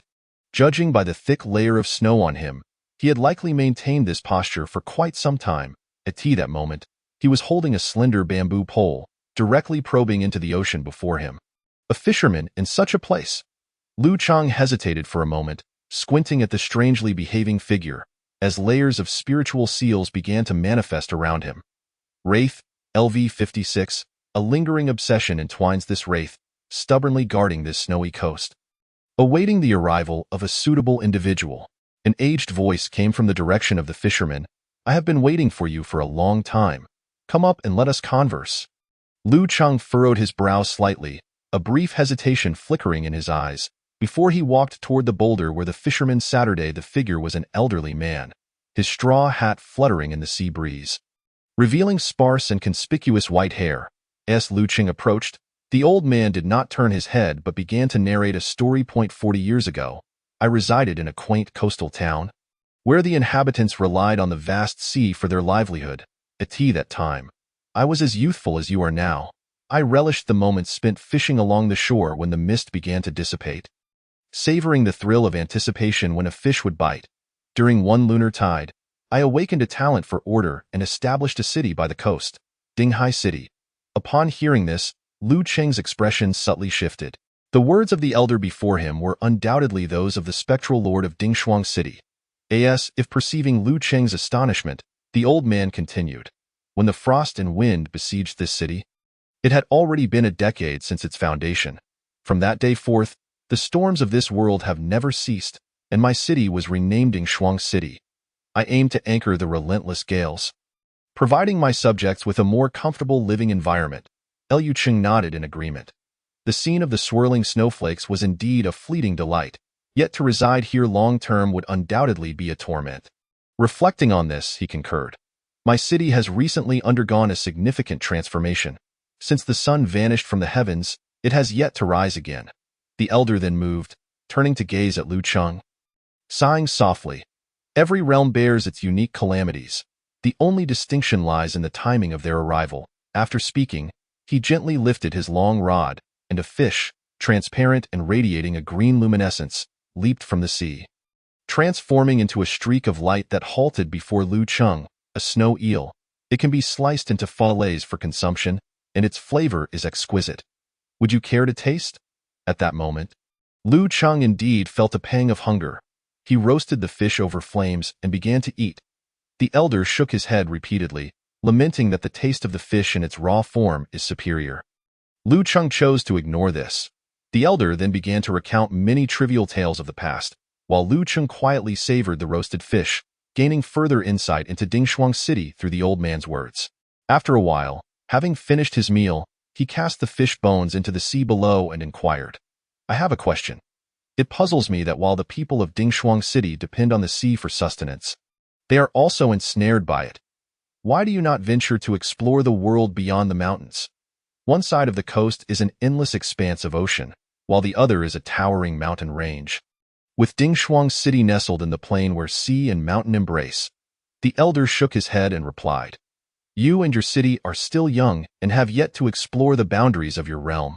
Here, the mountains have long been traversed by countless souls. They mark the edge of this domain. All who venture in that direction inevitably become lost. The edge of the realm? Lu Cheng had never heard this term before and pressed further, asking what the edge of the realm signifies and what it means to be lost. I hope you will enlighten me. It is said that a realm is a fragment torn from a complete world. Being a fragment, it naturally possesses varying sizes. Those who inhabit the realm will one day draw near to its end, only to be halted by an invisible barrier. Any attempt to move forward requires fierce resistance against this barrier. Yet it is within this struggle that people gradually lose their way, vanishing into the endless tumult of space.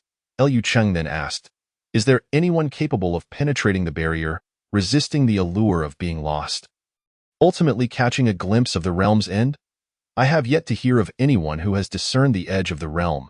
After a moment of silence, the elder replied, Perhaps it is an endless void, or perhaps it is a pathway to another world. At that moment, the once calm surface of the sea was suddenly besieged by a furious tempest, waves surging to heights of no less than 10 meters, crashing toward the shore with a thunderous force, as if seeking to engulf everything in its boundless depths. The fog's density in the air began to rise rapidly, increasing from 0.4 to 0.8 in mere seconds. They are coming again. You should take cover. The elder stood, snow cascading from his form, splattering onto the damp rocks like shattered blossoms. Amid this sudden upheaval, Lu Cheng did not flee immediately. Instead, he pressed for the truth behind the fall of Dingshuang City.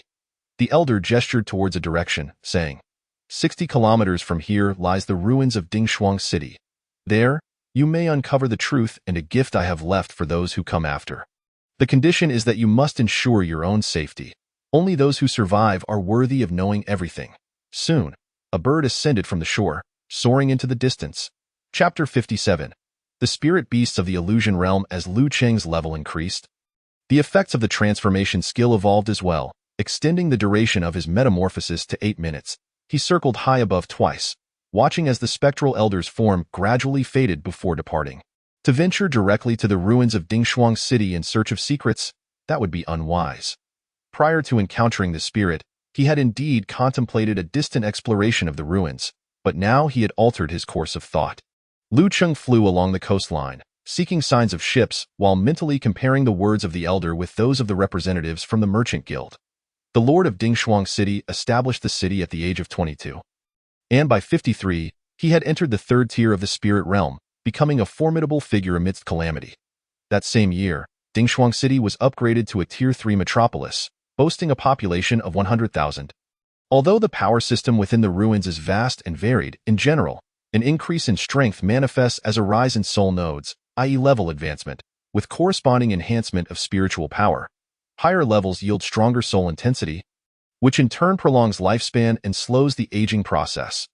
The image of the Dingshuang City Lord remained that of a middle-aged man in his 40s, yet the spectral figure appeared frail. With thinning white hair and the visage of old age, Lu Cheng could not recall hearing of a person's appearance deteriorating so rapidly post-mortem. What had transpired to render the spirit of the Dingshuang City Lord in such a state? Throughout their prior conversation, the elder had reminisced about the beauty of the past, revealing a profound sense of regret. Yet whenever Lu Cheng inquired about the city's downfall, the elder would deftly evade the question. Speaking in riddles, merely a wisp of an obsessive spirit, yet possessing a level of 56. Might there exist other spirits? How do these spirits come into being? The sudden obliteration of a city with a population of 100,000, coupled with the tragic fate of a calamity tier lord. Who knows what remnants linger in the city's ruins? Lu Cheng did not possess the confidence to uncover the truth there alone. His mission was tentatively set to search for survivors, gather information regarding the city's demise, and endeavor to bring as many as possible back to Fengkecheng, quietly reciting a mantra to maintain composure. He glanced at the progress information for the city's upgrade. City population, 7,158. 10,000. In recent days, the rate of Fengkecheng's absorption of refugees had sharply declined. On one hand, the number of refugees outside the city had dwindled. On the other, the pressure on food supplies had intensified, necessitating a rise in acceptance standards and a slowdown in the intake rate. With a population target of 10,000, the current food reserves in Fengkecheng would sustain them for only 2 months. Meanwhile, trade caravans sent to procure food had yet to yield significant results. The sea brims with abundant fishery resources. It is imperative to expedite the development of this area to serve as a source of sustenance for Fengkecheng. After 5 minutes of flight, Lu Cheng finally spotted a harbor. The harbor was shaped like a concave arc, flanked by land on 3 sides, with one side facing the sea, and over 30 ships of various shapes were docked within.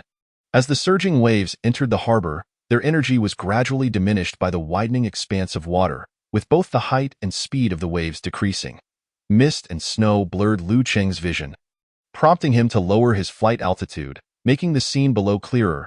Thousands of meters away from the harbor lay a small town, yet not a single light flickered within. Its hazy outline was barely discernible against the dim sky. No one was in the town? Lu Cheng concluded his transformation and landed on the flat ground between the town and the harbor, a hint of disappointment etched on his face. Having seen the vessels docked in the harbor, he had expected to encounter a fair number of people. Utilizing his battlefield perception skill, he discovered that over 100 late-stage, first-tier monsters were roaming along the nearby coastline, some of which were advancing toward the town. From his vantage point in the sky, he had only vaguely perceived these creatures. Perhaps it would be prudent to observe them first, to discern the characteristics of the fog monsters of Dingshuang City. Lu Cheng made his way toward the coast, casually casting spells to eliminate several wandering monsters in a heartbeat. Amidst the thunderous crash of waves upon the shore, he cast his gaze upward, witnessing the surf hurling enormous spiral egg sacs onto the beach. Upon contact with the land, these sacs swiftly birthed uniquely shaped monsters. These creatures were grotesque, resembling large gray fish, their size comparable to a calf. And they moved with surprising agility. Each possessed 3 pairs of crimson eyes, a mouth filled with sharp, elongated teeth, and green, moist skin. Their abdomens bore 4 pairs of human-like arms, each ending in webbed hands, enabling them to grasp objects and traverse the ground with ease. Blood-eyed crawler, LV-26, a peculiar being born from the gathering mist of the deep sea, known for its bloodthirsty and brutal nature, often congregating in groups of a dozen or more. Observing the hideous creatures, their flesh did not appear to be suitable for consumption, and the potential utility of other body parts would need to be assessed at the artisan's spirit base. Lu Cheng gazed upon the lifeless form of the blood-eyed crawler before him, swiftly forming an assessment in his mind. The fall of this creature seemed to sound the horn of assembly. As monsters within a radius of several hundred meters surged forth, intent on besieging the unwelcome guest, Lu Cheng. Moments later, these creatures were efficiently dispatched, lying neatly scattered across the ground. You have obtained a clue to the Phantom Realm Beast Information Tree. Current progress 0.03. Eliminate more fog creatures in the vicinity to have a chance of acquiring additional clues for the Phantom Realm Beast Information Tree, and complete it. Phantom Realm Beast. A new information tree? Lu Cheng was quite taken aback by the sudden emergence of this system notification. Could it be that the change in domain and the different types of fog creatures encountered had resulted in a variance in the dropped information tree clues? The skeletal guards in the dungeon of the Domain Fortress dropped clues for the Crafting Soul Codex, while the aberrant insects outside Windrise City yielded clues for the study of energetic botany. Now, it appeared that the sea monsters of Frostbound City dropped clues for the Phantom Realm Beasts. If they were indeed the kind of phantasmal creatures he imagined, it would certainly be intriguing. From the name alone, Lu Cheng recalled a certain Palu game he had played on Blue Star, where one could capture phantasmal creatures in droves using Palu balls in the wild, employing those creatures with various skills to fight and labor on one's behalf. With this thought, the grotesque crawler monsters along the coastline suddenly took on an endearing quality. They were moving bundles of clues. Today, he would slay a portion of them, return for a rest, and then return tomorrow with an army and fellow pioneers to clear the area and grind for loot. This time, he fully unleashed himself, diving headfirst into the slaughter of the fog monsters on the beach. These dim-witted blood-eyed crawlers, driven solely by instinct, swarmed toward Lu Cheng in a barbaric charge centered around the battlefield, only to be mercilessly crushed by fire and boulders, leaving their corpses strewn across the ground. As the battle raged on, the waves brought forth increasing numbers of monster eggs onto the shore, with the creatures' levels rising correspondingly, even introducing new foes. Suddenly, a voice echoed in his ear. "You can't kill anymore, or you will invoke the wrath of the sea god." Chapter 58. Lingxi. The voice came so unexpectedly that Lu Cheng instinctively stepped back. His nerves taut, and the elements swirling around him began to grow agitated. He scanned the vicinity, but found no enemies aside from the crawlers. "Forgive the intrusion, I am Lingxi, a resident of the town. Currently in the town hall of Oceanview Town. This is my telepathic skill."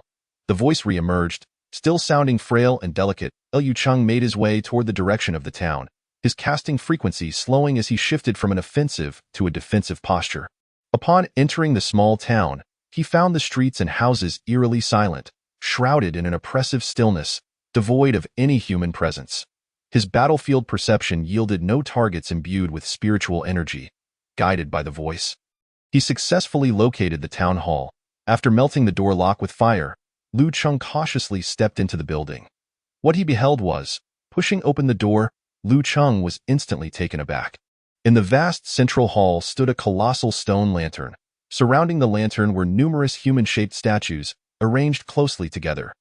These statues were strikingly lifelike, varying in height and physique, each bearing a unique expression, indistinguishable from real people. Sea Guardian Lantern, quality, exceptional, Order Class Town Artifact, when operational, can consume Order energy to release a protective shield against the encroachment of the fog. Current status: empty, awaiting recharge. After reading the description of the lantern, Lu Cheng turned his gaze to the human-shaped statues. Spirit Sealing Statue, empty, quality, ordinary.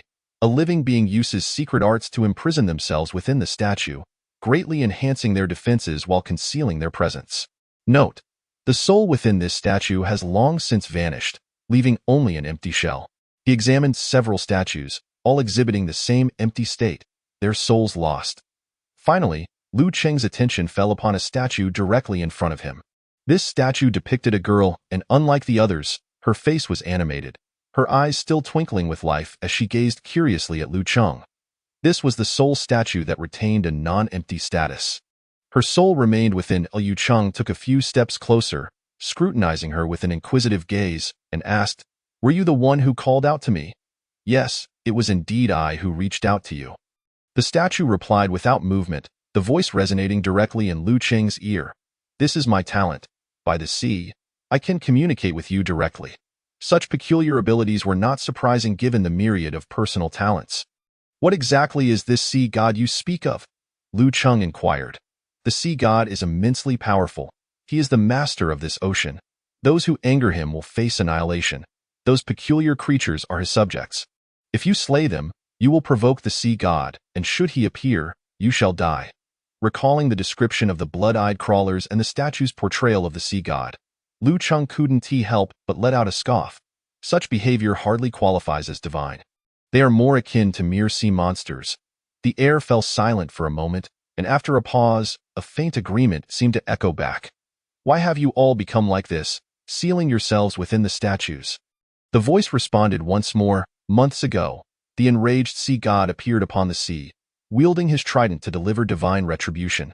The next day, I heard townsfolk say, the divine punishment obliterated Frostbound City, resulting in countless casualties. Later, most of the townspeople fled, leaving only me and those present. After some time, a cloaked figure arrived in the town, teaching us a secret art that allowed us to transform into stone statues. He claimed this would protect us from the attacks of the sea god's subjects. As long as we patiently waited for the sea god to depart, our ceiling would automatically lift, restoring our bodies and allowing us to return to normal life." Liu Cheng fell silent for a moment, carefully processing the information before continuing. "Given that most of the townsfolk fled, why did you not escape with them?" With the divine punishment looming, everyone naturally dared not venture onto the sea, and thus could only flee to the mountains. I heard from some who returned midway that there were taboos in the mountains. They witnessed many fleeing parties vanish without a trace, with one particularly large group numbering over 1,000 people. Over 1,000 people. Lu Cheng reflexively recalled the horrific massacre he had witnessed on the Windward Plains. The girl continued, "The journey of escape was fraught with danger, and moreover, I must remain here, waiting for my parents to return." "Waiting for your parents?" "Yes, my parents." As their conversation deepened, Lu Cheng gained a clearer understanding of the series of events that had transpired in this place. With hidden stories slowly coming to light. 16 years ago, the girl was born in this town named Oceanview. With the nickname Lingling, at the age of 6, she began to exhibit her unique abilities. She could sense changes deep within the sea, allowing her to locate schools of fish and various rare resources. From then on, she earned her proper name, Yang Lingxi. With her extraordinary gift, the townspeople often found unexpected fortunes while fishing at sea. She became the town's little lucky star, beloved by all, and was often referred to as Lingxi for her remarkable ability to listen to the tides. Thus, she spent over a decade of joyful times in the town. Until one day, a command arrived from Frostbound City, summoning over 100 people from the town, including her mother. Little did she know that her mother would vanish without a trace. Time passed swiftly, and 3 months later, her father, Yang Yuni, returned. Originally a soldier in Frostbound City, he had been dispatched to other realms to fight, and this absence lasted 9 years, with only 2 brief visits home each year. With her mother missing, her father naturally sought her out, and Yang Lingxi returned to a solitary existence. Until the day of the cataclysm, when the sea god appeared, and it was rumored that Frostbound City was erased from existence. The townspeople fled in panic, and under the guidance of the cloaked figure, she used the secret art to seal herself into a statue. That is how it unfolded. I wished to wait for my parents to return, and thus accepted the stranger's advice, sealing myself in this form. Lu Cheng rummaged through documents in the town hall. He turned to the girl after hearing her story, his expression grave. "The cloaked figure told you that the seal would eventually lift on its own, and you would regain your former lives, correct?" "Yes. Yet among these statues, only your soul remains intact. The others have completely transformed into stone effigies, devoid of any life." The girl remained silent. "You must realize that their state differs greatly from yours." Lu Cheng sensed the surroundings. Over 100 crawlers were converging toward the town, capable of sensing the fluctuations of life and spiritual energy. Lingxi was undoubtedly aware of the changes among the townspeople. In the beginning, they could still communicate, their expressions animated. As time progressed, the number of those able to speak dwindled, until only she remained. She simply was unwilling to accept the harsh reality. Wanghai Town, the place where she had resided for 16 years, was her most familiar and warmest harbor, especially amidst the current turmoil of her parents' disappearance and the unexpected upheavals. Liu Cheng glanced at the map. Noting the increasing number of monsters gathering nearby, he said, "I will give you a minute to consider my proposal. I will first take you to Windrise City, where I can help you lift the seal and restore your original form. Only then will you possess the ability to search for your parents, instead of passively waiting here." "Search for my parents. All right, I am willing to go with you." Upon hearing this, Lingxi finally summoned her courage and made her decision. Liu Cheng did not elaborate further. He summoned his spiritual energy, forming a colossal hand in the air that cradled the statue that was once the girl, and then he proceeded toward the door. As the statue turned in midair, she cast a lingering glance at the statues below, imprinting the familiar faces in her heart. Amidst her sorrow, she felt a pang of fear for the unknown. Her thoughts swirling, "Can I trust him? But at this moment, I have no other options. I am merely a powerless statue. Father, mother, where are you?" Liu Cheng surveyed the map and calculated the distance to the teleportation portal. 7 kilometers, not too far. Let us fight our way back. Chapter 59. Lifting the seal. The journey of 7,000 meters back proved to be more troublesome than anticipated. This was Lingxi's first encounter with such a horrifying number of monsters. The densely packed gray-brown crawlers surged toward them like an uncontrollable locust plague, roaring as they closed in, forming a suffocating encirclement that threatened to engulf them. Yet, the lord of the city wielded his magic with astonishing finesse. Initially, he conjured simple fireballs and walls of flame, but soon transformed them into various weapons, dazzlingly dispatching all foes in their path, ensuring that nothing could approach within a 20-meter radius of them. Such power had never existed in Wanghai Town. Perhaps the lord of Dingshuang City could match it, but he was over 60 years old, unlike the youth before her. Considering age and strength together, one could easily gauge a person's talent. Perhaps this choice was indeed the right one. Once I break free from this statue form and regain my body, I can search for my parents. If there are deities, I earnestly pray that I do not make the wrong choice again. Lingxi silently encouraged herself. Lingxi, how is the situation in the sea? Is the threat level nearing the alert threshold? A sudden voice interrupted her thoughts. After sensing carefully, she quickly conveyed, the current threat level is 37, still far from the alert level of 70. In Lingxi's innate perception, slaying sea monsters would result in an increase of a certain energy, which he termed the threat level. Each time the threat level rose by 10 points, more powerful monsters would emerge. The last time the sea god appeared, the threat level skyrocketed from 78 to 100, the maximum perceived value. With Lingxi's talent serving as a reminder, Liu Cheng need not worry about attracting the so-called sea god due to excessive animosity. For reasons unknown, the people here referred to it as the sea god. Yet its strength was undoubtedly formidable. Currently, he was unprepared, so it would be wise to avoid provoking it. Monsters of level 40 and above had already begun to appear, and the speed of gathering clues about the illusory realm spirit beasts had also increased, which was promising. Thus, in the remaining 2 kilometers, they would strive to slay as many monsters as possible. With these creatures actively attacking and gathering in groups, he could freely experiment with various spellcasting techniques.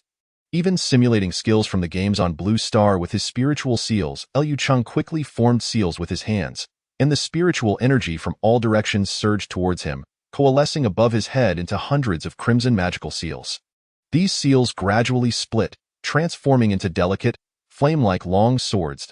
As he continuously infused them with spiritual power, thousands of red sword shadows emerged, layering upon one another to form a massive cylindrical shape. With the first long sword launched, the others followed in unison, striking with an unstoppable force, directly piercing through the monster horde 200 meters ahead and instantly slaying a newly transformed level 51 hook beast. He had intended to simulate the game's skill 10,000 swords return to origin with his spiritual seals. But the effect seemed rather ostentatious. Liu Cheng was not entirely satisfied with this experimental spell. However, He was unaware that the brilliant display had already left the person beside him profoundly astonished. Before long, they arrived near the teleportation portal of the boundary passage. Liu Cheng executed a swift move, utilizing the skilled descent of the ruined realm to cleanly dispatch the large group of monsters trailing them. And then he departed with Ling Shi. Progress in collecting information on illusory realm spirit beasts. 6.7. Current progress. 39.6. A few monsters that had narrowly survived charged forward in anger, surrounding the door and clawing helplessly, yet they remained powerless. The convergence point of realms was a local overlap of two realms under certain conditions. Once a being stepped into this area, they would be swept away and transported to the other end of the convergence point. In contrast, the boundary passage was a specially constructed spatial corridor between two realms based on coordinates, equipped with a unique encryption mechanism. Utilizing this spatial passage required meeting specific conditions, typically manifesting as obtaining permission from the portal's creator. Before long, Liu Cheng and Ling Shi returned to the training grounds beside Windrise City. It was already afternoon, and the sky had darkened ominously. It had been over 10 hours since Liu Cheng had departed the previous night, and after enduring several battles, he was mentally exhausted and in dire need of rest. He glanced back at the statue, muttering to himself, "I'll go home first and see if Yue Wei is around." With her abilities, breaking this seal should pose no challenge. As he stepped outside the courtyard, he fortuitously encountered Yue Wei, who was returning home with a stack of documents in her arms. She looked at the statue being levitated by spiritual energy, and her gaze quickly changed subtly. "What is this?" Liu Cheng's eyes brightened as he took a few quick steps forward, positioning himself in front of the girl. "It's a long story." After his explanation, Yue Wei's attitude shifted rapidly, and her gaze toward Ling Shi took on a hint of sympathy. "You've had a tough time. Please go rest for now. I will take care of things here." With Yue Wei's affirmation, Liu Cheng breathed a sigh of relief and quickly returned to the small building to rest. In the courtyard, Yue Wei examined the girl's statue and gently asked, "Ling Shi, I am about to lift the seal on you. Are you ready?" "Yes, I am ready." Ling Shi's voice betrayed her undeniable excitement. Yue Wei raised her right hand delicately, forming a sword-like gesture, as a silvery light flickered at the tips of her index and middle fingers. She gently placed her sword-like fingers over the statue's brow, and the silvery light began to flow from her fingers into the statue's entire form. After a few moments, it swiftly formed an intricate array. "Ling Shi, do not be afraid. Focus your mind and follow my rhythm. It will soon be all right." Yue Wei's voice was exceptionally gentle, soothing Ling Shi's inner unease. Soon, fine cracks appeared on the surface of the statue, rapidly fracturing along the path of the array. With a series of faint cracking sounds, the outer layer of the statue shattered into countless small fragments, dissipating into wisps of gray smoke. A girl with bright eyes and a charming demeanor emerged in the courtyard. Her eyes widened in anticipation as she eagerly examined herself, her hands trembling slightly as they brushed over her body. Her eyes brimmed with tears, and her lips quivered slightly. "I truly have returned. This time, my choice was indeed correct." Memories of countless days and nights flooded her mind.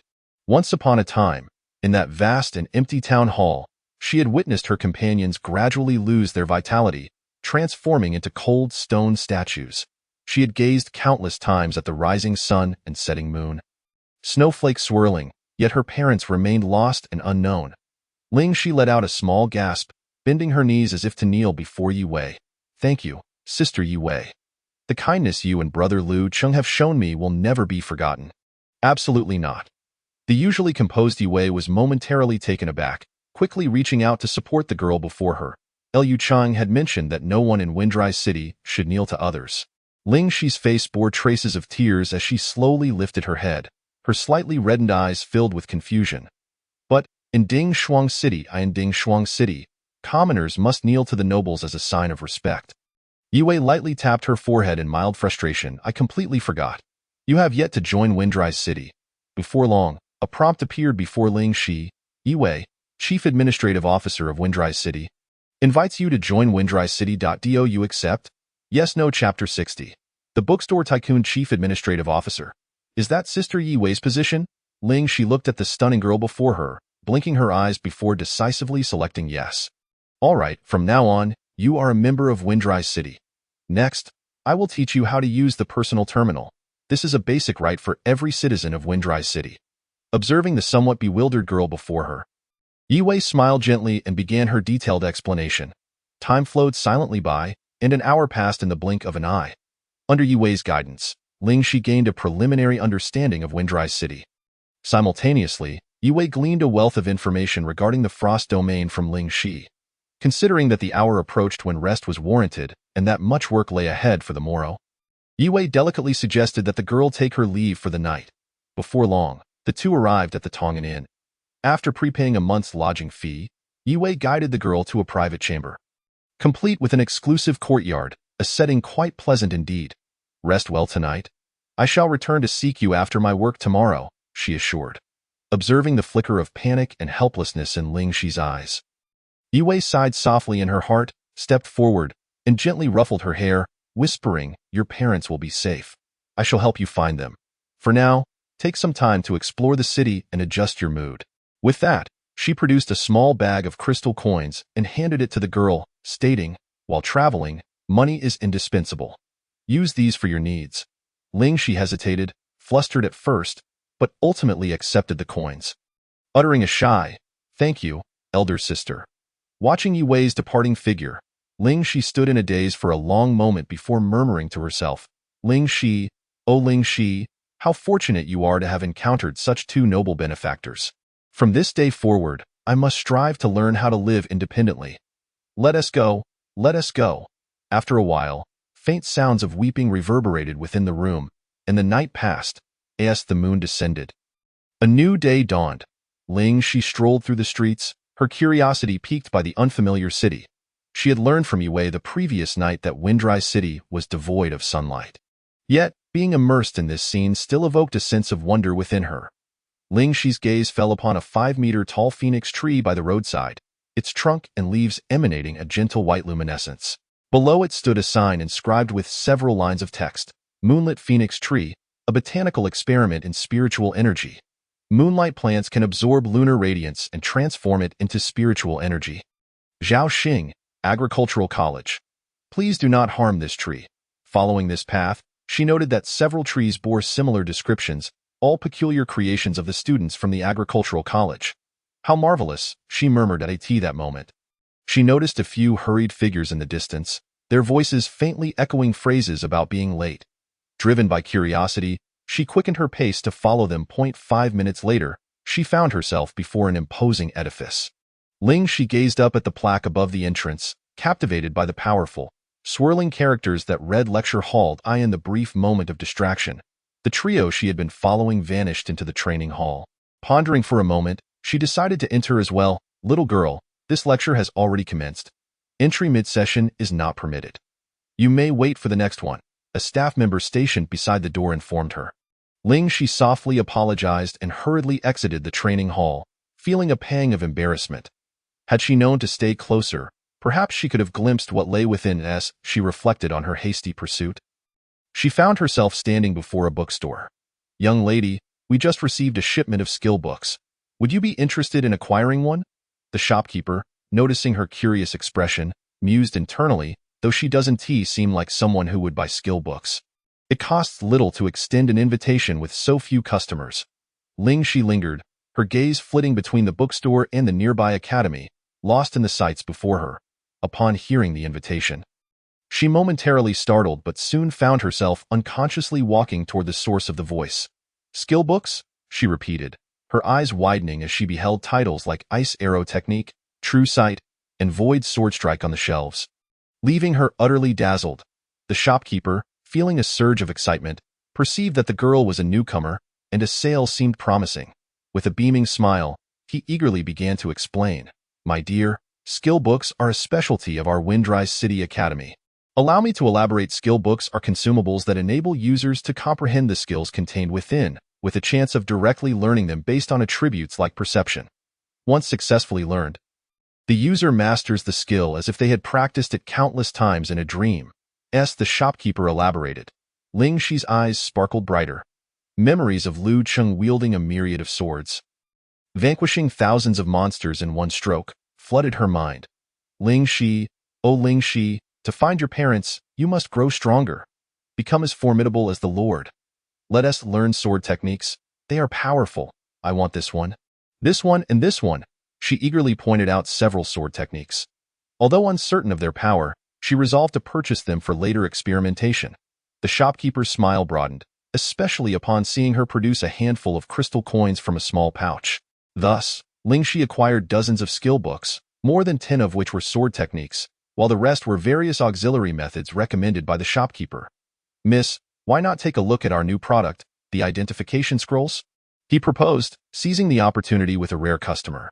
"These are new items researched by our academy's director Chu. They can identify the level and attributes of items up to the second tier. If you have any unclear equipment or items, you may use them to ascertain their details. Here, let me gift you 3 to try." Without waiting for her response, he pressed 3 scrolls into Ling Xi's hands. Contemplating briefly, she extracted a coin from her pouch, asking, "Shall I identify this?" The scroll was simple to use, and soon she successfully identified the coin's attributes. Favor of the Deep Sea, quality, rare superior. This lucky coin is exclusive to the favored of the Deep Sea. Capable of withstanding one attack from a level 60 calamity, cooldown, 8 hours. The attributes of identified items can only be seen by the user, but the fleeting blue glow emanating from the coin caught the shopkeeper's attention. "This glow is rare, superior," he gasped, eyes wide, oblivious to his fingers subconsciously tugging at his beard until one strand fell to the ground. Even more astonishing was yet to come. The girl continued to produce a long dagger and a pair of gauntlets. Activating the identification scrolls in succession, the lights flashed. Rare medium, rare superior. Hiss, a storage space artifact? This is not a spatial pouch. The shopkeeper was more astonished by the sheer volume of items the girl had produced from her small pouch than the 3 rare items she had identified. Ling Xi, unaware of the shopkeeper's expression, declared, "This scroll is excellent. I want 100, no, 1,000. 1 crystal coin per scroll. That will be 500 crystal coins for you." The shopkeeper responded, momentarily stunned, then quickly regained his composure. "I apologize, esteemed guest, but we currently only have 500 scrolls in stock. You've used 3, so I can sell you the remaining 497 for 450 crystal coins each. How does that sound?" With a clatter, crystal coins spilled from her pouch, forming a small mound. The shopkeeper rubbed his face vigorously, then, trembling slightly, accepted the coins. Watching Ling, she stashed the scrolls into her pouch. He pondered for a moment, speculating that this first-tier girl might have fortuitously acquired a storage artifact, and cautioned, "Esteemed guest, it would be wise not to display your storage pouch in public. It may attract unwanted attention. Though I am merely a bookstore owner, I also serve in the city's administration. Despite Windrise City's excellent security, some may still be tempted by wealth. If you plan to leave the city later, be wary of potential threats." Ling Xi replied softly, somewhat oblivious, and nodded in understanding. After securing her belongings in the pouch, she turned and exited the bookstore. Chapter 61. The enigmatic fruit of the great tree. Must one not display the storage pouch so easily? Ling Xi ambled along the street, illuminated by the glow of the nearby spiritual plants. Her gaze fixed upon the delicate blue pouch in her palm, her expression deep in contemplation. The pouch bore the inscription "Storage SAIT" was a peculiar item she had stumbled upon by the seaside when she was merely 7 years old. At that time, she had been waiting quietly for the ice harvesting fleet from her small town to return. Her mother was one of the ice harvesters on that very boat. What is ice harvesting? In the frost domain, ice flows periodically appear in the depths of the sea, imbued with high concentrations of spiritual energy, occasionally preserving rare resources within, such as spirit fish, marine plants, relics, and various unknown trinkets. This land was perpetually shrouded in frost and snow. However, the blizzards, though fierce, would eventually relent. Periodically, a warm current would sweep past the coast, bringing with it bountiful schools of fish and warm, moist sea breezes. During such times, the snowstorms would gradually cease, and the warm, damp winds would caress the land, slowly melting the vast ice into nourishing snowmelt, revitalizing the expansive plains below. In her memories, the storms were the norm. While the warmth of the sun was fleeting in this rare season of alternating warmth and cold, it is indeed an opportune moment for harvesting ice from the sea. The townsfolk take to their fishing boats, venturing into the depths of the ocean to tow back floating ice, which they meticulously categorize and process. In essence, the act of ice harvesting serves as the primary means of livelihood for the inhabitants of Wanghai Town. Let us return to that year when Lingxi stealthily slipped out of the town, waiting by the shore for her mother's return at dusk. A deep blue piece of floating ice emerged from the distant sea, drifting directly towards her position. Upon nearing the coast, the ice spontaneously shattered, revealing within it a trove of rare treasures. Thus, she stumbled upon the enchanting pouch, which she referred to as Naihai, a name that aptly encapsulated its capacity to hold an immense quantity of items. The exact volume remained a mystery to Lingxi. She only knew that all the various objects she had collected over the years by the seaside found their way into Naihai. Suddenly, memories of her mother's words from that fateful night when she discovered Naihai flooded her mind. Once others learn that you can unearth endless treasures from the sea, danger will inevitably follow. Greed is a ferocious beast that can easily devour a person. Lingxi, do not test human nature. The townspeople were only aware of her ability to sense the locations of fish schools and some rare resources, oblivious to the fact that this was merely a fraction of her true capabilities. Yet, even this small display of her prowess was sufficient for them to regard her as a fortunate star. Surrounding her with protection, she had initially intended to purchase some spiritual plants as gifts for her sister, but it would pose a challenge if she could not employ Naihai. Lingxi pondered desperately on how to repay her life-saving benefactor when her gaze suddenly fell upon her own clothing. And an idea sparked within her. After accessing the city map on her personal terminal, she quickly selected a destination and hurried away. Meanwhile, Lu Cheng awoke from a deep slumber, the clock already past 9 in the morning. After freshening up, he commenced his meal. He opened his system mailbox to see what correspondences the city's administrative personnel had sent. Each day, the inbox was filled with a barrage of funding requests. As everyone seemed to be reaching out for financial assistance, he had thought that the distribution of a substantial supply gained from Shunji would quell their demands, but surprisingly, their appetites had only grown. As expected, familiar requests appeared once more. Application for funding for City Wall Expansion Project This one pertains to the application for crystal coins and vehicles to amplify quarrying operations, which is crucial to the City Wall expansion. Let us approve it. 9th edition. Academy upgrade application from the Academy's head, Chu Zhou. Now, this is excessive. It appears to be an attempt to siphon off my order points. The Academy had already undergone 4 successive upgrades recently, and after expending 15,000 order points, the building's quality had risen to rare status, with significantly improved attributes, along with an added enhancement feature granting a 10 increase in the inside of Academy members. After witnessing the remarkable effects of the building's upgrade, Chu Zhou declared that knowledge is the ladder of human advancement. Higher Academy levels yield greater benefits, but that's still insufficient. We must continue upgrading. Thus, he sends Lu Cheng a daily application for Academy upgrades, filled with various justifications for their necessity and rationality, each argument so rich and perspective so unique that Lu Cheng can only marvel at it. However, order points are limited, and the Academy's attributes are currently sufficient for the city's needs. Best to delay this for now. On to the next. Exciting news. Identification scrolls sold out within an hour. Is this for real? This email also comes from Chu Zhou. The identification scroll is a tool developed by Chu Zhou, capable of discerning the fundamental information of objects, with accuracy and success rates influenced by the quality of the scroll and the level of the item. They managed to mass-produce first and second-tier scrolls? Quite impressive, considering the average level of personnel in the city is now adequate. The first batch of 500 second-tier identification scrolls quickly garnered market favor, selling out within 10 minutes and generating 450 crystal coins for the city. Upon reading this, Lu Cheng exhibited a knowing smile. 500 second-tier scrolls sold out that quickly? He envisioned a scene. At 7 in the morning, as the bookstore opened, a throng of eager customers rushed in, snatching the scrolls cleaned. Absurd. It was simply outrageous. The citizens of Windrise City hardly had that many needs for second-tier identification items. Could it be that Chu Zhou, in a bid to highlight the Academy's significance, had enlisted accomplices? After all, the conclusion of this joyful news did not surprise him in the least, essentially stating, the Academy's revenue-generating capacity is extraordinary. How could you, my lord, resist upgrading such a building? Surely, these must have been purchased by trade caravans from other cities. Considering the price of 1 crystal coin is no small matter, it couldn't possibly be some foolish creature that bought all 500 scrolls. Following this brief interlude, he continued to approve a dozen or so project applications. By then, his meal was nearly concluded. At the bottom of the mailbox, a uniquely styled letter appeared.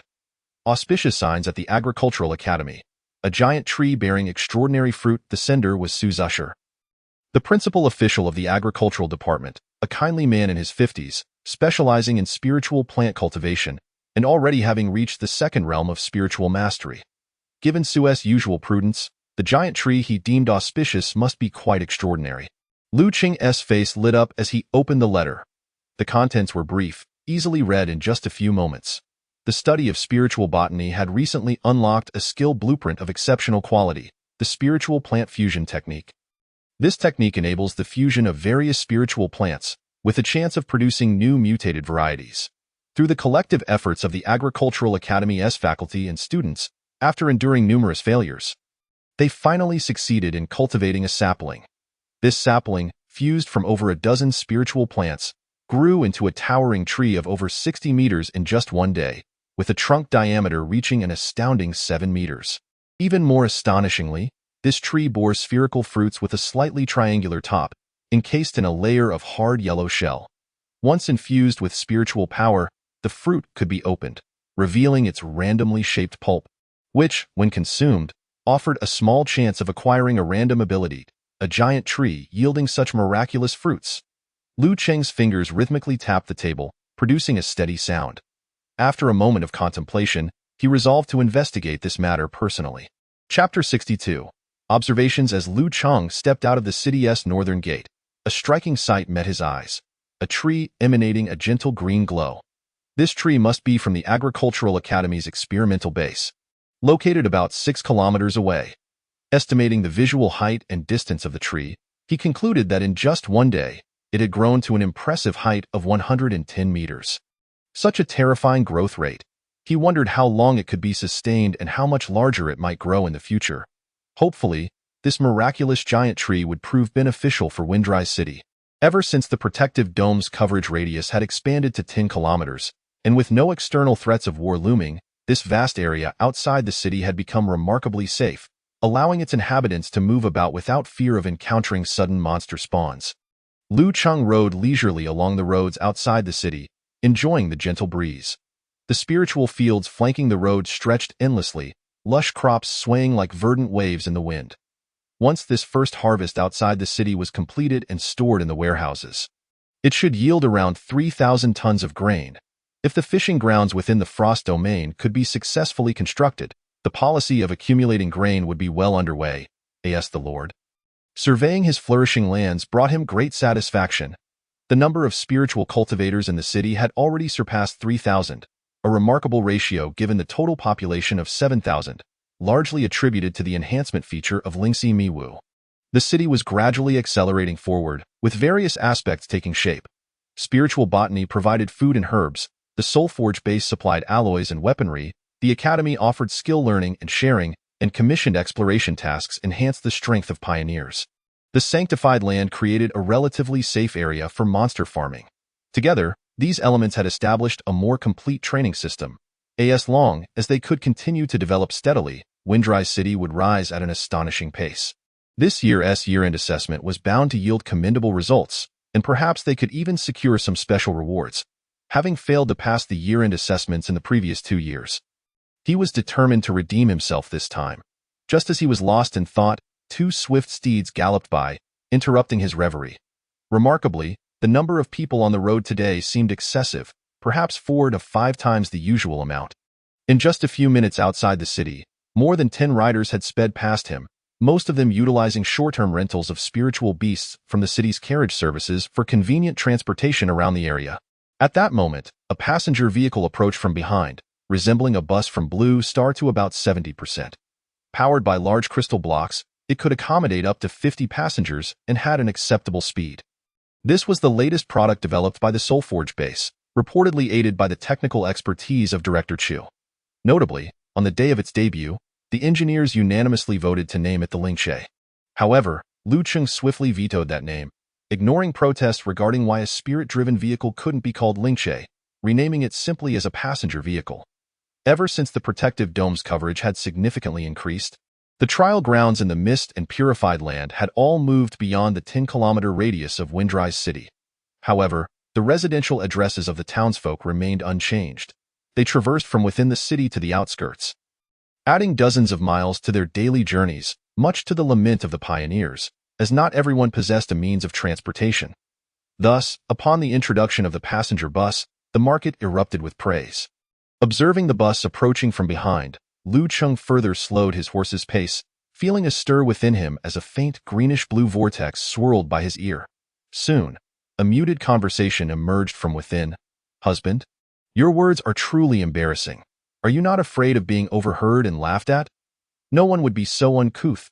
Wife, let me explain." Later, Liu Cheng's expression darkened, decisively switching his listening range. Could the matter of the Lord investigating the people's sentiments be deemed eavesdropping? Who would care to listen? Upon changing the range, the voices that reached him were much more normal. "Senior brother, my assignment was eaten again by that tree." A soft, sobbing female voice lamented. "Junior sister, it's just one assignment. It's no big deal. Besides, that tree is the hope of our entire academy," a male voice reassured her. "But the crops I planted in the city were also stolen. I thought planting the spiritual plants at the outer base would spare them from harm." "Who would have thought?" "Ha! Senior brother, are you mocking me?" "No, no. I just suddenly thought of something amusing. Speaking of which, junior sister, your cultivated fruit seedling is too fragrant. It's no wonder others are eyeing it." Before the order tower was reinforced, the planting space within the city was limited. Many students from the Agricultural Academy cultivated various flowers, plants, and trees throughout the city, including some particularly delectable and fragrant spiritual plants. These spiritual plants would often vanish, secretly plucked away for a sumptuous feast. However, these spiritual plants were the research projects of agricultural students, many of which were academic research targets. When consumed, the assignments would be lost, and the research would have to start anew. Later, as the Skydome system expanded its range, with Lu Cheng's approval, the Agricultural Academy secured a large piece of land outside the city as a spiritual plant base, specifically for the cultivation of various spiritual plants by faculty and students. Yet, even outside the city, they could not escape the fate of having their assignments eaten. Poor girl, having lost her work twice in a row. "May your next assignment be successfully submitted." Liu Cheng silently mourned for the unfortunate girl in his heart for a moment, then pondered. Does this mean the giant tree's growth also absorbs the nutrients from surrounding spiritual plants? After listening for a while longer to the conversations of others on the bus, Lu Cheng finally understood why the flow of people on the road outside the city had increased dramatically today. Most of them were drawn by the fruit of the giant tree. Rumor had it that several hours prior, someone had opened two fruits emitting an orange glow beneath the giant tree. In an instant, an extraordinary phenomenon unfolded. It was likely that someone had comprehended a remarkable ability. The news spread like wildfire. Many people in the city began flocking to the outer planting base. Eager to seize those miraculous fruits, it felt akin to a lottery where everyone rushes to buy tickets after witnessing someone win a grand prize. Could this be a scam? If not, did the orange glow signify an epic fruit? Could consuming such a thing turn one into a rubber person? With such thoughts, he lost interest in continuing to listen, and his warhorse surged forward, galloping into the distance. Chapter 63. The Fruit Blind Box. Soon, Lu Cheng arrived at the spiritual plant base. It was an area enclosed by a 2-meter-high wooden fence, covering approximately 5 square kilometers. Beside the entrance stood 2 enormous billboards. One proclaimed the Agricultural Academy's dimensional warehouse functionality, heralding a new urban shopping experience. Order outside the city, pick up in town, convenient and worry-free. The other advertised supernatural fruits, empowering every dream. Lord, the cultivation of this giant tree has consumed a considerable amount of resources from the Academy. To mitigate the impact on other projects, we need to recover some funds. Hence, we devised these advertisements to sell some supernatural fruits, explained Su Zeshur. Noticing the peculiar expression on Lu Cheng's face, Liu Cheng glanced at the reception team beside him and waved his hand dismissively. There's nothing wrong with that. Mastering advertising language is commendable. Outstanding products must endure the test of the market. You are doing well. The style of these advertisements momentarily transported him back to Blue Star, yet he resisted the urge to inquire further about the authors of these slogans. Continuing down the path of this topic would likely lead to a litany of complaints about financial woes, essentially conveying, to cultivate this tree, we have exhausted the Academy's resources. My lord, please fund us. As the group walked and chatted, They soon arrived beneath the giant tree. At this moment, the tree's height had reached an astounding 110 meters, more than double the height mentioned in yesterday's correspondence. Countless spherical fruits of varying sizes hung from the towering crown. Occasionally, some fruits would fall, sliding down the channels of spiritual energy constructed in the air into storage boxes on the ground, where staff would categorize them by size and quality. These were the fruits of the giant tree.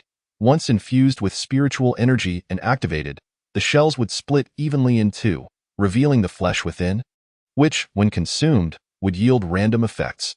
Each fruit was akin to a blind box. Should one be fortunate enough to acquire an exceedingly rare ability and successfully comprehend it, they would undoubtedly soar to great heights. Observing the throng of people queuing to purchase fruits, Lu Cheng stroked his chin thoughtfully. The concept of a blind box? This was indeed a novel idea for the people of Windrise City. No wonder they were so fervently enthusiastic. With that thought, he stepped forward, picked up a fruit, examined it closely, and inquired. The abilities within these fruits are random. Has no one considered using detection spells to investigate? Su Zisher explained from the side. We have attempted to use various detection and identification spells on them multiple times, but to no avail. Yu Cheng looked at the yellow orb in his hand, and the information revealed itself. Supernatural fruit, LV57. The flesh inside the fruit harbors a random special ability, determined at the moment it is opened for inspection. The consumer has a chance to acquire that ability. The system's detection spell function proved quite impressive. One could gauge the rarity of the fruit simply by its level. It was akin to revealing the internal information of a stone that had been opened to reveal gold. A confident smile spread across Lu Cheng's face as he infused spiritual energy into the fruit in his hand, causing the shell to crack open. Come forth, rare superior ability. A flash of white light erupted. The shell revealed a small berry. Fruit flesh enhanced, LV12. The consumer can attain a state of enhanced arm strength for 12 hours, with a small chance of permanent enhancement.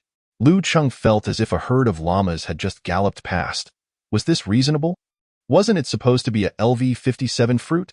Yet, out came a LV12 fruit flesh. As he noticed the confident expression on his face gradually morphing into awkwardness, those around him averted their gazes, pretending to be lost in thought. However, one person stood out. Su Zisher's praise rang out inopportunely. According to current statistics, the probability of enhanced fruits appearing is only 8.93. My lord, you are quite lucky to have opened an enhanced fruit on your first try. Lu Cheng chuckled dryly and remarked, I heard that someone opened 2 orange fruits here this morning. Is there any truth to that? The members of the accompanying team exchanged glances, and soon one stepped forward to explain. Reporting to you? My lord, there is indeed such a matter. Around 7 o'clock this morning, a woman who concealed her appearance visited and purchased several dozen pots of spiritual plants, requesting our dimensional warehouse to deliver them to her. Since it was rare to encounter such a generous customer, we introduced her to our new product, the supernatural fruits. She was quite swift and decisive, purchasing 100 fruits at once and opened several right on the spot. The sounds of excitement echoed throughout the base. Some claimed to have seen a sunset sinking into the sea, while others spoke of witnessing a sword that overshadowed the heavens. By the time we came to our senses, the customer had already vanished. I see. Fruits that could give rise to extraordinary phenomena were evidently not ordinary. However, the true identity of this fortunate individual remained unknown. The orange glow was likely the extraordinary sight observed by other customers, which then spread throughout the city. Regardless of the truth behind the orange glow, the advertisement had proven effective, undoubtedly boosting the sales of the fruits on the tree, and the Agricultural Academy members would naturally refrain from debunking any rumors. Tree, LV68. A marvelous tree species that has fused numerous spiritual plants, striving to grow under the nurturing breath of order, yet to attain sentience. Lu Cheng slowly withdrew his gaze from the giant tree, turning to Su Zisher beside him, and posed the question that lingered in his mind. While spiritual farming spells and nutrient solutions can promote the growth of spiritual plants, the speed at which this sapling has transformed into a 110-meter giant tree in just a day is truly extraordinary. How did you accomplish this? Su Zisher, appearing slightly bewildered, replied. Initially, we attempted the fusion technique with dozens of spiritual plants, pairing them 2 by 2, but all failed without exception. Only one sapling managed to absorb the essence of 26 different spiritual plants and successfully completed the fusion process. We planted it here, nourishing it with the remains of mist creatures, bone blood, and our prepared nutrient solutions, and it quickly grew to 2 meters tall. Although we sensed it could continue to absorb energy, we no longer had sufficient resources to sustain its growth. 2 meters tall? Lu Cheng raised his head to gaze at the towering tree, then turned to glance at Su Zeshur, his face etched with confusion. How did it grow to such heights? We employed the root-seeking technique, Su Zeshur explained, a method that accelerates the growth of a tree's roots, enabling them to delve underground in search of suitable areas to absorb ample nutrients. Consequently, a significant portion of the tree's roots vanished. Vanished? Indeed, we sensed that this section of roots detached from the tree and ventured northwest. After the passage of an hour, the tree began to grow wildly, resulting in its present form. Su Zeshur pondered for a moment before adding, the root-seeking technique is a rare spell within the realm of spiritual botany, yet encountering a scenario where the roots detach from the main body and trigger frenzied growth is unprecedented for us. The roots extract nutrients from the surroundings and transmit them back to the main body. Lately, I've been encountering a series of events that defy logic. I've begun to acclimatize to this rhythm. Even if one day this tree suddenly engages me in conversation, it would hardly astonish me, he mused. Speaking of which, what lies to the northwest that could provide such an abundance of nutrients? The vast expanse of insect carcasses that were recently destroyed, or perhaps that skeletal remains. Chapter 64. E-Class Novice Village. After departing from the planting base, Lu Cheng ventured towards the massive site of the buried skeleton in the northwest. Remarkably, only 2 days had passed, and a nest had already been constructed within the immense pit, surrounded by thousands of aberrant insects. However, these newly emerged larvae possessed an alarmingly low strength, merely at the 10th level. Moreover, the aberrant insect nest had expanded several miles into the surrounding area. 5 or 6 aberrant insect edifices could coalesce to form a small nest, with such nests appearing every few hundred meters. The fungal blanket spread unchecked. If left unrestrained, it would soon connect, enveloping the land within a radius of several kilometers. These aberrant insects appeared capable of consuming anything, even ores, transporting various substances back to their mother nest, where they would swiftly transform into nutrients to hatch new larvae. As Lu Cheng employed the fire severance seal to eradicate these nests, he meticulously observed the activities of the insects. Given their current reproductive capabilities, if left unchecked, they would undoubtedly become a significant threat over time. Zhao Ziyun had taken 800 city guards to the Frost Domain for a mission, leaving the suppression of these nests to the pioneers within the city. Lu Cheng accessed the system and mapped out a passenger line between the city and the current area, scheduling 4 buses per hour. He also issued several extermination missions for the aberrant insects. Doubling the rewards in the task pool. 60 kilometers from the city was too far. Only by improving transportation and enhancing task rewards could he attract the pioneers to undertake the missions. After several hours of combat, most nests had been obliterated, with aberrant insect carcasses strewn across the wilderness, leaving only a handful of insects fleeing. At that moment, a system notification abruptly appeared. Message received from the Human Alliance. Would you like to read it?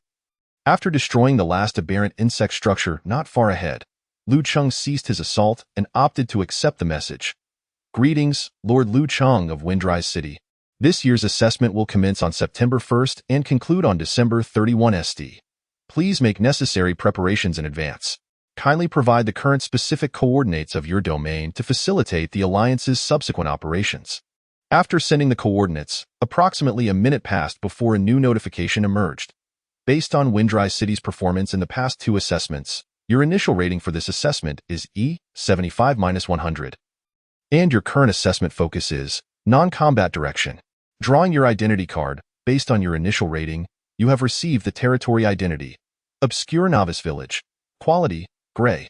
Your city's strength is exceedingly feeble, and fierce confrontations on the front lines are no longer suitable for you. It would be prudent to cultivate newcomers for the Alliance from the rear, which remains a viable avenue for city development. The tier and content of the competition identity card would change with the progress of the assessment, and rewards would be distributed based on points and identity card levels upon completion. The identity card ranks were categorized into 6 tiers: S 0.1, A 5, B 25, C 50, D 75, E 100, with an initial rating of E, trailing behind 75 of the participants in the same tier. Seeing the identity for this assessment, Lu Cheng couldn't help but sigh. realizing that given his failures in the previous two assessments, such a rating was not surprising. However, the previous assessments had always taken place in December, lasting for a month. Why had it been moved up to September this year and extended to 4 months? With the news of the year-end assessment, he lost interest in continuing the extermination of aberrant insects. Having ventured out, he had reached level 37 and acquired nearly 10,000 well-preserved mist cores, and it was time to return Yi Wei. I have returned. Upon pushing open the courtyard gate, a familiar figure awaited him in the yard. Before returning to the city, Lu Chang had already informed Yi Wei about the commencement of the assessment, and they planned to discuss the matter in detail. Oh? Ling Shi is here too. Under the laurel tree in a corner of the courtyard, several long swords were skewed into the ground, their blades glimmering coldly, with faint sword light dancing along their surfaces. Ling Shi stood amidst them, her eyes gently closed, with a long sword hovering before her. Its blade a deep, ethereal blue, emitting a sword light that surged from its tip like a spirit snake uncoiling. Yi Wei held 2 scrolls, approached Lu Chang, and handed them over, saying, "She is currently communicating with that long sword and cannot sense the outside commotion." "Hai Tong, LV-105, a rare-grade weapon?" Lu Chang exclaimed in astonishment. "Oh, it is a rare-grade weapon." "No wonder." Yi Wei nodded, her expression one of realization, and then briefly recounted Ling Shi's day in Windrise City. Ling Shi started her day by purchasing numerous skill books and identification scrolls at the New Wind bookstore, then was drawn to the advertisement for the Agricultural Academy's Dimensional Warehouse, where she bought many spiritual plants and super fruits. After triggering an anomaly, she stealthily left, returned to the city to acquire a substantial amount of equipment, and while practicing sword techniques at the inn, accidentally demolished 3 guest rooms. After compensating for the inn's losses, she was brought back to the courtyard by me, where she continued her training with the aid of the protective array. Indeed, it has been quite an eventful day. After hearing about Ling Shi's adventures, Lu Chang couldn't help but voice his thoughts. Given that there are thousands of reasonably good quality pieces of equipment in the Nahai, why did she still feel the need to purchase more? Yi Wei chuckled, conjuring a light yellow dress out of thin air and demonstrating it before her, then looked at Lu Chang expectantly, asking Lu Chang, "Does it look nice?" "Yes, it looks lovely. That it's a gift from Ling Shi. I have over 20 sets of this type of clothing." As Yi Wei continued to display an array of garments, Lu Chang felt somewhat dazzled. While they were indeed beautiful, the equipment levels were somewhat low, with the highest merely being of uncommon medium quality and lacking sufficient attributes, Lu Chang commented with utmost seriousness. However, the equipment levels are somewhat lacking. A girl's equipment is not solely about attributes. Yi Wei shot him a glance, then appeared to recall something, sighing softly before continuing. Ling Shi, due to her exceptional talent, has been heavily protected by the townspeople since childhood, leading to few friendships and a rather naive disposition compared to her peers. With her parents' fates uncertain and being far from her homeland, she must view us as her sole sources of support in this unfamiliar environment. With us around, who would dare bully her? Lu Chang remarked, surveying the multitude of long swords scattered about. Ling Shi's thoughts are simple, her heart pure, devoid of any ulterior motives. Such qualities make her an excellent candidate for swordsmanship. Yi Wei took a deep breath, her chest gently rising and falling as she sought to calm the tumult within. Secretly thinking that Lu Chang was truly oblivious, she chose not to dwell on the subject any longer, stating, "Lu Chang, let us discuss this year's assessment." The two settled at the stone table, prepared a pot of spiritual tea, and began to deliberate on the assessment matter. Today was August 7th, with just over 3 weeks remaining until the official start of the assessment, during which Windrise City could undertake preliminary preparations. The initial selection range for the first batch of trainees is between 200 to 1,000 individuals. I intend to opt for the maximum number to commence the assessment, given our city's strength. Accommodating 1,000 should be more than sufficient. Yi Wei had no objections, expressing her agreement. The target for this training will be individuals at level 0 to 10. Any strength enhancement they experience during the assessment will yield us points, which will impact the assessment identity level and final rewards. Will the upgrade of the assessment identity lead to changes in the assessment content? Could there be combat-related tasks? Certainly, as the quality of the identity improves, various new methods for accruing points and changes in assessment content will arise. We need to maximize our point earnings within the limited time frame. Then, in the upcoming 3 weeks, we should prepare a substantial amount of beginner equipment. skill books, potions, spiritual food, talismans, and other consumables. Super fruits should also be included. Liu Qing nodded slightly, stating, the purified zone also requires a thorough replanning. I will establish numerous beginner training areas along with corresponding kill drop mechanisms. Yue, somewhat puzzled, asked, kill drop mechanisms? Liu Qing nodded and, after providing an explanation, the young girl before him quickly grasped the setting, her eyes instantly sparkling with understanding. Having traversed from Blue Star, Liu Qing was well acquainted with the mechanics of monster hunting and treasure collecting inherent in games. Since the day the Realm Rune first appeared, he had contemplated the creation of a similar training system, but due to insufficient conditions and limited energy, he had yet to embark on its design. An inconspicuous novice village? Then let Windry City become the birthplace of dreams for the heroes of all realms. Chapter 65. Speaking with the Lord of Frostbound City in the Frostbound Realm, where snow ravages and winds feast. Inside a chamber of a residence in Wanghai Town, Liu Qing sat at an ancient wooden table, upon which lay 2 spirit paintings and 6 blue orbs the size of quail eggs. 2 weeks prior, on a dusky evening, Yue had handed him these 2 spirit paintings in the courtyard, depicting a figure in black and a uniquely shaped monster. Whenever spiritual energy was infused, the beings within the paintings seemed to come alive, strikingly vivid.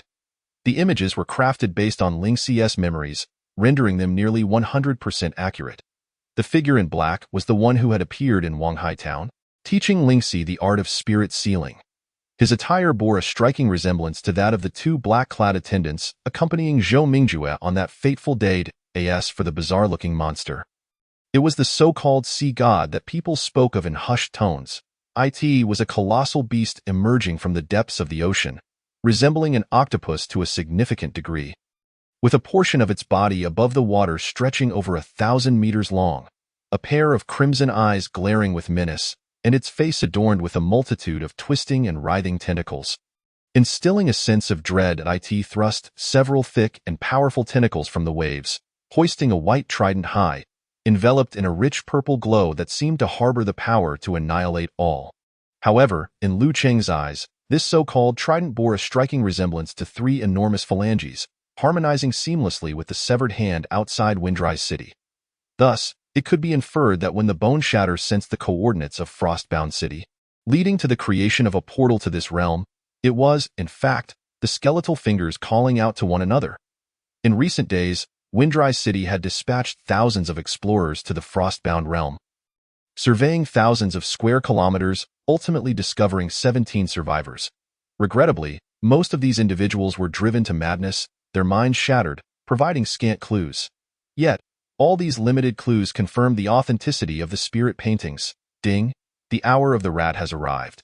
Liu Qing rose, stowing the spirit paintings and the 6 blue orbs into the realm's storage, and turned to leave the chamber. The light of the spirit stone lamp extinguished, and a crimson figure soared into the stormy skies. In the moonlit night, the snow-covered city reflected a cold radiance. Within the city, no lights illuminated the streets, and it was eerily deserted. A colossal crack had torn through the city walls, brazenly slicing through the entire settlement, carving a horrifying, 10-kilometer-long gash across the surface. Above the ruined city gate, the words Frostbound were inscribed prominently. Why Lord. The army is fully mobilized and ready for action. Zhao Ziyun's voice broke through Liu Qing's contemplation. Liu Qing shifted his gaze from the familiar figure atop the city gate, pondering for a moment before stating, I shall investigate. Everything will proceed as planned. I hope my lord will exercise caution. Should anything go awry, I shall risk my life to rescue you. Rest assured, I possess means of self-preservation. If I manage to depart safely through the portal, ensure that the cavalry swiftly withdraws from this place. These are treasures of our city, and we cannot afford to lose them here. Understood. Liu Qing cast one last glance at the cavalry and the distant Zheng Chuan before departing. Approaching within 300 meters of Frostbound City, a blue barrier suddenly materialized, blocking his path. Previously, Zhao Ziyun and Zheng Chuan had attempted to breach this protective shield, but to no avail. Liu Qing raised his eyes to the aged figure atop the city wall and called out, I have come for our appointment. Why not open the gate for a meeting? The figure atop the wall remained motionless, yet the blue barrier shattered in response. Liu Qing's vision blurred momentarily before returning to clarity. Oh? You are not affected by my illusion? The figure atop the wall had now appeared before Lu Cheng, revealing itself to be the specter he had encountered on the rocks that night. LV-73, an entity of remarkable mid-tier strength. Upon discerning the level, Lu Cheng involuntarily quickened his breath and remarked, "It seems I have fortuitously delved into illusions, granting me a degree of immunity." This was primarily due to his impressive focus attribute of 153 points. The elder scrutinized him for 2 seconds before chuckling. "Why not enter my illusion and witness the scene of that night firsthand? I presume you are quite curious." Liu Cheng politely declined this unreasonable request. Internally scoffing, who would willingly enter another's illusion, especially when the other's identity remains uncertain, a potential foe or ally? The elder chuckled again but did not press the matter further, instead inquiring, "Why have you not come to see me for so long?" "I did not neglect you that night. I must extend my gratitude for your timely intervention that evening, warning me to take cover. Otherwise, I fear I would have become another's prey and would not have the opportunity to uncover these truths." Lu Cheng's tone was sincere. The creature that had washed ashore with the tide posed no real threat to him. Given the Lord of Frostbound City's caliber and insight, it was impossible for him not to recognize this. Coupled with the elder's actions and other statements, Lu Cheng surmised that the elder's warning of "they are coming again, you should take cover" clearly hinted at something more. "You are quite perceptive." The elder sneered. "These are merely plausible conjectures. Even if I were mistaken, it would only delay matters for a time." Liu Cheng shook his head, his tone calm as he said, "I am curious. How did you manage to leave this place under the watchful gaze of that figure in black to seek me out? Or perhaps, was that fisherman merely a fragment of your benevolent soul? Why not reveal your true form?" "Ha ha ha, the youth is formidable. You are quite impressive, but I cannot divulge the answer to that question just yet. You may pose other inquiries, and I will do my utmost to respond." The elder's form gradually blurred, soon transforming into the visage of a man in his 40s, entirely consistent with the image of the Lord of Frostbound City that Lu Cheng had gathered in recent days. Lu Cheng clasped his hands respectfully and asked, "Might you inform me of the sea monster's whereabouts?" The sea monster utilized powers not its own to devastate Frostbound City, and in doing so, it suffered a backlash from that very force. It is highly probable that it has perished by now. Liu Cheng nodded slightly. In the past 2 weeks, he had once again ventured to the beach to hunt monsters.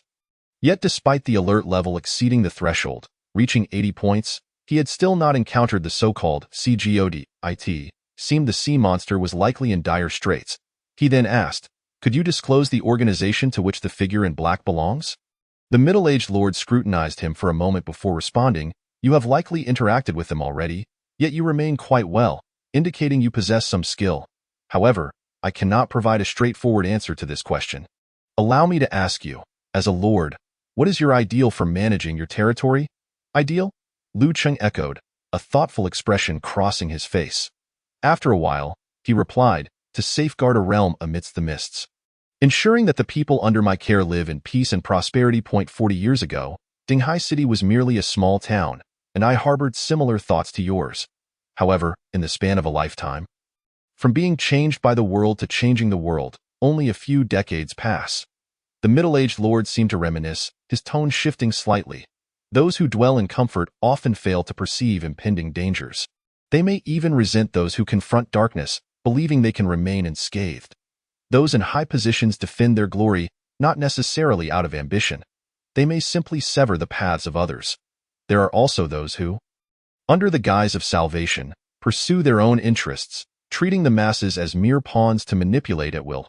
As for the figures in black, they are merely the blades wielded by such individuals.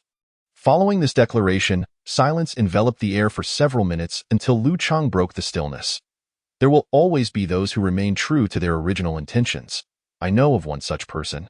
Only a sage can do so. A figure emerged in Lu Cheng's mind, and he nodded in full agreement. Indeed, he is a sage.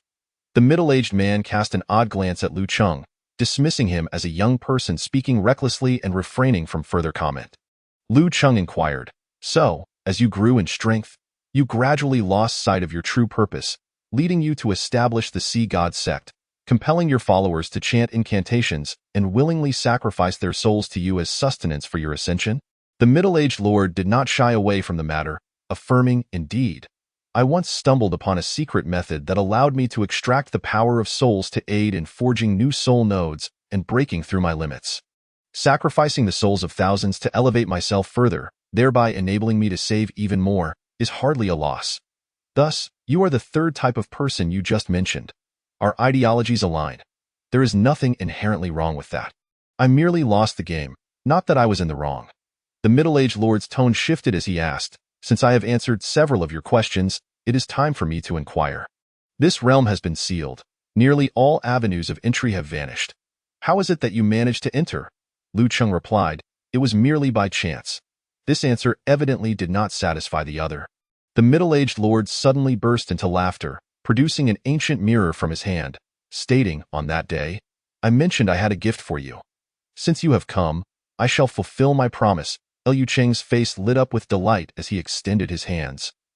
Poised to catch the object, the ancient mirror erupted with brilliant light, and in an instant, it was set to unleash a fierce attack, bearing an unparalleled might that descended upon Lu Cheng. However, there was not a trace of panic on Lu Cheng's face. Instead, from his outstretched hands, 6 blue orbs shot forth, glowing intensely. A long-prepared formation also descended from above. The realm of ruins conceals, the heavens manifest myriad forms. In Chapter 66, Good and Evil, Illusion and Reality, the blue light cascading from the ancient mirror rapidly coalesced into thousands of sharp icicles that glimmered with a chilling brilliance, weaving an impenetrable ice net that swiftly enveloped Lu Cheng, sealing off all his escape routes. 28 earthen yellow spiritual seals materialized one by one beside Lu Cheng, revolving around him as they formed an indestructible barrier, securely shielding him within. The sharp icicles shot forth, carrying a bone-chilling cold, yet they struck the barrier formed by the Jin Earth spiritual seal without making a dent, shattering instead into a flurry of icy shards that fell like snowflakes, blanketing the ground in a thick layer of crystalline debris. Such a formidable assault seemed merely a show of force, its actual potency barely at the late stage of the second realm. Given the robustness and defensive qualities of the Jin Mountain spiritual seal, this area-wide attack, dispersed across numerous seals, failed to breach even a single layer. After jesting lightly, the middle-aged city lord, seeing Lu Cheng effortlessly defuse the attack, retracted the ancient mirror and spread his hands, saying, "In traversing the myriad realms, exercising caution is a requisite for success. I merely intended to assess the meticulousness of your thoughts, to determine if you are worthy of inheriting my legacy. As you can see, that attack was merely of the second-tier level. I had no intention of bringing you to your demise." Yet, Lu Cheng's actions did not cease. Rather, they quickened. The 6 blue orbs scattered, swelling as they caught the wind, rapidly transforming into enormous deep blue spheres, each measuring 10 meters in diameter and radiating astonishing waves of spiritual energy. The world in the eyes of the Lord of Frosty City began to shift violently. He was astonished to find himself standing upon a land ablaze with flames, a towering inferno looming above him, bearing down with immense force. A cold snort echoed, and ripples spread across the space behind him, revealing 73 glimmering cold stars that flickered incessantly, with 60 of them forming the shape of an octopus. At that moment, 8 of the cold stars flickered twice before vanishing from sight. Upon entering the third tier of the spiritual realm, what manifested was no longer a destiny constellation but rather distinct soul cores. Clearly, the formation of the realm of ruins had sealed away 8 of his soul cores, reducing his level to 65. What kind of ability can sever my realm? The Lord of Frosty City couldn't help but exclaim in shock. However, the fiery mountain did not grant him much time for contemplation. Gritting his teeth, he summoned an octopus figure thousands of meters long from behind, extending its massive tentacles to confront the towering mountain. Upon contact, a tremendous force surged down the octopus's body into the ground, shattering the earth for miles around. In the smoke-filled battlefield, the middle-aged man wore an expressionless face, his eyes revealing a complex mixture of emotions. After descending several dozen meters, the octopus ultimately withstood the mountain's oppressive force, and the 2 colossal entities fell into a stalemate. 7 minutes later, the fiery mountain shattered as the illusory formation exhausted its power, causing the mirage to dissipate. The 2 returned to their previous location. Lu Cheng gasped for breath. Those 7 minutes had drained nearly 70% of his mental energy. What a pity, he lamented internally, without the Tower of Order providing me with spiritual energy directly. The formation struggles to unleash its full potential, Liu Cheng sighed, noting that the current 2 scrolls of the formation were more focused on restraining the enemy and weakening them, with a lack of offensive power. He wondered if the remaining 4 scrolls contained any killing capabilities. Fortunately, the middle-aged city lord now appeared rather disheveled. After all, he was merely a soul body, possessing a high realm but unable to exhibit his full strength from before his death. At that moment, he had expended too much energy, leaving his soul weakened. You possess merely the strength of the early second realm, yet you have managed to put me in such a predicament. Such talent is truly remarkable. You are destined for greatness in the future. He fixed his gaze on Liu Cheng, a peculiar smile gracing his lips as he continued. Those individuals sought to leverage the fall of Frosty City to lure out high-value targets. Yet after months of fruitless attempts, they closed the passage connecting this realm a week ago and departed. If they were to learn that they missed the opportunity to eliminate a genius like you, they would surely regret it. As the saying goes, when a person is about to die, their words are good. My soul body is also nearing its dissolution. Feel free to ask me anything, as I am more than willing to provide answers. After uttering these words, the middle-aged city lord sat cross-legged on the ground, his hands casually spread to the sides, indicating that he posed no threat. Due to the extreme mental energy depletion in such a short time, Liu Cheng was diligently working to calm the turbulent waves in his sea of consciousness. Noticing that his opponent was not attacking, he found it a welcome opportunity to focus on regaining his strength. With moonlight crystals and the teleportation function providing safety, he decided to inquire further for intelligence. As I understand it, 11 years ago, the Sea God cult quietly rose to prominence. Believers recite the Sea God scripture when faced with sea monsters, allowing them to escape harm. With such a miraculous effect, the cult flourished, with its followers surpassing 100,000 at one point. Is this Sea God scripture from that organization? The Lord of Frosty City candidly replied. It seems you have gathered quite a bit of intelligence during this time. Indeed, these scriptures originated from that organization. This was part of my transaction with them. 13 years ago, I broke through to the cataclysmic realm, successfully extending my lifespan to 500 years. The mist monsters of this world posed little threat to me. Various aspirations prior to my ascension paled in comparison to the temptation of immortality. Who can refuse eternal life? Can you? As long as I can continue to break through my realm, my life shall be perpetually extended. In the face of immortality, what heirs or territories are but jokes? Indeed, I believe I and the people in this city no longer belong to the same species. After all, the morning mushroom knows not the twilight, and the cicada knows not the seasons. Countless beings tremble in fear as they navigate through decades of mist, facing death at every turn. They have no inkling of the true essence of life. Upon hearing the word immortality, Liu Cheng did not display any surprise. His tone remained flat. It is no wonder those individuals sought you out. The Lord of Frosty City continued, upon entering the cataclysmic realm.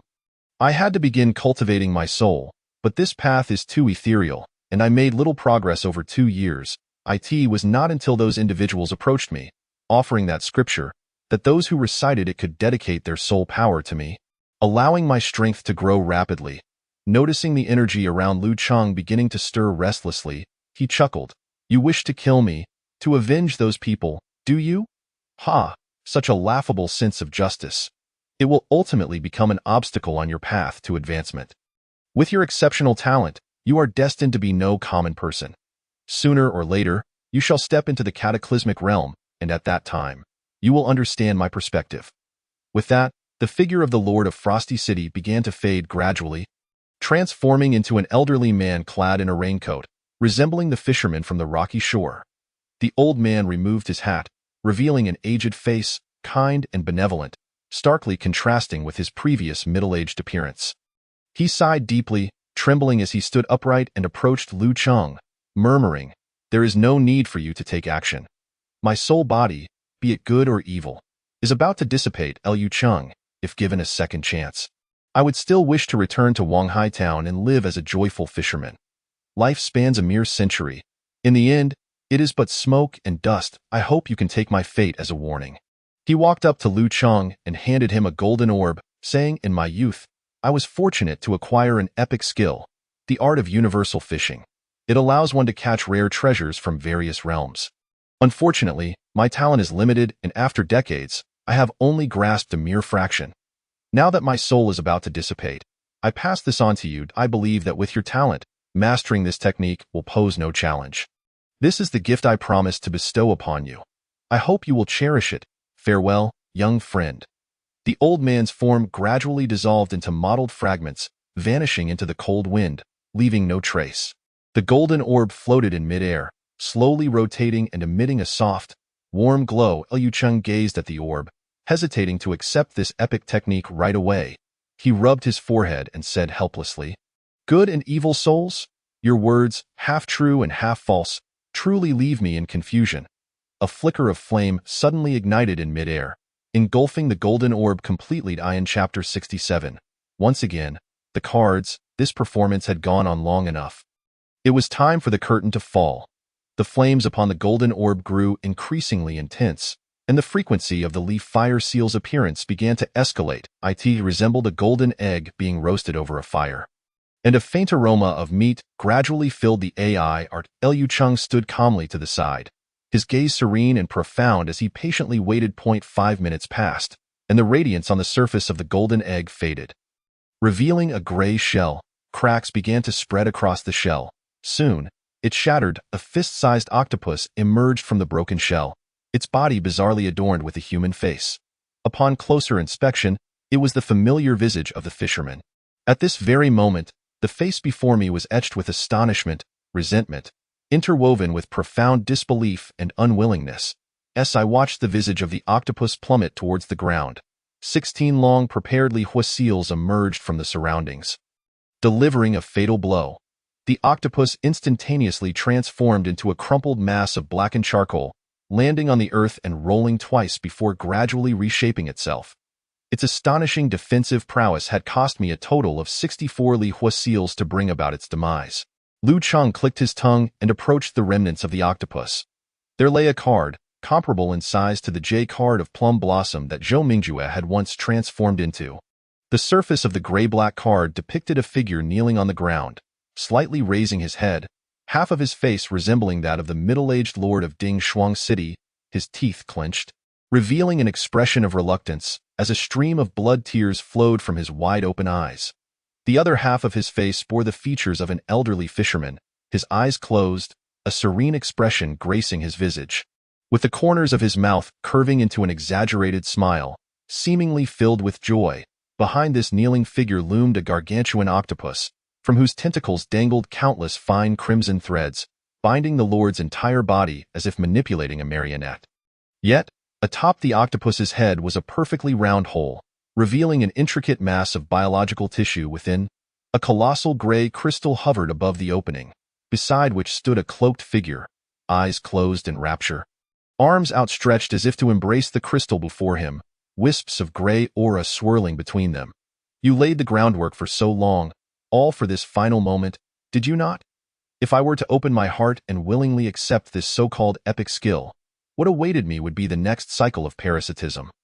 An unending reincarnation. Gazing at the bizarre content of this card, Liu Cheng could not help but reflect. It is often said that 2 types of maneuvers are the most difficult to defend against. One is a zero-frame initiation, and the other is an excessively prolonged preparation. This current situation is but a celestial scheme, meticulously laid out over half a month. The extended preparation, a delicate tapestry of lies interwoven with numerous declarative facts, cleverly obscured many crucial details, attempting to mislead me. The night I encountered the fisherman, I had already become his target. First, he reminisced about the past, using our shared identity as city lords to bridge the gap. Winning my favor, he treated me to fish, a genuine catch, untainted by any tricks, the snowman fish, allowing my subconscious to naturally accept one fact, that he was skilled and fond of fishing, and that he bore a friendly disposition towards me.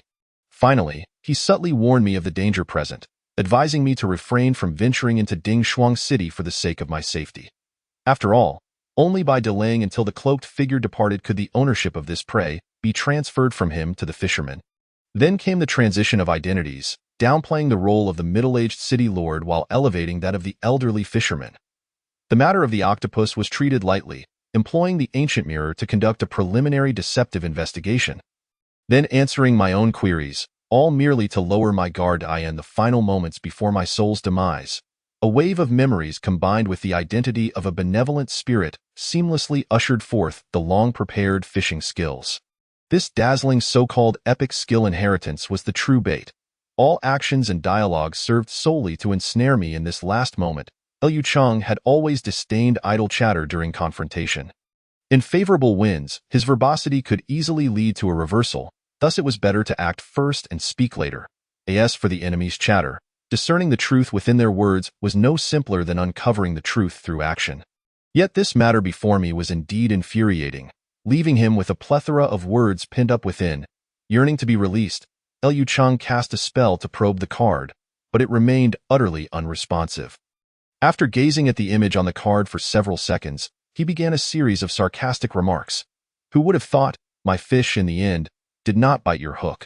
Had I not encountered Lingxi in Wang Hai Town that day, I would remain oblivious to the affairs of the sea god cult and the cloaked figure.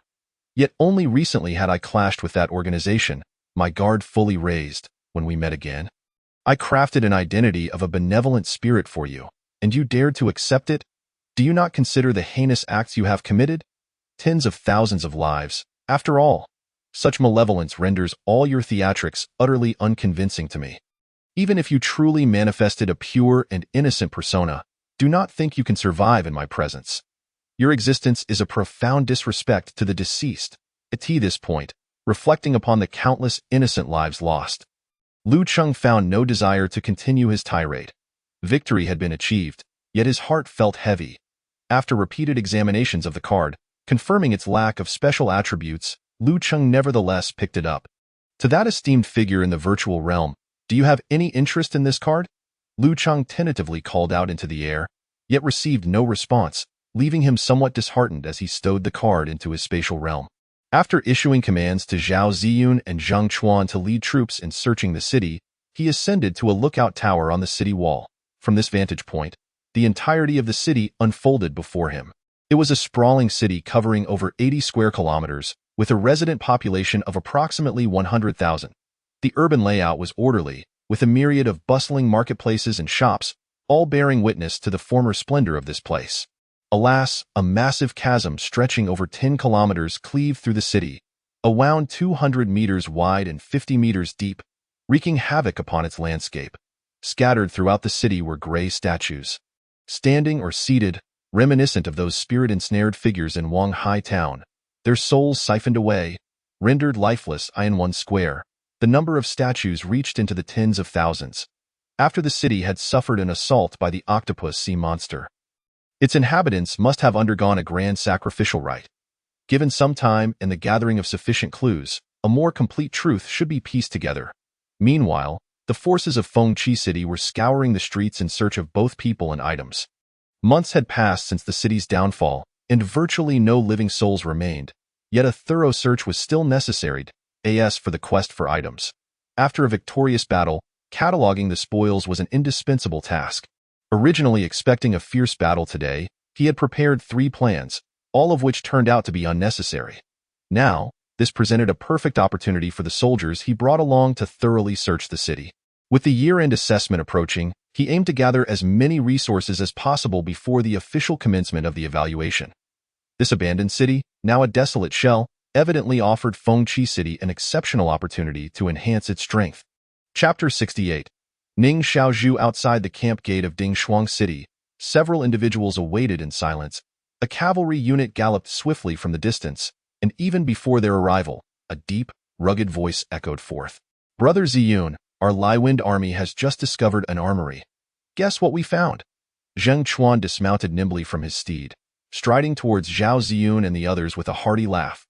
We uncovered over 20,000 pieces of ordinary quality equipment, more than 9,000 various weapons, and over 100,000 arrows, with other consumables stacked high. I reckon this armory alone could easily equip a legion of 3,000 to 4,000 men. Fengqi City has struck it rich. Zhao Ziyun smiled at this news, replying, Dingshuang City has been in operation for decades. Such resources are hardly surprising. Why did you send me a message? I was busy counting supplies when I saw your message and rushed over. Quite considerate, don't you think? Zheng Chuan said with a broad grin. Come, let us discuss this inside. The group then entered the military camp. Upon seeing the scene before him, Zheng Chuan was momentarily struck speechless. A regiment of 3,000 soldiers stood in orderly formation on the open ground, fully armed, their faces reflecting steadfastness and courage. This army stood silently, as if awaiting a command to charge into battle. Unfortunately, they had all lost their vitality, their solid armor and weapons having transformed into stone statues. They resembled a bow drawn to its full moon shape yet unable to release an arrow.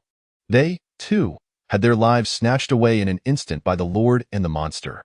The city's inhabitants shared the same fate. The smile faded from Zheng Chuan's face as he solemnly regarded the stone army. Sighing, such an elite force, unable to step onto the battlefield, yet meeting their end in this manner. That lord of Dingshuang City, he truly deserves death. Zhao Ziyun nodded in agreement, stating, the weapons and equipment they bore have also been partially affected by petrification. So, shall we strip them of their gear? While these thousands of sets of equipment are quite valuable, that seems rather inappropriate. Zheng Chuan scratched his head, looking troubled. That's not the case. I've consulted on this matter. The Lord has stated that the equipment can be remade, and there is no need to disturb the dead. We should give these people a proper burial. Upon first seeing this stone army, Zhao Ziyun felt an indescribable discomfort, but he had since calmed himself and continued. That is why I came to discuss with you when would be convenient to gather your Liwind army so we can collectively bury these individuals. Zheng Chuan waved his hand, declaring, in that case, we can begin immediately. The Liwind army is not far from here. I will gather them right away. Within the city, numerous stone statues necessitate cleaning. Liu Cheng has issued directives to gather the remains within the city for a concentrated burial, allowing these unfortunate souls to bid farewell to this world without enduring the ravages of wind and rain any longer. Soon, the 400 soldiers of Fengqi City sprang into action, and the stone statues began to be transported outside the city, laid to rest in peace in the heart of Dingshuang City, beneath the collapsed Order Tower. Within the Lord's mansion, Liu Cheng sat upon an opulent chair, perusing documents by the light of a lantern. Your benevolent actions have garnered the gratitude of the souls, and the malevolent sentiments that shrouded the city have gradually dissipated, unlocking some hidden locations restrictions. Oh, such matters exist? Liu Cheng raised an eyebrow in surprise, but quickly regained his composure. These documents were in disarray. After a prolonged examination, he found himself utterly at a loss. It seemed he would have to gather more personnel for further analysis later. He set the ledger aside, rose from his seat, and strolled slowly around the spacious study, surveying the luxurious decor, muttering to himself. This lord's mansion, cultivated over decades, is truly extravagant, unlike my humble courtyard. Perhaps I should construct a grand and magnificent lord's mansion upon my return? The images of the two small buildings and various spiritual plants in his courtyard briefly flickered in his mind before the thought vanished. The courtyard is quite pleasant, providing a comfortable living space. Let it remain as it is. At that moment, a deep blue light suddenly appeared before him, seemingly alive, gently dancing in a certain direction. The effect of Zinjinhua is in play. Your deeds have been recognized by the spirit of order, and it is providing you with assistance. Following the guidance of the flowing light, Liu Cheng soon arrived at a hidden chamber. This chamber may have previously been under restrictions, yet he encountered no obstacles along the way. Within the chamber stood 9 pedestals, each adorned with an object. The flowing light settled upon a dark oak box on one pedestal, gently bouncing. What is this? Liu Cheng effortlessly opened the oak box. Inside lay 4 blue orbs, each the size of quail eggs. Ning Xiaozhu? He was quite familiar with this item, having employed this set of orbs today to engage with the ghost of Dingshuang City's lord. This was a gift from Lingxi, a set of extraordinary spirit instruments capable of storing spells within, consuming mental energy to maintain those spells, allowing for instant release when needed. The Shujie Yinshang formation he had initiated earlier benefited from these Ning Xiaozhu orbs. He took out the Ning Xiaozhu from his spatial realm, 10 deep blue pearls arranged neatly before him, the room echoing with a faint sound of waves. Your Ning Xiaozhu has evolved. Current quality, rare. Name, Ning Xiaozhu quality, rare description. An innate treasure lost in the vast sea, possessing the miraculous ability to stabilize all things. Durability, 10-10 skill, spirit storage, quality, rare. continuously consumes mental energy to store spells within the orb, which can be released at any time. With the second piece of rare equipment acquired, Moonlight Crystal and Ning Xiaozhu, one for defense, one for offense. However, he now found himself somewhat lagging behind in levels, currently at level 39, making it challenging to harness the full potential of his equipment. It appears that the quality and quantity of Ning Xiaozhu are interconnected. If he could collect more orbs, he could undoubtedly further upgrade this item. Lu Cheng remained lost in thought, gazing at the floating Ning Xiaozhu. The deep blue light suddenly flickered in front of his eyes. Its movements becoming urgent, he nearly forgot. The guiding spirit was still present, and he had been distracted.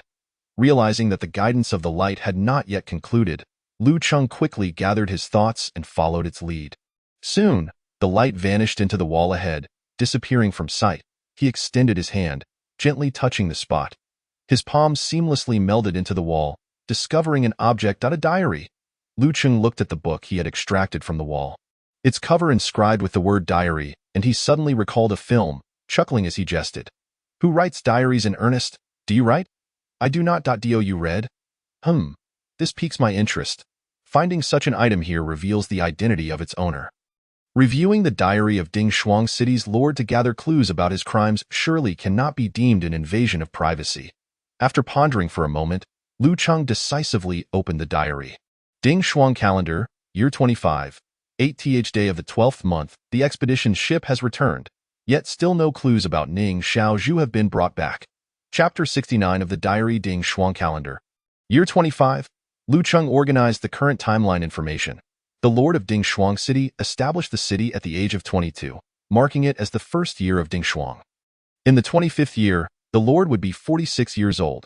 He had 7 years remaining until he would break through to the cataclysmic realm at the age of 53, his strength still residing at the second level of the spirit realm. Thus, he had yet to fall, his mind clear, actively searching for Ning Xiaozhu. Lu Cheng pondered thoughtfully and continued reading. The following content is an excerpt from the diary, Year 27, 9th day of the 5th month. This snowstorm is too severe. 125 townsfolk have frozen to death. I am filled with sorrow and self-reproach. When will I find the legendary Ning Xiaozhu? 16th day of the 8th month. The magic tide from the deep sea has arrived with the wind and snow, injuring 3,279 townsfolk, with 921 dead. Human suffering is but anger at one's own impotence. Year 28, 1st day of the 1st month. The expeditionary fleet has returned. I have finally seen the legendary Ning Xiaozhu, yet there is but one, and it bears only ordinary quality. I have pushed its power to the limit, pausing the wind and snow in the city for 1 minute and 22 seconds. A good beginning is half the success. One day, I shall stabilize this vast wind and frost, creating a peaceful haven for my people. 6th day of the 6th month. The 800 Frost Sky Iron Cavalry have been formed. As their iron hooves trample, the 12,000-strong Sea Demon army crumbles like fragile straw. The victory banquet, General Gongsun and I drank through the night until dawn, returning as the morning light broke. 22nd day of the 11th month. 6,000 acres of wheat have been utterly destroyed by the wind and snow. My heart aches greatly. Year 30, 3rd day of the 2nd month. I have collected 3 Ning Xiaozhu. When combined, their quality has indeed risen to rare. The legend is true. If I continue to collect, the stabilization of wind and frost is imminent. Year 32, 3rd day of the 3rd month. At 53 years of age, I have successfully broken through to the 3rd level of the spirit realm today. To celebrate this advancement, the entire city rejoices for 7 days. 22nd day of the 7th month. How do I inscribe power within the soul pivot? I do not understand, and there is no one here to guide me. The path of cultivation beyond the 3rd level of the spirit realm is fraught with uncertainty, and I feel utterly lost. Year 33, 2nd day of the 2nd month. The expeditionary fleet has returned again, bringing back the 4th Ning Xiaozhu, along with a shimmering golden elixir. I studied it for half a day, yet could not discern its nature. How strange. 6th day of the 2nd month. After consuming my blood and mental energy, the golden elixir hatched a spirit beast, an ugly little octopus. Yet it is very affectionate towards me, possessing a remarkable ability for telepathy. How wondrous. 13th day of the 4th month. While clearing the battlefield, I unexpectedly received a pure soul power from the octopus, significantly enhancing my strength, surpassing the arduous days of my cultivation. However, I can sense it has absorbed the souls of fallen soldiers, returning their soul energy to me. I have decided to grant these soldiers double compensation. 7th day of the 7th month. The methods provided by those individuals are unprecedented. Yet my strength is indeed growing rapidly. My life seed has successfully condensed into the octopus's form. Alas, though I am the Lord, my knowledge is too limited, and the Ding Shuang dimension remains too small. Year 34, 11th day of the 9th month. Upon noticing, the Sea God cult has developed 600 followers. Their incantations are indeed marvelous, as sea monsters have not attacked these followers. Amidst their adulation, I have ascended to the position of the cult leader. 3rd day of the 11th month. Sustained by the followers, I quickly condensed a new soul pivot. The feeling of rapidly growing power is truly intoxicating. Notably, the octopus has grown to a length of 120 meters in the deep sea. What a miraculous creature! 20th day of the 12th month. While cultivating, I unexpectedly encountered another version of myself. Aged and questioning why I had not exerted my full effort to upgrade, leading to the end of my life. I was left speechless. Year 36, 5th day of the 2nd month. To my astonishment, Yang Yuni is among the opposing forces against the Sea God cult. He is a captain of the Frost Peace Guard, and how I once trusted him so. In the end, I still lightened his punishment, assigning him to guard the Wuji town's Demon Gate. Out of sight, out of mind. After all, he is a favored general of Gongsun and hails from Wanghai Town, my hometown. 13th day of the 3rd month. Despite my designation of Wanghai Town as a preaching taboo, cult forces have still infiltrated. So be it. Year 40. 11th day of the 5th month. Recently, I have frequently experienced memory lapses, as if I awakened to find days have passed. My subordinates seem somewhat estranged from me, and I feel the same towards them. 20th day of the 6th month. I have discovered the path to immortality. I have realized that only power is the most solid reliance. 45 years, January 11th. I am no longer myself. This sentence has been crossed out. Pay attention to mirror. The handwriting has been erased. January 23rd. When did I consent to's plan?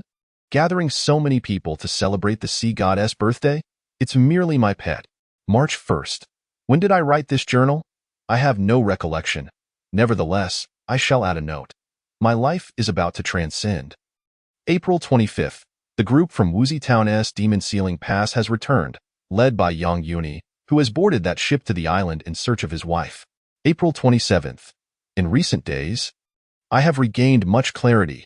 It seems I know what they intend to do. I must retaliate. I still have hope. Bones, they should suffice.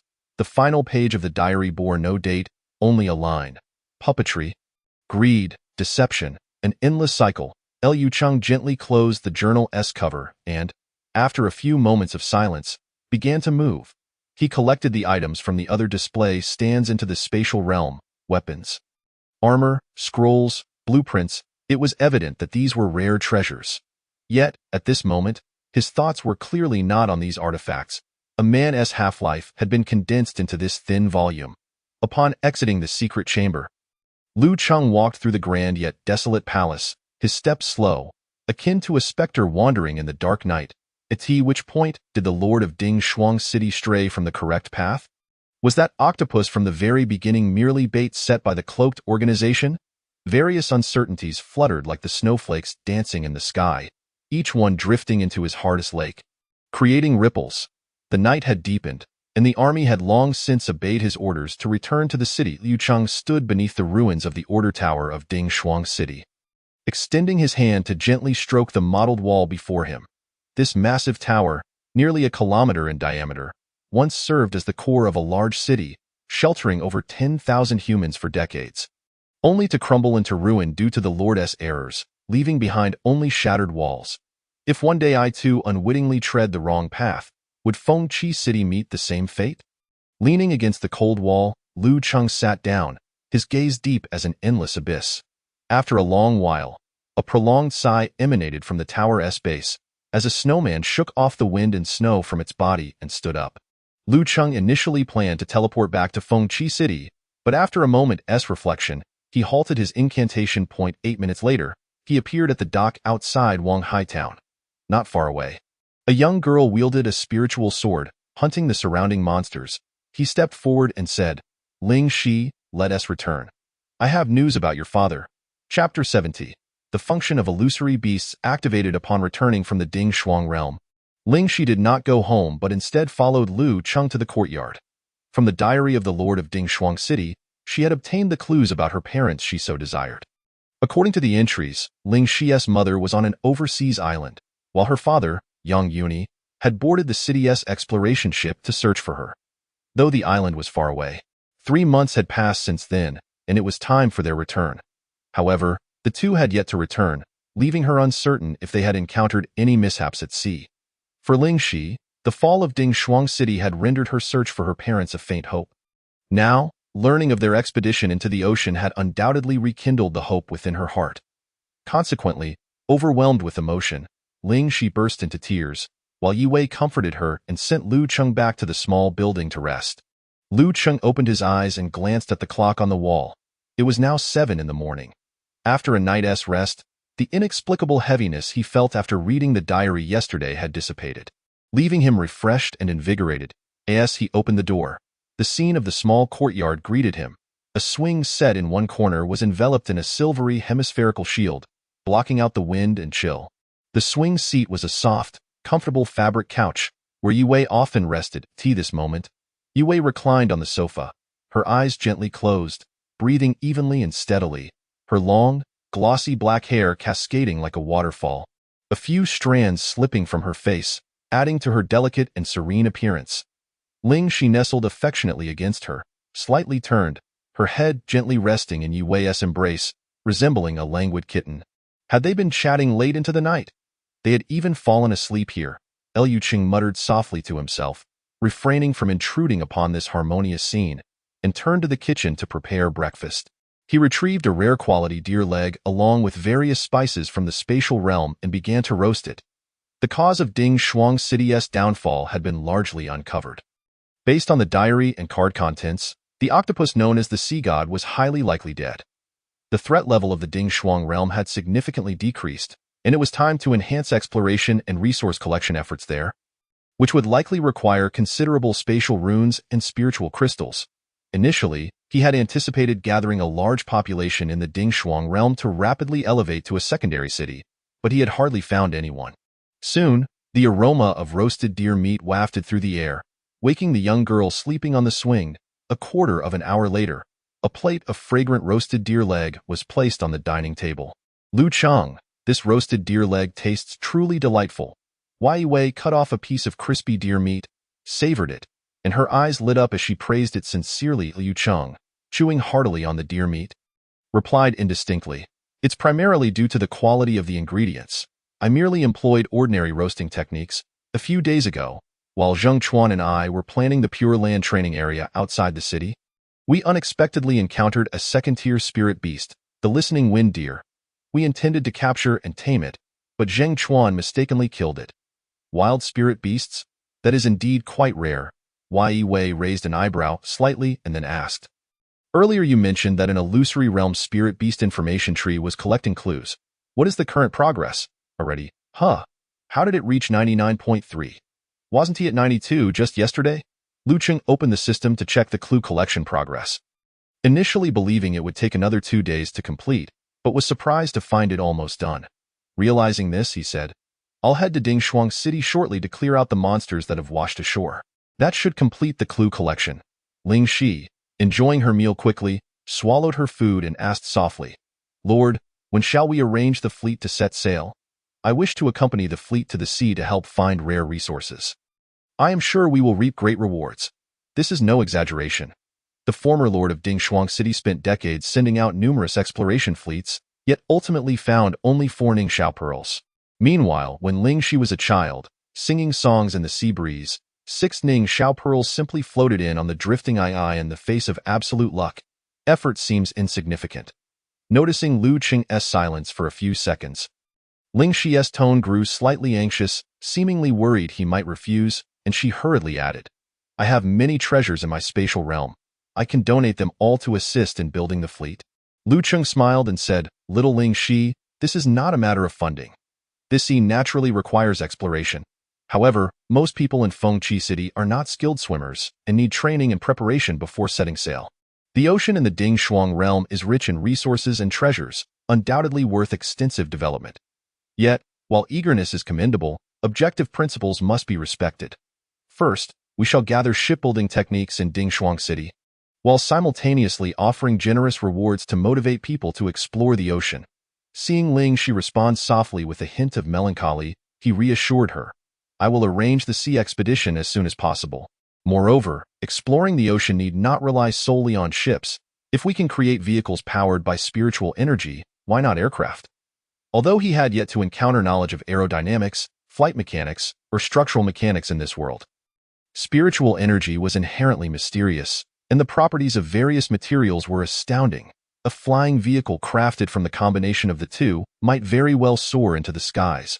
After pondering for a while, Lu Cheng set aside the idea of consulting Chu Zhou for now, as Chu Zhou had numerous projects at hand, and the aircraft matter was not urgent. He decided to advance this research idea after the city upgraded and the establishment of the Qixin Society branch. Believing that day would not be far off. You have obtained the Illusory Realm Spirit Beast Information Tree Clues. Current progress 99.39. The clue has increased. Glancing at the suddenly appearing system notification, he recalled something and quickly opened the Commission Task feature. Task name, Combat, Sweep Ding Shuang. Task release claim quantity, 1200. Current active participants, 1137. So that's how it is. Last night, upon returning from Ding Shuang City, Lu Cheng thought he had nearly uncovered the truth behind its downfall, and with the octopus sea monster likely dead, the danger level plummeted. He released 1,200 combat commissions.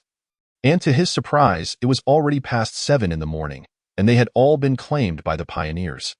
Estimating the speed at which clues are gathered, it seems these individuals may have been occupied in the Frost Domain for an entire night. Ah, my diligent pioneers. In light of this, I shall patiently await the completion of the clue collection. Half an hour later, he received the desired system notification. Illusory Beasts Information Tree Clue Collection completed. New Information Tree unlocked. The illusory beasts encompass a comprehensive set of techniques for breeding, capturing, nurturing, and training spirit beasts. You can summon certain spirit beasts from the illusory realm, capture, and train them. They will become your formidable companions. Current number of unlocked technique blueprints, 8. Current number of unlocked illusory beast illustrations, 5. You and your subjects can unlock new branches of the information tree and acquire corresponding technique blueprints through actions such as using illusory beasts to slay specific mist creatures. The function of illusory beasts has been activated. Indeed, this marks a day worthy of remembrance in Windry City. Lu Cheng inhaled deeply before opening the interface of the information tree. Chapter 71. Frostwolf. Name, Illusory Probe. I. Quality. Ordinary description. Input spiritual energy to activate this probe. In working condition, it can detect spatial fluctuations within the illusory realm. Upon successfully probing a coordinate within the illusory realm, it will self-destruct and create a temporary channel to the surrounding region, allowing spirit beasts from the illusory realm to traverse to this realm. Durability. 1 manufacturing cost. 1 unit of alloy, ordinary. 10 units of stone, ordinary. Attributes. Energy required to activate the probe, 10 units of spirit crystal. Working duration, 6 hours. Channel durability, 1,000. Coverage radius, 1 kilometer. Note: when spirit beasts traverse the channel, they will cause durability damage based on their strength. The channel will be destroyed when durability reaches 0. Note: spirit beasts from the illusory realm will randomly appear within the coverage area of the channel. A small hill approximately 6 kilometers east of the city. Zhang Chuan's eyes bulged like copper bells as he fixated on the probe floating before him. Although termed a probe, it was, in fact, a massive stone cylinder. Its surface was enveloped in a layer of metallic skin, inscribed with numerous arcane spiritual patterns. At this moment, the probe's surface was covered in a faint white glow, with blue luminescence flowing slowly along the grooves of the spiritual patterns. 2 hours prior, the probe had successfully activated after absorbing sufficient spiritual energy and had been operational since. Why, Lord, is this thing really reliable? Why hasn't there been any movement for so long? Zhang Chuan suddenly exclaimed. Sitting nearby, Lu Chang meticulously studied the new information tree related to the illusory beasts and calmly replied, "Patience is key. If you're truly bored, you might as well head to the training area and lead your troops, slaying more creatures to dissipate the mist in the sanctum." On the other side of the hill was a large training base where the mist from the number 1 sanctum in the eastern district coalesced, transforming into late-stage first-order aberrant insects and dungeon skeleton guards for combat training. Zheng Chuan chuckled, saying, "The monsters in the training area are only in their 20s. Those teams can easily handle them. With a single thrust, we could annihilate a swarm of minor creatures. What's the point? But this illusory beast is quite intriguing. I could make 3 round trips in an hour. Why hasn't it appeared yet?" Summoning illusory beasts can be rather troublesome. Perhaps we should simply refer to them as illusory beasts from now on. Once the illusory beast appears, I'll capture one for research, just don't let it end up like last time. Zhang Chuan gulped. That wind-listening deer was incredibly delicious. I wonder how this illusory beast. Noticing Lu Qing glance at him, Zhang Chuan quickly assumed a serious demeanor, though he couldn't help but reminisce about the delectable wind-listening deer. Buzz? Lu Chang keenly detected the buzz, yet Zhang Chuan remained oblivious. It appeared that the effect of the starry traveler was taking hold, producing sounds from the convergence of spatial disturbances. Liu Chang recalled his previous experiences in the Red Rock Canyon and the Bone Gorge within the Frost Domain. Recognizing the significance of this sound, with this in mind, he took a few steps back and called out to Zheng Chuan, step back. The channel is about to open. Zheng Chuan was initially startled, but soon his face lit up with excitement as he quickly retreated. The buzzing grew increasingly urgent. Half a minute later, the probe exploded, releasing a white shockwave that erupted instantaneously. Fortunately, this shockwave was merely a display of force and did not inflict any tangible damage to the surrounding environment. The probe has successfully detected a coordinate within the illusory realm, establishing a connection between the two realms. Current channel durability, 1000. In the distance, a white silhouette began to take form. Soon, a sheep appeared, its thick, pristine fleece making it resemble a cotton ball from afar. To his astonishment, it was a sheep standing upright. Coupled with its rotund physique, it appeared quite comical. Name: Mian Yu level, LV7 quality, ordinary description. An upright walking sheep with soft, fluffy fleece, gentle and friendly in nature, capable of performing simple hauling tasks. Workability: hauling LV1, grazing, passive, LV1 skills, fluffy shield. After activating this skill, it can transform into a fluffy shield, providing a degree of protection for its contractee for 10 minutes, with a cooldown of 1 hour. Note: when well fed, it will periodically produce a certain amount of wool. Among the 5 unlocked illustrations in the information tree, Mian Yu was included. Liu Chang had already familiarized himself with its abilities through the illustration, so he was not surprised. He approached and attempted to capture the illusory beast. Zhang Chuan, watching from the side, murmured inquisitively about whether a walking sheep would taste good. Liu Chang offered a square cake mixed with grass and berries to Mian Yu.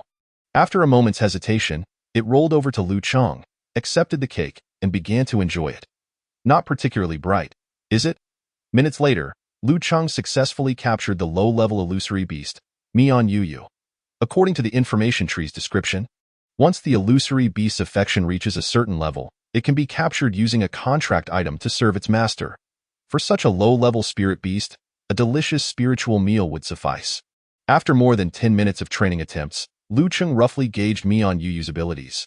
It could carry items weighing up to 100 kilograms, moved at a slow pace, and was suitable for labor in specific locations such as quarries and forests. As for the fluffy shield skill, it proved to be a commendable ability. Lightweight with a large protective area, it offered excellent defense against both spiritual and physical damage, making it ideal for lower-level practitioners in combat. An actively defensive illusory beast with hauling capabilities could also serve as emergency food in critical moments. An idea blossomed in Lu Chang's mind. Perhaps each newcomer undergoing training during the assessment period could be paired with a Mian Yu? Of course, there would be a feed. Aha, my lord, I must say, the taste of this lamb is truly delectable.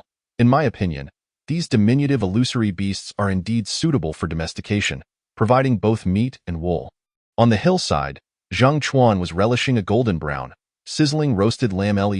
Liu Cheng gazed at a small patch of flatland below the hill and nodded. You are absolutely correct. This could indeed enrich the food sources within the city. Recently, the cultivation of spiritual plants has been progressing rapidly, yet meat still relies heavily on trade imports. However, it remains uncertain whether illusory beasts can reproduce. The frequency of spirit beast appearances in the illusory realm also requires observation.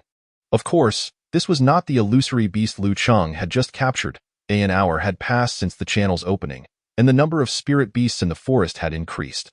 What they had just dispatched was merely an ordinary Mianyu they randomly encountered in the woods. In Lu Cheng's hand was a super energy fruit, its surface adorned with a spiritual seal. This was a technique recorded in the information tree.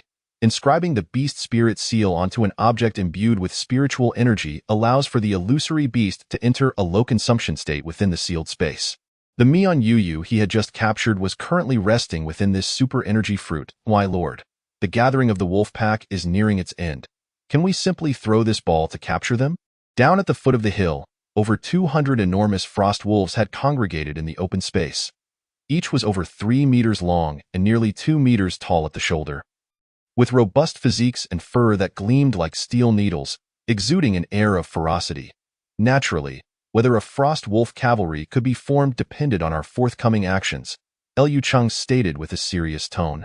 Among the 5 unlocked illustrations, the only rare one was the frost wolf at the foot of the hill.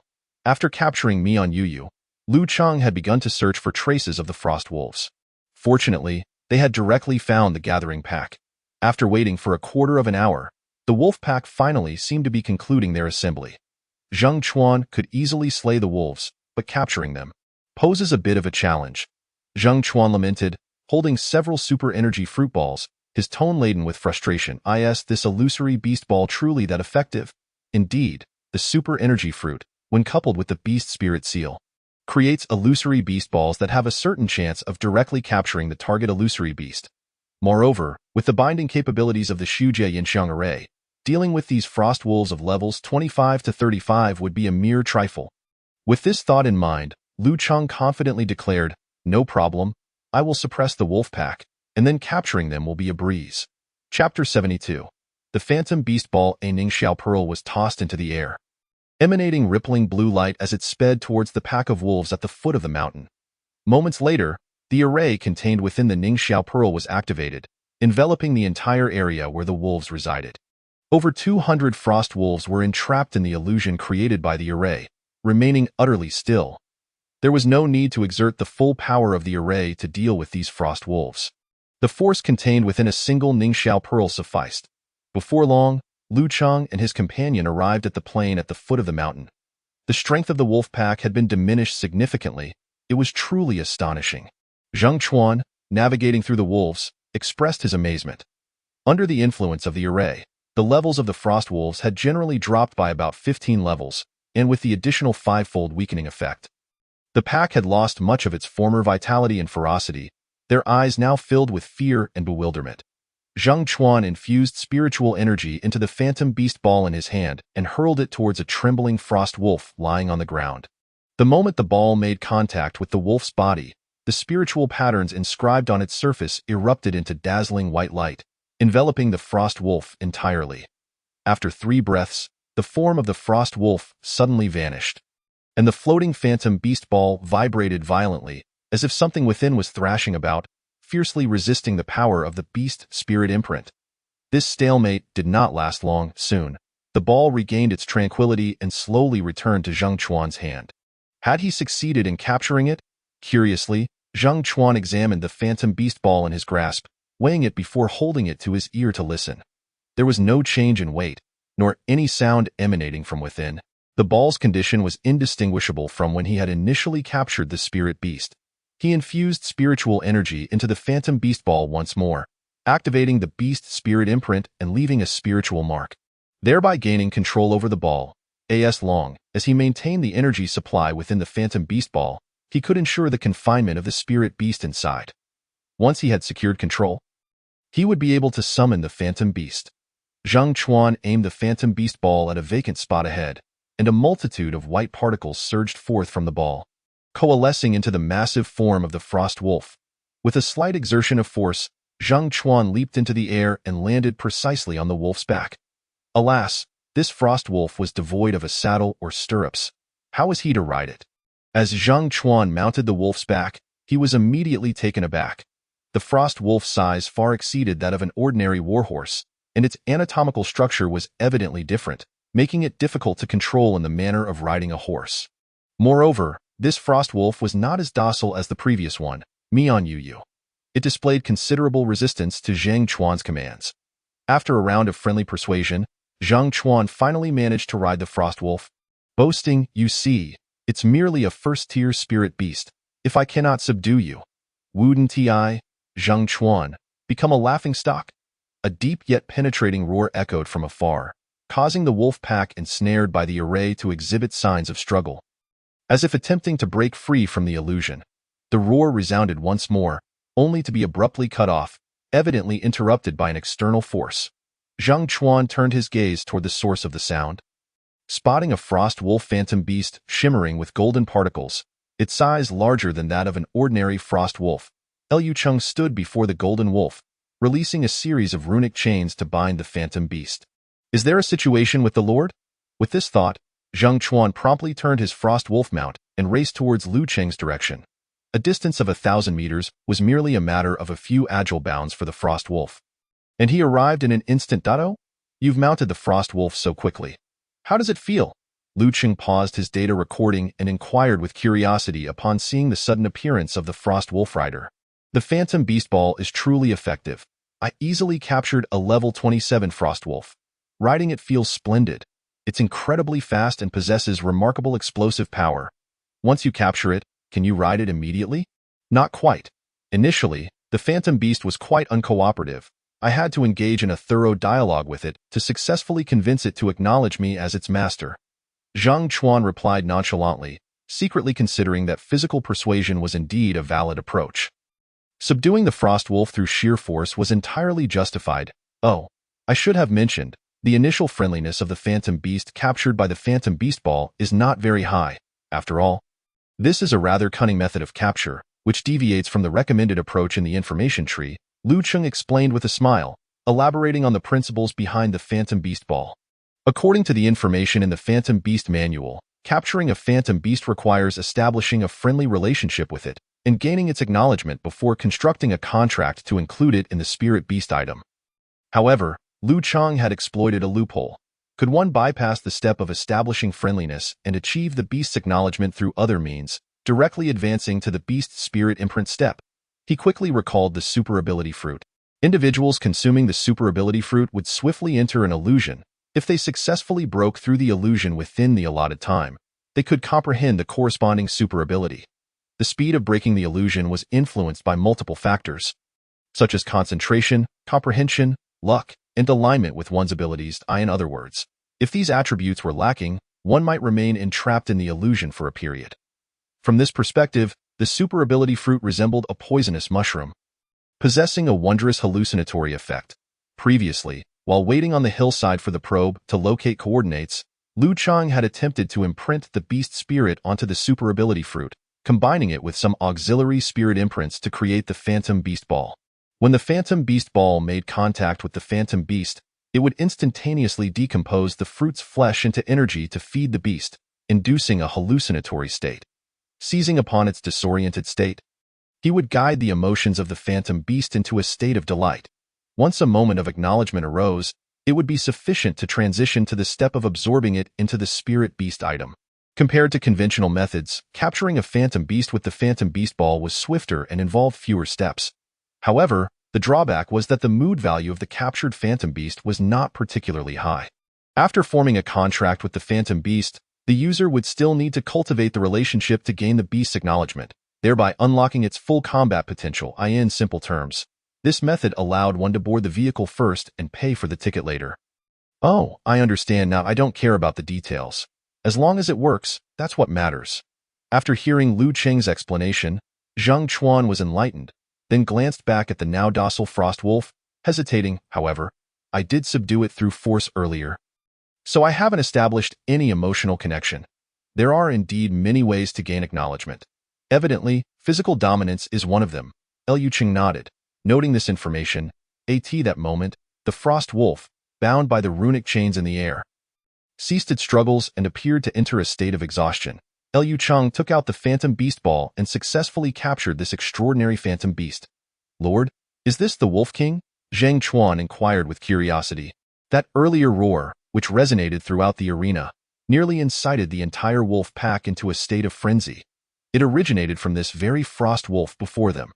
This form of collective skill bore similarities to a legion skill, suggesting that this frost wolf, emanating golden particles, was highly likely to be the leader of the pack. Indeed, Liu Cheng replied with delight, proceeding to open the attribute panel of this frost wolf. Chapter 73. Frost Wolf King. Name: Frost Wolf King. Level: LV38. Rare. Rank: Exceptional. Description: a colossal wolf hailing from the frigid northern skies, inherently possessing a remarkable affinity for ice elements. Its formidable physique is both fierce and fearless, capable of reaching speeds of up to 300 kilometers per hour. Workability: mountable by LV21. Skills: Frost Affinity. Quality: Rare. LV38 condenses ice upon specific parts of its body, adding additional ice elemental effects to its attacks. This skill grants the Frost Wolf the unique ability to run atop water. Frost Wolf Howl. Quality: Exceptional. LV38 commands all frost wolves within the range, providing fourfold effects of Shatter, Frenzy, Swift, and Fearless. Note: this frost wolf is a leader-type Phantom Beast, possessing the unique ability to command the wolf pack, thereby enhancing the combat capabilities of nearby wolves. Indeed, it is the Wolf King. Upon activating the Phantom Beast Ball, the Frost Wolf King materialized before them. Its gaze was gentle and docile, entirely devoid of the previous ferocity and hostility. It seemed that, under the constraints of the Erase illusion and the runic chains, this Frost Wolf King had been successfully tamed through force. Liu Cheng was quite pleased with the Frost Wolf King's current obedient demeanor.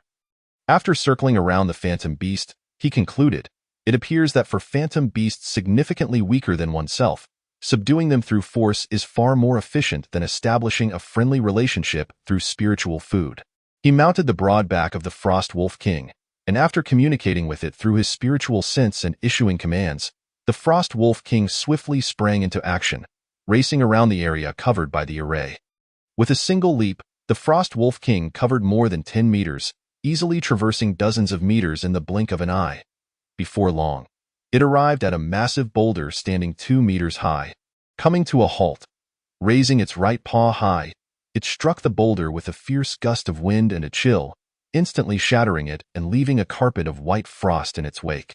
Shortly thereafter, a rich blue light enveloped the Frost Wolf King's head, as strands of cold air swiftly converged, forming a sturdy ice blue crown that gleamed with a cold, hard luster. Its limbs slightly bent. It propelled itself forward with a powerful kick of its hind legs towards a massive tree, approximately 2 meters in diameter. A resounding crash echoed as the tree splintered and fell to the ground. Remarkable, simply splendid. After experiencing the Frostwolf King's mount, Liu Cheng could not contain his admiration. He contemplated that with the existence of the Illusion Beast Ball, traveling with the Frostwolf King would undoubtedly be far more convenient than with a Spirit Beast Warhorse. It was foreseeable that the existing Spirit Beast mounts in the city would gradually be replaced by the more easily storable Illusion Beasts. With this thought in mind, he ceased his data collection on capturing Illusion Beasts and focused entirely on capturing the Frostwolves present in the arena. Meanwhile, Zhang Chuan, eyeing the imposing Frostwolf King with envy, eagerly joined in the capture efforts. After more than an hour and the expenditure of over 500 Illusion Beast Balls, the duo finally cleared the arena of Illusion Beasts. The Illusion Domain Illusion Array, which had maintained itself for an hour, was subsequently dispelled. They had captured 236 first-tier Illusion Beasts and 27 second-tier ones. After summing up the Illusion Beast Balls they had collected, Liu Cheng instructed Zhang Chuan to select 3 Illusion Beasts, while he stored the remaining ones in his domain. Given the Frostwolf size and strength, forming a Frostwolf cavalry was certainly feasible. However, the corresponding equipment for the cavalry would require time to design and forge, a task that could only be entrusted to the Artisan Soul Base. Shall we return to the city now? Zhang Chuan, having obtained 3 powerful Illusion Beast mounts, was eager to return and boast to Zhao Ziyun and the others. Liu Cheng shook his head and replied, "Let us wait a bit longer. There should still be other Illusion Beasts to find here." When the probe searched for Illusion Domain coordinates, it would preferentially select and guide unlocked Illusion Beasts from the illustrated guide. Each time the domain passage opened, there was a slight chance of encountering illusion beasts not listed in the guide. Capturing them would unlock new entries. Among the 5 types of guides currently available, 3 others were still unlocked: the Emerald Leaf Mouse, the Ding Dong Chicken, and the Kawanuan. Emerald Leaf Mouse, a common-level illusion beast with work capabilities in crafting, potion-making, gathering, and planting. From the guide, it resembles a squirrel but has light green fur and emerald long ears. Exhibiting a degree of intelligence evident from its work capabilities, Ding Dong Chicken, a common-level illusion beast with the work capability of herding, asa chicken. It possesses almost no combat ability, making it suitable for mass rearing to exchange for eggs and feathers. Kawanuan, a common-level illusion beast with work capabilities in transport, crafting, and irrigation. It is a blue penguin, a social creature typically found near water, possessing decent combat abilities. The 2 rode their Frostwolves around the domain passage for over an hour. Perhaps the earlier appearance of the Frostwolf pack had depleted the fortune of this probe-formed domain passage, as the subsequent illusion beasts encountered were merely scattered individuals in the forest. Ultimately, Lu Qing only managed to find the Ding Dong Chicken from the guide. After capturing over 30 Ding Dong Chickens and a dozen Cotton Yuyo, they concluded their capture activities. Let us call it a day. It seems there aren't too many illusion beasts on the other side of the passage. Zhang Chuan looked at Lu Cheng, scratching his head, and somewhat shyly asked, "My lord, will these illusion beasts appear again in the future? Can we have some illusion beast balls?" Lu Cheng took out over 30 illusion beast balls from his domain and handed them to Zhang Chuan. Smiling, "Here, you can use these for now. Related items for illusion beasts will be arranged for production and sale in the city later, allowing everyone to capture illusion beasts themselves. In the future, these illusion beasts will become a hallmark of our Windrise city. The Frostwolf is merely the beginning. Will new illusion beasts appear in the future? Of course. Perhaps we might even capture flying illusion beasts and various unique giant creatures. Flying? That capability is almost exclusive to powerful beings of the cataclysmic realm. If we could tame a flying illusion beast." Zhang Chuan's smile broadened, his eyes narrowing into slits as he sank into endless daydreams. As they neared the return to the city, Lu Qing glanced at the durability of the domain passage, which had already dropped to 387/1000. This passage had previously spawned Frostwolves. He wondered if it had sustainability. Yu Cheng stroked his chin, contemplating for a moment before attempting to use the anchor of domain on the passage. "Oh, would you like to strengthen this connection?" The anchor of domain is effective on illusion passages. Upon seeing the system prompt, a smile appeared on Lu Qing's face. In the future, if the probe detects rare illusion beasts, he could use the anchor of domain to secure their passage. Soon, he consumed over 20 units of spirit crystals, utilizing the anchor of domain to reinforce and secure the passage, successfully raising its durability to 2000. This location was only 6 kilometers from Windrise City, and with the speed of the Frostwolf, they would arrive at the city gates in 1 minute. The 2 slowed their mounts' pace, leisurely strolling along the road. The imposing figure and robust power of the Frostwolf illusion beast created a striking visual impact, eliciting gasps and discussions from passers-by. This was precisely the effect Lu Cheng desired. Through the display of the Frostwolf, he aimed to elevate illusion beasts into a hot topic within the city, laying the groundwork for subsequent related endeavors. Let us start by assigning rewards of Frostwolf illusion beasts for the current major project commissions in the city. Chapter 74. Commissions and Prospects. Windrise City routinely organized and adjusted the work direction of its residents through the issuance of tasks. Changes in territorial policy often reflected in the number of commissions dispatched. Lu Cheng opened the task commission panel for the day, and to his surprise, the first on the list was the Frost Establishment series, totaling 2,000 commissions. This series was primarily divided into 3 categories: combat, exploration, and urban ruins inventory. The combat tasks accounted for 1,200 commissions, aimed at eliminating various sea monsters that had landed from the deep sea. The exploration tasks comprised 300 commissions, requiring pioneers to map out resources, seek populations, and more. As for the inventory of resources from the ruins of the Frost Establishment, the 500 commissions were executed by the city guards led by Zhao Ziyon, designated as military-exclusive tasks. Currently, the number of active tasks within the Frost Establishment series stood at 1820, reflecting a remarkably high execution rate, indicating that upon receiving tasks, 9 out of 10 individuals chose to engage with them. Considering the current population of 4,600 spiritual practitioners in the city, it was clear that a significant portion of those with mid-tier first-level combat capabilities were occupied with the Frost Establishment series. while the remaining over 2,000 were mostly low-level practitioners who had recently advanced through insights gained from Lingxi. Liu Cheng fully understood this phenomenon. After all, the scenery of the Frost Establishment domain was vastly different from that of Windrise City. It boasted boundless seas, endless snowstorms, and the long-forgotten sun. Moreover, the mists within the Frost Establishment domain had been nearly absorbed by the ocean, resulting in a mist concentration of less than 1.0 across most land areas. Thus, the populace only needed to guard against periodic invasions from coastal sea monsters. Additionally, the sudden disappearance of a large city left behind numerous ruins and legacies. Pioneers could uncover various surprises from the small towns and wild architecture within this domain, which was equally enticing to the populace. Liu Cheng opened the reward pool for the Frost Establishment series and deposited 1 second-tier Frostwolf and 9 first-tier Frostwolves as rewards for the top 10 contributors to today's completed tasks. The second-ranked commission was the Spirit Plant series. The Spirit Plant series primarily encompassed 4 major types: planting, nurturing, gathering, and research, totaling 1,200 commissions, with 1067 currently in execution, also reflecting a very high rate. Many ordinary citizens who had not awakened their talents actively participated in this series of tasks. Compared to other tasks, although the Spirit Plant series offered lesser rewards, it was characterized by safety and simplicity. Even ordinary individuals could successfully complete most tasks, with a chance to trigger effects that led to extraordinary advancement.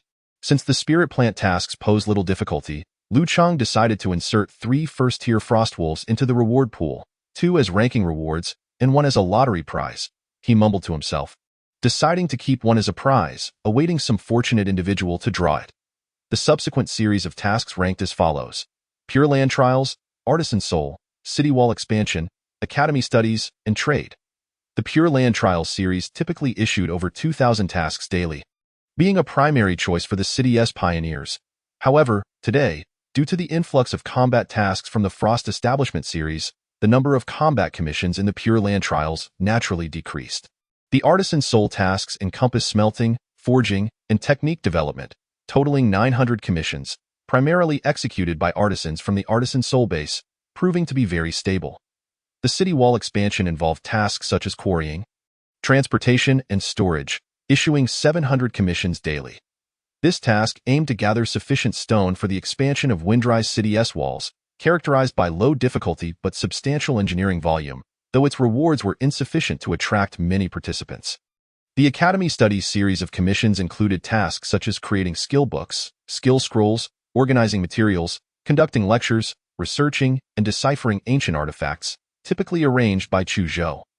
Today, a total of 500 commissions were issued, yet only around 300 were in execution, indicating a low participation rate.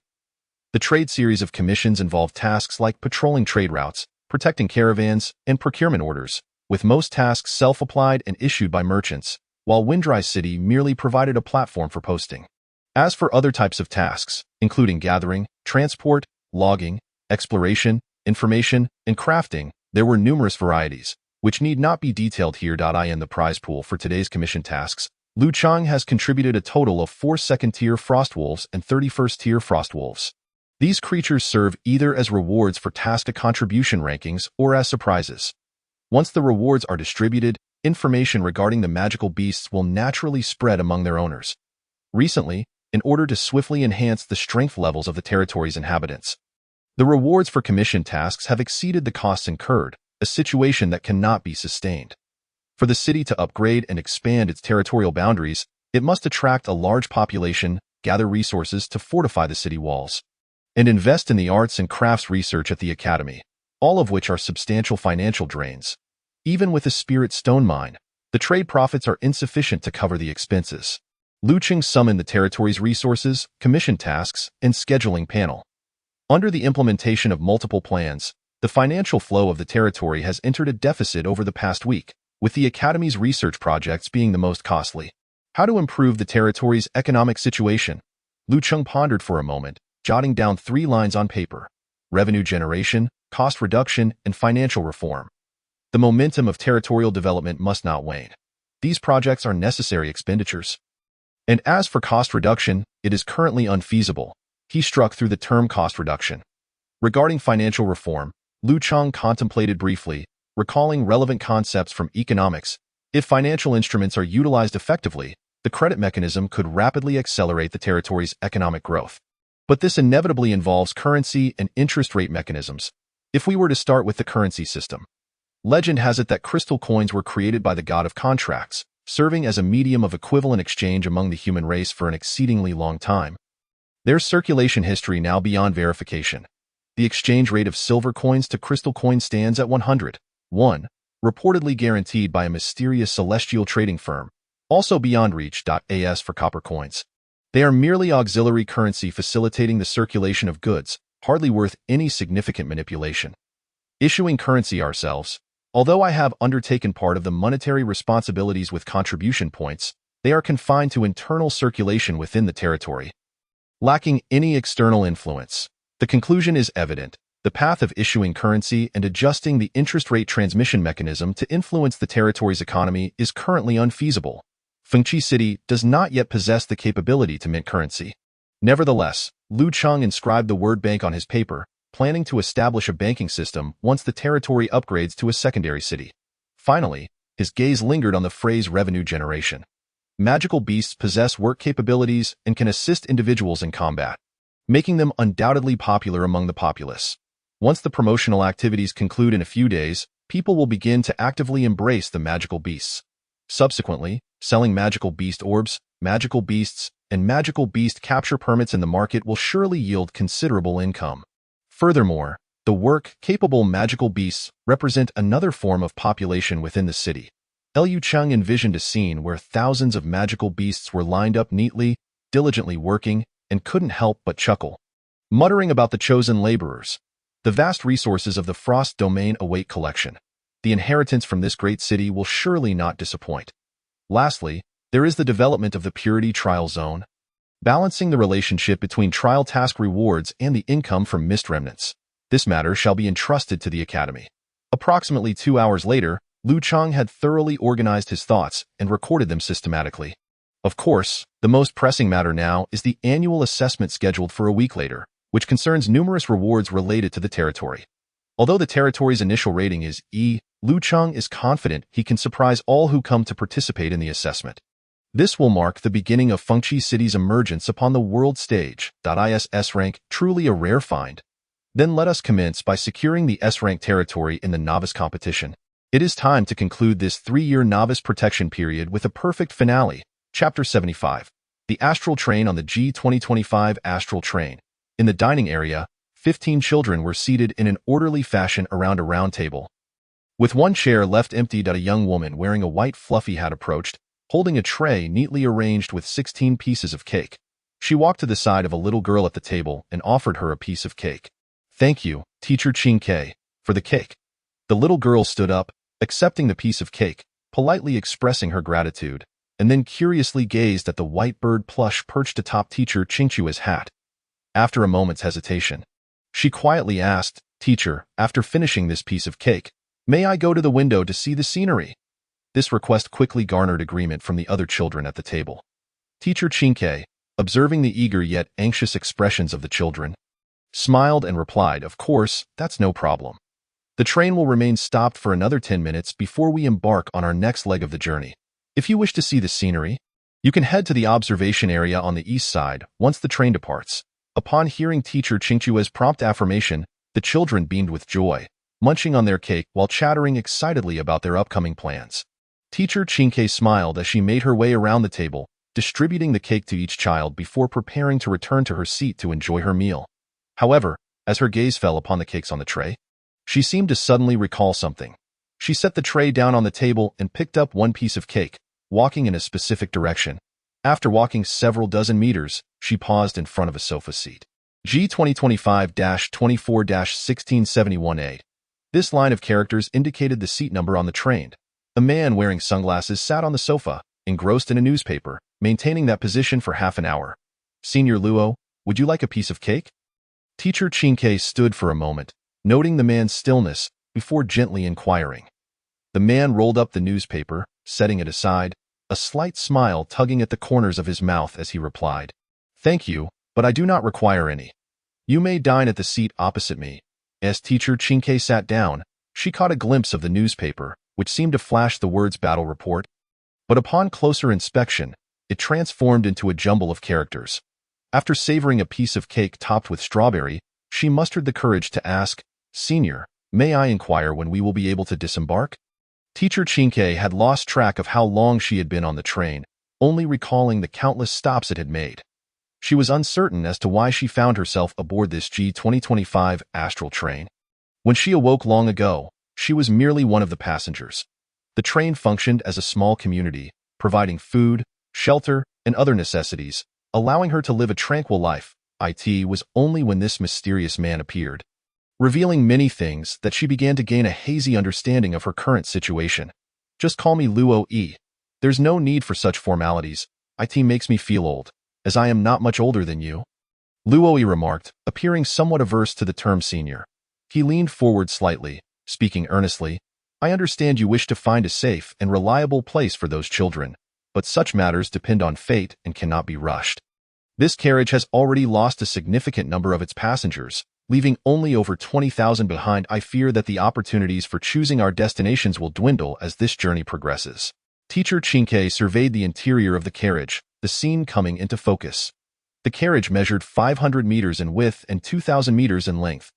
The silver-white alloy floor was adorned with thousands of seats, and an array of facilities, including dining areas, entertainment zones, training areas, and learning spaces, were all present, creating a fully functional micro-community. The east and west sides of the carriage featured enormous floor-to-ceiling windows, offering a view of the void outside and the massive blue and white whirlpool in the distance. "You and those children are mere chance acquaintances. Why consider them so thoroughly?" Luo Yi remarked. "Moreover, once they leave the train, all memories of this experience will be erased, and they will not remember you. Chance acquaintances, we are also chance acquaintances. Yet have you not assisted me greatly?" Teacher Chinke replied. "If it weren't for your gradual help in restoring my memories, I would still be an ignorant passenger aboard this train. Perhaps having disembarked with the crowd long ago. That is different. We come from the same origin." Luo Yi shook his head, continuing, "To put it bluntly, we are stowaways, not listed among the passengers of this train. The difference lies in the fact that you stumbled in unknowingly, while I made a conscious choice to enter. I don't quite understand." "Stowaway?" Teacher Chinke asked, puzzled. "Yes, this star domain has not granted us permission to pass through. But it matters little, for here," Luo Yi shrugged, leaving his thought unfinished. Suddenly, the sound of a violin wafted from a distance, the melodious tune seemingly capable of soothing inner anxieties and relaxing the nerves. Teacher Chinke turned her gaze toward the source and saw a man dressed in a deep gray tailcoat standing on the empty stage of an open-air theater 300 meters away. He wore a matching wide-brimmed soft felt hat, positioning the violin between his left collarbone and chin, slightly tilting it to the right as his left hand pressed the strings and his right hand drew the bow.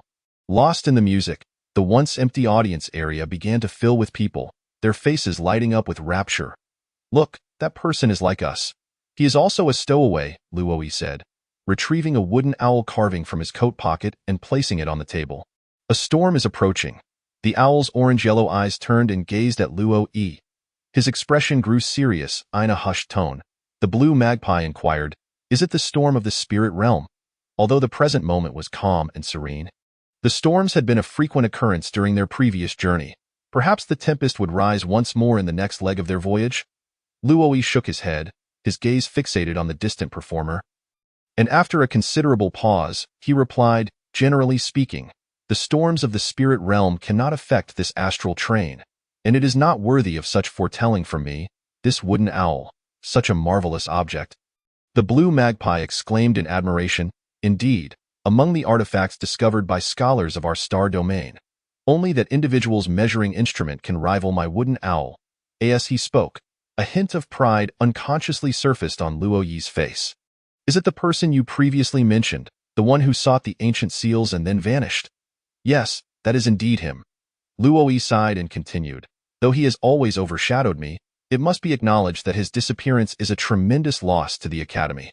The two fell into a brief silence. Moments later, an announcement echoed from the ceiling. "Attention passengers, the train's stop at this station will conclude in 1 minute. The train is about to depart for the next station, and the upcoming journey will traverse the void spiral. Please return to your seats and activate the safety measures." The announcement repeated 3 times, and the hall was instantly filled with commotion as the crowd began to scatter. "Children, come here quickly!"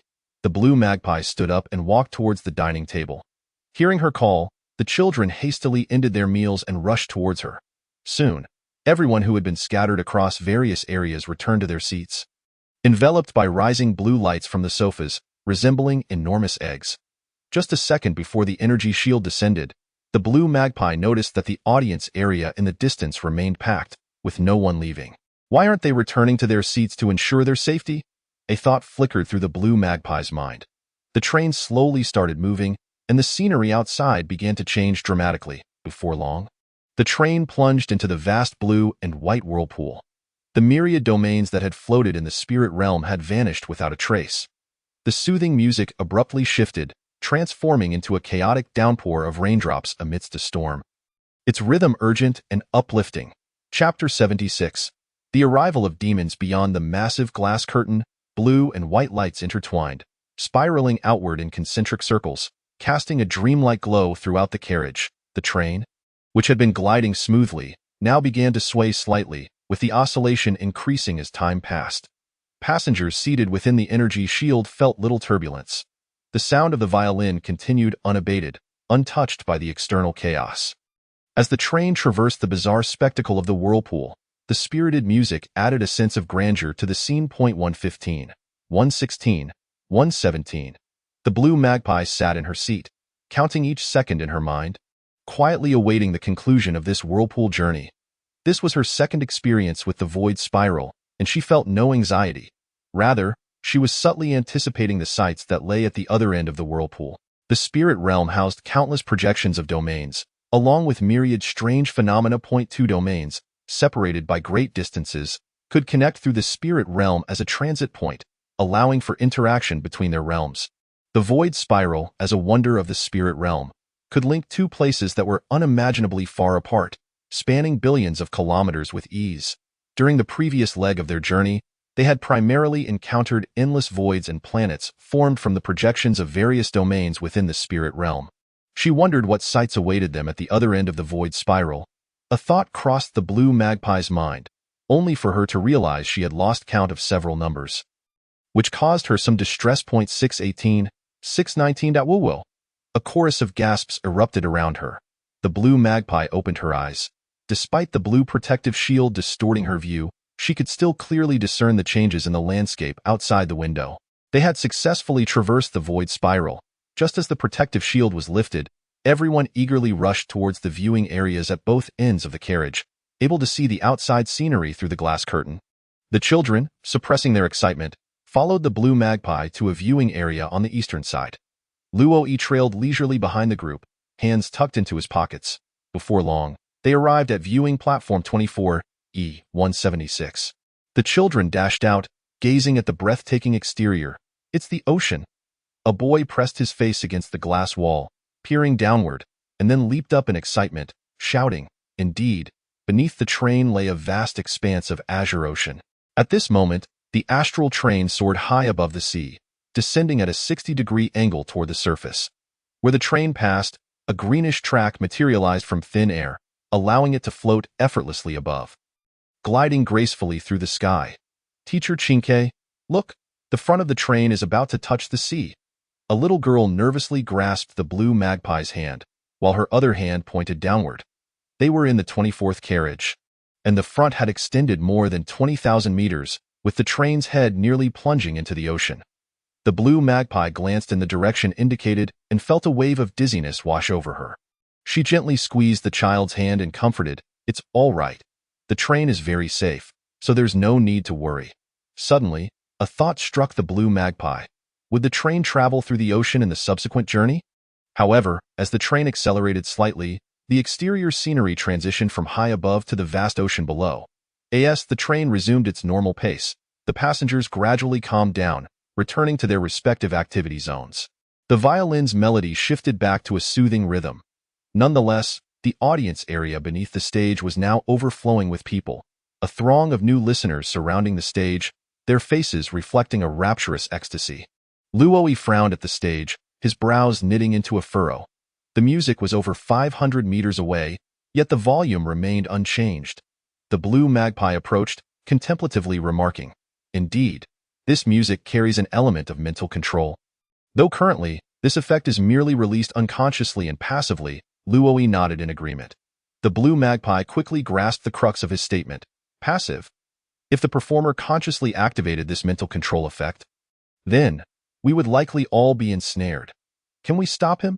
Look, to this point, over 700 people have attempted to intervene, yet they have now become the new audience. Luoi shook his head, acknowledging that this fellow smuggler was evidently far more formidable and sinister than the two of them. Perhaps they would have to disembark early. The blue magpie glanced at the train schedule displayed on the wall, noting that there were still 20 minutes until the next station. The name of the stop had yet to be revealed, only synchronously releasing information once the list of disembarking passengers was finalized as the train approached. Teacher Chinke, look, a little girl suddenly pointed in a direction. There's a supergiant turtle beneath the surface, and it's carrying a city on its back. The blue magpie turned to look, catching a fleeting glimpse of the turtle underwater, but it was sufficient for her to identify what it was. That is a projection of a domain manifested in the spirit realm, its form related to the domain. Order and mist, among other factors, that moment, the children gathered around, eagerly asking questions about the domain. The blue magpie searched her mind for knowledge, striving to provide answers in the exchange of questions and responses. Over 10 minutes slipped by. Suddenly, the violin's tone grew fervent. While answering the children's inquiries, the blue magpie sensed an oddity, ceasing her explanations and turning her gaze toward the stage. The children, unaware of their teacher's sudden silence, were captivated by the scenery outside. A series of orange-red streaks illuminated the sky as meteors trailed long tails, cascading from the heavens. A grand meteor shower had arrived without warning. A meteor shower? How incredible that one can witness a meteor shower in this era. Quick, make a wish. May our bond endure, harmonious like the strings of a lute. May Mother be free from illness and regain her health. World peace, and may the mists disperse forever. People once again surged toward the viewing platforms on either side, closing their eyes and fervently making wishes. A sense of inexplicable unease washed over the blue magpie. She glanced up at the train schedule. Time until next station, 1 minute and 32 seconds. The trajectories of those meteors aligned with the energy reception channels of the main stars of the domains below. Currently calculated at 99.98. Luoyi's voice sounded dry as he spoke, the orange-yellow glow around the wooden owl intensifying. Senior, I do not understand. Please enlighten me. The blue magpie trembled as she asked, if they come bearing hostility? The main stars of those domains will ultimately be replaced. Ancient records in the Academy have chronicled this phenomenon. We refer to it as the arrival of demons. The music abruptly ceased. The string snapped. Chapter 77. The Fall of the Monstrous Beast. The train's ruin. Let us proceed to the disembarkation area and prepare to exit. Now, immediately, at once. Luoyi's face paled, his tone urgent, despite the children's reluctance to part with the enchanting view outside the window. They dutifully heeded the instructions of the blue magpie, forming a line and briskly making their way to the disembarkation area. Fortunately, the observation platform where they stood was a mere 100 meters from the drop-off zone, and the group swiftly arrived. Luoi approached the machine and deftly completed the disembarkation request for all. This station had a capacity of 1,000 passengers, quite a substantial number. The blue magpie glanced at the list of names and noted that only 137 individuals were currently awaiting departure. Most of the passengers in the carriage were gathered at the observation platform, captivated by the scenery outside, while the remainder clustered around the theater stage, enveloped in an eerie silence. Train ahead arriving, Windrise City. This station will enforce a mandatory disembarkation of 1,000 individuals, restricting those below level 10 from participating in the new city assessment task. The current disembarkation list contains fewer than 1,000 passengers, randomly selecting qualified individuals. As stowaways, we were not bound by the restrictions of the list, and exceeding the level cap posed no issue. Luoi waved his hand dismissively and murmured, however, let me see what kind of city Windrise is. He opened the introduction to the station's domain, and instantly, his spirits plummeted. E-grade novice village. What a ludicrously weak city. Luoi had not anticipated that after waiting through so many stations, he would ultimately disembark in such an insignificant place.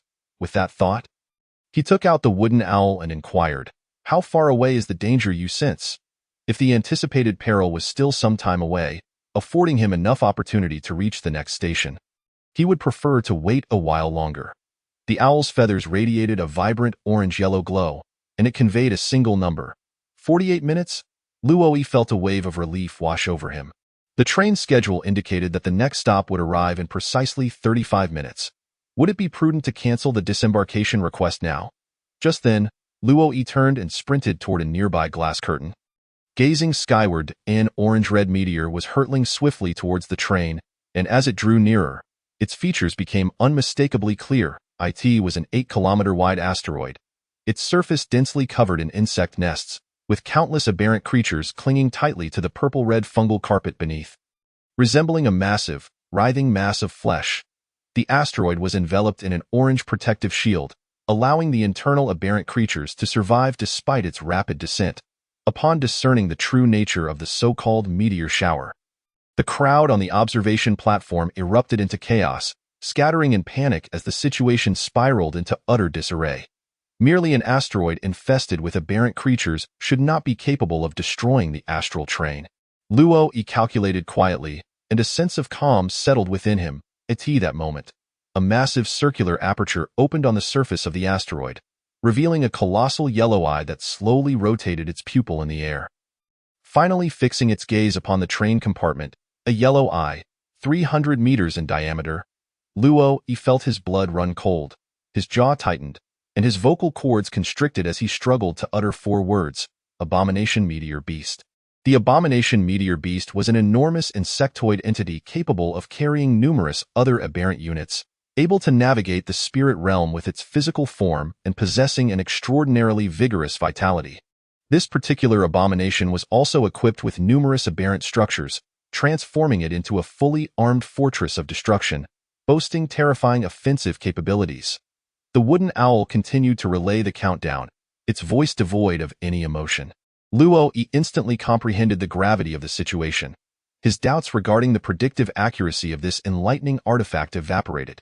He dashed toward the blue magpie, exclaiming, "We must disembark immediately. The lurking aberrants in the wasteland are likely entering a new phase. We shall meet in Windry City." "Oh, very well. By the way, Senior, you mentioned earlier that upon leaving the train, all memories regarding it would be erased. Oh, that is of little consequence. The erased memories will gradually resurface with the passage of time. Now, it is time to depart. Fellow compatriot, I wish you safety. Farewell." Luo Yi, in that moment, exuded a sense of nonchalance. The blue magpie politely acknowledged him before lowering her gaze to the surrounding children, somberly advising, "Take care, everyone. When the time comes, The disembarkation time arrived with a suddenness that caused all present in the drop-off area to vanish without a trace. There remained 17 seconds until the wooden owl completed its report. The performers on stage began to stir, turning to glance at the direction of the vanished crowd, removing their hats to reveal an exceedingly peculiar visage. Its skin was dark and coarse, covered in a layer of scaled, keratinous skin. Two enormous green eyes bulged from their sockets, devoid of a nose, and a wide maw filled with jagged teeth loomed ominously. Clearly, this was not a countenance befitting humanity. Great music. Enchanting. Civilization. Its voice rasped like grinding stones. Cradling the broken stringed instrument in its hands, it slowly crouched and placed the damaged instrument gently on the ground. Then, rising to its full height, it produced a conductor's baton from its robes and began to wave it extravagantly in the air. The more than 3,000 spectators below were instantly plunged into a frenzy, their bodies twisting like wild grass in the wind, their gazes glazed yet fervent, weaving into a bizarre tide as they became enraptured in this strange, inexplicable dance. Destroy. Civilization. Absorb. Civilization. Become. Civilization. Come forth. A crimson wave of light, 800 meters in diameter, erupted from the Leviathan-like aberrant in the sky, striking the moving train directly. The train jolted momentarily but continued its journey. Soon, the number of abomination meteor beasts gathering in the sky multiplied, and crimson waves flickered, striking the 24th carriage in succession. At last, the train fractured. The front half maintained its forward momentum, while the rear half sank beneath the waves. That night, on the wind-blown plains, 100 Frostwolf cavalrymen stood vigilantly, with 25 passenger cars lined up neatly behind them. Suddenly, a cyan circular portal sliced through the night sky, and a train soon emerged with a thunderous roar. The levitating tracks arced through the air before connecting to the ground. 3 seconds passed, and the train touched down. Beep! The train emitted a long, sonorous whistle.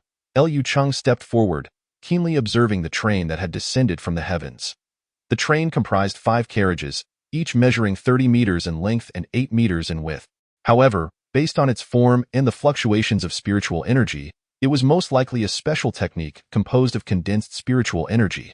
Lord Liu Cheng, the first batch of trainees for this assessment has arrived. The current number of individuals is 1,000. The assessment for Windrise City for this year officially begins. May you achieve remarkable results. The train's brilliance flickered several times before transforming into a stream of light and vanishing, leaving behind over 1,000 blue giant eggs on the ground. The shells of the eggs shattered, revealing passengers within, still in a dormant state.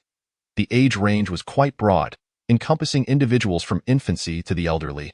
As for their capabilities, 80% had yet to awaken their spiritual energy, remaining at level 0, while the remaining individuals topped out at level 10 up at weight. What about this man at level 37 and this woman at level 22? Utilizing the system's information reconnaissance technique, Liu Cheng quickly identified the 2 anomalously leveled passengers and decided to monitor their behavior closely. Minutes later, the passengers gradually awoke, bewilderedly surveying their surroundings. Upon spotting the orderly ranks of the immense wolf cavalry not far off, their confusion swiftly transformed into terror, and cries of alarm erupted from the crowd. Liu Cheng subtly employed his techniques to capture their attention, proclaiming loudly, "Welcome, newcomers, to Windrise City. I am Lord Liu Cheng.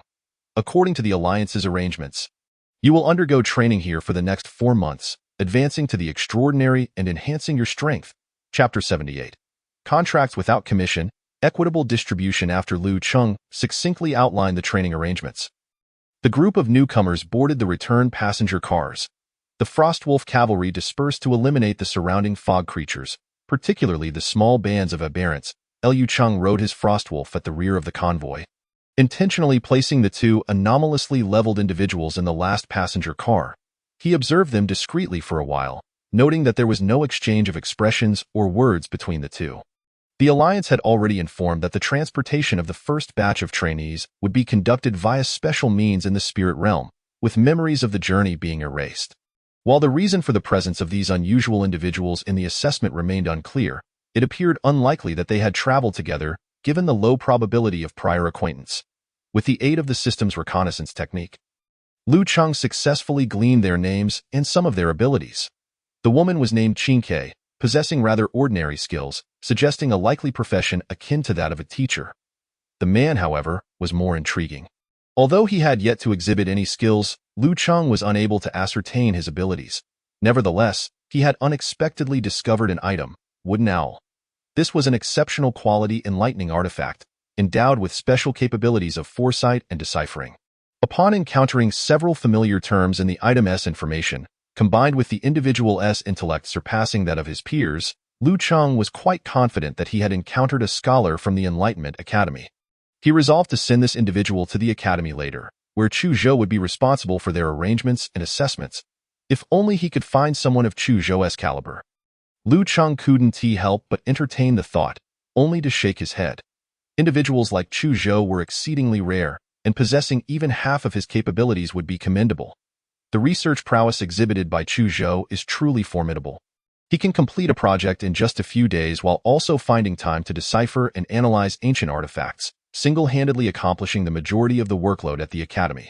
Although the presence of a second-tier scholar among the crowd is perplexing, Liu Cheng is not particularly concerned about any disturbances he might cause within the territory, given the defensive capabilities of Fengqi City. Half an hour later, the convoy returned to the city, swiftly arriving at a newly designated residential area in the southern part of the city. This neighborhood boasts 10 newly constructed residential buildings, intended to temporarily accommodate the newcomers. The remaining vast expanse of land will be developed into farmland, pastures, artisan workshops, and shops, contingent upon the choices made by the residents. After disembarking, the group gathered in the open space of the neighborhood. Each newcomer, upon completing the necessary entry procedures, received a newcomer support package from the on-site staff. This package contained a residential selection voucher, a copy of the Fengqi City Living Manual, and 100 contribution points. The residential selection voucher allows them to choose a 50-square-meter dwelling within the neighborhood, fully furnished with essential amenities. Of course, this residence is free of charge only for the 4-month assessment period. Thereafter, they may purchase ownership of the property using city contribution points or crystal coins, or acquire real estate elsewhere in the city. Once the newcomers joined Fengqi City and received their packages, the crowd naturally splintered into numerous small groups, animated discussions filling the air, creating a lively and boisterous atmosphere. Goodness, the personal terminals are astonishing. Is anyone looking to add friends for a joint venture later? Look, during the assessment period, newcomers can exchange for specific materials at discounted rates. Ordinary quality equipment only requires 10 to 20 contribution points. Battle potion supply packs are merely 8 exchange points, containing 12 ordinary low-grade potions for treating both internal and external injuries. What on earth is this Mian Yu Phantom Beast? Is it a spirit beast? It costs 80 exchange points. What can it do? Move things? Commission tasks within the city yield contribution points, and there's a chance of triggering enlightenment upon task submission, allowing one to grasp talents and condense fate stars to become a spiritual cultivator. It's simply marvelous. Chances? What are the odds? Surely, it's just wishful thinking. In my opinion, contribution points are the most tangible. They can be exchanged for items and used to upgrade territory skills. You're all mistaken. Listen to me. Why not exchange for a Mian Yu and use the remaining 20 contribution points for a spiritual food package? Then, take on stone quarrying and transport tasks and simply enjoy the fruits of your labor. Liu Cheng, who had been quietly eavesdropping, couldn't he help but commend this clever individual for swiftly recognizing the utility of the Phantom Beast. A week had passed since the first capture of a Phantom Beast, and their emergence was gradually influencing various sectors of the city. For instance, in traditional material transportation roles, many positions had already been supplanted by the Mian Yu Phantom Beasts.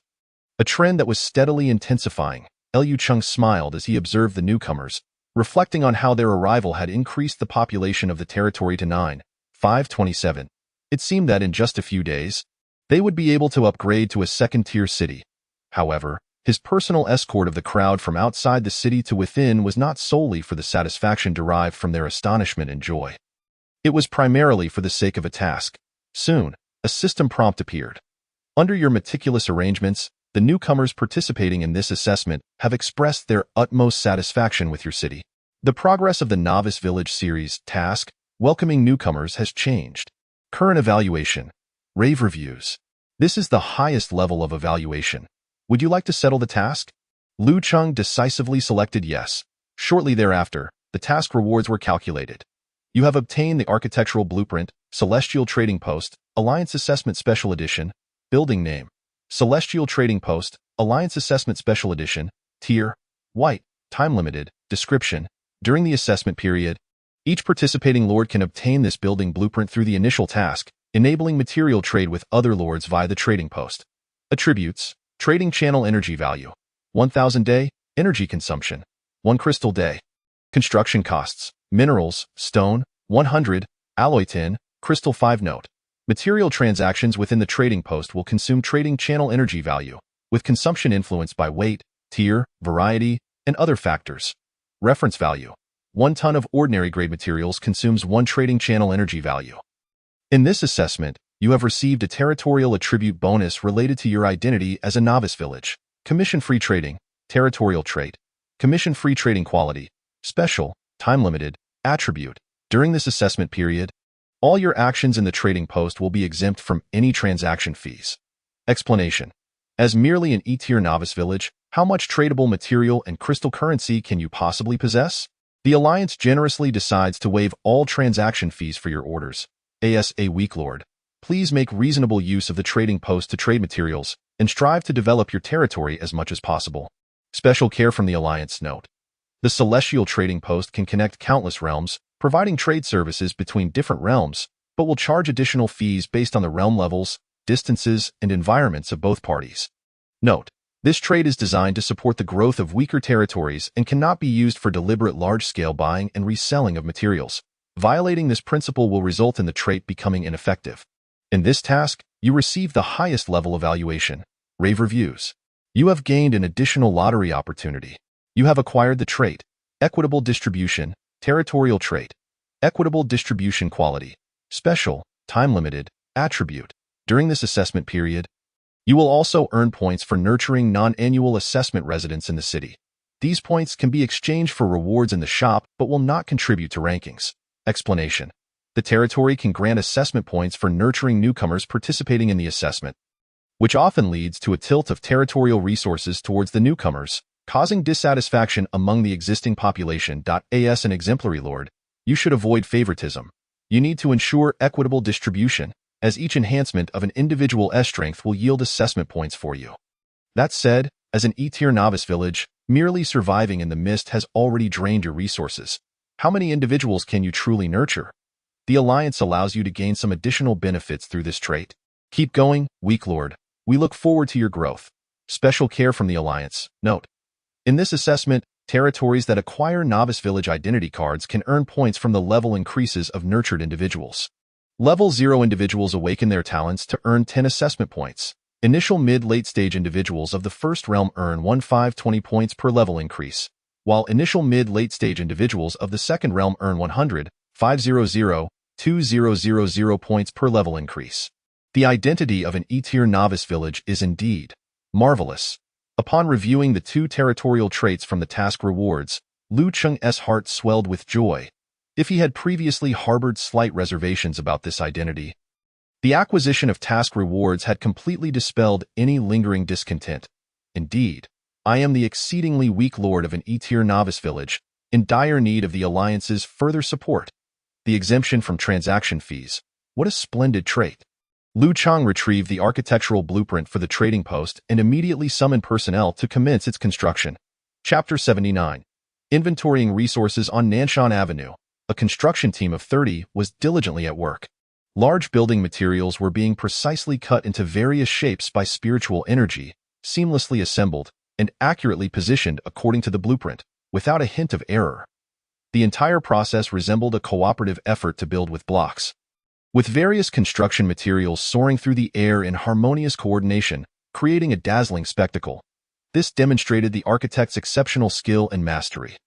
This construction team is affiliated with the Fengqi City Construction Bureau, consisting of around 30 members, all architects of the first tier of spiritual realms, making it the premier construction team in Fengqi City. The team leader is a robust middle-aged man named Gong Shu Zhu. After glancing at the young man seated in the distance, engrossed in reviewing documents, he pondered for a moment before quietly approaching and standing by.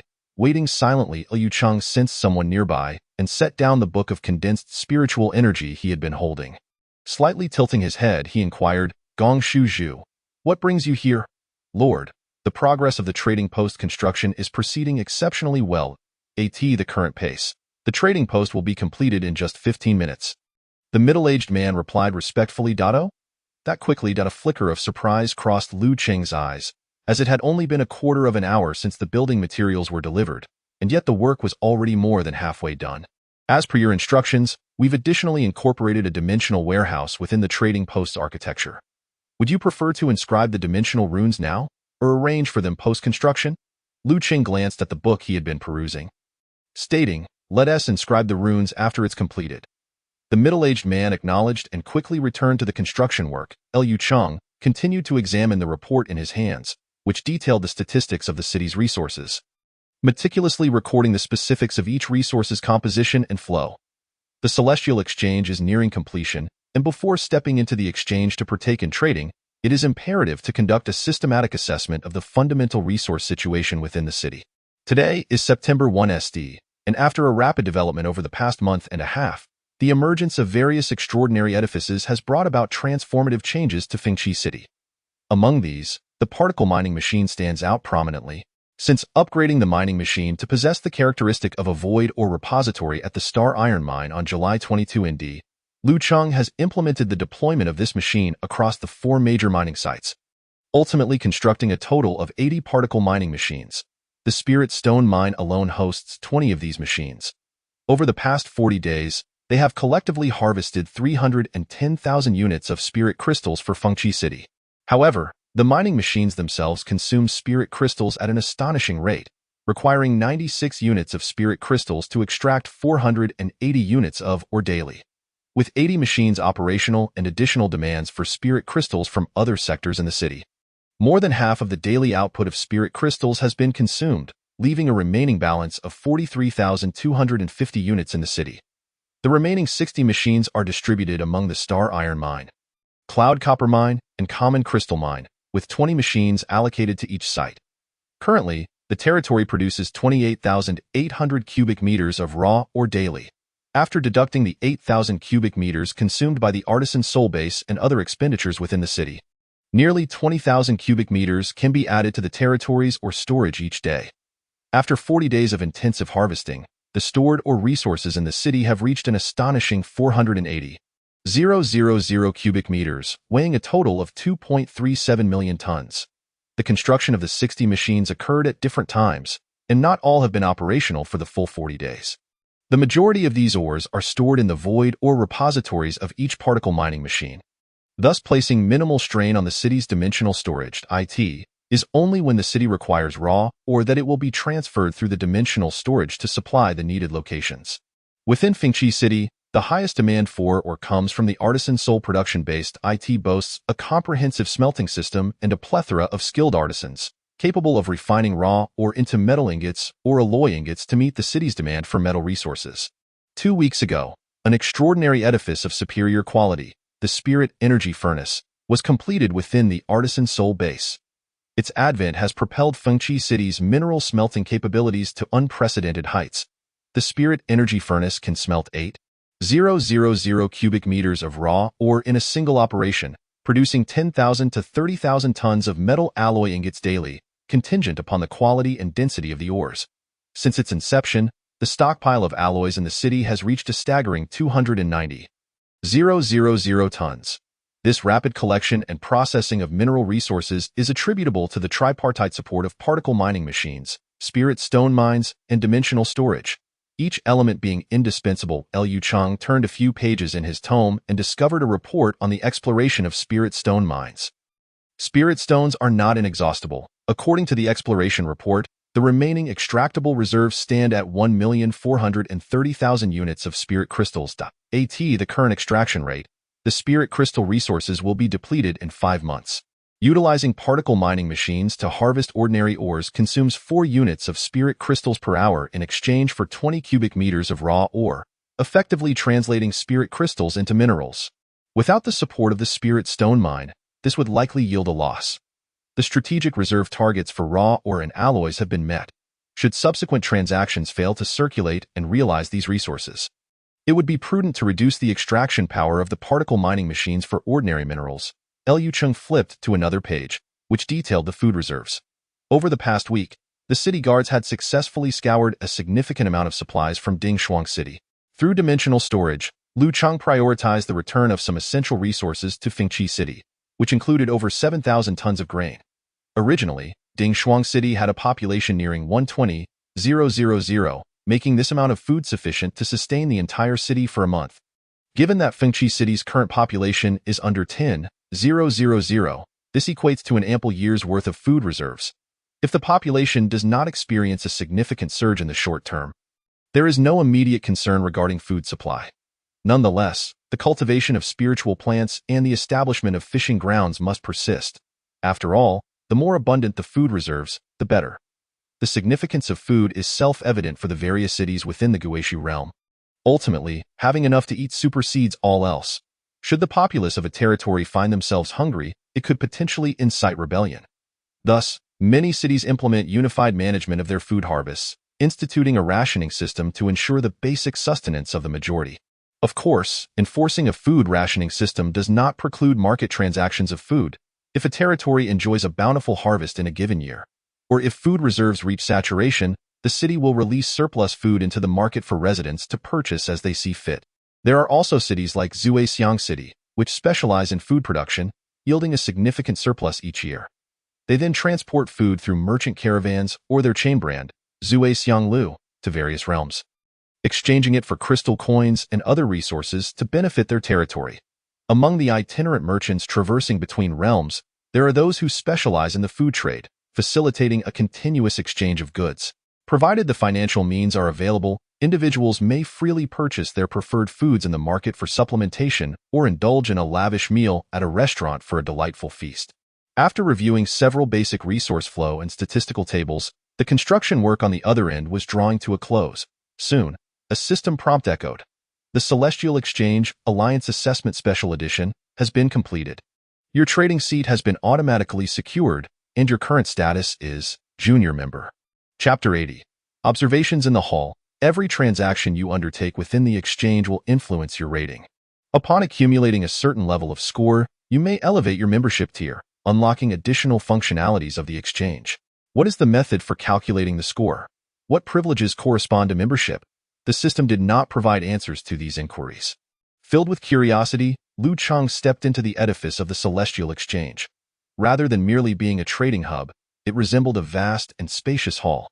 After taking only a few steps inside, a system message appeared once more. Would you like to enter the Celestial Trading Zone? Upon agreeing, you will enter an extraordinary space in the form of consciousness to engage in transactions among lords. After selecting yes, the scene before Lu Cheng gradually shifted. Dense white clouds enveloped him before dispersing moments later. He found himself in a room, accompanied by an attendant dressed in a white shirt, black trousers, and a striking yellow waistcoat. Welcome, Junior Member, Feng Qi, the attendant greeted, bowing politely. Beyond this door lies the trading hall, where you may engage in transactions with other competing lords. Lu Cheng cast an information detection spell upon the attendant. Attendant of Feng Qi, LV1, in the Celestial Exchange, serves as an information provider for member, Feng Qi, appearing indistinguishable from a real person. Indistinguishable from a real person? What, then, is he? A puppet? Lu Cheng discreetly scrutinized the attendant, but could not ascertain any clarity on the matter. Thus he chose not to dwell on it and inquired, Feng Qi is my name here, correct? Can this name be altered? The attendant shook his head and replied, the Lord's identity is tied to the city and cannot be changed. Upon finishing, the attendant gestured, and a full-length mirror appeared before Lu Cheng. At that moment, he found himself clad in gray attire, wearing a thick mask that bore the words Feng Qi upon his smooth visage. He reached up to touch the mask on his face. Well, this is not a mask. It is the face of my consciousness incarnation. I suppose I am now a faceless entity. Initially, Lu Cheng had intended to change his name to obscure his identity, but now he had to abandon that thought. After further inquiries with the attendant, he pushed open the door to the room and stepped outside. The scene shifted once more, and he arrived in a grand hall. This hall spans hundreds of thousands of square meters, lavishly adorned and divided into several distinct functional zones. At present, approximately 100 individuals have gathered within the hall, all lords participating in this annual assessment. The attendant mentioned that there should be around 3,000 lords present in this hall. It seems I belong to the early arrivals. As Lu Cheng surveyed the scene, he noticed a group of over 30 individuals congregated nearby. Engaged in an intense discussion, he quietly approached, selecting a secluded corner to eavesdrop and familiarize himself with the situation. The individuals in the crowd wore similar styles of clothing, yet the colors were distinctively varied. They were divided into 5 colors: gray, white, blue, purple, and yellow. Among them, gray and white were the most prevalent, constituting half of the attendees. While only one individual donned yellow dye in an instant, Lu Cheng grasped the implications behind the attire. It became clear that clothing represented the rank of the identity cards for this assessment. His gray attire signified an E-level participant, while the remaining white, blue, purple, and yellow corresponded to D, C, B, and ranks, respectively. At that moment, several individuals in purple and the lone figure in yellow were engaged in a heated debate. You lot think I'm jesting with you, huh? Look at my attire, yellow a level. I possess far more information regarding this assessment than you. The yellow-clad individual, whose mask bore the name Yunhu, was evidently of a fiery temperament, vociferously berating the 3 individuals in purple before him, his spittle flying as he spoke. He continued, stating, although the 3 S ranks have yet to appear, I declare here today that the Iron Coast realm is a shared responsibility of the 3,000 lords in this hall. Should the Iron Coast fall, the assessments will undoubtedly meet their demise. You must place great importance on this battlefield. A figure clad in purple, Chang Pu, tilted his head and, with a peculiar tone, retorted, oh, what's it to you, a rank? The fact that you have access to this information indicates it's your concern. Our B-rank assignment merely involves supplying some weapons and equipment to the battlefield. Matters of combat are not our responsibility. You can perish however you wish. It has nothing to do with me. You? The man in yellow, Yunhu, was infuriated, striding forward with a fist the size of a cooking pot raised, threatening to strike. Changpu tilted his head back, pointing at his own face, and shouted, "Come on, if you're brave enough. Strike here. Once you lay a hand on me, you won't set foot in the trading hall for half a month." It is well known that fighting is strictly prohibited in the trading hall of the Celestial Trading Company. Violating this rule will result in penalties, deduction of points, or even expulsion from the hall, barring entry for half a month. It was precisely this knowledge that emboldened Changpu, leaving him unfazed by Yunhu's threats. Yunhu's fist trembled in the air for a moment before he lowered it, huffing in anger. Another figure in purple, Guangning, spoke amiably. "For this assessment, my initial task is also combat, though it is not an offensive mission like Brother Yunhu's urban assault. My task is to explore the map. After all, Guangning City is merely a level 1 small city, incomparable to Brother Yunlong's level 2 city. I can only dispatch 500 soldiers for this task." Seeing the atmosphere ease, several other figures in purple chimed in. By proportionality, there should be 3 S ranks and 147 A ranks in the hall. Most of you hail from level 2 cities. Even if each city dispatches 1,000 strong, that adds up to at least 150,000. Defending the Iron Coast realm should pose no problem.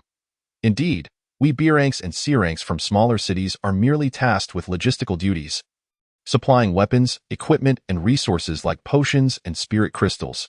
I now find it quite fortunate that our initial ratings are not high. I even find myself envying the E-rank brothers. E-rank cities should only be able to undertake beginner cultivation tasks. Right? They need not engage in combat. The purple-clad figure, Yinmin, remarked, casting a glance at the distant figure in gray. Lu Cheng remained silent, listening intently.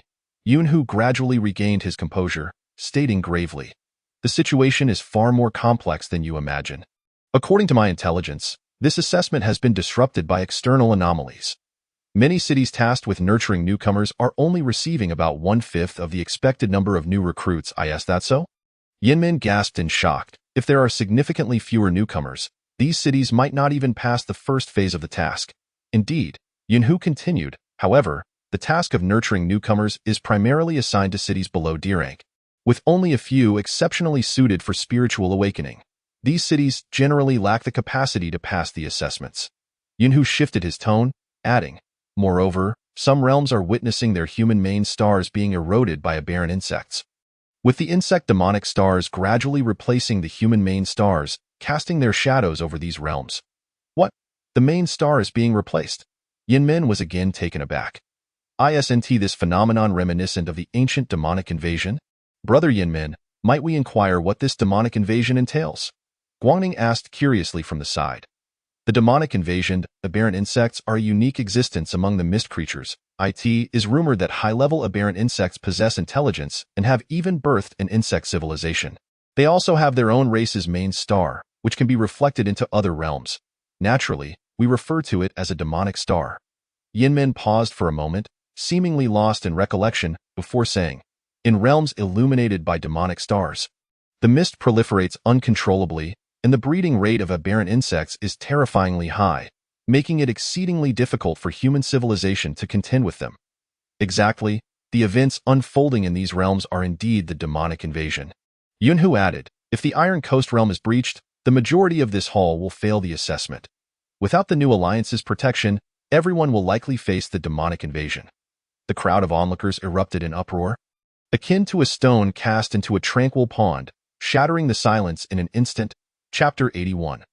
Auction Trading Mechanism. The matter of the demonic invasion successfully captivated the attention of all present in the hall, drawing everyone closer as discussions surged like a tidal wave.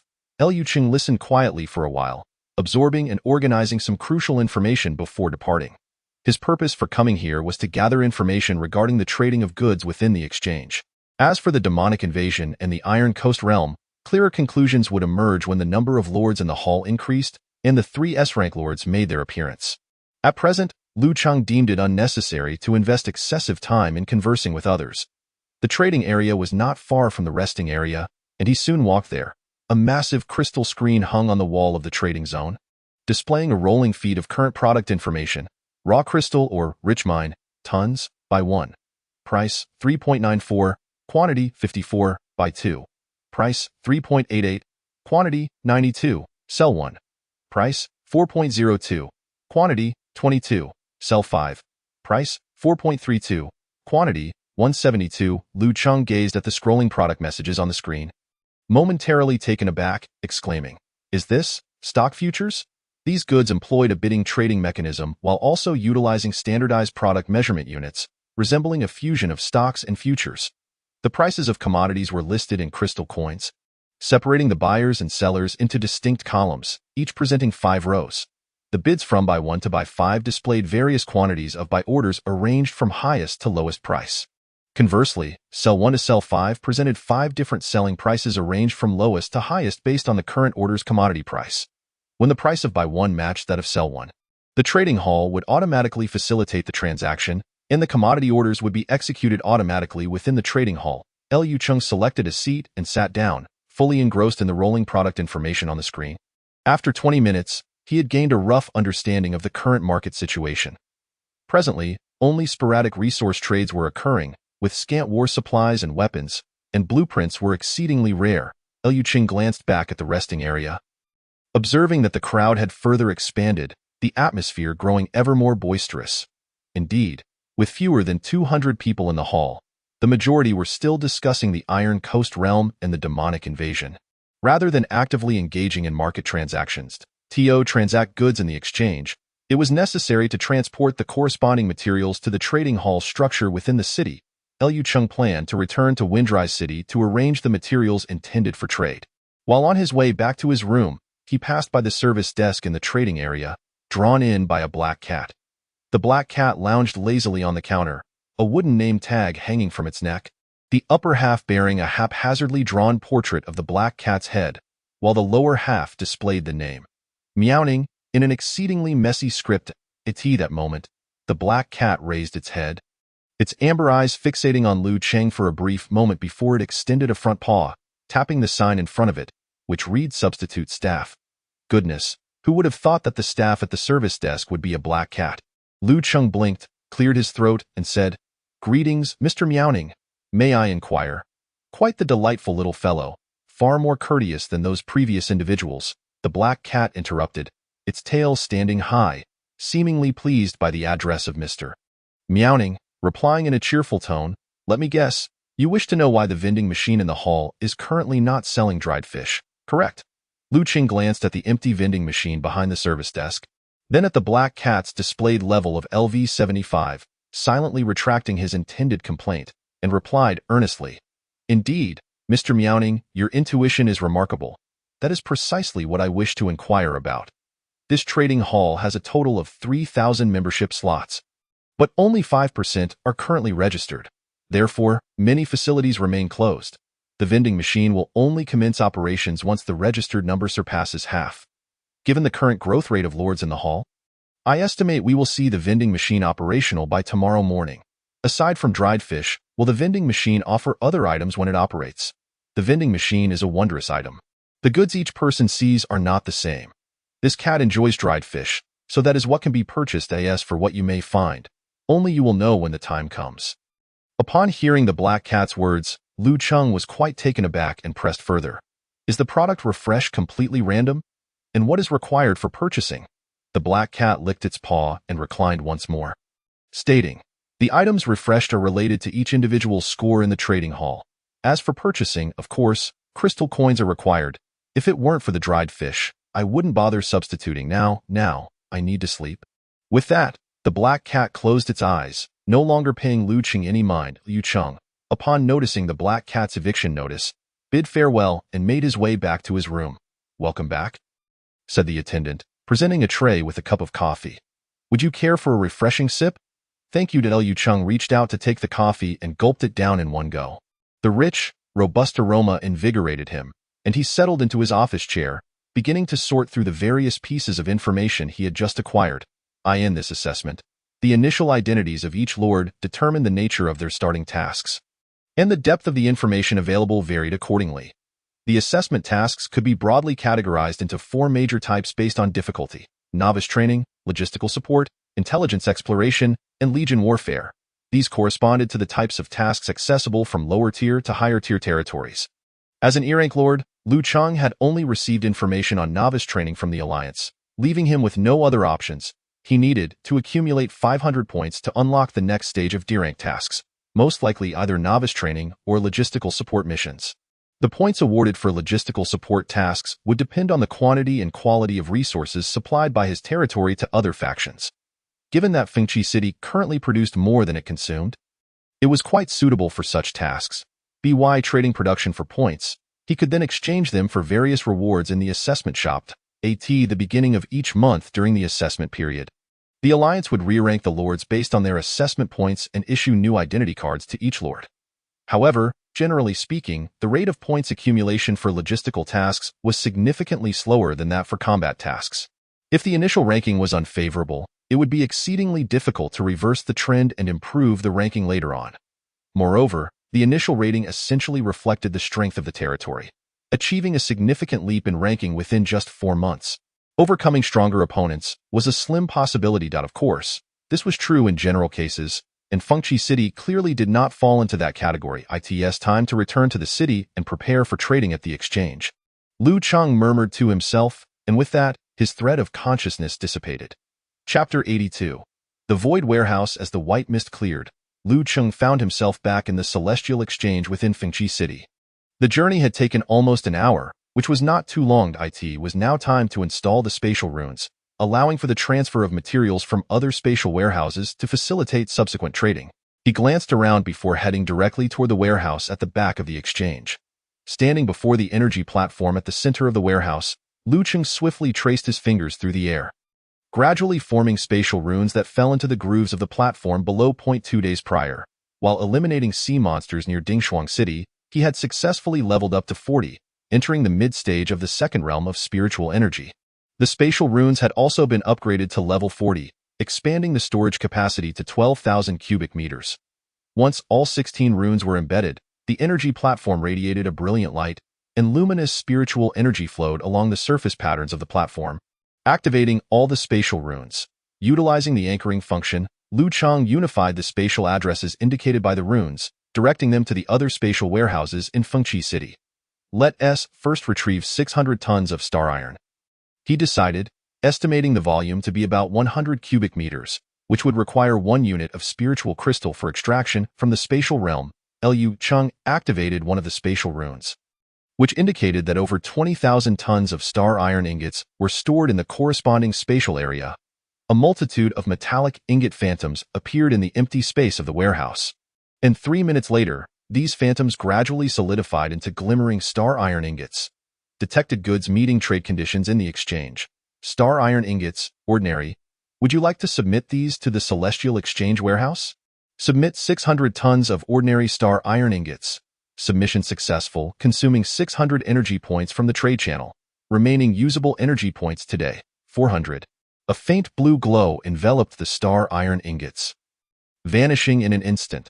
The speed of extraction was astonishing, showcasing capabilities far superior to the spatial runes. Liu Cheng felt a wave of astonishment wash over him, perhaps to prevent participating territories from treating it as a free spatial warehouse. Or perhaps the Celestial Exchange deemed the daily limit of 1,000 energy points sufficient for the territories in the competition. The existence of trade channel energy points genuinely restricted the quantity of goods Fengqi City could trade daily. Recalling the hundreds of thousands of cubic meters of minerals and alloy ingots, along with over 100,000 pieces of equipment and weapons in his territory, he could not help but voice his concern. System? Can the trade channel energy points be increased? A mere 1,000 daily is far from enough.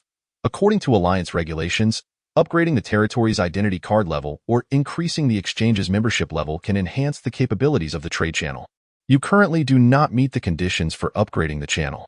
Alright then, who can blame me for having a low initial level? Every beginning is difficult. It seemed he could only take it slow. This assessment was fraught with uncertainties.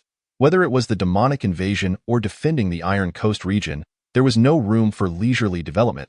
I must seize every opportunity to elevate my strength as swiftly as possible. Then, You are currently using the anchoring function to enhance the trade channel. The maximum enhancement multiplier for this instance is 99 times. To maintain this enhancement effect, you will need to pay 99 spiritual crystals daily. Do you confirm? As expected, the trade channel functioned as a spatial transport channel. The anchoring function was indeed effective. A smile broke across Lu Cheng's face as he quickly selected yes. The daily expense of 99 spiritual crystals was manageable for him at present. The trade channel's energy points surged to 100,000 points per day. Calculating with ordinary materials, the weight of goods that could be traded daily increased to 100 tons. At this rate, it should be entirely sufficient. Soon, various resources began to emerge from the spatial realm, swiftly submitted to the Celestial Exchange Warehouse. By the time he made his next visit to the trading hall, he would be able to place orders for trade. He hoped to obtain a batch of excellent resources. Glancing at the quantity of materials in his territory and the 1.3 million crystal coins in his balance, Lu Cheng chuckled to himself, suddenly becoming wealthy. I can hardly spin these crystal coins. Such days leave one feeling quite bewildered. Just a couple of days ago, 2.1 million crystal coins had been unearthed from a treasury in Dingshuang City. Upon his return, Lu Cheng generously approved over 20 project proposals. The leaders of various departments were all smiles, praising their lord's wisdom and prowess, showering him with compliments. For a rare moment, Lu Cheng enjoyed a few days of tranquility, no longer faced with a barrage of funding application emails demanding urgent attention each morning. As the spatial runes continued to siphon materials, an unexpected system message interrupted Lu Cheng's train of thought. The territorial characteristic Starry Sky City has produced an effect. Within your territory, hundreds of spatial runes have formed a distributed storage system, logically constituting a vast warehouse. After dozens of days and nights of work, a new building blueprint has gradually emerged, Void Warehouse. Void Warehouse? Lu Cheng raised an eyebrow in surprise. The last time Starry Sky City had taken effect, a particle mining machine had transformed the external spatial runes into a new architectural characteristic, void or warehouse. He had not anticipated that this time, the clustered spatial runes would directly convert into a new building blueprint. Before long, the attributes of the new blueprint were presented. Building name, Void Warehouse quality, superior excellence description, driven by spatial rune technology, it anchors a region in the void space as a warehouse. This building is a supplementary structure to the Order Tower, lacking physical form and possessing uniqueness. Attributes, storage space, 10 million m, base energy consumption, 100 spiritual crystals day storage consumption, 1000 m, 1 spiritual crystal. 1 spiritual crystal is consumed for every 1,000 cubic meters of materials stored or retrieved. Material throughput, 20 million m, day. Maximum amount of materials that can be stored or retrieved daily is 20 million m. Access range, 50 kilometers. A circular area with a radius of 50 kilometers centered on the Order Tower. Building cost, 1,000,000 crystal coins. Enhancement cost, 800,000 order points. Note 1. This building is linked to spatial rune technology. Changes in spatial rune attributes will synchronously affect this building. Note 2. This building relies on the Order Tower for energy support.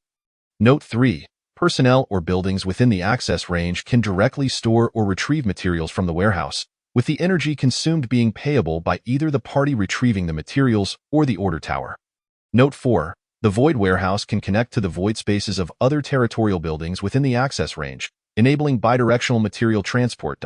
The increase in storage space was monumental, equivalent to 100 superior level runes.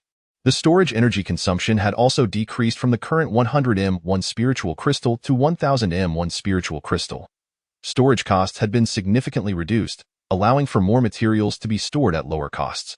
The access range of 50 kilometers meant that all materials within the current city could be directly circulated through the warehouse, which was undoubtedly a boon. The Void Warehouse, supported by the Order Tower for energy, eliminated the need for separate energy charging facilities for each rune warehouse. All of this was beneficial. However, what about that million crystal coin cost? Chapter 83. Secrets and Fables. Although the cost of 1 million crystal coins was painfully steep, Lu Cheng swiftly submitted the building application. 1 million crystal coins emerged from the spatial realm, piling up into a small mountain on the ground. As the architectural directive was issued, it transformed into a shimmering golden light, swirling gracefully in the air for a few moments before gradually dissipating. The fortune that had promised to make him wealthy was nearly consumed within a mere 2 days. Fortunately, these expenditures were essential. Thus, it could be considered that good steel was put to good use. After silently reciting "wealth dissipated shall return," Liu Cheng swiftly adjusted his mindset and began to explore the new features. The construction of the Void Warehouse has been completed, and the new System Functionality Warehouse is now open. You can access the warehouse panel to view the detailed status of all stored materials. According to the previously designed backpack function of the territory, the system has now unified it into a personal warehouse. The data from the Realm Badge will be synchronized to the new system. Please set the initial configuration for this system. In the preceding month, citizens of Windrise City needed to exchange contribution points for Realm Badges, through which they communicated with the main warehouse of the city to retrieve their belongings. This master-slave rune model had distance limitations. Generally, the two could not be more than 10 kilometers apart. Liu Cheng set the access distance to the maximum of 50 kilometers and configured the spirit energy consumption for item retrieval to be both active and passive. In active mode, the spirit energy costs were borne by the retrieving party, suitable for personal transactions. In passive mode, all retrieval costs were covered by the Order Tower, which was applicable to territorial buildings and public affairs. Should the spirit energy consumption for personal transactions be excessively high, the retriever could opt to pay with crystal coins, allowing the Order Tower to cover the retrieval expenses. To celebrate the inauguration of the Void Warehouse, Liu Cheng decided to grant each citizen of the city 1 m of storage space. From this day forth, the territory would enter an era of communal storage space, which should prove immensely beneficial to them. He subsequently adjusted the charging standard for each cubic meter of personal warehouse space and refunded the contribution points consumed by the distributed Realm Badges back to their holders, who could then choose whether to pay contribution points to adjust the warehouse size. Next, he turned his attention to the final item in the building instructions. The Void Warehouse could connect to the void spaces of other territorial buildings within the access range. Perhaps it was time to test the particle mining machine? The Void Warehouse has connected to a particle mining machine in the Spirit Stone Mine, and the minerals stored in the mining machine have been transferred to the Void Warehouse. During the connection period, the retrieval of minerals from the particle mining machine will be executed by the Void Warehouse, and the mining spirit energy consumption has been reduced from 4 spirit crystals per hour to 2 spirit crystals per hour. After the particle mining machine was upgraded with its unique characteristics, it required an additional 2 spirit crystals for every hour of collecting 20 m of minerals. Now, the storage costs of the Void Warehouse were evidently much lower. With 1 spirit crystal able to retrieve 1000 m of items. Following the connection, the cost of urban mining was halved, saving a significant 3,800